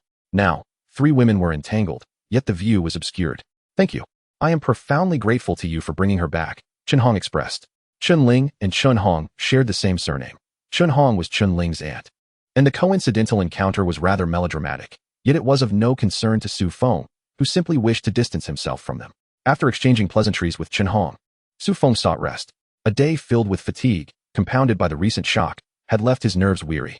Although he could resort to potions, he preferred to resolve this through sleep. After a light meal, he lay down on the mattress, feeling somewhat uncomfortable. He retrieved a pillow to place beneath his head. He found himself yearning for Wang Jiai, though Wang Jian would suffice as well. At this moment, he felt an ache within, a longing for comfort. Perhaps it was the presence of Chunling that rendered the surroundings of the cafeteria eerily quiet, and Su Feng unknowingly drifted into slumber. In a hazy state, someone nestled into his blanket, persistently burrowing into his embrace. Assuming it was Wang Jiai, he paid little heed, wrapping his arms around her from behind, instinctively placing his hands where they naturally belonged, giving a gentle squeeze before succumbing to sleep once more. When Su Feng opened his eyes again, the dawn had yet to break fully, leaving him in a daze, as if still caught in the realm of dreams. Oh, how comforting it was to sleep with Jiai in his arms. At his youthful age, brimming with vigor, certain desires stirred within him each morning, and today was no exception. It sought its destined place, nudging persistently, until he discerned a peculiar smoothness in that spot. However, soon after, all movement ceased. At that moment, Su Feng sensed an unfamiliarity. The sensation beneath his hand was distinctly different, leaving him perplexed. Consequently, neither party proceeded further, gradually retreating to their respective spaces. Chapter 65. It's wonderful to have you in the cafeteria hall. Su Feng gazed upon the youthful faces before him, each exuding a tenacity that refused to yield. The high school students were in a rebellious phase, each aspiring to become a hero in their own right. After Su Feng provided them with an array of weapons and provisions, their enthusiasm surged. In a few days, I will arrange for someone to liaise with you. From here on, whether you ascend to the status of heroes or descend into mediocrity depends solely on your choices, Su Feng declared, offering no further elaboration as he departed with the two girls. Upon reaching the academy's entrance, he glanced at the intact off-road vehicle, opened the door, and started the engine. Having spent the night away, he imagined Jiai and the others must be worried sick. As he drove, he remained oblivious to the fact that one of the girls in the back seat was blushing. At that moment, Su Qingling felt a wave of shyness wash over her. She had conversed at length with Chunling the previous night, with her speaking and Chun merely listening. Yet, she felt a deep sense of contentment. Cherishing the re-established bond she never wished to lose. They had lingered on Su Feng's mattress, engaged in hushed conversation until exhaustion overwhelmed her, leading her to lie down and drift into slumber. In her drowsy state, she sensed someone enveloping her in warmth, a feeling she found utterly enchanting. There was also a hint of something more intimate emanating from in front of her, but her fatigue dulled her thoughts. However, as dawn broke, an unusual sensation from her intimate area jolted her awake.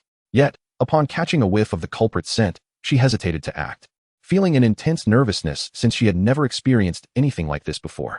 Brother Feng, why must it be this way? However, she did not refuse outright, for the impression Su Feng left on her was indeed quite favorable. Yet, as time passed, it seemed that events were veering towards an irreversible direction. Brother Feng has always treated me well.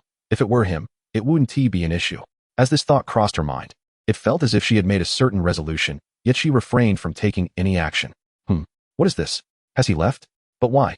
Lacking experience in such matters, she found herself at a loss for words. She simply felt that as long as it was Su Feng, anything would suffice.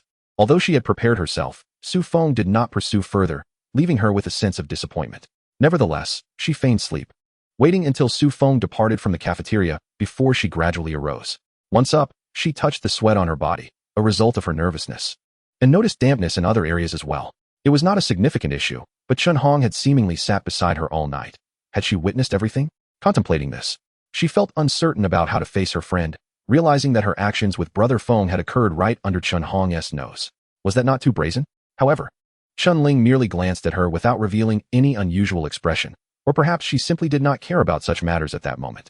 From her conversation with Chun Ling the previous night, she discerned that although Chun Ling appeared human in every respect, her thought processes seemed distinct from that of an adult, leaning more towards instinctual reactions. Perhaps her cognition had been compromised during her time as a zombie, leaving only the most primal thoughts, such as whom she should feel closer to. She rested her head on Chun Ling's shoulder, wrapping her arms around her friend S. Her gaze drifting to the fleeting scenery outside the vehicle, lost in a reverie. It had been a long time since she had been out. Living truly felt wonderful. The simple desire to step outside and wander, or merely to exist in this post-apocalyptic world, had become a luxury.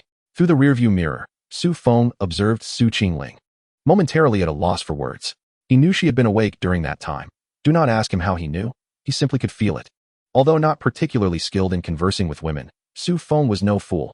He had experience with 2 women and could discern matters of this nature. Brother Feng, I will turn 18 in 5 days. Su Qingling's voice suddenly echoed within the confines of the car, causing Su Feng a slight pang of discomfort. What did her turning 18 signify? Understood. It signified that she would soon reach adulthood, thus lifting any psychological burdens he might have harbored. Although her cheeks flushed with embarrassment, her heart urged her to voice this thought. The incident that morning clearly indicated that Su Feng was a man of principles. He adhered to the rules established before the apocalypse.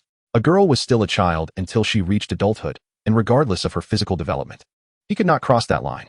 This conclusion was drawn by Su Qingling. After all, under such circumstances, it was unlikely that any man could endure otherwise.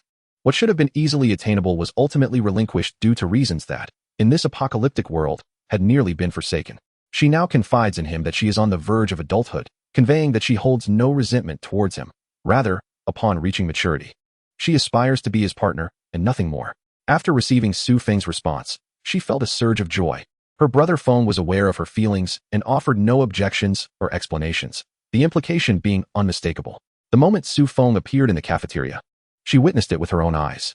At that instant, he resembled a celestial being, suddenly materializing at the center of the room. He did not disdain her past appearance, but instead embraced her, offering her a drink, albeit somewhat clumsily.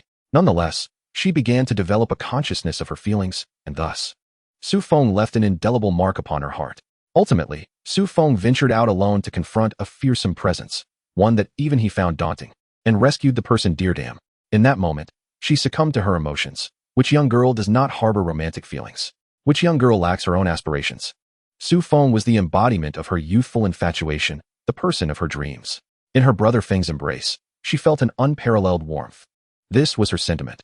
As long as he was near, she felt secure enough to shed all pretense, to drift into a peaceful slumber without care, to cry freely when she wished, or to laugh without restraint. She could reveal her true self to him. Her desires were modest, simply being by his side sufficed. Therefore, when Teacher Qin asked Su Feng to take her away, Qin Qingling harbored no grievances or objections, only a flicker of joy within her heart. With her brother Feng and Ailing by her side, everything felt complete. Chun Ling tightened her grip, resting comfortably against Chun Ling's shoulder. Her gaze filled with contentment as she watched the man driving with ease, the atmosphere tranquil. Brother Feng, having you around is truly wonderful. Silly girl. What nonsense are you saying? It was evident that he was still the same, lacking the ability to comfort with words or flirt, which was somehow endearing. Any man fortunate enough to be accompanied by such 2 beauties would likely be boasting about it, yet he remained unaffected. It was as if the world outside held no significance for him, yet he was not indifferent. He provided a sense of reassurance. In the grand hall of Su Feng's base villa, has Brother Feng not returned yet? I hope he hasn't encountered any danger. Surely not. With Brother Feng's strength, there is no peril that could ensnare him. Why do you say that? Everyone turned to Wang Mei, who spoke with unwavering certainty. Although they all recognized Su Feng's formidable prowess, a trace of concern lingered in each heart. Yet Wang Mei's confidence was palpable. Both he and I possess spatial abilities. After reaching the 3rd tier, we acquired a teleportation skill. While my range may not match Brother Feng's, even if I were to be thrown into a horde of zombies, I could easily escape. Therefore, Brother Feng will be fine. If he encounters any danger, he can certainly retreat without issue. He must have simply been delayed by some unforeseen circumstances. Indeed, we have all been rather hasty and have overlooked this matter. Let us proceed as planned. The teams destined for the outside shall depart as scheduled. Furthermore, Wang Mei, the logistics on your end have stabilized, and it is imperative to enhance their capabilities promptly. Should you find the supply of crystal cores insufficient, do not hesitate to submit a request. At this moment, Wang Jia felt a sense of relief. With Su Feng absent, she must shoulder the responsibility of ensuring the base operates smoothly. Additionally, Jian, your transaction yesterday was commendable. Today, I entrust you with the task of scouring the vicinity for potential survivor bases. We must expedite the exchange of crystal cores. Ah, indeed. Yesterday, I overheard other survivors mention a large group of them gathered near the Jinyuan Hotel. Today, I shall accompany the sisters to make contact. Is there anything else that requires prior discussion? Ling what occupies your thoughts? You seem quite lost in contemplation. Noticing that others had no further concerns, Wang Jia observed Mu Ling in a daze and felt a touch of exasperation. Huh. Oh, I was pondering whether Feng Gu has gone out for an affair. An affair? What do you mean? The others were momentarily bewildered by her sudden remark, unsure of her intent. I mean, a dalliance with another woman. Goodness, how could that be? With hundreds of girls here, does he really need to seek companionship elsewhere? What nonsense are you spouting? Wang Jiayan looked at Ling with incredulity, pondering what thoughts occupied her mind. Just yesterday, she had followed closely behind, her every word seemingly revolving around Su Feng. Even the staff in the logistics department must have caught wind of her infatuation. However, as the saying goes, a homegrown flower cannot compete with a wildflower's fragrance. Was it not often said online that men are drawn to seek pleasures beyond their homes? Lo and behold, my suspicions were confirmed. The group of women followed Mu Ling's gaze toward the entrance of the villa, where Su Feng had just returned, accompanied by two stunning young women. One of them was limping, supported by the other, her cheeks flushed, presenting a rather peculiar sight. Ah, you're all here. By the way, what is your name? Dear sister, you've truly endured much. Why are you walking on your own? And how old are you? Wang Jia disregarded Su Feng and approached Su Qingling, taking her from Chunling's care and assisting her to the sofa. Su Qingling felt somewhat shy under the attention of these kind individuals. Upon her entrance, she had felt apprehensive. I am Su Qingling, and in just a few days, I shall turn 18. The group exchanged glances, their expressions darkening as they regarded Su Feng. How could he behave so irresponsibly? Could he not have waited until she reached adulthood? What are you all staring at? She was rescued by me, and her as well. I saved them both from Beijing High School. Su Feng, noticing their scrutinizing gazes and their evident discontent, felt at a loss for words. Nevertheless, he felt the need to clarify matters with Jai. Qingling, come, have some water. It must have been arduous for you. I truly commend your resilience. Thank you. It's not a hardship. Su Qingling's voice trembled slightly. How could she not feel the weight of her recent tribulations? On the brink of starvation, with scarce food, sleepless nights, and no water to quench her thirst, her endurance was truly commendable. Oh, please don't cry.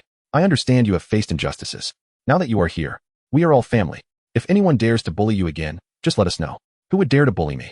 Su Qingling thought of her own misfortunes, tears streaming down her cheeks, evoking a sense of compassion in Wang Jia. However, Wang Jia's words left Su Qingling perplexed. It's all right. No one would dare to harm you here, just rest assured. Thank you, sister. You are all so kind. The girls gazed at the gentle Su Qingling, feeling a pang of sympathy. What a wonderful girl she was. How could Su Feng, that brute, be so cruel? By the way, do you have supplies? Suddenly, Wang Jia recalled something significant. She placed great importance on such matters. In this apocalyptic world, battles or relocations could occur at any moment. It was crucial to avoid becoming pregnant, as it posed a grave danger. Supplies? Who are we escaping with? Are you asking if Su Feng brought anyone else with him? No, just me and Aling. Who is Aling? Was she also there? Yes, indeed. What's the matter? Ah, nothing. That's good. Wang Jia felt an overwhelming urge to devour Su Feng whole. Did he not have enough at home? Was it truly necessary to cause so much suffering? She had been greatly concerned about him. You are called Aling, right? Come sit here. Don't be shy. Upon learning that Chen had joined them, Wang Jia felt it unfair to show favoritism and pulled Chen to sit beside Su Qingling. As she looked at the two young women, she felt momentarily dazed. They were simply stunning. No wonder Su Feng would act in such a manner. He truly left no one unscathed. Even she found herself drawn to Chen. If it were any other stranger trying to pull her, she would have slapped them away without hesitation. Yet, there was something about this woman that made her feel an unexpected sense of closeness, banishing any irritation or anger from her heart. Here's the thing. As someone who has been through this, I'll be straightforward. Given the state of the world, there are certain things you must refrain from doing. Otherwise, you might find yourselves in peril. So, listen to me. Shortly, I will give you a pill, and you will be just fine. What? A pill? We aren't sick. Su Qingling was puzzled. Why the sudden insistence on taking medication? How did it relate to their safety? Qingling, this isn't a joke. In this apocalypse, if you two truly were to become pregnant, it would not be a trivial matter. Wait, what are you saying? How could we possibly become pregnant? At that moment, Su Qingling began to comprehend the misunderstanding they feared she and Su Feng had. But how embarrassing. Although she and Su Feng ultimately did not end up together, they had essentially gone through everything that needed to be done, with only the final step remaining. What does this mean? You and Su Feng, Wang Jiai, have not continued your conversation, yet Su Qingling understands well. As a high school student living amidst the information explosion of the 21st century, how could she be unaware of such matters? No, that is not the case. It will not happen. Su Qingling, feeling a bit anxious, decisively refuted this assertion, but after a moment's contemplation, she conceded that they were indeed in a similar situation. What? It won't happen. Are you in a safe period? Wang Jiai, somewhat speechless, pondered how Su Qingling could simply dismiss the possibility. Many girls of Su Qingling's age fall prey to such ignorance. It won't happen, truly. I assure you, we did not engage in that act. Chapter 67. Su Qingling. How did they become ability users? Wang Jiai observed Su Qingling, convinced that she was not lying. So why do you walk that way? Which way? The way you limp.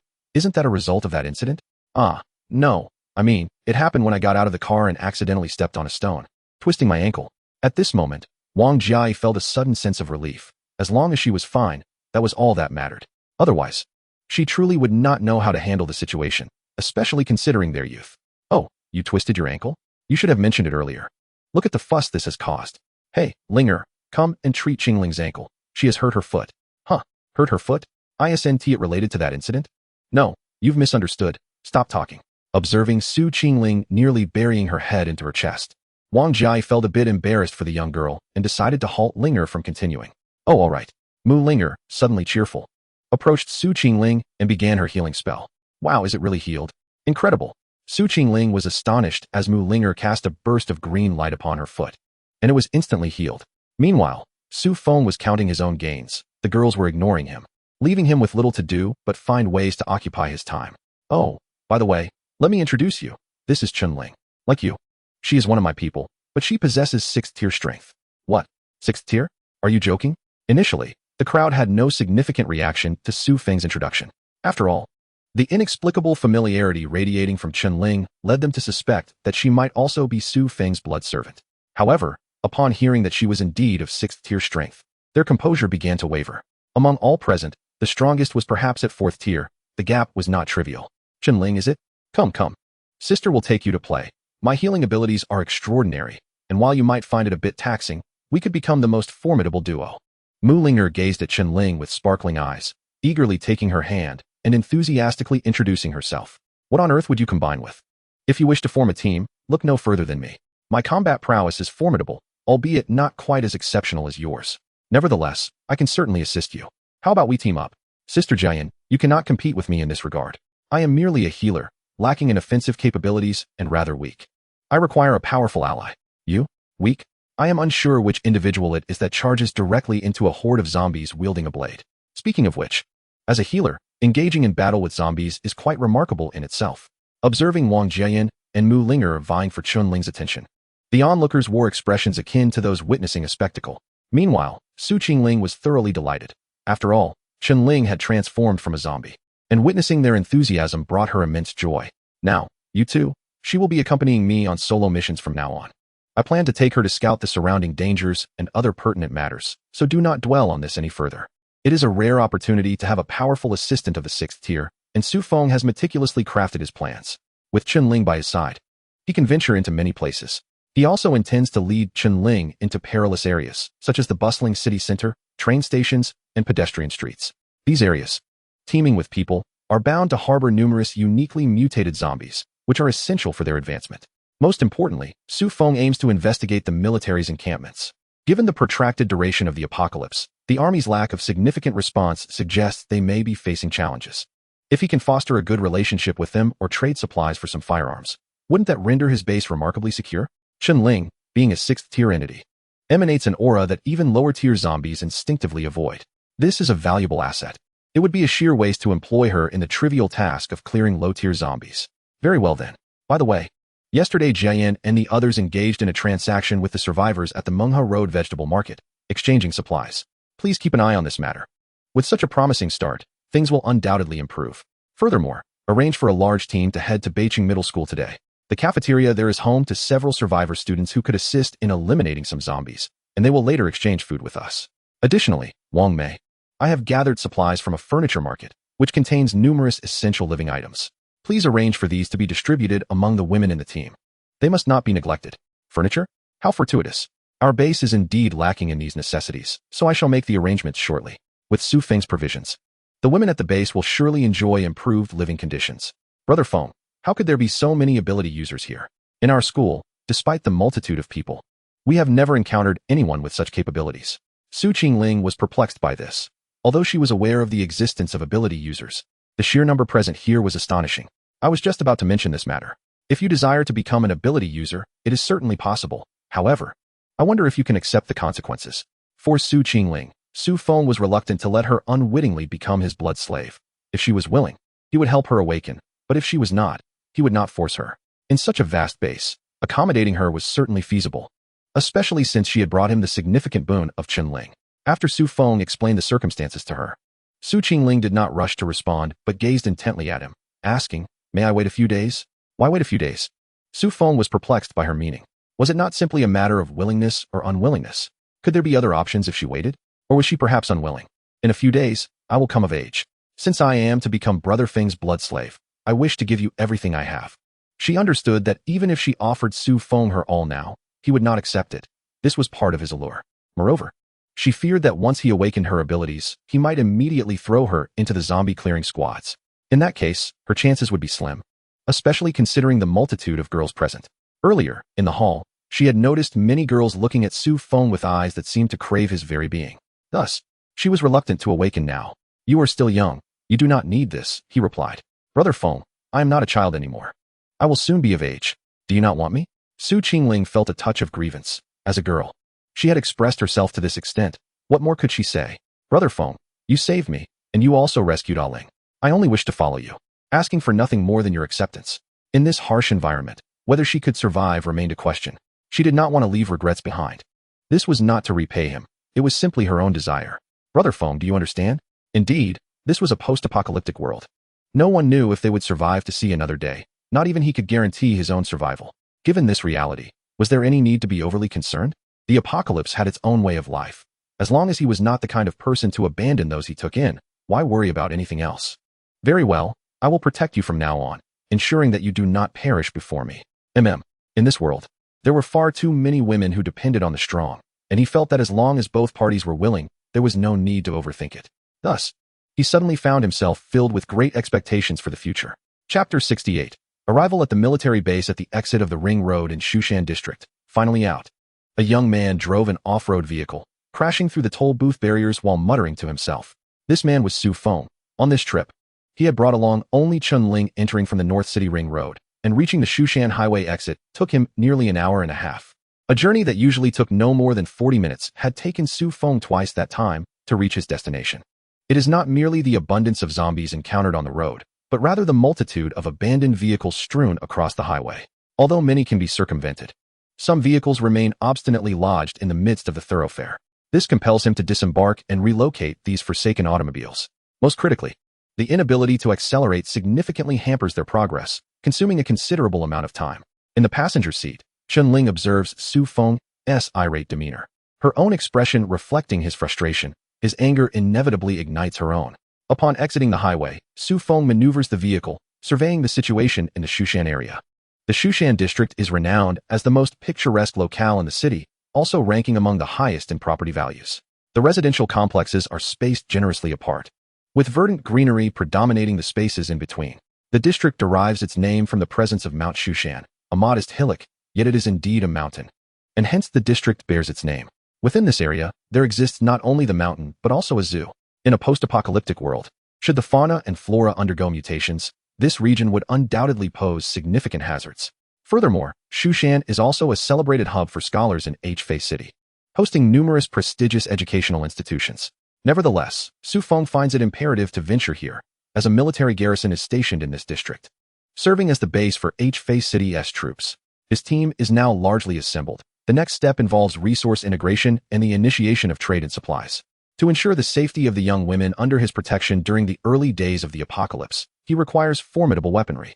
The military represents a sacred force of the nation, steadfast in its commitment to the populace, whether in times of peace or crisis, as depicted in both literature and cinema. Thus, Su Feng is confident that the military will establish a survivor base, and his objective is to facilitate commerce with them. The military is likely to engage in extensive rescue operations for survivors, which will undoubtedly result in a significant demand for supplies. By entering into trade with them, he can aid their survival, thereby enabling them to assist an even greater number of survivors. This creates a virtuous cycle. If they can endure in the long term, it could yield substantial profits. The survivor base established by the military is expected to initially revolve around the military's garrison, making it straightforward for him to head directly there. With this in mind, Su Feng sets his course for the H-Fei City Garrison's 376th Regiment base. Captain Xiao, thank you for your hard work. It's no trouble, we serve the people. Indeed, what a noble principle, yet it has somewhat soured in its execution. Initially, the survivors they rescued were immensely grateful. But now, many reside within the base, contributing nothing, merely awaiting the military to provide for them. If they were merely to be supported, it would be one thing. However, among these individuals are numerous ruffians who, under the guise of representing the people, create disturbances within the base. Although the matter may seem trivial, it is profoundly distressing. Many survivors believe that, as soldiers, their primary duty is to protect the populace. This assertion holds true. A soldier's vocation is indeed to safeguard the people. Yet, soldiers are human too. Furthermore, they venture out daily to eradicate the undead, expending considerable physical energy and suffering losses that those cowering within the safety of the base cannot begin to fathom. Initially, the soldiers enjoyed better rations, and the survivors were understanding. However, as supplies dwindled, a shortage became evident within the base. What once was 3 meals a day has now been reduced to 2, providing a pretext for some restless survivors to instigate unrest. They question why the military should have 3 meals when they are merely soldiers, asserting that they should not be treated more favorably than the rest. Most individuals remain sensible, yet a minority behaves irrationally, driven by self-interest. Do they not grasp the simplest truths of this apocalypse? No, they do understand. They simply do not care. Their sole concern is their own survival, disregarding all else. Captain, that group is causing a ruckus again. A soldier approached Xiao Jun, seething with indignation. These people are more mindless than the zombies. Xiao Jun, equally frustrated, recognized his limitations as the commanding officer. If he were to ignore the situation, the already agitated soldiers might act in ways unbecoming of their station. After all, they are human, prone to anger, and this is an apocalyptic world where he has lost contact with higher authorities for some time. Very well, I shall address this. Xiao Jun sighed resignedly and made his way outside. Protest! Protest! The clamor grew louder as he approached the unruly crowd, filled with shouts of anger. Captain Xiao has arrived. Captain Xiao, you cannot treat us this way. We are the people. Yes, are you not the people's army? Should you not contribute to our welfare? We deserve equal treatment. We too should have the same rations as the soldiers. A chorus of grievances erupted as Xiao Jun drew near, yet, being the captain, they moderated their words somewhat. Everyone, please be quiet and listen. I understand your concerns, but the military supplies are rapidly depleting. Our soldiers are out daily seeking resources. If we can procure more supplies, we will ensure you receive more food. That is your concern, not ours. As soldiers, should it not be your responsibility to provide for us? A voice interjected from the crowd, one Xiao Jun recognized as belonging to Chun Yen, a former troublemaker who had led a group of unruly individuals before the collapse. Your point is valid, but without food, how can we allocate resources? Xiao Jun retorted, his frustration mounting as he faced the instigator.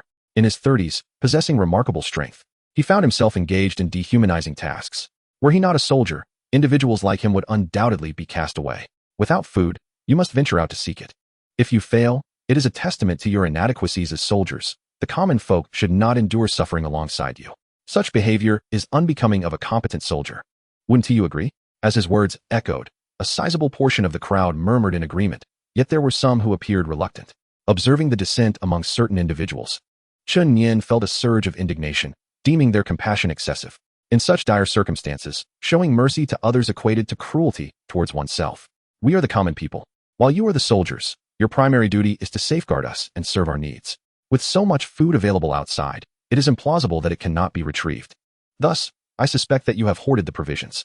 We demand to inspect the supply warehouse. We must distribute the resources that rightfully belong to us. Xiao Jun watched as Chun Yen incited the crowd, fatigue creeping over him.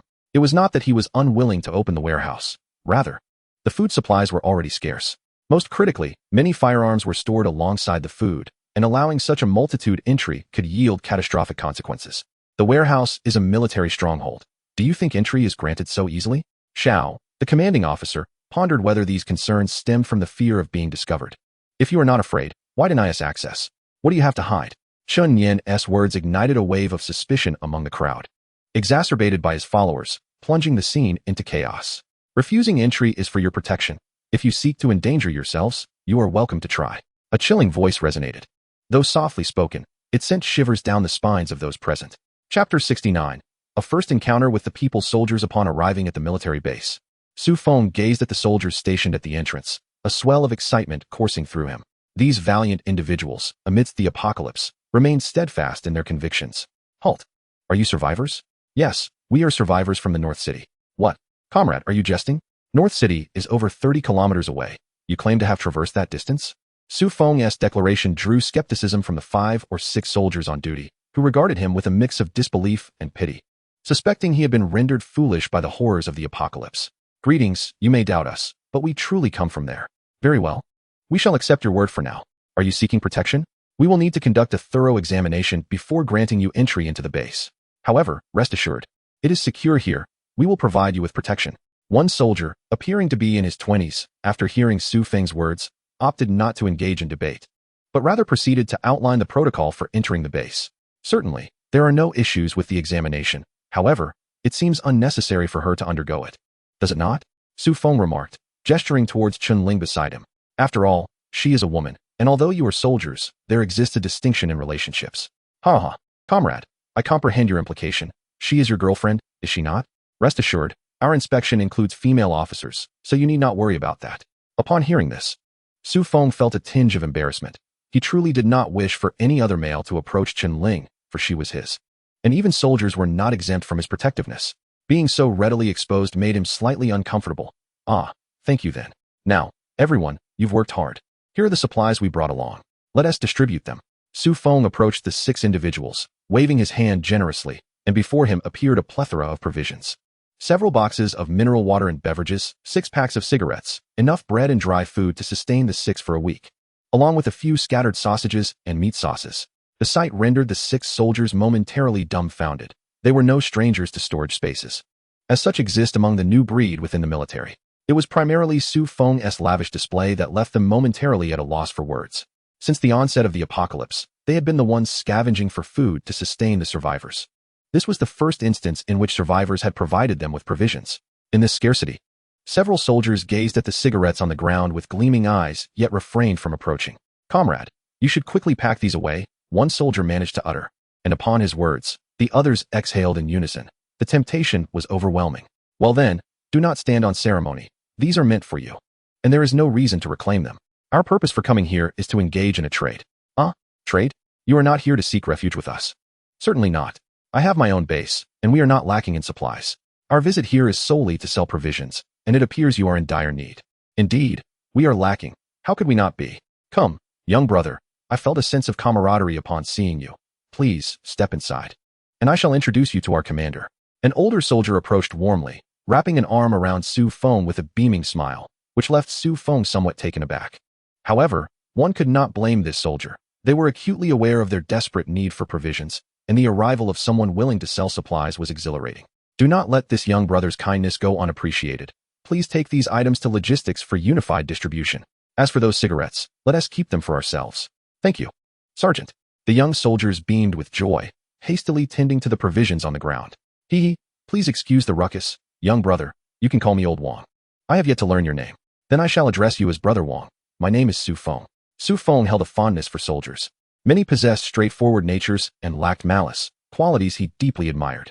If it were an ordinary survivor base, he might have barged in directly, certainly not engaging in such dialogue. Allow me to address you as Brother Su. By the way, how much supplies have you brought this time? Old Wang is aware, or rather, the entire military is cognizant that the resources in this base are nearly depleted, hence his urgency. How many people do you have here? Not many. Roughly around 10,000. 10,000, you say? Let me calculate. If each person consumes 3 pounds of rice daily, that amounts to 30,000 pounds, translating to a daily consumption of 150,000 kilograms. Quite a significant consumption, indeed, merely for rice. That's 15 tons each day? Yes, indeed. Feeding 10,000 mouths daily is no simple task. Rest assured, I have brought several hundred tons of rice alone, not to mention the abundance of other supplies. Could it be otherwise? Since the onset of the apocalypse, Every slain zombie could yield a variety of resources. The rice is provided in bulk, and presently, his storage space, including the base's warehouse, is overflowing with various supplies. Were it not for some space expansion cards he had collected, he would truly struggle to accommodate such a plethora of resources. With Su Feng's current stock, he could sustain not just 10,000, but even 100,000 or 1,000,000 people, and the supplies continue to grow daily, as the female team diligently clears zombies each day. In the post-apocalyptic world, a merchant must possess a steady resource supply to sustain their business endeavors. Really? Is it true you brought so much? Naturally. Otherwise, what purpose would my business serve? To put it plainly, my resources are more than sufficient to sustain your 10,000 for the long term. Well, Brother Su, I shan't say more. This matter must be discussed with our commander. This is a significant issue, one that concerns the entire base, and as merely a squad leader, he lacks the authority to make such decisions. Thus he hurried Su Feng towards the base. However, as they delved deeper, Su Feng was met with a cacophony of noise. Glancing at old Wang, who wore an expression of helplessness, after briefly explaining the situation, Su Feng felt a surge of frustration. Had this transpired in his domain, it would have been a straightforward affair, swiftly dealt with. Yet, in the military, the situation is far more complex, unless they adopt a survival mode in this apocalypse. Resolution proves challenging. Upon approaching the crowd, Su Feng discerned the situation. It was a group of individuals seeking to take advantage without contributing effort, leading the uproar.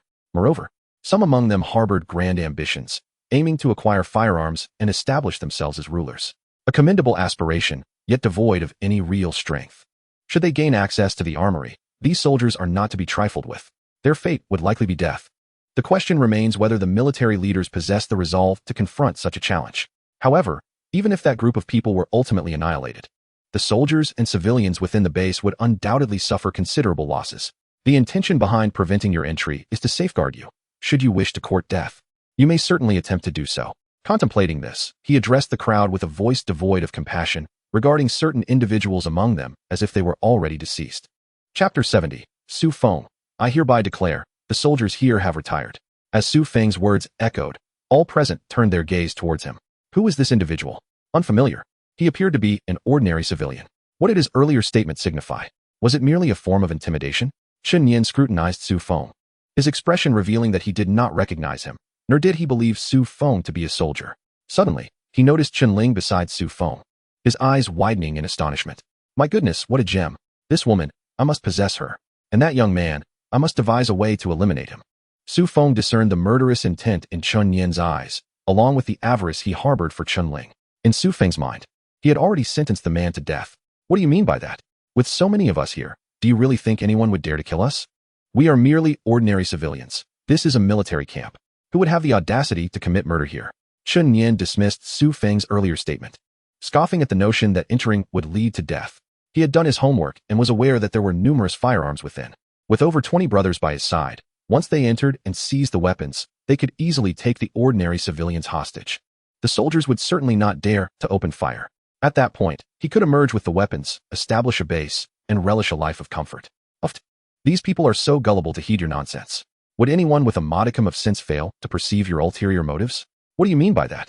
Are you insulting us? Let us seek justice. This man simply wishes to prevent us from thriving, which is why he resorts to intimidation. We cannot fall for his trickery.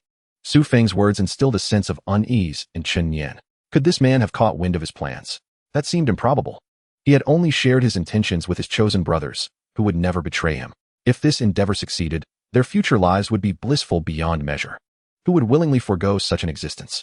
Indeed, this man is merely here to frighten us. Yes, he clearly does not wish to see others prosper. Begone. Stop your nonsensical babbling. Chen Yin observed the crowd beginning to sway back in his favor, a sense of pride swelling within him. This was a scheme he had meticulously orchestrated over many days. How could it possibly be dismantled by a mere few words from Su Feng? Su Feng disregarded their vitriol and turned his attention to an officer on the elevated platform across from the crowd. Is that your regiment, Commander?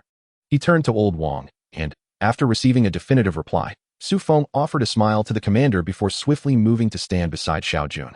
Su Feng's sudden maneuver left the crowd in a state of hushed astonishment. He seemed to vanish from one spot only to reappear in another.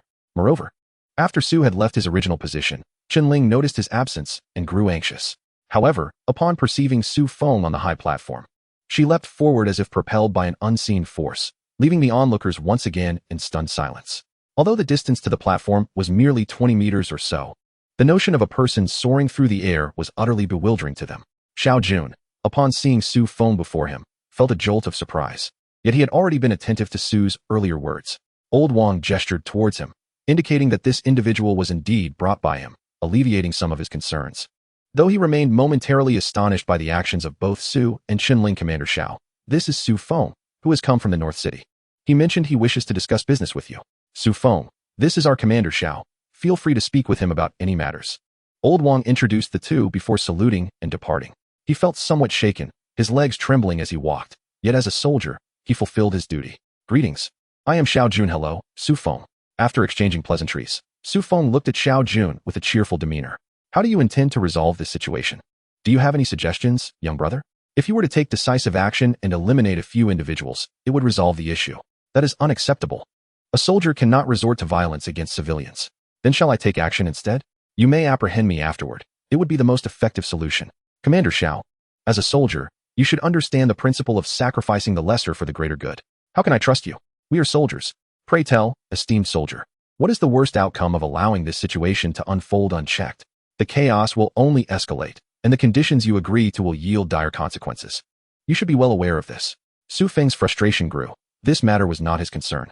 Were it not for the presence of so many survivors who could potentially become a significant consumer market in the future, he would not involve himself in such troublesome affairs. I came here solely to conduct trade. I possess enough supplies for your base to last a month. However, I no longer wish to proceed with this trade. What do you intend to do about it? Xiao Jun initially felt pleased by Su's opening remarks, but grew irate upon hearing the latter part. Yet, there was little he could do. Resorting to theft was not an option, and even if they attempted it, success was not guaranteed. Thus, you must trust me. I will handle the matters here appropriately, and you will engage in trade with me. I will also ensure that I send individuals to trade with you regularly in the future, that is all. Very well, but as a soldier, I implore you not to harm the innocent. Xiao Jun pondered for a considerable time before ultimately conceding to Su Feng's words, acknowledging the dire scarcity of resources they faced. Su Feng was indeed correct. In such a precarious situation, even before the apocalypse, the proposed approach would likely entail sacrificing the insignificant for the greater good. Su Feng regarded Xiao Jun with admiration for his swift discernment, recognizing that he was a soldier. Had he been an ordinary individual, such clarity would have been improbable. Very well, henceforth, I shall take full responsibility for your matters. Please, commence with your requests. Su Feng smiled at the crowd. Yet his demeanor instilled a sense of fear among those present. This palpable dread, coupled with the understanding that they were indeed being unreasonable, caused some to waver. Chen Yan, noting this shift, grew anxious. After all, he was the one who had organized this assembly. Should these individuals withdraw, the repercussions for him could be dire. Even if the military chose not to eliminate him, they might still seek to restrain him. Who are you? Will you, like the military, oppress us common folk? He pressed forward, compelled by desperation, wagering that the military would not act against them. Oh, how have the military oppressed you? Pray, enlighten me. We can only eat twice a day, while they feast thrice, enjoying superior sustenance. Is that not oppression? Su Feng scoffed. Such sentiments were all too common in the apocalypse. Many wielded morality and humanity to manipulate others, especially soldiers, which he found distasteful. Is that so? Why do the military provide you with sustenance? Because they are soldiers. Do not speak to me of soldiers. Their mere duty of ensuring your safety is commendable enough. What entitlement do you have to demand they cater to your every need? Soldiers are the servants of the people. They must serve the populace. Chen Yin was not a simpleton. He had done his homework on various aspects. Is that so? Who told you that soldiers are the servants of the people? Which law decrees this? Who mandates that soldiers must serve the populace? And what do you perceive soldiers to be, your parents? Do not conflate the issue. Soldiers are meant to protect the homeland and serve the people. Soldiers possess the conviction and duty to defend the nation, yet they are not here to shield ungrateful individuals like you. Suppose soldiers chose not to rescue you. Would you then no longer endure their wrath? Or if they sought to save you but feigned an excuse, such as an overwhelming number of zombies, would that absolve them of their duty? They risked their lives to save you, only to be tasked with sustaining you. Do they owe you such a debt? Understand this. We are in an apocalyptic world. There are no nations, no soldiers, only survivors. They possess the strength to provide you with a stable living environment. And that is all. I hereby declare that there are no soldiers here. They have all been discharged. They are now merely survivors of the apocalypse, no longer your concern. If you are dissatisfied, feel free to lodge a complaint with the government. Who will go? Shall I open the door for them? Su Feng's words left everyone present in a state of bewilderment. Is it truly possible to operate in such a manner? Once soldiers retire, they no longer bear the title of soldier and are under no obligation to concern themselves with the fate of others. What then becomes of them? Chen Yin was equally perplexed by Su Feng's statements. Chapter 71. Resolving the farce at the military base, Xiao Jun observed Su Feng, feeling that this young man was indeed a remarkable talent. To borrow the words of a great figure, "You are truly a genius." Moreover, Su Feng's insights made Xiao Jun contemplate the feasibility of such an approach, particularly in this apocalyptic era, where contact with higher authorities had become impossible. While he was undoubtedly a soldier, it must be emphasized that a soldier's duty is not to sacrifice countless warriors for the sustenance of the masses. Rather, a soldier's obligation is to deploy each warrior effectively, maximizing the protection of the populace.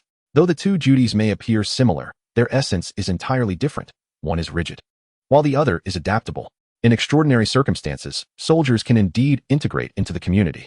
They are called the people's army precisely because, within the military, they are soldiers. But among the people, they are the people's soldiers. As Su Feng surveyed the silent crowd, he couldn't help but feel disdain.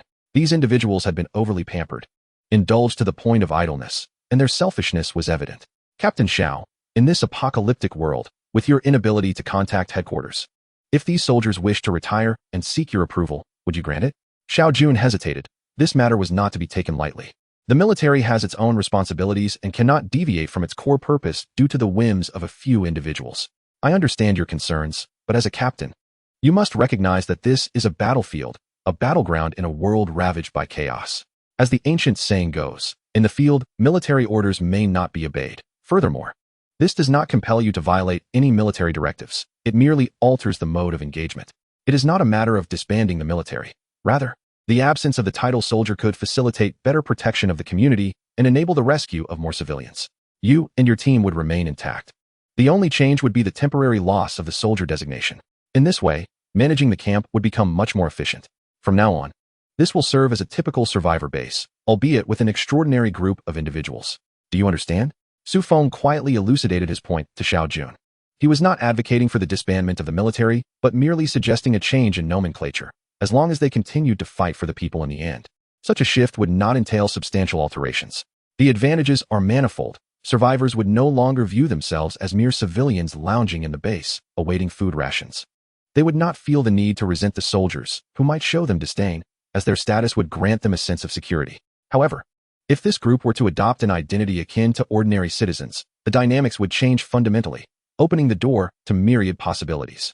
As long as this unique team remains loyal and true to its original intentions, that is what truly matters. Your argument holds merit, but if we abandon our military identity, do we still qualify as soldiers? Allow me to pose a question, Commander Xiao. If you were to shed this military attire today, would you still fight for the people? Of course, he replied. Then it is settled.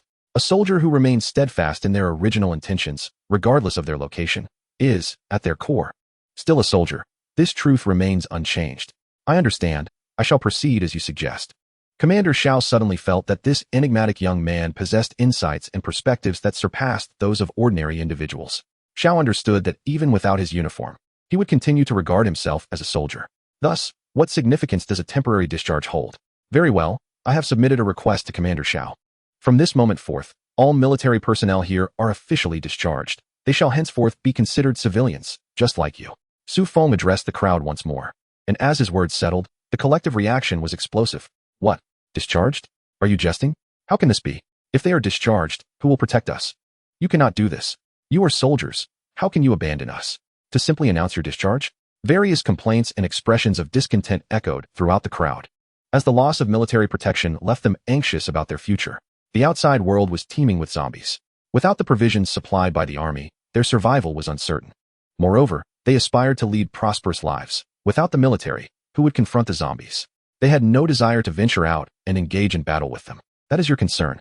Why should we, mere ordinary survivors, be burdened by your plight? We, too, are survivors. Why should we be responsible for you? It is all your fault. Were it not for you, how could the situation have deteriorated to this? Chen Yin was on the brink of fury, watching as the military seemed to be forced into retreat, only for Su Feng to appear and disrupt all his plans. Indeed, it is I. What will you do about it? Kill me?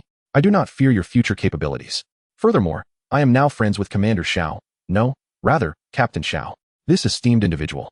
Do you dare to harm me? If you do, I believe it unnecessary for me to lift a finger. Captain Xiao would swiftly execute you.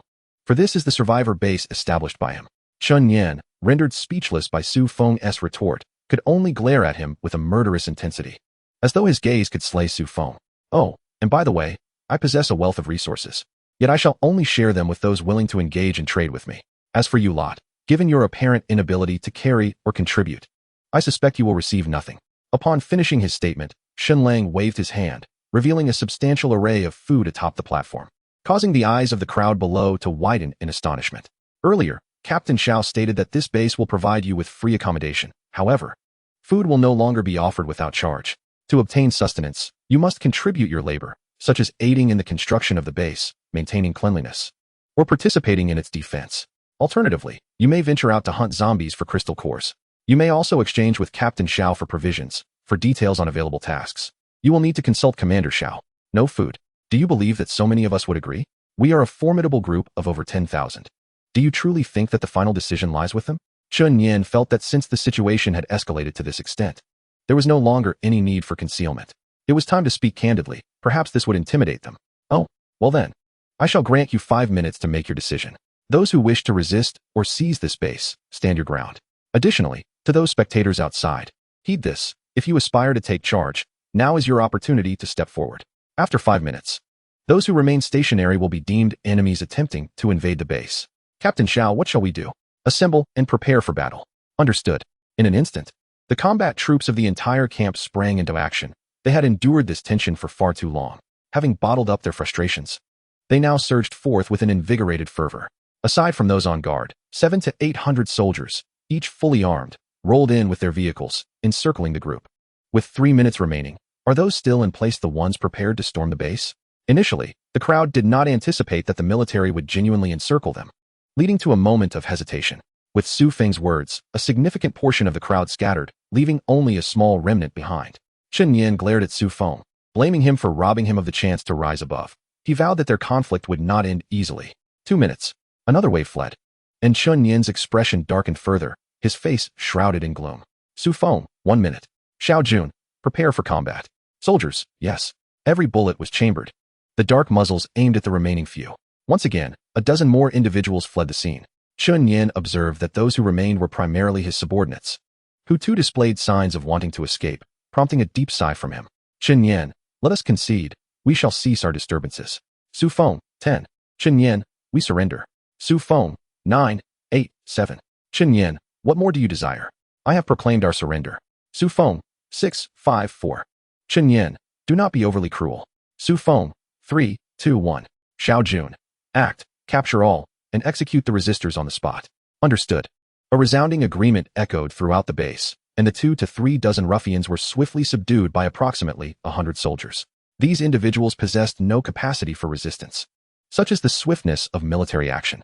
Chapter 72. Negotiating with Xiao Jun. Captain Xiao, the next steps lie in your hands. I look forward to our collaboration. Casting a glance at those subdued, Su Feng chose not to dwell on their fate, curious to observe how this pre-apocalyptic leader, Captain Xiao, would manage the situation. However, even if Captain Xiao chose not to deal with them, Su Feng was determined to find a resolution. He was determined to leave no potential threats behind.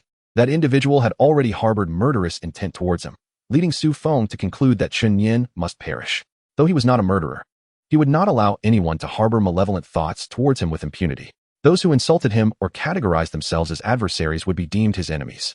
Furthermore, that person had turned their attention to Chun Ling, whom he had earmarked for himself. Just a glance at Chen Ling from someone like Chen Yin felt like a profound insult to him. Take them away and await further action. Captain Xiao merely instructed the removal of the individuals, leaving the specifics of their fate unspoken, and Su Feng did not inquire further. If the captain did not take action, Su Feng could always handle it himself. He was confident that no one here could thwart him. Mr. Su, if you would, let us discuss matters of trade. Captain Zhao's interest was piqued by the supplies Su Feng had earlier produced. Their base was on the brink of starvation. If they could exchange food with Su Feng, it would alleviate their immediate predicament. Su Feng had mentioned that the provisions he brought could sustain over 10,000 people for a month. Thus, his urgency regarding the matter of trade overshadowed any concerns about Chen Yin.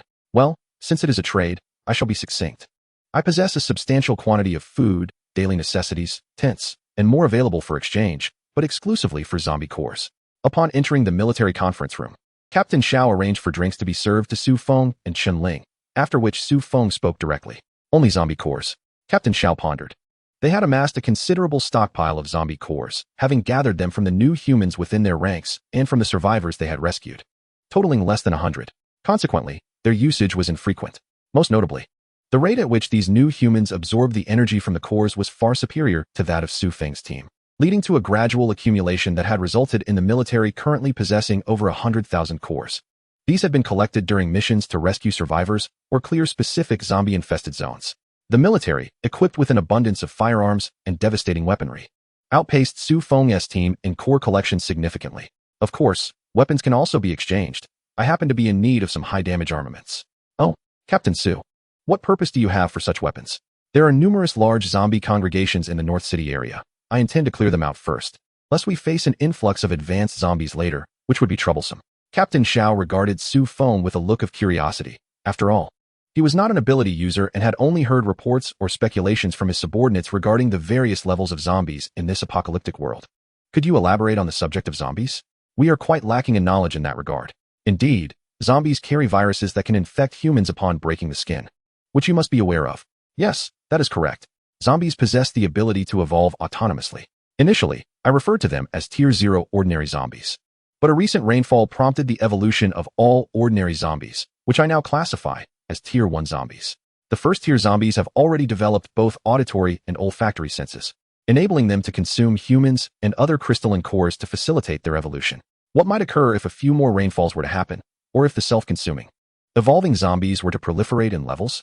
It is conceivable that zombies could acquire new abilities, and their speed and strength would undoubtedly enhance. Perhaps at a certain tier, they might even become impervious to the assaults of conventional weaponry. This possibility is indeed plausible. After listening to Su Feng's exposition, Xiao Jun felt a profound silence envelop him, as the likelihood of such a scenario unfolding seemed significantly high. Thus, in future confrontations with zombies, it will be imperative to rely on the abilities of the evolved humans. Only through their ascension in power can they hope to combat the undead. This I understand, yet the number of evolved humans is exceedingly scant. Among the 10,000 of us, there are barely 100 with such abilities. Xiao Jun recognized that when Su Feng referred to the evolved humans, he meant the new breed of humanity, a term that varies in nomenclature but is indeed aptly described as evolved beings. Setting that aside for now, I can unequivocally state that zombies are not our ultimate adversaries.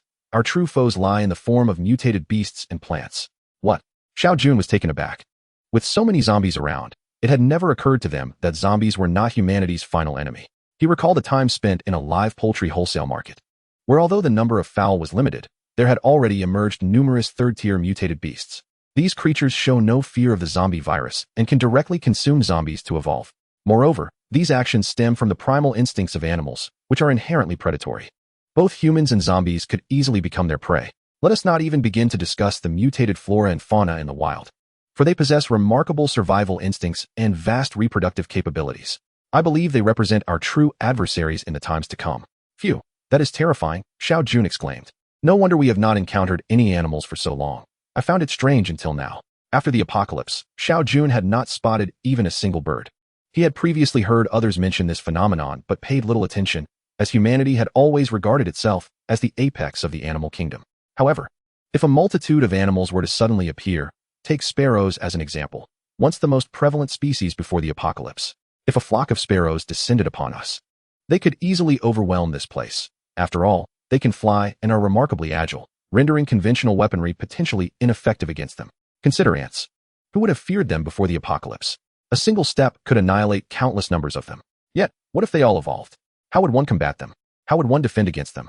What suggestions does Captain Su have? Xiao Jun pondered, feeling quite helpless. For while conventional weaponry might yield some effect against ants, a bomb could take out a multitude. Would it suffice in the face of a swarm? However, what if an ant were to crawl into the crowd? Given their diminutive size, would one resort to cannons for eradication? Such an approach would likely result in the ants surviving, while the unfortunate bystanders may perish first. We ought to cultivate more individuals with extraordinary abilities, forge an array of cold weapons, and delve into research for weapons or potions effective against mutated beasts and zombies. I am aware of this. Yet where can one find such a multitude of extraordinary individuals? Xiao Jun chuckled helplessly. Those with extraordinary powers naturally awaken infrequently, and it would be impractical to search extensively in urban areas. If we were to do so, we might not only fail to locate these extraordinary individuals, but risk losing our own people in the process. As for those who awaken in the near future, I possess not only supplies but also potions that can awaken ordinary individuals' powers. Moreover, I have skilled blacksmiths who can craft cold weapons far superior to conventional firearms. Is that truly so? Xiao Jun exclaimed, standing up. If what you say is accurate, how formidable a base could we gradually establish with so many of us?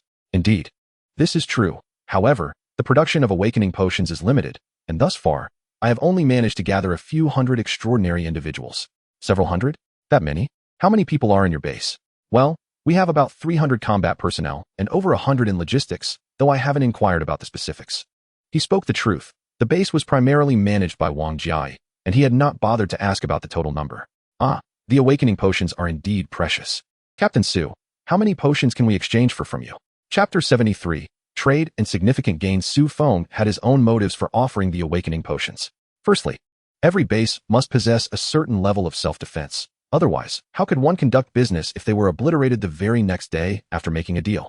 Secondly, even if he were to provide awakening potions, their distribution would be limited, and he intended to sell each vial, requiring 10 crystal cores, at a price of either 100 or 1,000 cores to reflect their value. The rarity and limited quantity of the potions would facilitate control over their distribution. Most importantly, he was audacious and unafraid of those who might covet his resources. At present, there was likely no one in this apocalyptic world capable of eliminating him, unless they wielded an exceptionally powerful weapon. Furthermore, such an assault would necessitate knowledge of his precise location, a capability only possessed by nation-states. Would the current governments even consider taking action against someone like him? They would likely be preoccupied with their own preservation rather than targeting him, which is why he was willing to trade potions with the military. As for the other survivor bases, they could seek the potions, but they would undoubtedly have to pay a steeper price, with even greater restrictions on quantity. Captain Su, how do you propose we exchange for these potions? Xiao Jun inquired with a smile, rubbing his hands together as he poured a little water into Su Feng's cup. If he could acquire the potions, many warriors would awaken, significantly enhancing both their combat capability and reducing losses. I have 3 types of potions here. This vial contains the awakening potion, but the specific power awakened will depend on fortune. The red potion restores physical strength and wounds, while the blue potion is designed for the rejuvenation of spirit and energy. The awakening potion requires a staggering 1,000 first-tier crystal cores for each dose, whereas the red and blue potions necessitate only 10 first-tier crystal cores each. Such a high cost? Indeed, the production expenses are substantial and the yield is limited. Thus, this pricing is not exorbitant. Consider the value of acquiring an ability user. Would it truly be less than 1,000 crystal cores? Moreover, investments cannot merely be assessed in such simplistic terms. An ability user can level up. The higher the rank, the greater the rewards, which can be sustained over time, rendering this venture worthwhile. Su Feng immediately shifted into a shrewd business mindset. Fortunately, this is a military camp, in a regular base, charging 1,500 to 2,000 wouldn't be unreasonable. After all, the allure of becoming an ability user is unparalleled.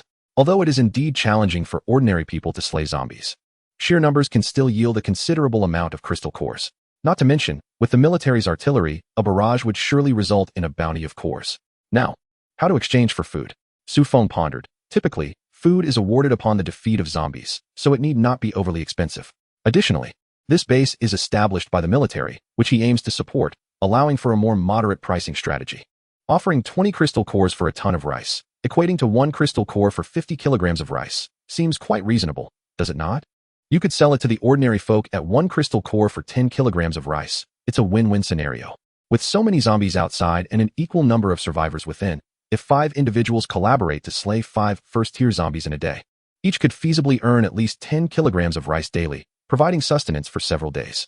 Don't tell me that 5 people collaborating cannot overcome a single zombie. That would suggest they are utterly ineffective. Upon hearing Su Feng's proposition, Xiao Jun found it acceptable. The rice exchange truly appears advantageous, and acquiring crystal cores is not overly arduous at present.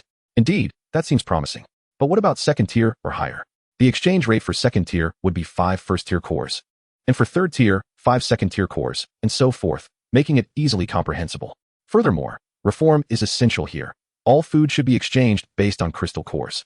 Everyone must have a role, whether forming hunting teams or becoming dependents. They must not become mere leeches. Initially, a few days' worth of food could be distributed to each person, and newcomers could be accommodated accordingly. Yet the post-apocalyptic world requires regulations. Otherwise, the entire camp could collapse. Most importantly, as the administrators of the base, Your strength must surpass that of all others to ensure safety within these walls. In truth, Su Feng wished to express that only when they are stabilized can he continue to trade with them, but such sentiments must remain unvoiced. Instead, they should feel as though they are receiving assistance. In later dealings, this will yield a more pleasant exchange, for he has indeed aided them in their initial stages. Certainly, I will arrange that. You were correct in your earlier assertion.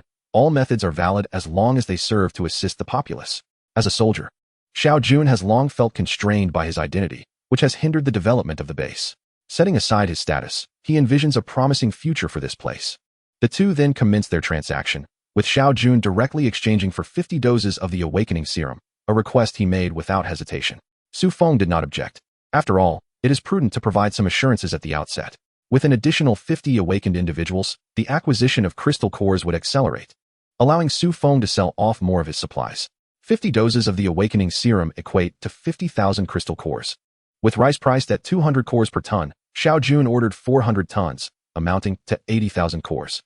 For various other supplies, Su Feng garnered an additional 30,000 cores, culminating in a total of 160,000 cores, a veritable windfall. Despite his significant expenditure, Xiao Jun's procurement of these resources ensured the stable development of the base. Ha ha ha. Thank you so much, Brother Su. Without your assistance this time, we might not have endured for much longer. Now, however, there is hope for our future, Xiao Jun expressed gratefully. It is merely a mutually beneficial arrangement. Shall we schedule our next transaction for a month from now? Well, if Brother Su has the time. I would prefer it to be in 10 days, or at most half a month. Is it that urgent? Indeed. I intend to devote myself to gathering crystal cores in the meantime, and subsequently exchange for more doses of the awakening serum. After all, look at this vast base and the multitude of people, yet there are so few awakened individuals. It feels rather unsafe, does it not? Furthermore, with more awakened individuals, we can secure more crystal cores, creating a sustainable cycle. I firmly believe this will evolve into a new survivor base. Thus, we can assist even more of the populace. Time waits for no one. While we can develop at our own pace, the citizens in the city cannot afford to wait. Su Feng comprehended his sentiments. Given the current circumstances, it would be challenging for the state to mobilize troops to provide support here in the immediate future. Thus, much responsibility would rest upon their shoulders. Although Su Feng was reluctant to establish a survivor base, he recognized the value of those who do. Of course, if I did not acknowledge it, where would I sell my supplies? Very well, I shall arrange for someone to come and trade with you in 10 days. If you require anything, please inform me before my departure. And what of the weapons? What type of weapons do you require? As you know, we do not possess large-scale weaponry here. Is it possible to take a look? Su Feng had a keen interest in firearms. Not just him, but most men possess an affinity for them. Not a problem. Come. My brother, allow me to broaden your horizons. Xiao Jun observed that Su Feng finally exhibited a semblance of youthful enthusiasm. He recognized the excitement radiating from him and understood the source of his exhilaration. Chapter 74. Xiao Jun delivers weapons to Su Feng upon arriving at the armory. Su Feng observed the stringent security measures in place. There were approximately a dozen soldiers stationed visibly. Yet they did not stand as rigidly as one might expect from a pre-apocalyptic era. Their gazes were fierce, and each was fully equipped, with Xiao Jun indicating that their weapons were all loaded.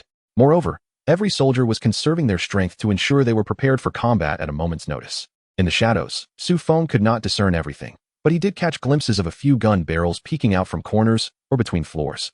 Weapons were the cornerstone of their survival in this harsh reality, thus safeguarding them was paramount.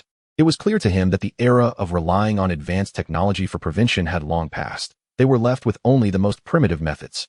Su Feng perceived the helplessness reflected in Xiao Jun's eyes, tinged with a hint of fatigue. It was truly admirable, he thought, that none of the soldiers had expressed a desire to return home since the onset of this apocalypse. Despite the countless sacrifices made by their comrades, these young soldiers showed no signs of retreat. At times, Su Feng felt a pang of guilt for them. Trailing behind Xiao Jun, Su Feng remained silent, absorbing the narrative without interjecting his own thoughts. He understood that upon first encountering the soldiers at the entrance, their stoic demeanor belied the emotions simmering beneath the surface. The eyes, after all, are the most revealing windows to the soul. When Su Feng's vehicle approached the entrance, a glimmer of hope shone in each soldier's gaze. However, upon seeing Su Feng exit the car, that light dimmed slightly. Perhaps they had wished that the occupants of the vehicle were their own family or friends.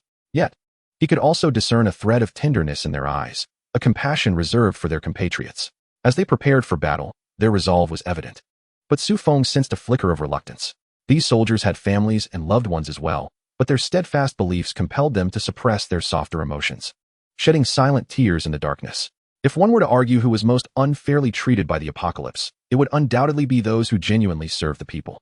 Su Feng admired their unwavering convictions, yet he disagreed with their methods. The paradigms of the pre-apocalyptic world were ineffective in this new reality. If they wished to maintain their resolve, they must adapt their strategies, for it was the only way to ensure longevity in their cause.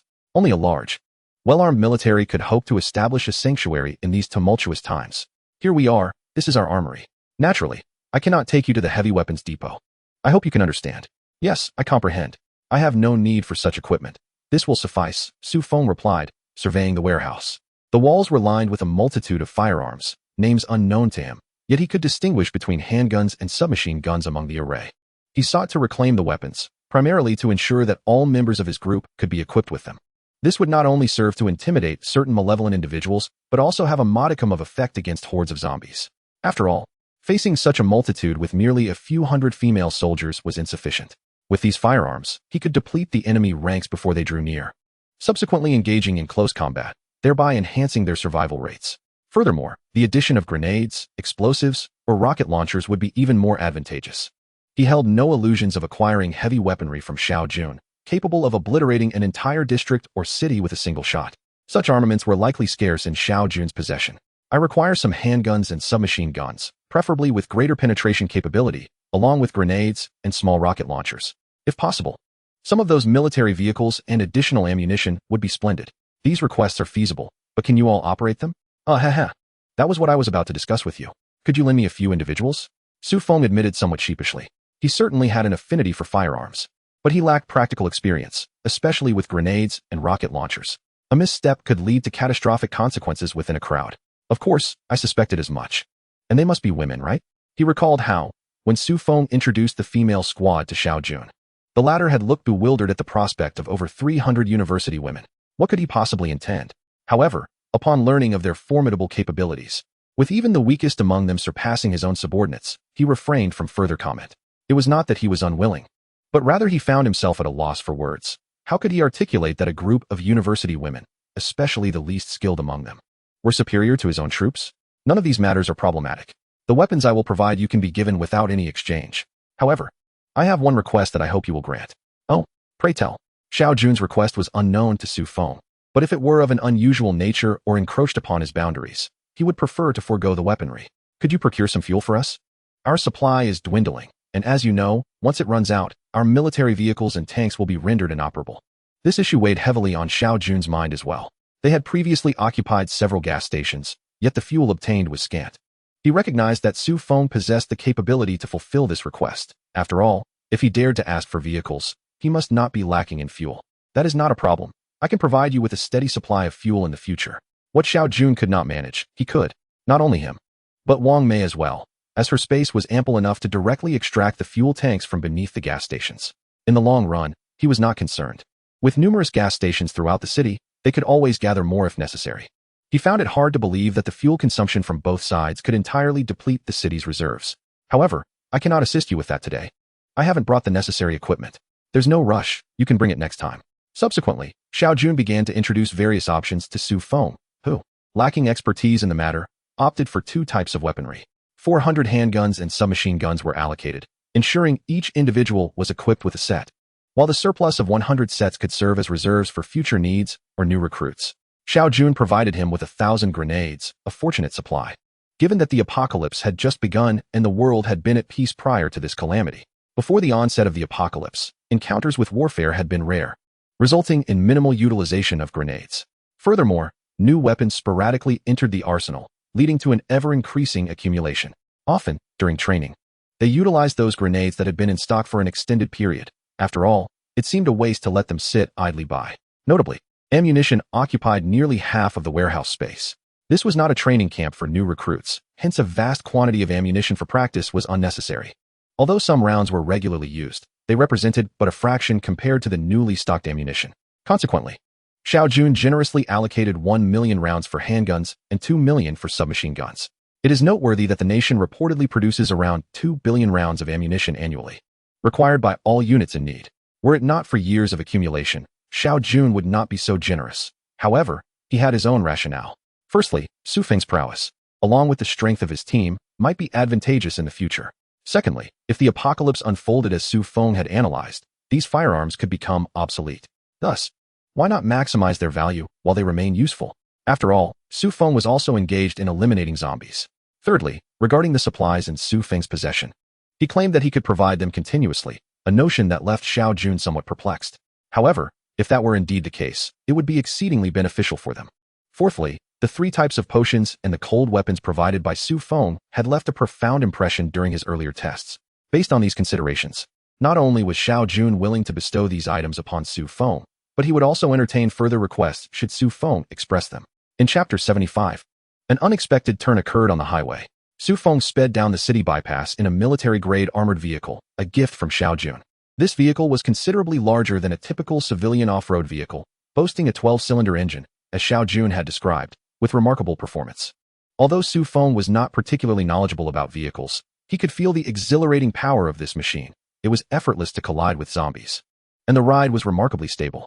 On a stretch of road devoid of obstacles, he pushed the speed to around 300, feeling no loss of control.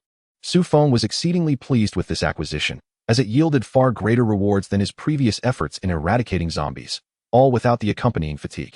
Xiao Jun had equipped Su Feng with 400 handguns, 1 million rounds, 400 submachine guns, 2 million rounds, 1,000 grenades, 10 military pickup trucks, and 5 military rocket artillery vehicles, with 100 shells.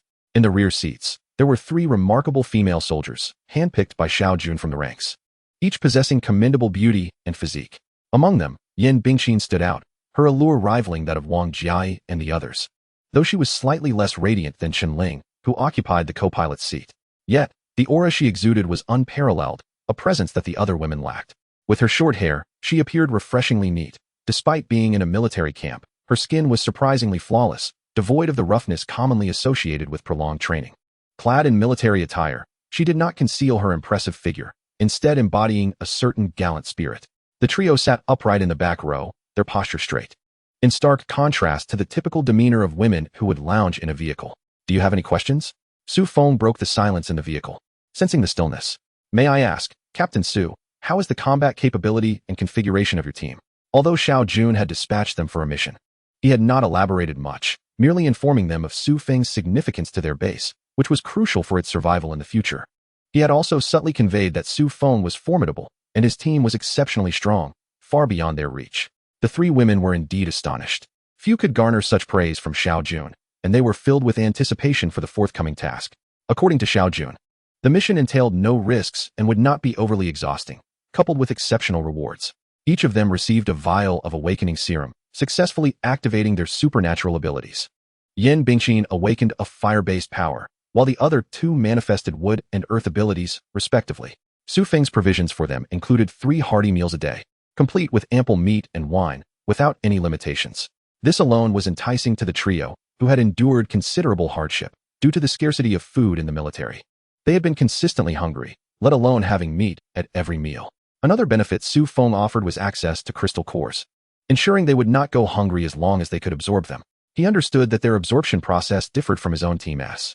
While his members could absorb dozens or even hundreds of cores daily, the women required time to stabilize and integrate the energy into their bodies before they could absorb more. Unlike Su Feng and his blood slaves, who possessed the blood royal lineage granting them enhanced physical resilience and no limits on their absorption capacity, the women needed to fortify their bodies before continuing the process. Currently, we have approximately 400 to 500 members. I am unsure of the exact number as there are dedicated personnel managing that aspect, he added. The combat personnel number approximately 300, among whom there are around 100 third-tier ability users, while the majority are second-tier. The first-tier ability users predominantly comprise newcomers. As for us in logistics, we have over 100 individuals, many of whom are relatives of the logistics department. That is the general overview. Suddenly, Yin Bingqin felt that Xiao Jun's words were rather understated.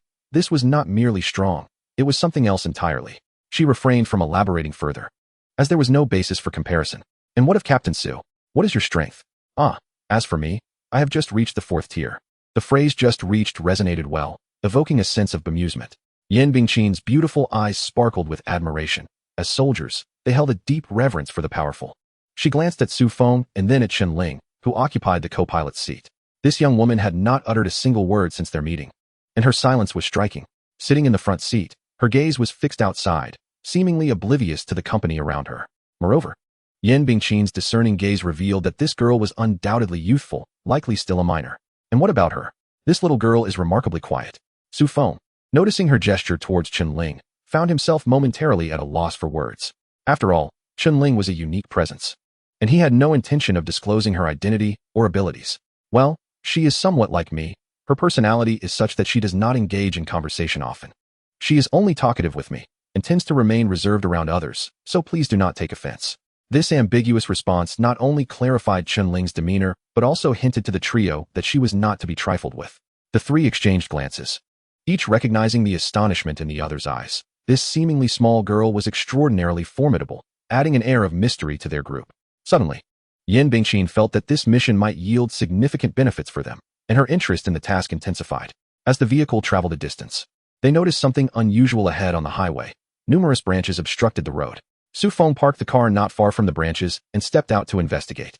Following the branches, he discerned the source of this disruption, a towering willow tree. However, had not such trees been recently felled, especially those along urban roads, due to their environmental impact? During the season of willow fluff, the surroundings were often blanketed in white, prompting the government to remove them. Yet, how is there still one here? Su Feng recalled how his grandfather suffered from asthma. During the willow fluff season, it was as if he were battling a formidable foe, struggling daily against the airborne fluff. Consequently, Su Feng harbored a deep-seated aversion to willow trees. The few that stood at the entrance of his hometown were cut down by him. Each strike of the axe aimed to alleviate his grandfather's suffering. However, the willows in the countryside were exceedingly numerous. Witnessing his grandfather's suffering, he contemplated that if he possessed the means, he would undoubtedly hire a multitude of individuals to eradicate every willow within a radius of several hundred miles. The willows before him were immensely towering, their heights likely rivaling that of a dozen-story building. Chapter 76. This silver-ranked weapon is quite peculiar. The willows, towering above the expressway, possessed remarkably long branches, with the trunks situated several meters away from the highway, yet the branches could stretch across it in a rather bizarre manner. At that moment, Chen-Ling also descended, her gaze fixed upon the willow, her expression devoid of any emotion. After a brief observation, she returned to the vehicle, continuing her daydreaming. Su Feng cast a glance at Chen-Ling, surmising much. This willow was likely mutated and of a considerable rank, yet certainly not surpassing Chen-Ling's level. Otherwise, her demeanor would have been different. Captain Su, what is going on? Yin Bingqin and the other two women approached, standing beside Su Feng, their eyes wide with astonishment as they beheld the enormous willow. This willow has mutated, and its rank is not low. I must investigate further. It may be prudent to eliminate it. What? Trees can mutate? Indeed, not only trees, but various creatures may have undergone mutations as well. Hence, this world is perilous yet rife with challenges, is it not? Yin Bingqin regarded Su Feng's enthusiasm with some exasperation. They merely wished for a better world where humanity could endure, yet here he was, excited for reasons beyond comprehension. But how to destroy such a colossal tree? Should we chop it down slowly? Certainly not. It has merely mutated and acquired formidable offensive capabilities. Confronting it shall not pose a challenge for me. You all stay here. I shall take care of it. With that, Su Feng's form vanished from sight, leaving Yin Bingqin and the others momentarily stunned. They had heard tales from comrades about his ability to teleport, but witnessing it firsthand was a rare occurrence. At that moment, as Su Feng reappeared beside the tree's trunk, the entire willow began to tremble. The branches that had extended outward rapidly recoiled, reaching towards Su Feng. He regarded the encroaching branches with disinterest, unwilling to squander time, and began to flicker around the trunk in inspection. The trunk was robust, surrounded by numerous skeletal remains, both human and animal, presumably absorbed by this entity. Realizing that its attacks were unable to even graze the hem of Su Feng's attire, the willow seemed to grow anxious. Subsequently, streaks of green light appeared along its trunk. These luminescent tendrils dispersed into each branch, causing them to elongate further and increase in speed. Su Feng fixated on the source of the emanating green light. His eyes gleaming with realization, he discerned that it likely indicated the core of the willow. Then, he drew forth the blood drink blade. At the moment the blade was unsheathed, he distinctly felt the willow tremble, perhaps sensing fear. Even a mutated tree can attain consciousness. One can only imagine the formidable power that animals might acquire. Without the slightest hesitation, he swiftly moved and struck at the source of the willow tree. However, his blade did not sever it. Instead, it merely carved a significant gash. To his astonishment, green blood began to flow from the wound on the willow's trunk, inciting the tree into a frenzy. The energy-laden willow branches relentlessly lashed out at the spot where Su Feng had vanished. The moment Su Feng reappeared, a multitude of branches would strike at him, raising clouds of dust around the willow, obscuring his view of the scene before him. With no alternative, he withdrew from the tree, and once he had distanced himself, the willow's assault ceased. As the dust settled, he discovered that the wound he had inflicted was gradually healing. Species: mutated willow tree level. Late stage elite level 4 description. Evolved from an ordinary willow tree. It contains botanical essence within. Botanical essence can enhance the physical strength of abilities users, eliminate the infection of 5th level zombie toxins, and facilitate rapid wound healing. This is quite a treasure. But how to obtain it? The system revealed that the host need only extract its crystal core for the botanical essence to flow forth. Contemplating this, Su Feng pondered how to extract the crystal core from the willow tree. Using a blade would surely fail due to its hardness. Spatial cutting? It could sever the target. And it should work here, as the tree's strength was not vastly superior to his own. With this thought, Su Feng activated his skill against the willow's trunk, nearly cleaving it in two. As the wound opened, a crystal core became visible. Without hesitation, he swiftly moved, extracting the core before the willow could react. Upon the core's removal, the willow convulsed violently, and then the entire tree, including its branches, began to radiate a green luminescence. The green light coalesced along the branches, gradually forming a luminous sphere at the center of the trunk. Is this the botanical essence? Su Feng hastily collected it, recognizing its immense value, particularly its ability to neutralize toxins from 5th level zombies. As for its other two functions, they were of lesser significance to him, as he already possessed bloodline abilities and red-blue potions with similar effects. Ding! Congratulations to the host for successfully defeating the late-stage mutated willow tree, earning 40 points and acquiring the weapon Spirit Staff. Weapon, Spirit Staff level, silver function, increases the healing potency of the wielder by 50 and enhances mental strength by 50. Description: amplifies the healing output of support users, enabling them to sustain healing for a longer duration. A silver level weapon? Incredible, it's a staff meant for healers. However, the attribute boost is impressive, befitting of a silver grade weapon. Yet, the description seems a tad excessive. With the appearance of the silver level weapon, Su Feng's anticipation for future golden and diamond level weapons intensified. Following this bountiful harvest, he resolved to explore the wilderness more frequently, as it promised substantial rewards. Regardless of the presence of the anomaly known as Chun Ling, he harbored considerable confidence in the safety of his actions. In the distance, Yin Bingqin and her companions were transfixed by the unfolding battle, witnessing, for the first time, a confrontation between superhumans and mutated flora and fauna. The spectacle was far more magnificent than any cinematic production. Willowy branches danced through the air as a cloud of dust enveloped the scene, obscuring their view of the conflict. When the dust finally settled, they discovered the willow tree remained intact, but Su Feng was nowhere to be found, plunging their hearts into despair. Yet, before they could fully process their emotions, the willow was suddenly cleaved in half, revealing Su Feng at its side, seizing an object from its depths. In an instant, the willow radiated an intense brilliance before gradually withering away. This abrupt transformation left them in a state of shock. The nature of this battle felt profoundly bizarre, surpassing their understanding. It was no wonder Su Feng had asserted that the mutated willow could not be allowed to remain. If it did, it could pose a significant threat. Just this single willow had the potential to annihilate their entire base, barring the use of heavy artillery. Chapter 77. The preliminary establishment of military base regulations. Upon seeing Su Feng return, Yin Bingqin approached him directly. That mutated willow tree earlier, the late-stage 4th tier, had quite decent defensive capabilities, though it ultimately succumbed to a single skill of mine. Not quite, she interjected. I meant to ask, are there many more like that mutated willow? Hearing Su Feng's boastful tone, Yin Bingqin felt a mix of exasperation and admiration. After a moment's reflection, she recognized that he indeed had the right to boast. A late-stage 4th tier was formidable indeed. She had heard from her fellow superhumans that they had only encountered 2nd-tier zombies, and even then, it required concentrated firepower to deal with them.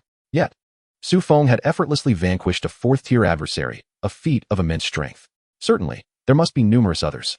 After all, there exists an abundance of flora outside, and with thousands of species, the likelihood of mutations is boundless. If one were to inquire what was most prevalent now, it would undoubtedly be the flora and fauna, diverse in species and abundant in number. Prior to the apocalypse, the world had relentlessly sought to preserve these species. Yet in the aftermath, what was once protected had morphed into a calamity, an irony, is it not? Ah, this cursed apocalypse. Yin Bingqin found herself at a loss for words. In this new world, every species possessed the right to survive, and humanity had also slaughtered countless others in the name of sustenance. Why, then, should other species refrain from preying upon humans? Perhaps this was simply the law of nature as survival. Let us proceed, Su Feng remarked, choosing not to offer words of comfort. After all, in this apocalypse. Only those who could survive deserve to live. This moment might represent humanity's trial, a process of natural selection where it remains uncertain whether humans or other species would ultimately prevail. However, Su Feng chose not to dwell on such thoughts for now. His focus was clear: engage in trade or eliminate mutated beings, acquire crystal cores, and enhance both his own strength and that of his team. As the team continually expands, survival in this apocalyptic world becomes increasingly feasible. However, contemplating such matters now seems futile. The vehicle meanders through the urban expressway, intermittently halting to remove obstacles, then speeding along the road. Yet, at this moment, Xiao Jun finds himself in a state of resignation. Are they all dead? Indeed. I understand. You may carry on with your tasks. Xiao Jun received word that Chen Yin and his associates had met their demise, struck down in an instant, leaving the soldiers on guard utterly astounded, who infiltrated and executed them. They remained oblivious until the shift change, when they discovered that all personnel under their watch had perished, leaving them to guard in emptiness. Alas, Su Feng, why does your bloodlust run so deep? Xiao Jun shook his head in exasperation. He was indifferent to the fate of those individuals. Had this been before the apocalypse, they would have long been apprehended and judged accordingly. However, in the aftermath of societal collapse, consideration for the remaining populace is paramount, necessitating a tempered approach. Yet now, with Su Feng having eliminated them all, what concern is there left? It seems as Su Feng articulated, in this dire era, the regulations of the past must be revised. Xiao Jun resolved that in these extraordinary times, extraordinary measures must be taken. Otherwise, their existence would jeopardize the normal functioning of the base. He instructed that the company commanders be summoned for a meeting. After a brief wait, several company commanders entered the conference room, observing Xiao Jun as he scribbled notes, refraining from interrupting.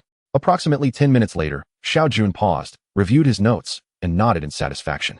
Listen closely, I have several announcements to make. Please ensure that everyone receives this information by afternoon. First, starting tomorrow, all food distribution will cease. To obtain food, one must rely on personal efforts. Food can be purchased with crystal cores or earned through labor. Mobilize everyone to commence construction of the base. Second, survivors are permitted to form private teams, provided they register. Each team must consist of no more than 100 individuals and no fewer than 5. Each team will receive a badge issued by the military. Teams may venture out each morning at 7 to hunt zombies or scavenge for supplies, which will belong entirely to the respective teams. Third, regarding these teams, a monthly fee will be required for the maintenance of base operations, to be paid bi-weekly. Teams and individuals may procure any supplies from us, with the exception of heavy weaponry. Fourth, concerning base development, priority will be given to establishing residential quarters and erecting defensive walls around the inner perimeter, followed by the expansion of outer structures, layer by layer, in pursuit of transforming the base into a fortified town. Fifth, upon the completion of base construction, teams may select a designated area to establish their team base, subject to a monthly fee. Lastly, Xiao Jun, aligning with Su Feng's guidance and considering the opinions of the attending company commanders, solidified the developmental trajectory for the base. In the end, it was the rules of the base. In Su Feng's words, the initial provisions had to be striking. Hence, several regulations inscribed with the word kill were posted throughout the base. This sudden display instilled a chilling fear among all survivors, especially upon witnessing the corpses of those who had caused disturbances being dragged away, which rendered the entire camp silent. They were acutely aware that the dynamics of this camp had shifted dramatically. Upon hearing about the forthcoming developments of the base, reactions were mixed. Some expressed joy while others were filled with trepidation. After all, among the more than 10,000 survivors, many aspired to forge their destiny in this apocalyptic world. Conversely, there were numerous individuals who preferred idleness, merely seeking free sustenance, and upon absorbing this information, their faces were etched with worry. There were minor riots, predominantly instigated by those unwilling to contribute, yet the unrest was subdued, as the bloodied examples from earlier served as a stark warning. Ultimately, there was no choice but for everyone to acquiesce, leading them to seek out like-minded companions and form initial teams. Fortunately, the military had offered them renewed hope. 1. Weapons could be bought and sold, primarily focusing on melee armaments. 2. Food and other supplies were also available for trade, provided one had the currency. 3. Future team bases could be rented or traded as well. What thrilled the survivors most was the availability of awakening potions for abilities. These could transform them into formidable beings, igniting a fervor among all survivors who now began to strive towards this goal. Humanity thrives on purpose. The previous lethargy stemmed from their uncertainty about future endeavors and the loss of direction. Now, however, the narrative had changed. They aspired to become exceptional individuals, to rise as the strong amidst the apocalypse, and everyone had a chance to awaken their abilities. With a renewed sense of purpose, how could their passion wane? Chapter 78. Return to the base. Good day, Captain. Good day, Captain. Thank you for your hard work. Su Feng greeted the young women stationed at the entrance of the villa as he drove past, their expressions filled with admiration. His return coincided perfectly with lunchtime, as groups of cheerful young women playfully carried their bowls towards the mess hall. The reason for the bowls was their hearty appetites. They consumed substantial quantities of food, justifying the extensive logistics support. The logistics department was busiest in the mornings, preparing breakfast and packing lunches for each young woman. Typically, their lunches were consumed outdoors, making the morning the most hectic period, while midday was relatively calm, with only one team remaining on duty. Captain Su, the survivors here seem quite spirited. One might think this is a life before the apocalypse. Indeed, the young women, except when engaged in combat and getting dirty, donned vibrant and colorful attire while remaining at the base. Moreover, these university girls sport subtle makeup, and the invigorating essence of youth is palpable in the air, suffusing the entire camp with a delicate fragrance. Yet, it is curious that this place is predominantly inhabited by females. One wonders for whom they adorn themselves in such a manner. We place significant emphasis on the quality of life, and here, nothing is lacking, which undoubtedly contributes to their happiness. Yan Bingqin surveyed the surroundings of the base, observing the distant rows of earthen structures, each adorned with various artworks, imparting a sense of warmth. These creations were crafted by the arts students, who, in their leisure time, showcased their artistic skills on the earthen walls. It is said that they even ventured into the renovation market, returning with an array of paints and necessary supplies. The cozy little abodes they fashioned are indeed eclectic, some appearing rather peculiar, given their craftsmanship. One must ponder how well they could truly decorate. Nonetheless, there is an undeniable warmth present, with an assortment of decorative images and stickers covering their spaces, enhanced by materials sourced from the home goods market, resulting in a tapestry of beauty. This is a far cry from the military base, where many lack even a proper place to rest, with makeshift bedding crowded throughout the training rooms. Su Feng's base is encircled by imposing 10-meter-high earthen walls, formidable in thickness, with several girls stationed at intervals to keep watch. This observation led Yan Bingqin to realize the uniqueness of this base. After all, transforming a base into such a state is no small feat, certainly beyond the capabilities of an average person. Moreover, as Su Feng mentioned, the logistics personnel number only around 100, which could not possibly account for all the work being done. With a contingent of approximately 300, they have established an area more secure than that of military bases housing over 10,000, underscoring their formidable nature. Captain, you're back. Captain, you look so handsome. Hee. Are you planning to seek out the captain tonight? Oh, you're incorrigible. As Su Feng and Yan Bingqin made their way to grab a bite, they were greeted by the girls they encountered along the path, who playfully teased them intermittently. This left Yan Bingqin and her companions momentarily stunned, each thinking how audacious these girls were. Yet, they couldn't voice those thoughts. Despite their boisterous demeanor as soldiers, they remained inherently women, aware that they could never emulate such boldness. What nonsense are you spouting? Are you not hungry? Su Feng, noticing Yan Bingqin's peculiar expressions, began to issue playful threats to the girls. Oh, is it just a meal? How about the captain treats me instead? Yes. Being with the captain is just as delightful. Just look at our captain's physique. Dining with him must be exhilarating. Get away, get away. Don't disturb my meal. I still have to deal with zombies after eating. As Su Feng entered the dining hall, he couldn't help but feel that it was a grave mistake to dine here. Usually, he savored his meals within the comforts of his villa, but this time, accompanied by several others, he deemed it inappropriate to return there. Instead, he found himself in the dining hall, which felt less like a meal and more like an offering to the eager young women surrounding him. Their insatiable expressions were quite alarming. Ha, Captain Su is rather popular here, isn't he? He chuckled, though it was all in jest. Oh, don't take it seriously. A glance at Yan Bingqin revealed her playful gaze upon him, causing a blush to creep onto his cheeks. The women here, bound to him by a blood servitude, naturally gravitated towards him. Truth be told, if he beckoned, none would dare refuse his call. Yet, his current lack of prowess left him feeling overwhelmed by the attention. He needed to temper his encounters. Perhaps it would be wise to indulge in takeout occasionally to refresh his palate, he mused. However, the atmosphere here is truly delightful. Yan Bingqin remarked sincerely. Since the onset of the apocalypse, she had scarcely experienced a moment of tranquility. Each day, she witnessed her comrades sacrifice themselves, while rations dwindled, deepening their collective sorrow and silence. Yet, in this place, she felt a resurgence of the joy and camaraderie reminiscent of pre-apocalyptic days, something she had not felt in a long time. Is that so? I'm glad you enjoy it. Su Feng replied. But what does my enjoyment matter? Ultimately, we must return, Yan Bingqin thought quietly to herself. By the way, feel free to eat whatever you like. Choose what appeals to you, Su Feng said as he approached the serving area, picking up a tray and beginning to select his preferred dishes. Bingxin, look at this. Beef. Oh, lamb. And, wow, braised pork. Delicious. Wait, what is this? He exclaimed in astonishment, spotting a large bowl of shrimp. Are these giant shrimp? They're enormous. The three young women stared at the bowl of shrimp in disbelief. Firstly, the mere existence of shrimp in these times was astonishing. Secondly, had they ever encountered shrimp of such a size? The meat at their tails seemed substantial enough to require considerable effort to consume. Are you soldiers? A cheerful middle-aged woman, engaged in conversation with logistics personnel nearby, approached them upon noticing Yin Bingqin and her companions. Yes, we are soldiers, Yin Bingqin replied with a smile. How wonderful to meet soldiers. Are you interested in these giant shrimp? Let me serve some for you, the woman exclaimed joyfully, taking the tray from Yin Bingqin and generously filling it with 2 of the shrimp. I must tell you, these are mutated shrimp, brought back by our captain. They are incredibly delicious and reputed to enhance strength and vitality. Our captain is quite remarkable. My dear, you are so beautiful. I presume you are still single? Yin Bingqin.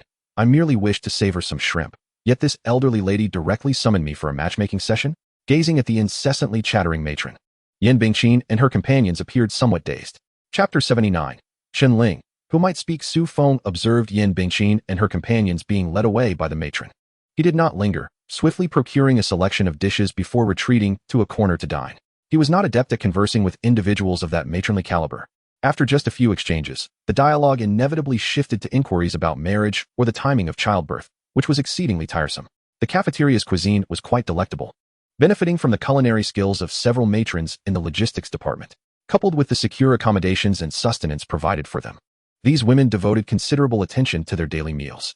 Each day, they prepared an array of dishes for the group of young women, many of whom had gained a bit of weight, entirely unlike the typical survivors of an apocalyptic world. Goodness, even the matrons here are quite remarkable, Yin Bingqin exclaimed as she approached Su Feng, laden with an abundance of food, and settled beside him, her gaze fixated on the sumptuous array before her. Swallowing hard in anticipation. Once the other 2 colleagues joined them, the trio commenced their meal. Although their pace was somewhat rapid, their dining etiquette was not unseemly. Su Feng watched as Yin Bingqin and her companions devoured the shrimp heads and shells, feeling a mix of exasperation and sympathy. After all, which girl in the pre-apocalyptic world would indulge in such fare? Ah, this braised pork is truly delightful, fragrant, one of the girls remarked, while another chimed in with muffled sounds of approval. The 3 women continued to eat voraciously, and before long, Su Feng had scarcely finished his meal when they had completely obliterated the bountiful spread before them. Yin Bingqin patted her belly, her gaze inadvertently drifting toward the serving station, which elicited a chuckle from Su Feng. If you're still hungry, you may serve yourselves again, he offered. Burp? No need. I'm quite full, Yin Bingqin replied. Her cheeks tinged with embarrassment as the 3 women realized their dining habits had perhaps been a tad excessive. Although Su Feng had assured them of ample meals, it was not advisable to overindulge. Very well, I shall introduce you to someone who will arrange your accommodations, Su Feng stated. Rising to his feet and making his way outside the cafeteria, the 3 women trailing behind, their eyes surveying the base and its inhabitants. Each of them wore bright smiles, occasionally witnessing their peers engaged in playful banter, their laughter resonating with an air of normalcy, seemingly untouched by the harsh realities of the apocalypse. Bingqin, this place is truly wonderful, one remarked. Indeed, it feels so familiar, as if there were no dangers lurking, another mused. Will our base ever transform into something like this? Yin Bingqin remained silent, uncertain, yet she sensed that the likelihood was slim. After Su Feng entrusted the 3 to Wang Jiai and explained the situation, he handed over some weapons to Wang Mei before stepping away. However, the group of young women buzzed with excitement. With these firearms in their possession, their efficiency in eradicating zombies would significantly increase. Despite the apocalypse, these young women were, after all, still women, who would willingly engage in direct combat with the undead. If one masters these weapons, then in the future, dealing with zombies will become a cleaner affair. Consequently, all the girls except for Chen Ling ventured out, eager to acquire their own firearms and learn the techniques of usage. Su Feng ascended to the second-floor bathroom, preparing to cleanse himself. He had not bathed during the entire journey, and Wang Jiai had just expressed her disdain for his odor.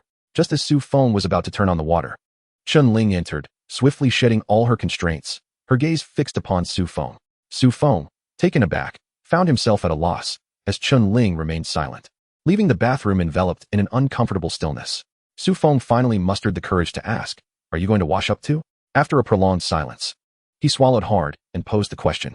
Chen Ling, after a moment of contemplation, nodded slightly. With no other option, Su Feng proceeded to wash. But Chun-Ling appeared utterly clueless, standing motionless as she watched him. Ultimately, he reluctantly took it upon himself to assist her in bathing. Normally, Su Feng could finish his showers in about 5 minutes, yet this time it extended to over half an hour. The primary concern was that there were many areas where he felt hesitant to touch. Had it been Wang Jiai, the situation would have been simpler, but with Chun-Ling, he was burdened by numerous reservations. A misstep could lead to dire consequences, and he dreaded the thought of being kicked away by her. Upon exiting the bathroom, both of their cheeks were flushed, especially Chun-Ling's, which prompted Su Feng to suppress the urge to take a bite of that rosy apple. Following their earlier interactions, Chun-Ling became increasingly clingy, seeking rest after several exhausting days, and she followed him to bed. Eventually, Su Feng resigned himself to her company. He lay down and succumbed to slumber, not waking until the depths of the night.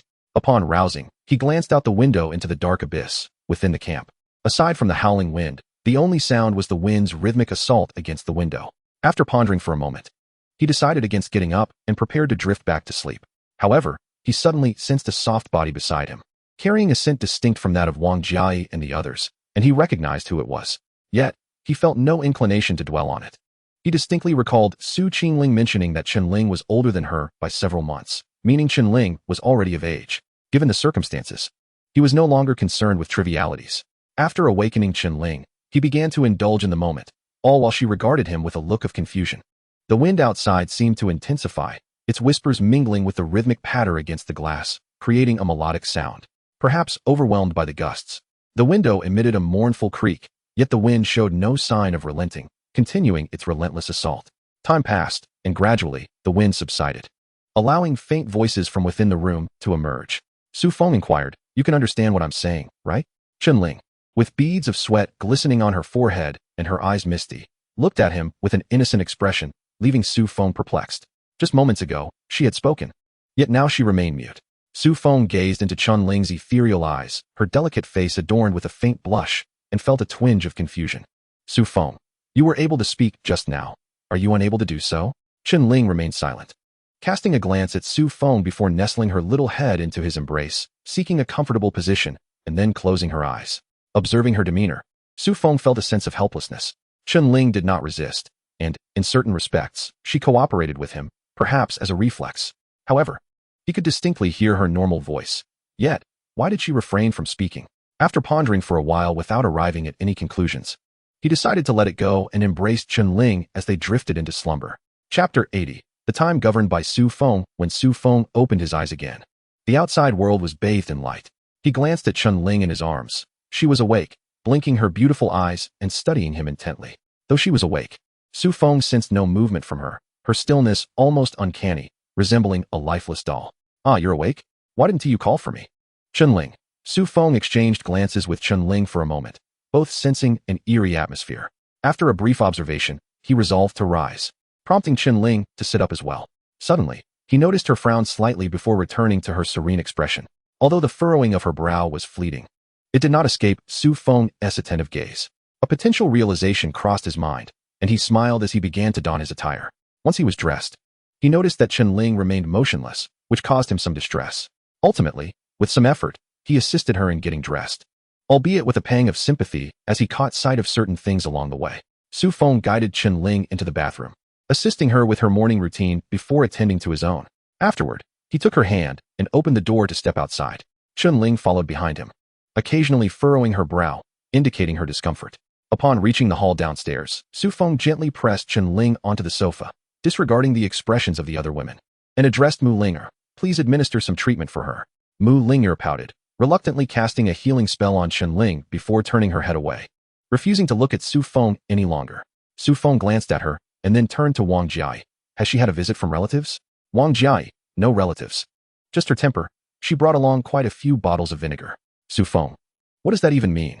He did not comprehend. Yet he understood that someone must have upset her, though it was not his concern as he had not provoked her. Su Feng. Today, refrain from sending anyone out. Everyone should practice the use and techniques of firearms here at the base. Once you have mastered them, we shall proceed to practical training. Additionally, regarding the horde of zombies gathered nearby, we will seek opportunities to disperse them. Oh, and arrange for a fixed group to exchange supplies with the military base moving forward. Wang Jiai. Well, this matter will be arranged shortly, primarily concerning your affairs. Su Feng. I am perfectly fine. There is no need to discuss my issues. Wang Jiai. Nonsense. If your matters remain unresolved, their spirits will be dampened. Su Feng, huh? Su Feng was momentarily bewildered by Wang Jiai's sudden remarks. He truly felt no troubles. Of that he was certain. Wang Jiai, we have known you for quite some time now. I want to speak for Jian. But do you not intend to offer them an opportunity? Wang Jiai gestured towards Lin Qingxue and Mu Linger. Su Feng glanced at them and comprehended Wang Jiai's intent. He was aware that these women harbored feelings for him. However, he had long been uncertain how to navigate such matters. For him, being a male, he did not perceive himself as being at a disadvantage. Su Feng, I have stated before, you are all mine, and that will not change. I shall not allow you to suffer in my presence. Wang Jiai, it is good that you understand. I will arrange your time moving forward. Su Feng, as long as you do not regret it, I will treat you well. Su Feng observed the bashful expressions of the women and spoke earnestly. He had been tethered by his experiences from the 21st century, a facet of his character he had long maintained. Before the apocalypse, he had been surrounded by numerous admirers, including Lin Qingxue. At that time, he had recognized her feelings, yet for various reasons, he refrained from acting upon them. After the world descended into chaos, his focus had been solely on enhancing his strength, adhering to the emotional principles established prior to the apocalypse. Surrounded by so many blood slaves, had he been an ordinary man, he would have indulged without restraint. Yet, it took him a considerable time before he finally succumbed to Wang Jiai, and even then, it was she who had made the first move. Had other men known of his thoughts, they would likely scorn him for being ungrateful, feigning superiority, or hurl even harsher words at him. He had pondered extensively, yet could not surmount the mental barriers until Wang Jian's unexpected intervention began to create fissures in his resolve. Some individuals are thus. Many men, when presented with opportunities, would undoubtedly abandon their inhibitions, while others possess a steadfastness that preserves their original intentions. However, in differing environments, even the most resolute of ideals may waver, ultimately leading to surrender. It was the incident with Chun Ling last night that liberated him. He began to realize the necessity of living under the constraints of his past life in this new world. Wang Jiai overheard everything. Are you satisfied now? Shouldn't you hurry to train? Are you really planning to seek him out during the day? Wang Jiai teased the women, causing their cheeks to flush crimson as they hurried away. Wang Jiai, what is up with Chun Ling? She seems a bit peculiar. Su Feng, it's fine. As long as she is content. That's just her nature. She dislikes speaking and prefers solitude. Wang Jiai, I must say, I am quite curious about how she became so formidable. Ordinarily, Chun Ling is not tasked with any responsibilities. So how has this young girl managed to survive in the apocalypse? Furthermore, how has she acquired such formidable strength? This has piqued the curiosity of the other women. Su Feng, on the other hand, considers her an enigma. She possesses her own unique methods of gaining power, and there is no need for concern on that front. Chun Ling has undergone a transformation from a zombie, a fact Su Feng is reluctant to disclose, fearing it may create distrust among them. Moreover, Chun Ling is slowly reverting to her human form, as evidenced by her behavior last night. He is confident that under his guidance, she will evolve into a true human being. Wang Jiai inquired, so, will you continue to operate alone, or will you be going with Chun Ling? Su Feng replied, I have some matters to attend to. I will be searching the wilderness for useful items to enhance your strength. Wang Jiai expressed her concern. The wilderness? Isn't that perilous? I've heard from you that there are not only mutated beasts, but also numerous mutated plants out there. Consequently, they typically avoid remote areas during their excursions, fearing they might encounter something terrifying. Su Feng reassured her, with the strength that Chun Ling and I possess, we should be safe for now. Let us rest today and embark on our journey tomorrow. Wang Jiai nodded. All right, I'll prepare then. By the way, tonight. Su Feng interjected, you may handle that as you see fit. Wang Jiai shot him a glance before heading outside. Chapter 81. Su Feng wondered, why am I being asked to bathe in broad daylight? Today marked Su Feng's most relaxed day since the onset of the apocalypse. He had tirelessly pursued strength, spending each day either in battle or en route to one. However, this rare day of respite felt more exhausting than slaying zombies, as his time was wholly dictated by Wang Jiai. This day was filled with both torment and joy, albeit somewhat absurd. Yet, in Wang Jiai's words, those who are capable must bear more burdens, rang somewhat misplaced in this context. The morning began after a meeting with the group, following which Wang Jiai exited to organize the sisters for training with firearms. With nothing pressing to do, Su Feng engaged in conversation with Chun Ling in the living room. The dialogue, however, felt peculiar, as it consisted entirely of Su Feng speaking while Chun Ling listened, her adorable eyes fixed on him in rapt attention. Su Feng felt no discomfort. Given that Chun Ling had made sounds the previous night, she simply seemed unable to articulate words for reasons unknown. He remained steadfast in his belief that with relentless effort, he would eventually help her find her voice again. Yet this moment of tranquility was short-lived. as Wang Jiai soon ushered him into the bathroom, insisting he take a shower. Confused, he pondered the necessity of bathing in broad daylight, especially since he hadn't been outdoors and felt clean. However, upon seeing Wang Jiai's resolute demeanor, he chose not to protest. After all, it was merely a shower, and there was no reason to create discord over such a trivial matter. Yet, once he finished, he realized something was amiss. For Wang Jiai promptly pulled him into Lin Qingshue's room and shut the door behind them. Su Feng stared in bewilderment at the closed door, glancing at Lin Qingxue, who lay there somewhat shy and anxious, rendering him speechless. Speaking of Wang Jiai, she truly is a remarkable talent, an admirable woman, a supportive partner, performing splendidly. Su Feng felt that no matter how many flattering words he could conjure, they could not adequately convey his admiration for Wang Jiai at this moment. Since he was already there, and there was such a beautiful girl nearby dressed so lightly, wouldn't it be a disservice to his daytime bath to leave without creating some beautiful memories? Master, Lin Qingxue on the bed, noticing Su Feng approaching, nervously clutched the bed sheet, as if it could provide her with some courage. I'm here, Qingxue. Are you really ready? Her voice was so soft that if Su Feng had not been sitting at the bedside, he would scarcely have heard her. However, shortly after her words, the bed began to make sounds. This was a European-style bed, and indeed, all the beds in the villa shared a similar design. In a bedroom of about 40 to 50 square meters, a bed over 2 meters long seemed somewhat out of place. Yet, despite its size, the bed was well suited to the floor, typically producing no noise. At this moment, however, the bed and the floor were no longer so tranquil. The foot of the bed subtly swayed back and forth against the floor, emitting a noise akin to the friction between basketball shoes and the court, and it was continuous. The creaking between the bed and the floor sounded like a rodent-esque commotion, albeit not overly loud, accompanied by some peculiar tones. But the two within the room had no time to appreciate these sounds, lost in each other's joy. Outside, zombies roamed freely, but inside, it was incredibly warm and cozy. By noon, Su Feng returned from outside with food, propping Lin Qingxue up against the headboard, feeding her. As she ate, her eyes gradually filled with affection. Although the morning had been somewhat exhausting, she now felt that everything was worthwhile, for she had finally become Su Feng's woman. And the feelings that blossomed before the apocalypse continued to flourish in this new world. Is it delicious? Su Feng inquired. It's good. But not as good as you, Lin Qingxue replied. Oh, is that so? Then after you finish eating, I shall let you have a taste of me. Upon hearing Su Feng's words, Lin Qingxue's previously smiling face instantly stiffened. She merely wished to express her feelings, not to imply that. Yet Su Feng took her words seriously, leaving her, newly deflowered, struggling to accept such a notion. Amused by Lin Qingxue's expression resembling that of a bitter melon, Su Feng reflected on how his beloved disciple from before the apocalypse was now with him, having become his woman. Everything felt so wonderful. Master, I would like to rest this afternoon, Lin Qingxue said. Are you feeling unwell? Perhaps I should call Ling to help you? This isn't merely a matter of treatment. It's a psychological torment, alright? Although I can drink the red and blue potions, for matters like this, isn't the original flavor far superior? Suddenly, it seemed she had a thought, yet she paid it no heed and continued to enjoy the meal Su Feng had provided. Her face beaming with a radiant smile that left Su Feng somewhat perplexed. Su Feng inquired, "Why are you looking at me like that?" Lin Qingxue replied, "Oh, it's nothing. I simply enjoy watching you." Su Feng responded, "All right then, you eat on your own. I shall fetch Linger to provide you with some treatment." He believed that this little girl needed a proper remedy. Otherwise, she would remain oblivious to the harsh realities of the world.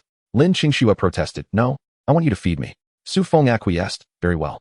He sensed that Lin Qingxue had undergone a subtle transformation. She seemed to be growing more attached to him, and her playful teasing suggested a budding femininity.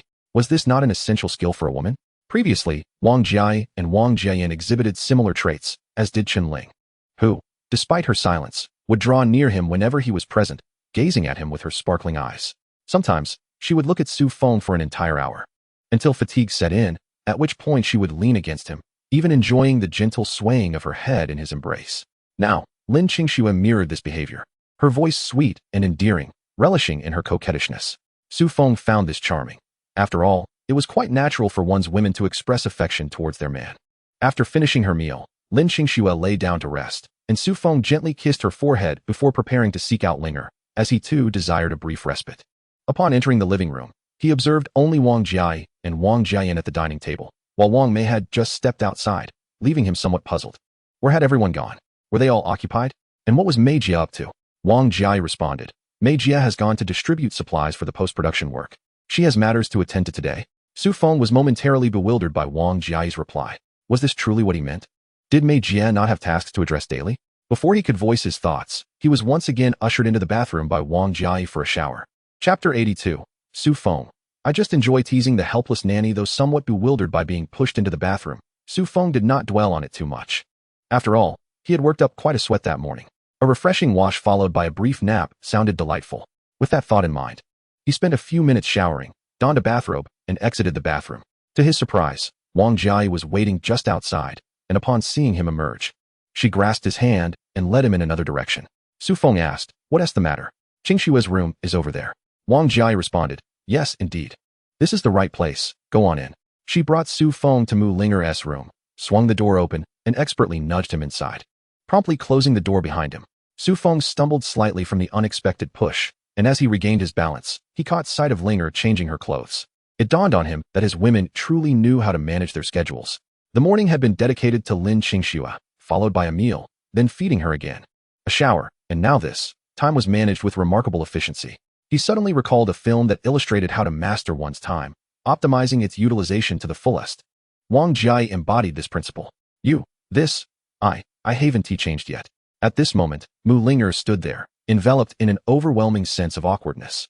Wang Jiai had instructed her to return to her room and don her pajamas, preferably something more refreshing. However, after searching for quite a while, she found her sleepwear to be rather cartoonish. Just as she managed to locate a somewhat decent outfit, Su Feng was ushered in by Wang Jiai, leaving her momentarily flustered.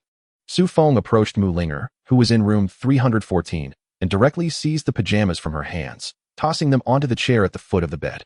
"Never mind. Wearing it will only complicate things later. This looks perfectly fine." At that moment, Mu Linger felt her breath quicken.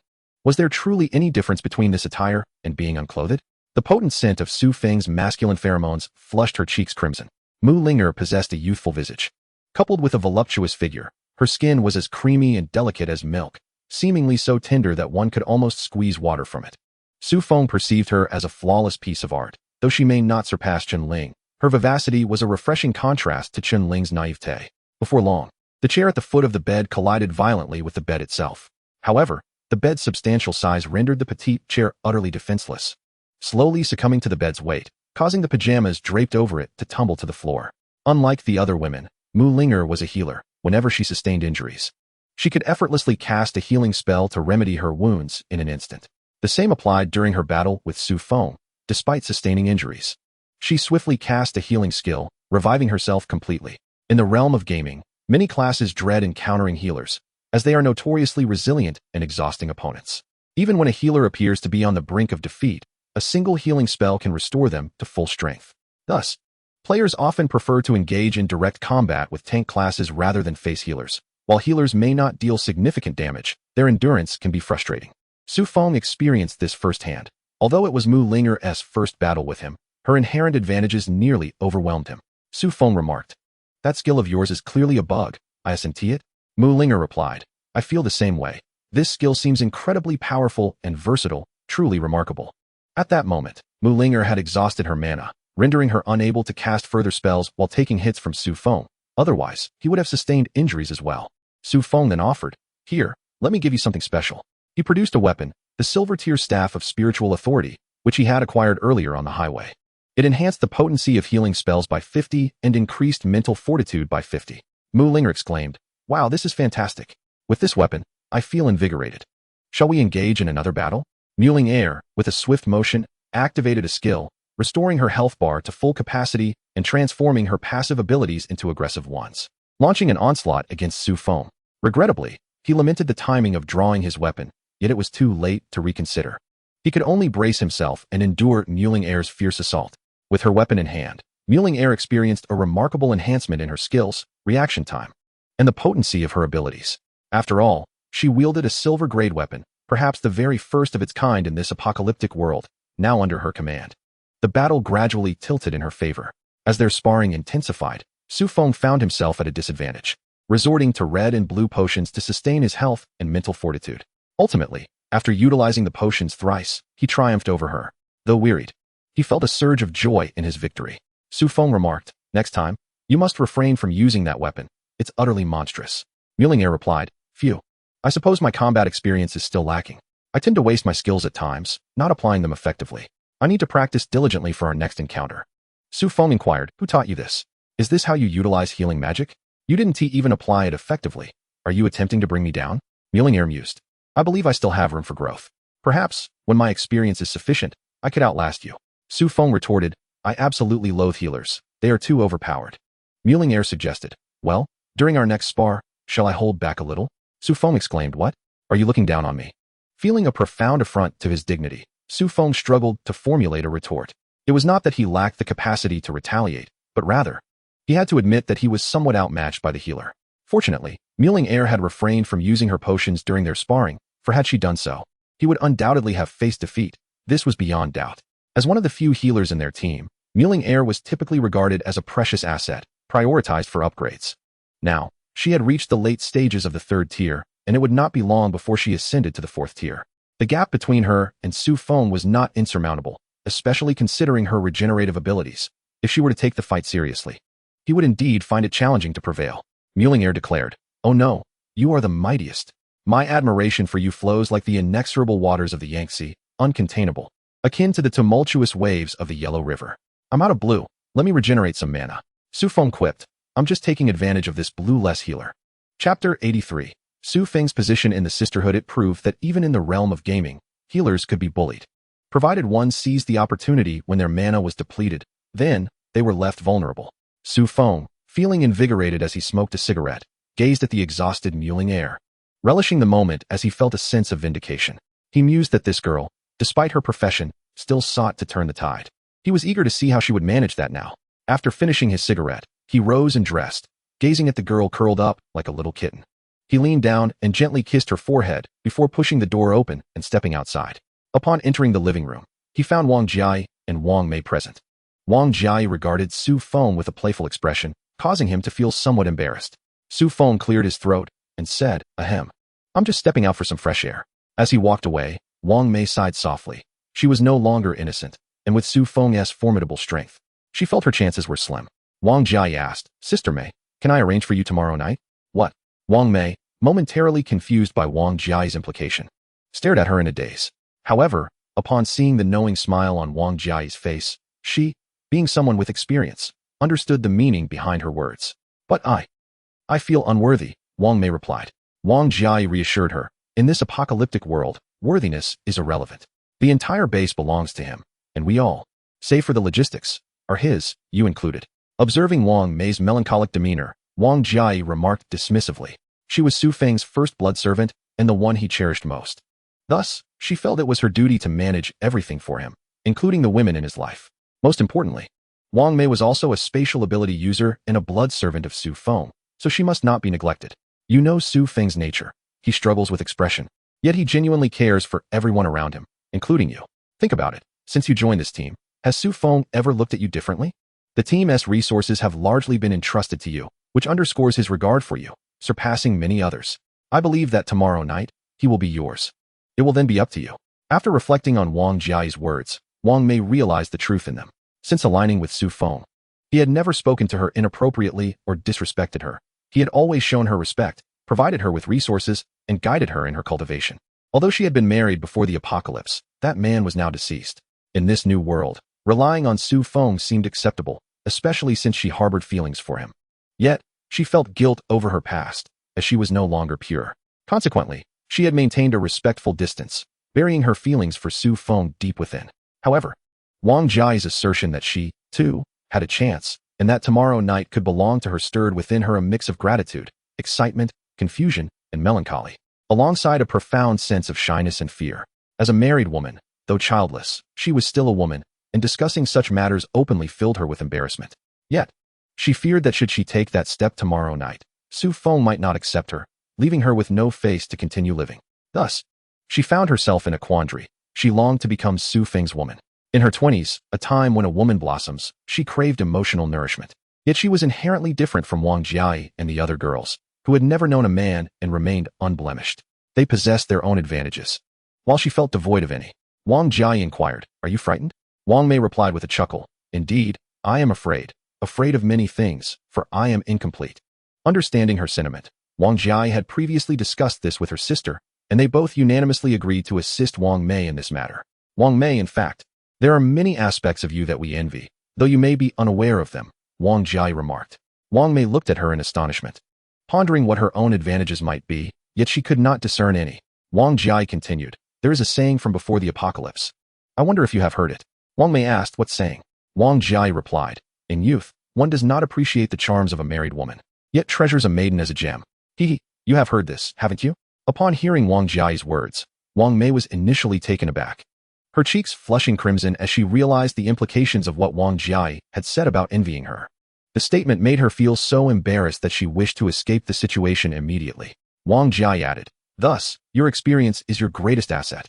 Unlike us, who often find ourselves at a loss, sometimes merely decorative, we sometimes wish to learn from you. Wang Mei stammered, why you should stop talking. I have matters to attend to, so I'll take my leave. Wang Jia laughed, don't forget, tomorrow evening. As she watched Wang Mei hastily retreat, her laughter echoed. However, once left alone, her own cheeks burned with embarrassment. Her earlier words were not mere jest. She and her sister often deliberated on this very topic. Wang Mei truly lacked experience, having never viewed any instructional videos. Though her sister had been a streamer before the apocalypse and possessed more theoretical knowledge, she did not necessarily have more practical experience. Thus, they occasionally mentioned Wang Mei, considering seeking her guidance when time allowed. Now, if Su Feng were to win Wang Mei's affection, they could openly pursue her wisdom.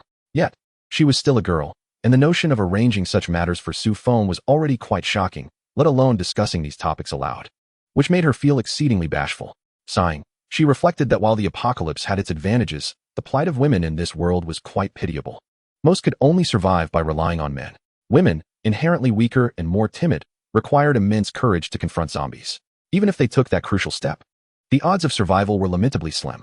Nonetheless, they considered themselves fortunate among women, having aligned themselves with the right individuals, or rather, having been chosen by Su Feng.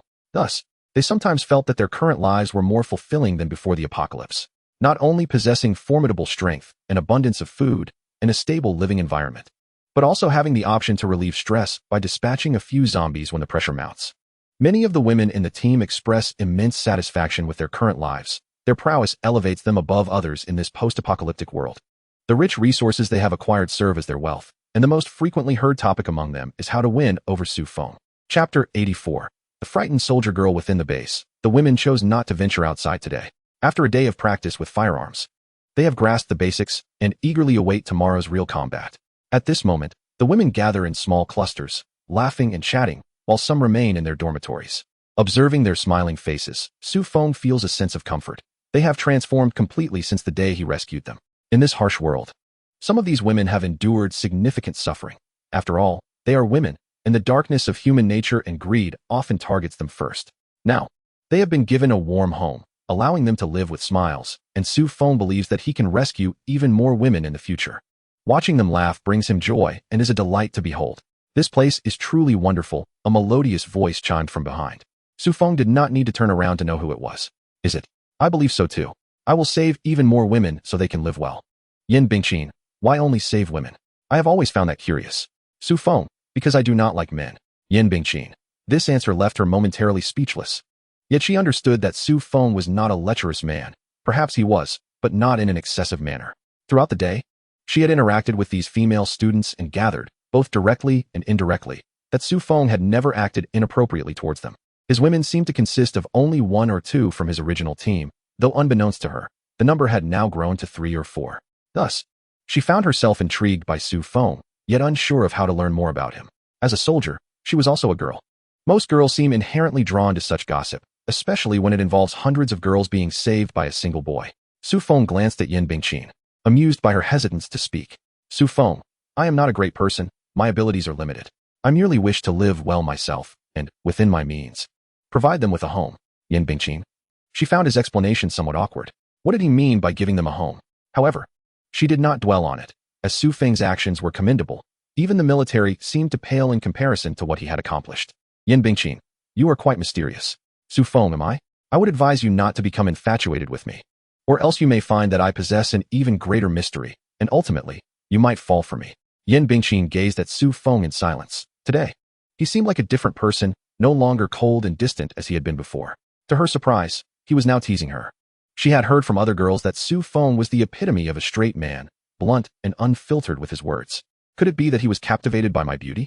The thought made her cheeks flush unexpectedly, and she shook her head to dispel the chaotic thoughts swirling within. What do you plan to do next? Are you just going to stay here? She inquired. How could I? Staying here is simply not an option, Su Feng replied. Oh, even with your strength, it's not feasible? His words astonished her.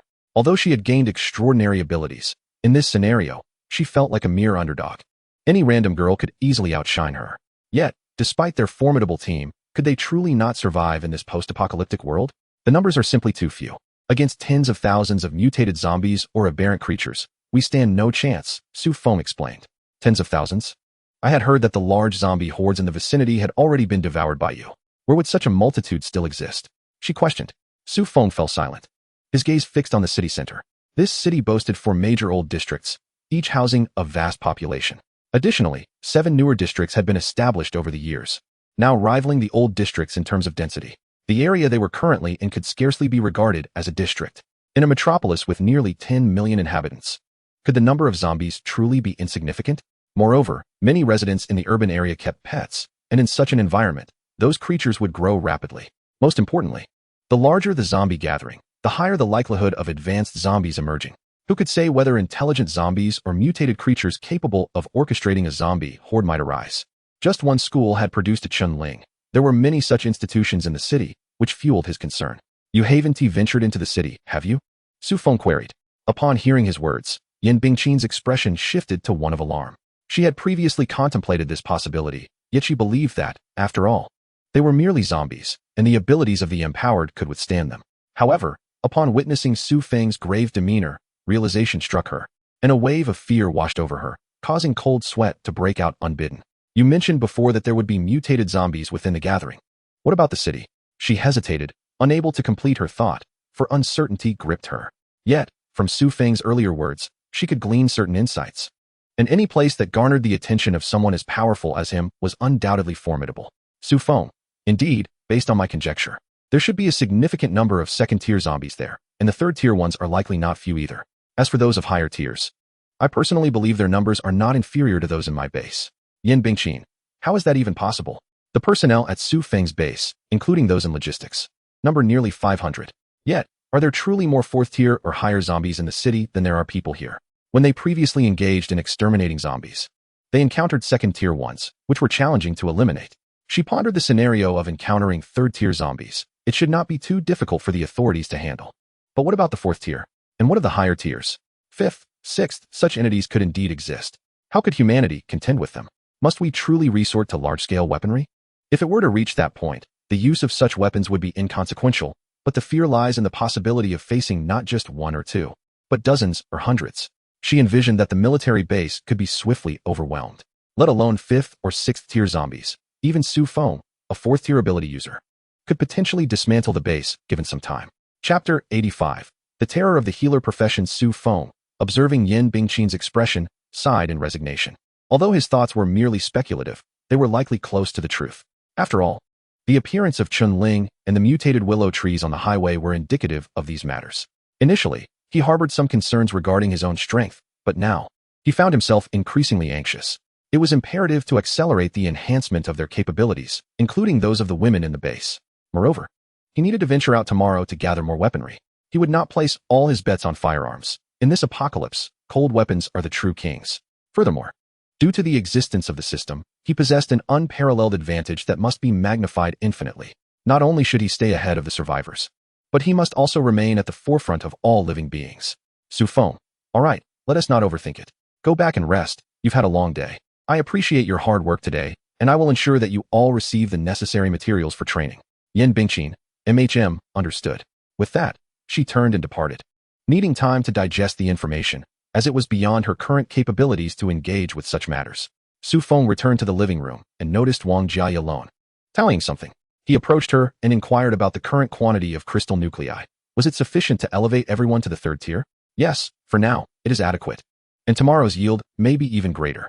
Very well, let us distribute the crystal nuclei tonight so that everyone can upgrade. By the way, all of you team leaders must reach the 4th tier within the next few days.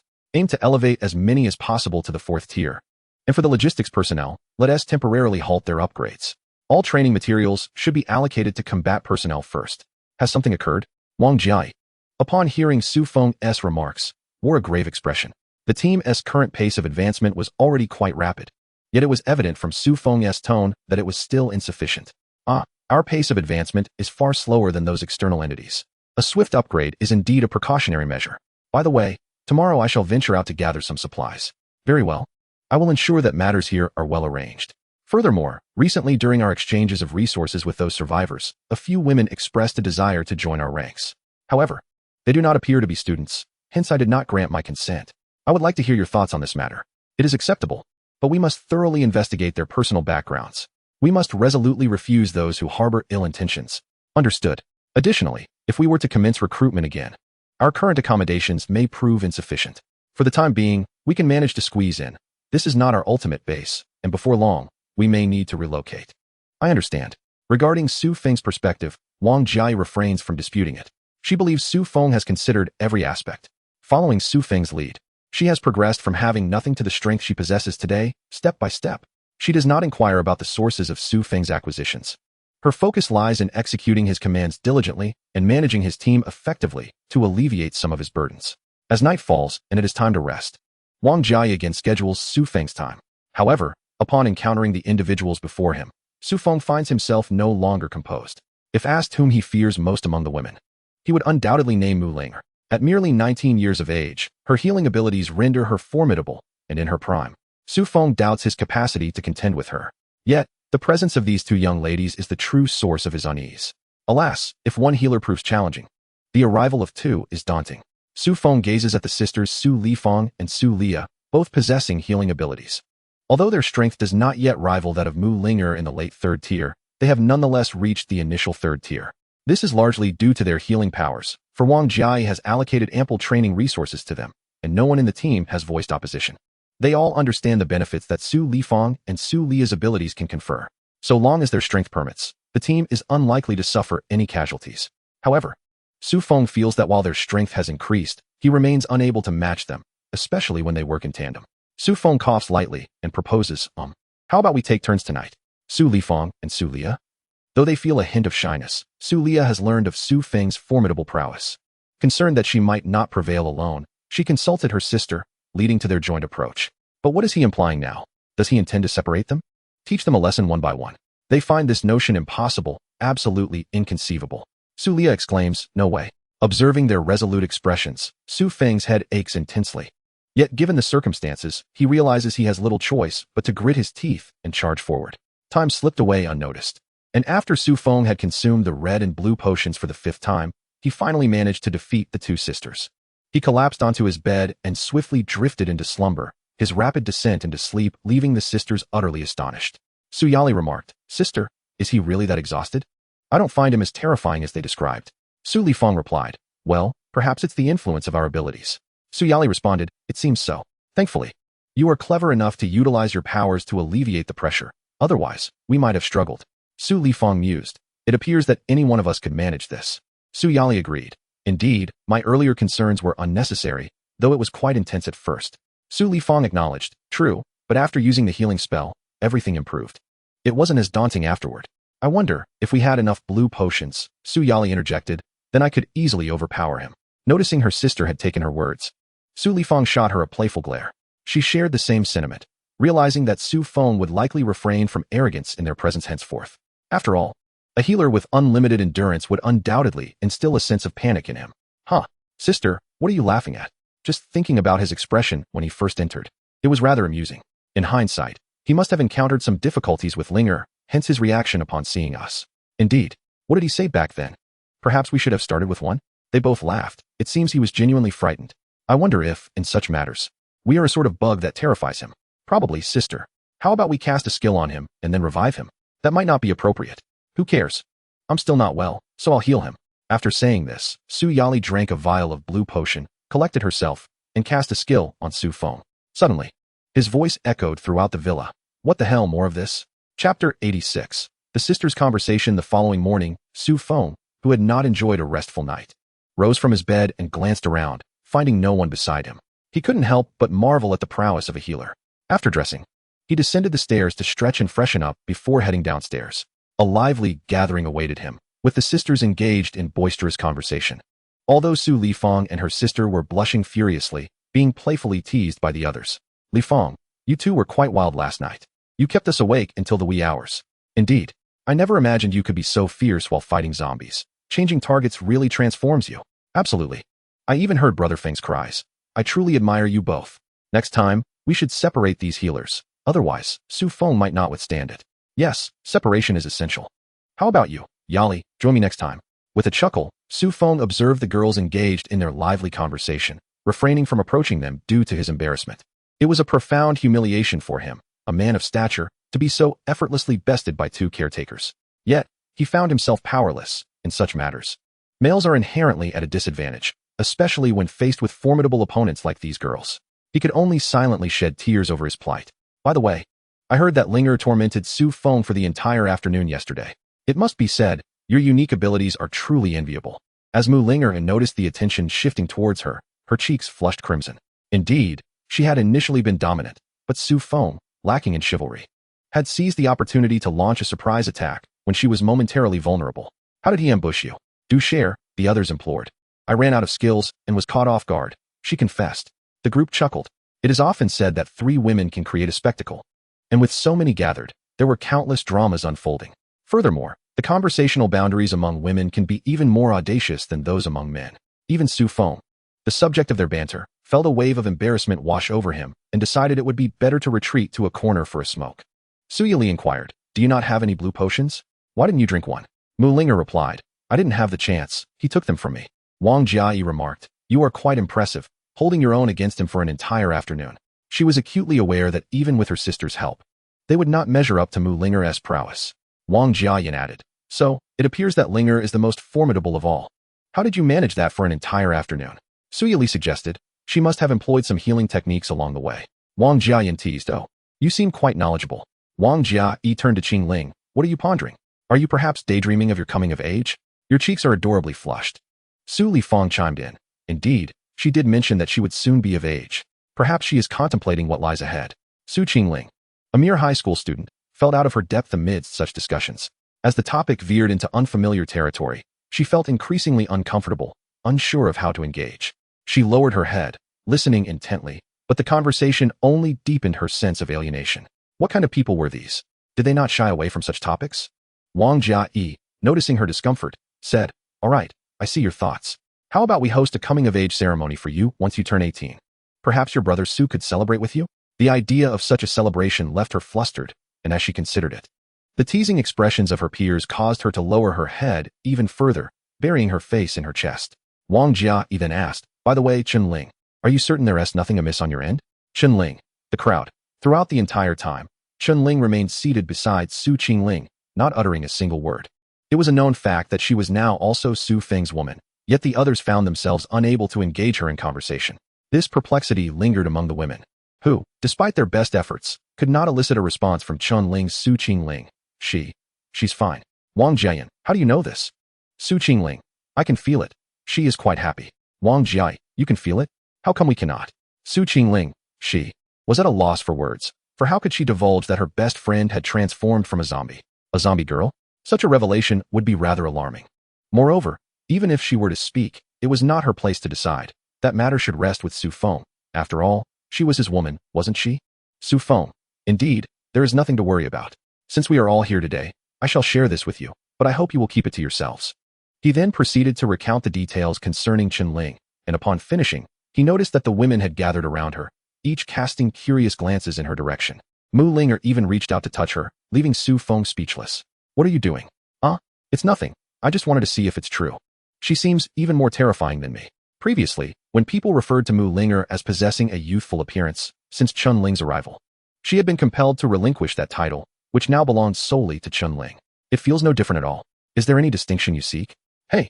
Just after Mu Linger finished her examination, the other girls also eagerly approached Chen Ling, who sat there, watching with curiosity, not shying away.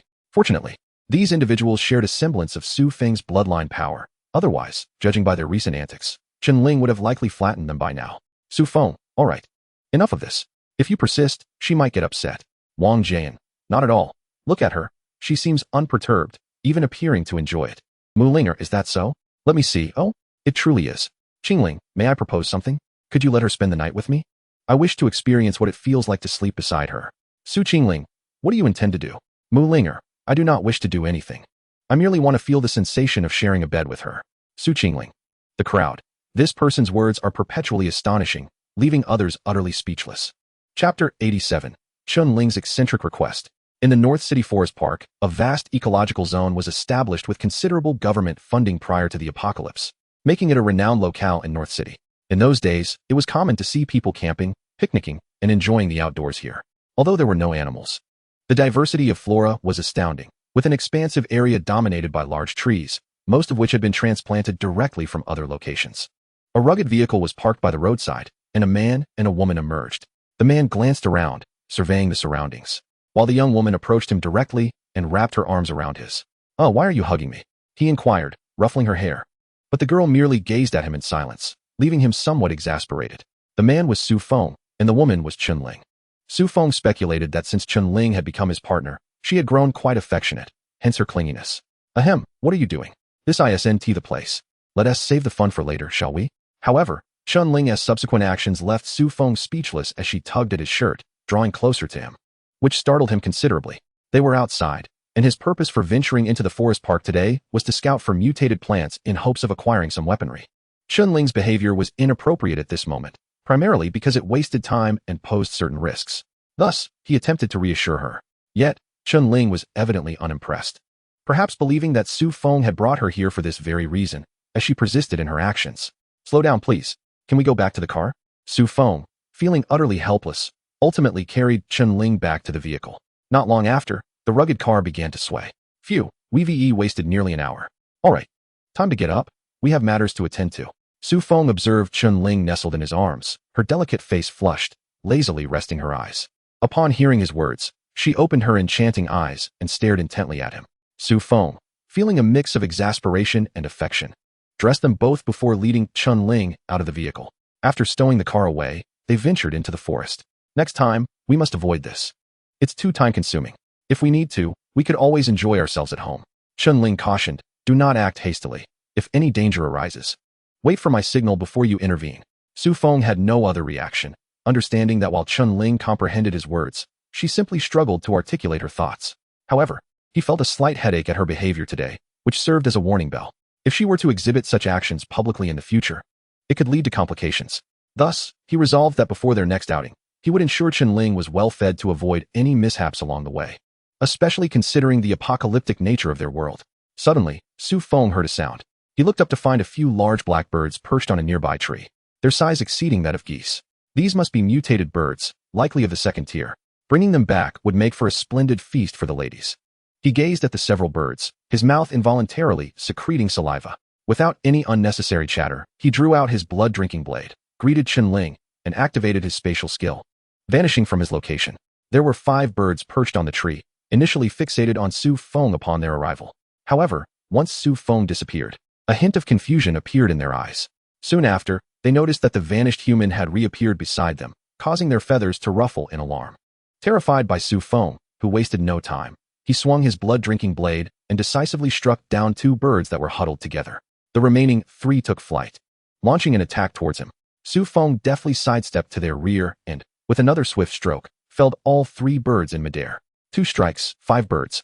Su Feng's movements were clean and efficient, resolving the encounter in the briefest of moments. How plump they are, Su Feng mused, observing the sizable birds before him. He estimated each weighed at least 20 pounds. Imagine how delectable they would be roasted. Yet, these birds did not yield any particularly special rewards, leaving Su Feng somewhat dissatisfied. Chun Ling approached Su Feng, peering down at the birds before fixing her gaze on him, which made him feel a bit uneasy. Although she was already an adult, her exquisite appearance made her appear somewhat like a petite doll. A gaze from such a presence was nearly irresistible to most young men. Su Feng shook his head to dispel any impure thoughts, waved his hand to collect the birds from the ground, and, with one hand holding Chun Ling and the other wielding his blade, began to wander through the forest. After a while, deep within the woods, he stood before a severed mutated plant, mechanically collecting his rewards while muttering curses. Damn it, not a single 4th tier among them. All are just 3rd tier. He had been wandering for quite some time and had yet to encounter even one 4th tier creature, which left him quite displeased. His initial assumption was that Even if fourth-tier beings were scarce, at the very least he should have stumbled upon one by now. What are you looking at? At that moment, Chun-Ling fixated on a particular spot, occasionally tilting her head in contemplation, which piqued Su Feng's curiosity about her behavior. Following her gaze, he found nothing of interest. But when he glanced back at her, it was evident she remained focused on that direction, leading him to believe something significant lay ahead. Excited, he took Chun-Ling's hand and headed toward that spot. After approximately 4 minutes, he finally discerned the object of Chun-Ling's intrigue. It was a plant of an unknown species, with a relatively slender trunk and shimmering halos of light surrounding it, standing about 4 to 5 meters tall. However, Su Feng felt an overwhelming sense of dread emanating from it, far more terrifying than the mutated willow tree he had encountered on the highway earlier. Species: mutated poplar level, early stage 5 elite introduction. This specimen has evolved from a common poplar, exhibiting remarkable hardness. To my astonishment, I have searched tirelessly for a 4th-tier specimen, and yet here stands a 5th-tier variant. How am I to combat this? Moreover, is this truly a poplar? It possesses only a few branches and lacks even a single leaf. Who would recognize it as a poplar?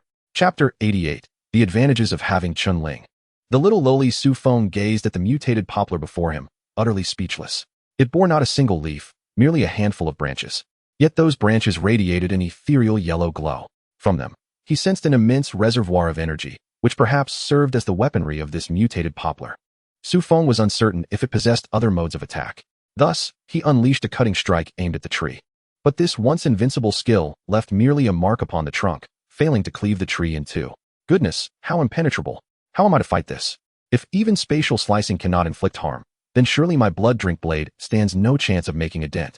A wave of frustration washed over him. This entity was of the 5th tier. Should he manage to vanquish it, he could potentially reap substantial rewards.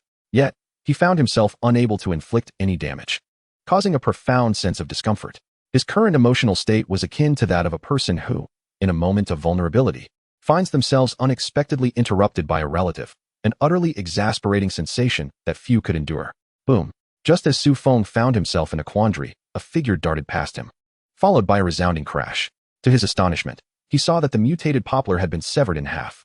Standing beside the fallen tree was Chun-Ling, clutching a crystal core that emitted a verdant glow. Su Feng opened his mouth, at a loss for words. Chun-Ling had noticed that Su Feng's attempts to strike the tree yielded no results, and, seeing him in distress, decided to take matters into her own hands. Her strike left Su Feng in awe. He approached her, examining her delicate hand, yet found nothing amiss. How could such a tender hand penetrate the poplar's body and extract its core? Nevertheless, he dismissed these thoughts, for should his woman be formidable, shouldn't he feel a sense of pride? More importantly, with the poplar's collapse, a notification echoed in his mind. Ding! Congratulations! Host Bloodslave has slain the mutated poplar, earning 50 points, acquiring a defensive shield X1 and a golden battle blade X1. Weapon: defensive shield level, silver function, increases the wearer's defensive attributes by 50. Capable of altering size and shape. Weapon: golden battle blade level, silver function, incredibly resilient and extraordinarily sharp, easily capable of penetrating the defenses of 5th tier and lower mutated beings. What luck! 2 items in succession. This fortune is simply extraordinary. Su Feng gazed at the descriptions of the 2 items, finding them quite impressive. If this shield were entrusted to a young lady skilled in the art of metal manipulation, its potential would be immense.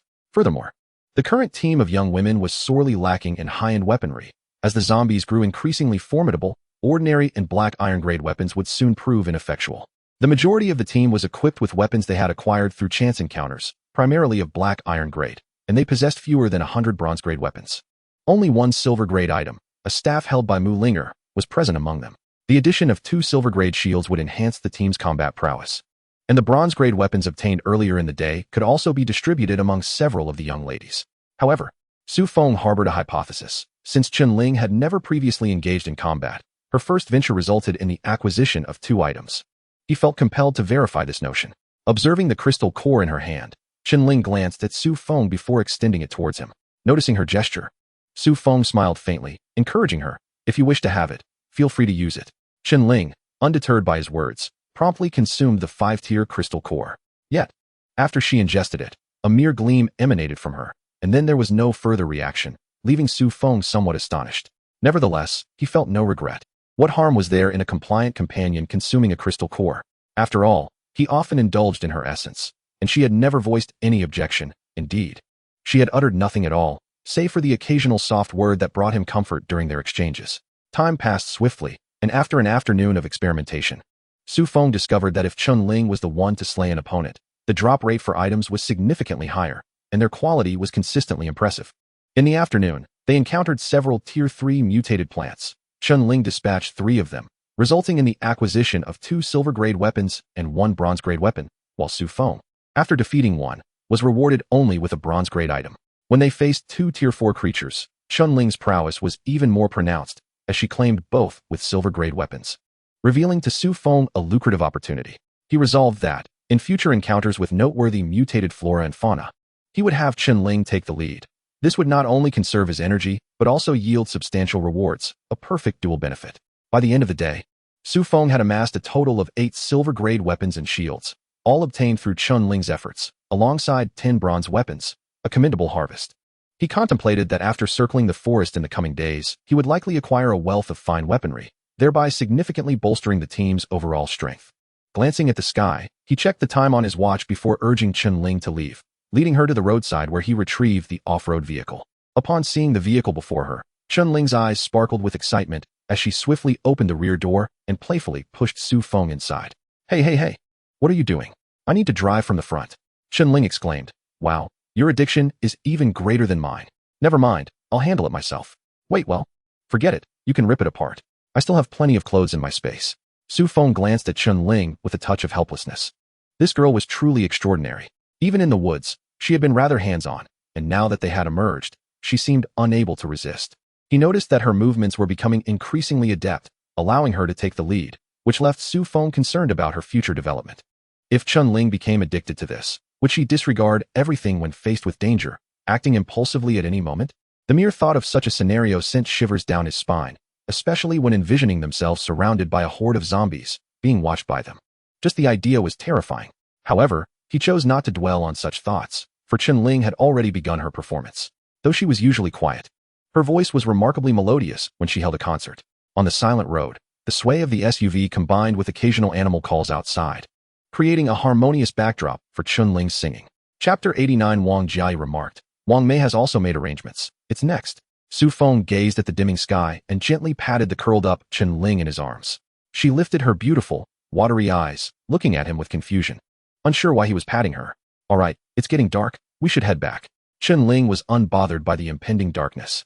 She felt that being outside was no different from being in the villa. In fact, the outdoors felt even more welcoming to her.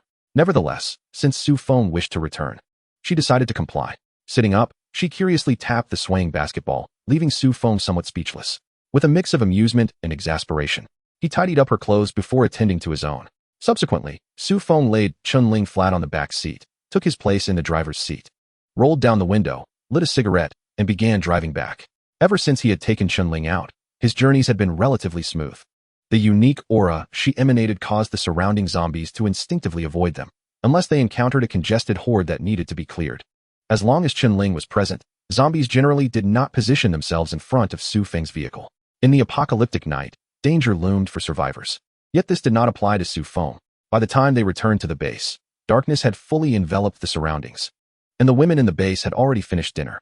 They gathered in small groups on the villa's lawn, sharing amusing anecdotes or discussing the zombies they had encountered that day. Occasional light laughter reached Su Feng's ears, providing him great comfort. We're back, he announced. How was today? Well, we encountered more than double the usual number, which was quite effective. However, dealing with third-tier zombies proved challenging. It took several shots to take them down. Oh, if that's the case, encountering fourth-tier zombies will be even more difficult. Wang Jiai pondered for a moment before retrieving a handgun from her waist, gesturing with it in her hand. The third tier could penetrate defenses, yet it seemed that a single bullet would be insufficient to secure a headshot. Multiple shots would be necessary. Indeed, the third tier presented a qualitative transformation, making it somewhat challenging. Cold weapons were manageable, however. The bronze tier was easily dealt with, while ordinary weapons, upon testing, proved ineffective against the third tier's defenses. The black iron tier, on the other hand, was feasible, albeit somewhat laborious. Su Feng contemplated briefly before producing several bronze and silver tier weapons from his spatial storage and handing them to Wang Jiai. These are weapons I have acquired recently. Distribute them accordingly and expedite the eradication of zombies over the next few days. Aim for everyone to be equipped with at least bronze tier weapons. Bronze-tier weapons were typically rewards granted to Su Feng by the system for the girl's daily efforts in zombie elimination. Whenever he obtained them, he would distribute them the same day. These were his own acquisitions, as he had scarcely found time to slay zombies lately. His focus was on acquiring higher-grade weaponry. All right, you should grab something to eat. He added, if you encounter anything unmanageable or sense danger, prioritize the safety of the team. We shall not take unnecessary risks. Understood. Upon returning to the villa's living room, after a light meal, Wang Jia rushed back in a flurry, piquing Su Feng's curiosity. What's the matter? Nothing. You're finished eating, right? Go take a shower. You are drenched in sweat. Su Feng raised an eyebrow. Aren't the girls also covered in sweat when they return from outings? Why do you never mention anything to them? Nonetheless, Su Feng chose not to dwell on such trivial matters. It was merely a shower, and the 2 battles with Chun-Ling had indeed left him quite perspired. After Su Feng departed, Wang Jia beckoned to the delivery person, and Wang Mei approached, her delicate fingers nervously intertwined. What's wrong? Are you frightened? No, not at all. Just, sigh. You know I've been married. Su Feng isn't that kind of person. I trust him. Moreover, you mentioned your husband is lacking in certain aspects, which shouldn't be a significant concern. Wang Jia's bold assertions left Wang Mei speechless. How did Su Feng relate to her husband's shortcomings? Tonight, he is yours. However, whether you can endure is entirely up to you. Endure? While Wang Mei had some understanding, discussions among the girls regarding Su Feng had often led her to feel increasingly uneasy. You still have the red and blue potions, right? Stash a couple of bottles beneath your pillow. Trust me, you will find them useful.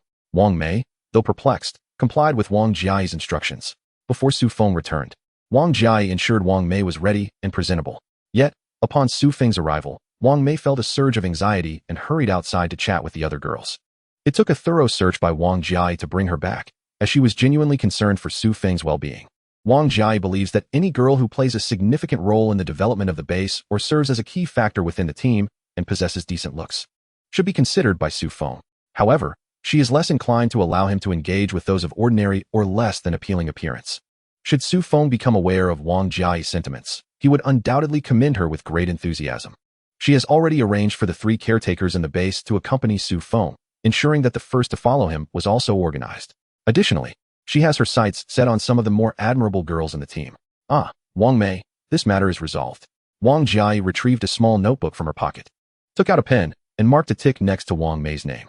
Should anyone glance over, they would observe a myriad of names densely inscribed after Wang Mei's. Su Feng first attended to his physiological needs in the restroom before commencing his shower, which took a total of over half an hour, although the bathing itself lasted only 5 or 6 minutes. Upon his emergence, he noticed Wang Jia waiting outside the bathroom door. A familiar scene that prompted him to touch his nose in mild amusement. Was she once again orchestrating his schedule? Truth be told, he found himself quite fond of Jia at times. This gentle and generous girl genuinely invests herself in her own happiness. Yet, he wondered who it would be this time. Wang Jia expertly guided Su Feng to the door of Wang Mei's room, deftly opened the door, and pushed him inside, shutting the door behind him with remarkable fluidity. Wang Mei. It was surprisingly her this time. Su Feng harbored a unique affection for Wang Mei, one of the first beauties to accompany him.